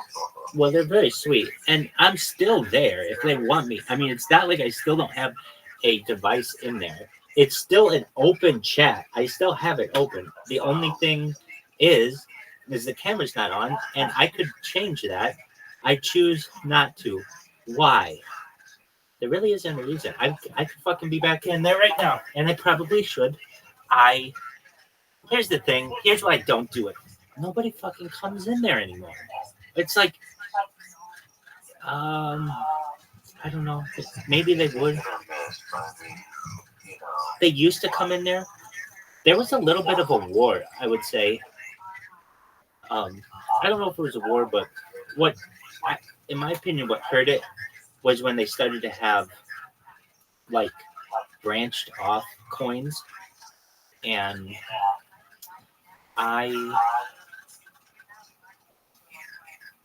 when I say branched off coins, like here's what happened. They had some really good members, I would say core members, without naming names, who were interested in maybe starting their own coin. And so they did, and they brought some of those people away with them. And I get it. I mean, there's a reason why I haven't left Harry Potter alone the site anymore, nor will I ever. I love his community. It's the fact that the people who were there at one time, all the time, aren't there. The events that we have, they're just not as active. But that doesn't mean it's a bad coin. It's still up 20 times.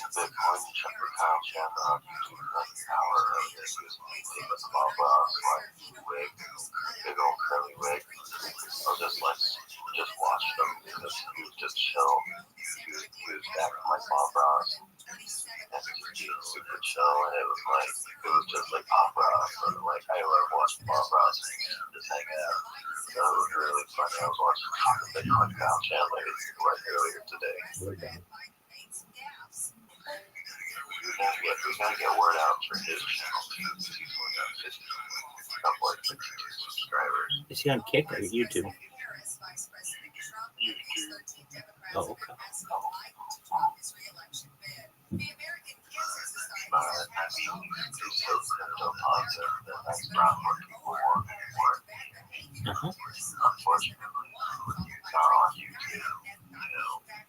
Right.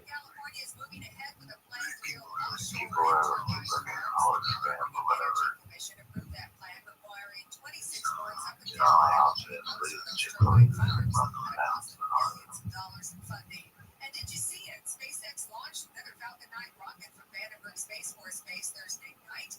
This after a scrub launch on Wednesday, the liftoff was the 70th orbital launch of the year. Now, SpaceX is reporting the mission did not go as planned as the engine failed to complete a second burn, so the satellites will be in a lower than intended orbit.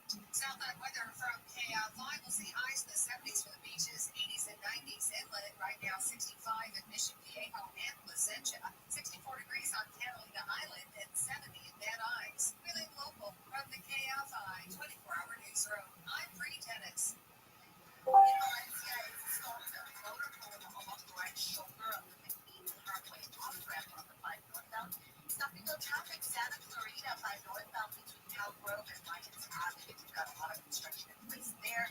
Glenville Hills, Mission Viejo areas. Police activity on the 5 northbound between La Paz and Shepherd Parkway. All lanes are blocked there between ongoing police investigation. Pomona alternating lane closures to about 6 on the 10 east between Town and Avenue and the 15. Diamond Bar Orca zone in place on the 57 north connector to the 60 east. Carpool and left lanes are closed to about 5. Marina Del Rey, a broken down car stuck in the right lane of the 90 west. Everybody's favorite character walking around, and that's how crazy it is. You don't even have time to really go, is that guy standing next to me really, Hugh Jackman? It's like, hey, fuck it, let's just Like it's crazy. It's crazy. But I mean, I love that shit, dude. It's fun, man. I love it. There's vampires down there. Oh, there's everything. Then they have all the strippers dressed up like Jessica Rabbit, handing out the 2-for-1 passes for the strip clubs and all that stuff. Yeah, they do. They have all them out. They have all those people. Then you have like the Jesus people who are like, repent now. You're going to hell. You're worshiping false idols. All that kind of stuff. They have the protesters. It gets crazy. Joy will be on their side. It's crazy now. It's I'm crazy. gonna hang out with protesters. How long you know?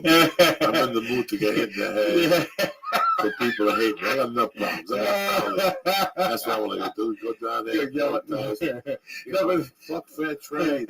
Listen, I don't make. What am I do? We got to figure out a way to do this. We got to get you in a Comic-Con, and I'll sit you down for like a weekend and make you an instant expert on like one video game just so you can talk shit to all the nerds.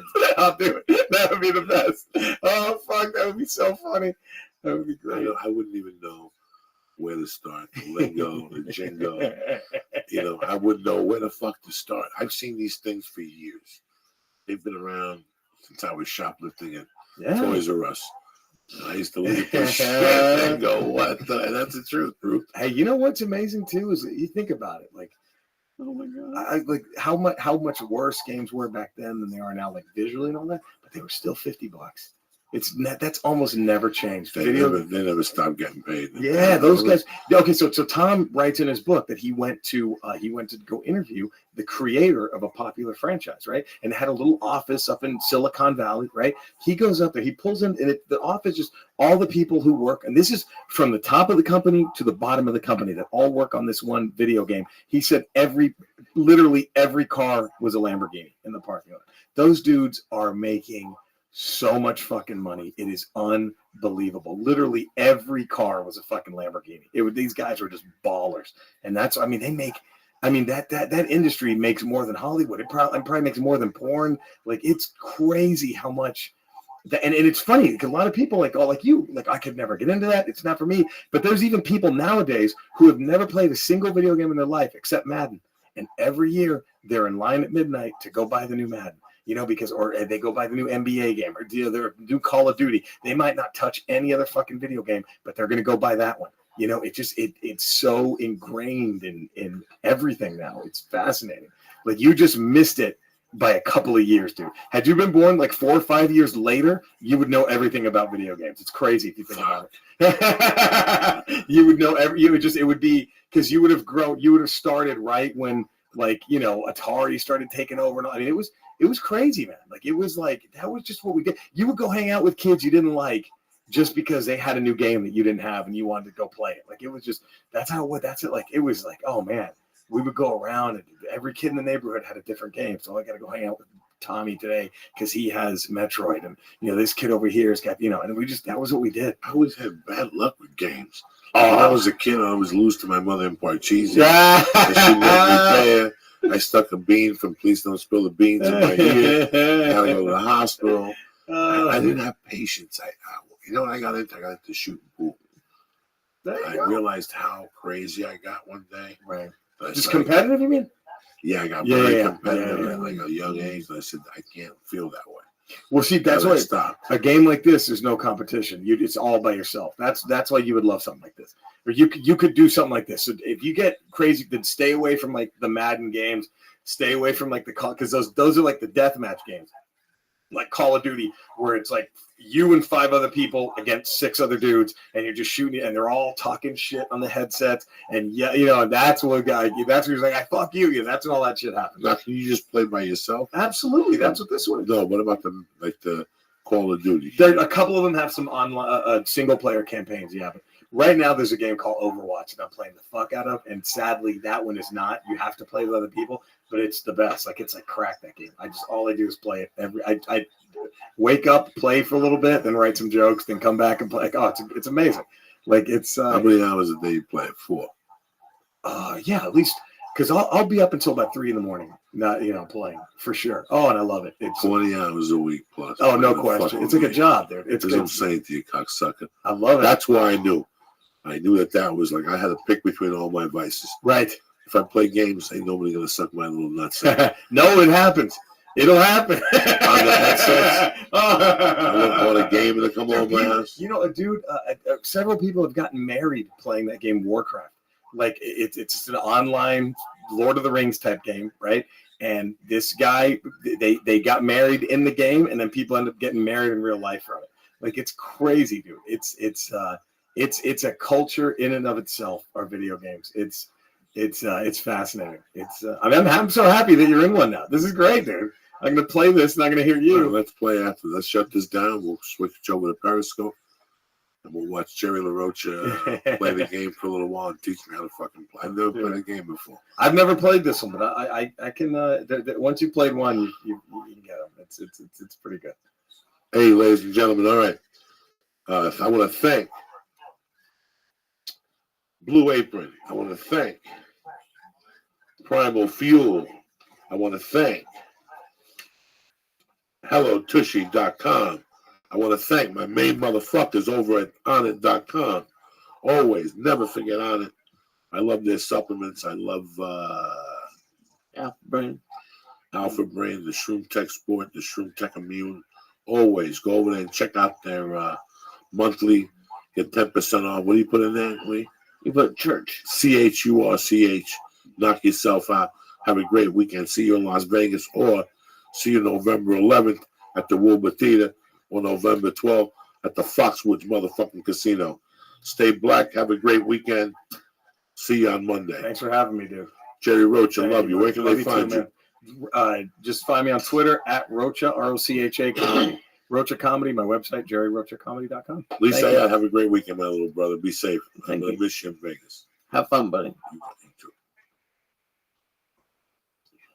So was this just in and out like a couple of days, or was it?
Yo, dog. How are you?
Welcome. We're happy you're here, dog. Yo, I love it. Love it, love it, love it.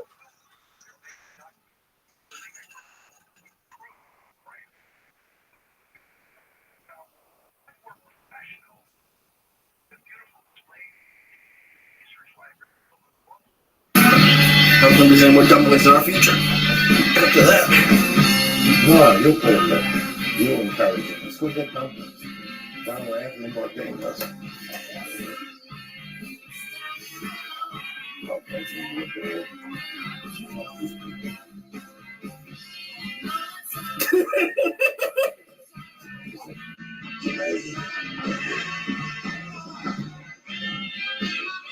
He called me up. They're trying to break me. Join us.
Look at this fucking THC grease in the back of the.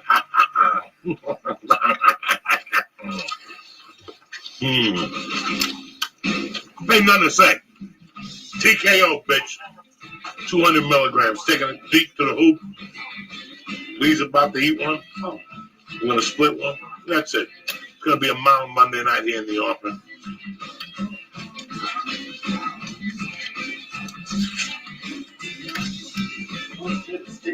The sticky wicky. This is the shit right here. He's just smelling it. Getting sick, Lee Sayat. The guy told me when I went in, he called me today. He said, I got special, greasy motherfuckers for you tonight. There you go. How do you like me now, cocksucker? Happy Halloween. Boo! I don't give a fuck about Halloween. Halloween is over. If you're 12 and you got a propeller on your helmet, then happy Halloween to you. The rest of you go fuck yourselves. Uncle Joe here. Monday, October 31st. The beautiful thing is, you are here. We got some beautiful reefer tonight. Some hardcore, which is hardcore. Ooh. And some motherfucking Skywalker, always from Perennial.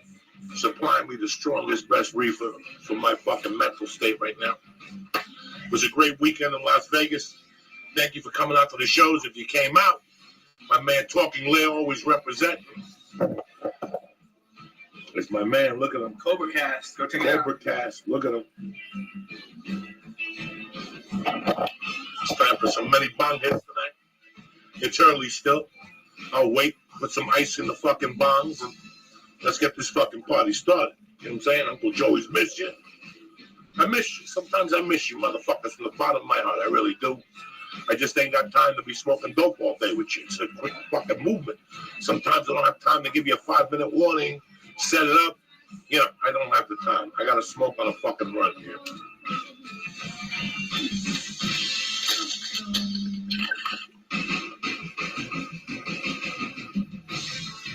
Are you fucking kidding me or what? That's a Halloween smoke right there. I left a roach for one of the little kids today. Hopefully he'll find it. You always got to leave a roach on Halloween for one of these little cocksuckers. See what the fuck they bump into.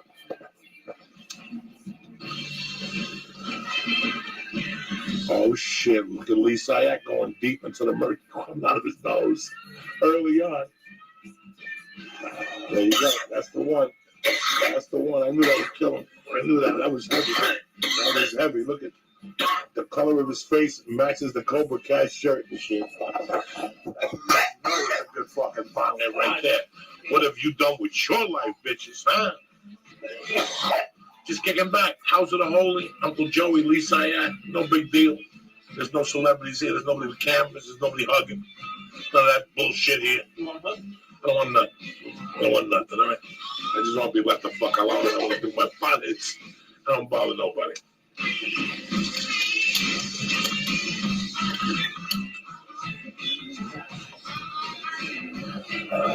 Bong water on my shirt. I don't give a fuck anymore. That's how we're cooking it tonight. This is the room made of smoke.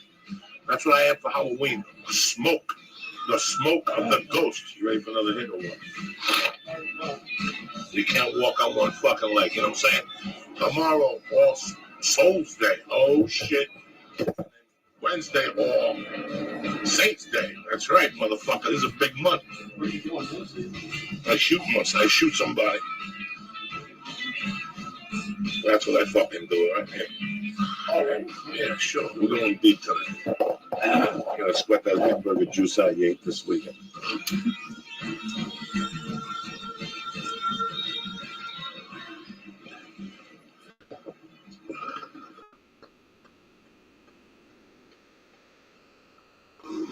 There you go. Told you, training pays off, people. Whoever says you're not training, training pays off. That's why the Army does it. You gotta train, cocksuckers, every day. 2-3 bong, it's extended breaths. Doctor believes. You don't see my shoulders going up and down, do you? It's all in your fucking right there. That's where the weed is, right in your stomach, right there. And it sends all the nerve endings. Next thing you know, you're fucking hungry. You eat a pound of fucking salami. My shirt smells like bong water, but ask me if I give a fuck. I don't give a fuck. I don't care if people don't hug me. Ooh, I just cut a little fucking fart there. I haven't eaten a lot today. It's one of those fucking days. I took a 4-hour EB. And that's it.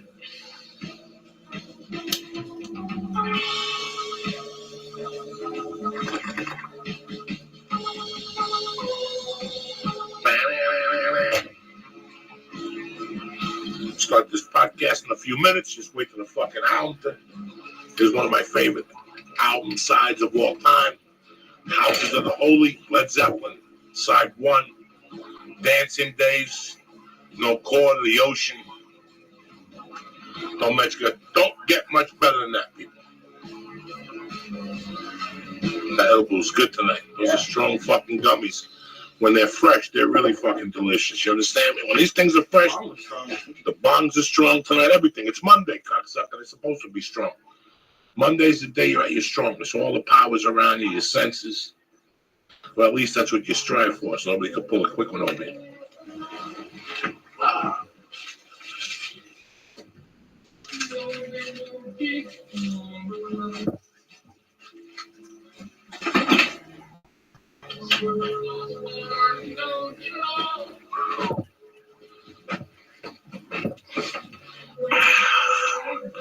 How you guys doing at home, okay? Everything all right? You raid grandmother's fucking medicine cabinet yet? There's got to be something good in there.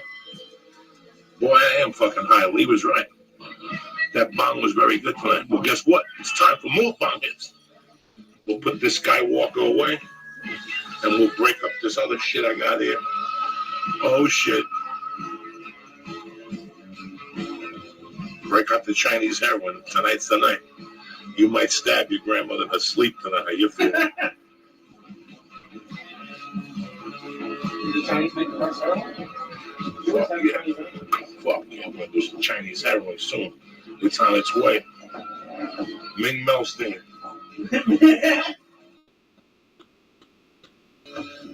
There's guaranteed a Ming Melsting somewhere.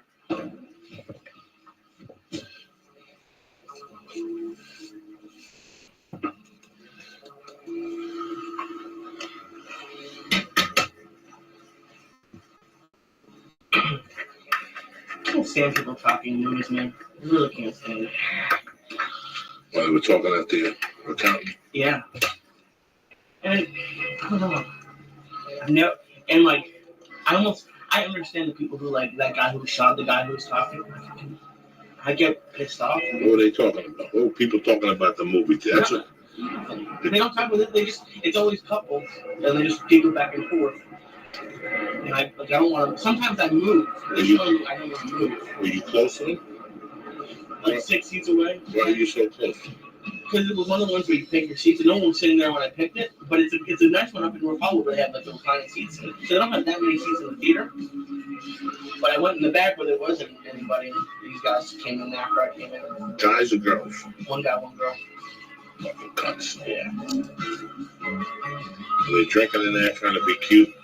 You know, people. I always used to find beer cans though when I worked in movie theaters. Were they those new Gentiles that I fucking hate? They were like the Mexican version of those Gentiles. Oh, they were Mexican trying to be white. Shot and hung. I love shooting them when they're Mexican. They're trying to be white and shit. Nobody smacked them in the fucking face real hard. They said, "Get it together, cocksucker."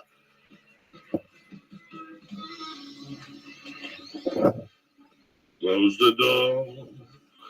Turn on the light. Somebody's coming home tonight. We're getting sick from it. I'm sick? I know you. You got a look on your face. I hope I'm not sick. Like you're gonna puke or something. No, I'm good. Looking all that weed. Looking at all that weed, motherfuckers. I don't know how to describe. I'm not sure what I'm smelling, but you know when weed smells like kind of strong. Whenever I try to get it from them, and I'm smelling it like the shit they bring me doesn't smell like that. Because you don't ask me. I said, give me the strongest shit you got. I just have to start saying like the stuff you say. Like, You gotta say, give me the shit that killed fucking Michael the Archangel. And they'll just look at you like, what the fuck are you talking about? There you go. This is what killed Michael the Archangel. There you go. Try that shit right there. You people thought this party was over. This party's just getting started.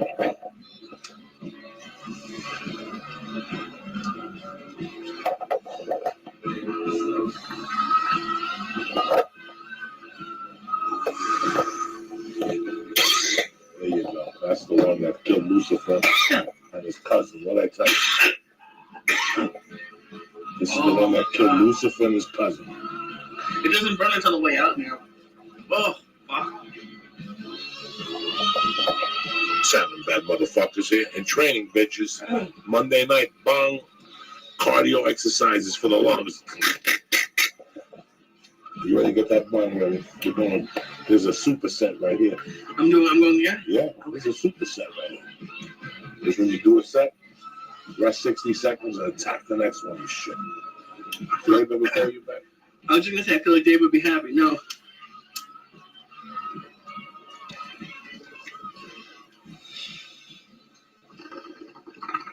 Oh, that's the one right there.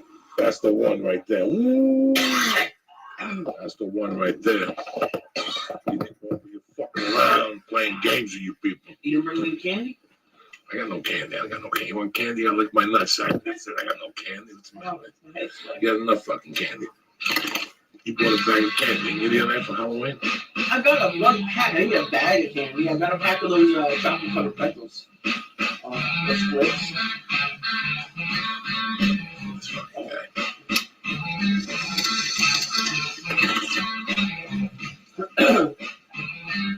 Choo choo. I'm like the Japanese guy, Benihana, when he puts the onions together.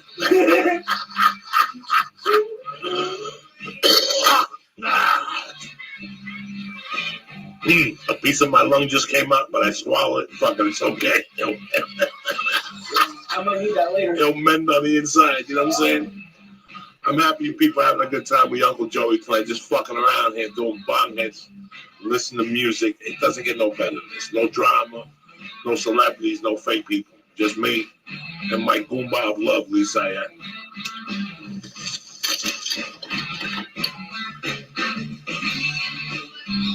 Oh shit. What time is it, Tarzania? 7:52. We'll see you motherfuckers in 10 minutes. Stay black, stay beautiful. YouTube.com/Cheese. Joey Diaz. All right, I'll see you cocksuckers later. Stay black.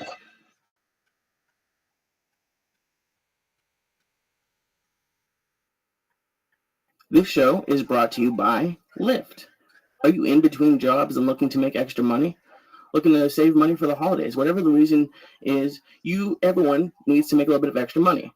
And the best way to do it is by driving for Lyft, the ride-sharing app that lets you be your own boss. Pick your own hours and earn up to $1,500 a week driving your car. Sign up today at lyft.com/Joey. That's lyft.com/Joey. And we have a special offer for our listeners. You get a $500 bonus when you sign up using our show. So go to lyft.com/Joey right now, and sign up to get your $500 bonus. Show is also brought to you by ZipRecruiter. Are you hiring? Do you know where to post your job to find the best candidates? If you want to find the best candidates, you need to post on all the top sites, and now you can with ZipRecruiter. Post to up to 100 job sites, including social media networks like Facebook and Twitter. Right now, you can post jobs on ZipRecruiter for free by going to ZipRecruiter.com/church. That's right. ZipRecruiter is offering a deal for our listeners only. Go to ZipRecruiter.com/church and post jobs for free. Show is also brought to you by MVMT watches. I'm wearing their watches right now. I'm wearing the black on black. It's great. I love it. It's very light, and it's a great watch. So when you go to MVMTwatches.com/church, you're going to get 15% off of your order with free shipping and free returns. That's MVMTwatches.com/church to save 15%. Show is also brought to you by Onnit.com. John Dick. John Dick, how you living, baby? John Dick. Dog, long time no see. How are you?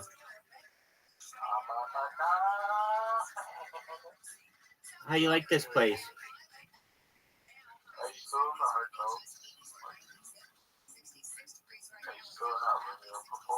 Yeah.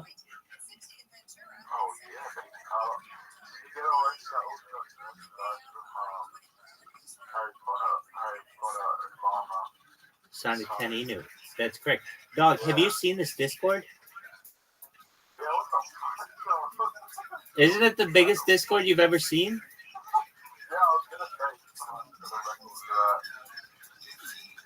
Excellent.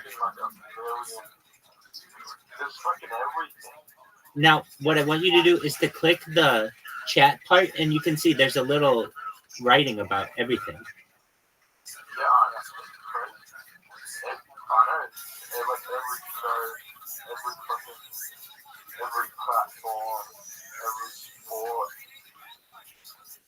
Yeah, exactly. So I think it's pretty cool.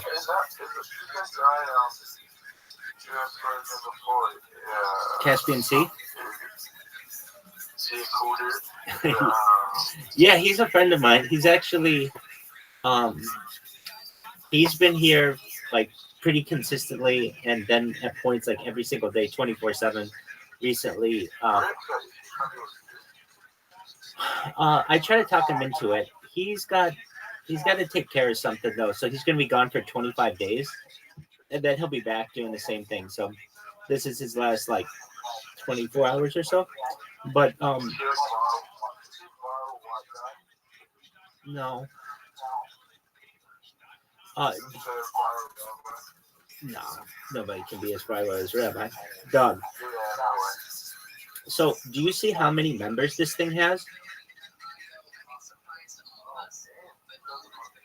Yeah. Well, that's because I bought 1,000. So, just to shake things up in here. So, we've gotten some new people. And, do you know about my bots on Kick? My robots on Kick. Oh, dog. John Dick. Where the fuck have you been, dog? Okay, first things first. Caspian Sea, that's the friend I was telling you about. Okay, so Here I am. Apologies. I'm gonna mute one here. Okay. So do you know what kick is? Oh, yeah. I got banned from there. It's like, okay, why'd you get banned? No, I did it on purpose. So I came up with a really good strategy. And the strategy is this. I'm going to sacrifice streaming on one of the major platforms in order to be able to promote on it. See, normally a platform has you by the balls because if you do something against their terms and conditions, they just ban you. But I've decided to take another route and said, you know what? I'm going to let them ban me purposefully. And I'm going to then promote myself on their platform. So here's what I've done. You're going to see this pointer press the follow button. I don't know if you saw that. Then it's going to come over here. It's going to, so this app does three things. You see, thank you, Rabbi, for following. It's going to create a clip. And what's that clip do? It gives a link to this Discord. So in addition to me buying 1,000 people, we've had like 150 people click the link and then they join this Discord. And they usually come in and cuss at me, but some of them are nice and understand what I'm doing. So it's typing in discord.gg/, and it's putting a link in there. And then if you're like, why does it go so slowly, Rabbi? It has to work slowly. Just if it goes too quickly, it can skip a step. I mean, it's a robot doing this, so I'm not doing it. So I could really give a shit how quickly it does it, so long as it does it and it does it well. And it does. So as you see, it's typing in there on that computer. It's typing in here on this computer for a different person. It's going to publish this. And if you're like, okay, well, what does it do when it publishes it? It basically puts a clip in their library, but the clip says my Discord link. So you join the Discord link that I just put in there, which is fucking brilliant. How do you like that, John Dick?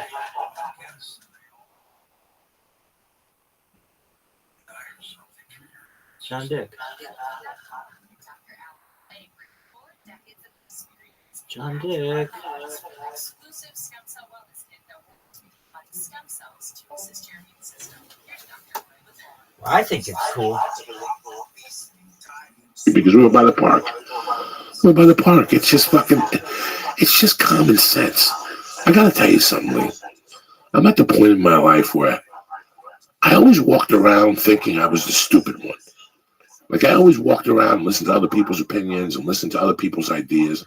And I would go, why are people doing that? And for the last 5 or 6 or 7 years, I've been questioning that.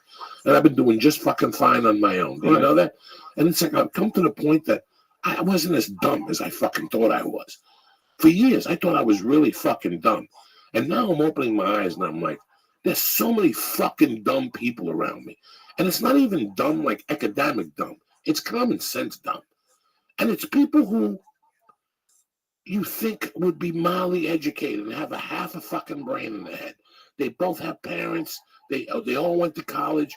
But lately, it's like I'm losing faith. Like, I can't believe that there's this many dumb, unsmart street people walking around our fucking earth right now. Or if maybe it's just this area. I've never seen anything like this. I see it at the airport. I see it just in daily routines. It's we're victims of habit, but when something happens, you get alerted to that habit and you heighten it, and now you pay more attention. People do not give a fuck. That's why people continue to get blown up. It's just so weird. Well, when I see hit and run things late at night, I start thinking anymore. Like that lady who got hit in a fucking wheelchair. The guy should have stayed and go, listen, I hit her. But who's out on Burbank Boulevard with a fucking wheelchair at 3 a.m? I didn't even hear about this. Yeah, about 3 weeks ago, they were looking for a white van. Oh, Jesus Christ. Oh, was it the big one on like not the wheelchair, but like the scooter? Yeah, like a scooter. Oh, yeah, she's always around. She's always around at 3:15 in the morning. She's bound to get hit eventually. Don't she have friends to tell her? But anyway, not to get away from my fucking situation here. I'm just thinking to myself, for years, I always thought I was the dumb one in the room. And ever since I've opened up my mouth, I've realized that I wasn't that fucking dumb. I had to make a big decision last week. I had to make the decision that involved more help. But for a month, all I kept thinking about was what I was getting for my money compared to the money that I was paying out. And I'm not getting much. I'm $4,000 off from what they wanted for what they supply me. And I'm starting to feel guilty that I'm not using them. But I can't. While I have a daughter, I cannot use these people. But their explanation was to me that everybody that wants to get to certain levels have to use these people. And I don't see it. I've never seen it. For me right now, at this point, what's going on in our business right now, when you sign with a manager, it's basically to have somebody answer your phone calls and call you and go, this is what's going on. And I really don't want that. Yeah, it seems like stuff will get a lot like misinterpreted. I don't want an answering machine. I can't pay you to be an answering machine. I could pay you to do work. Right. I'll always pay you to do work. But you don't need an answering you, machine. But I'll pay you what you're worth. I'm not going to overpay you for what you're supplying me. I can't overpay you when you're taking a message from somebody and somebody else is doing the work. Right.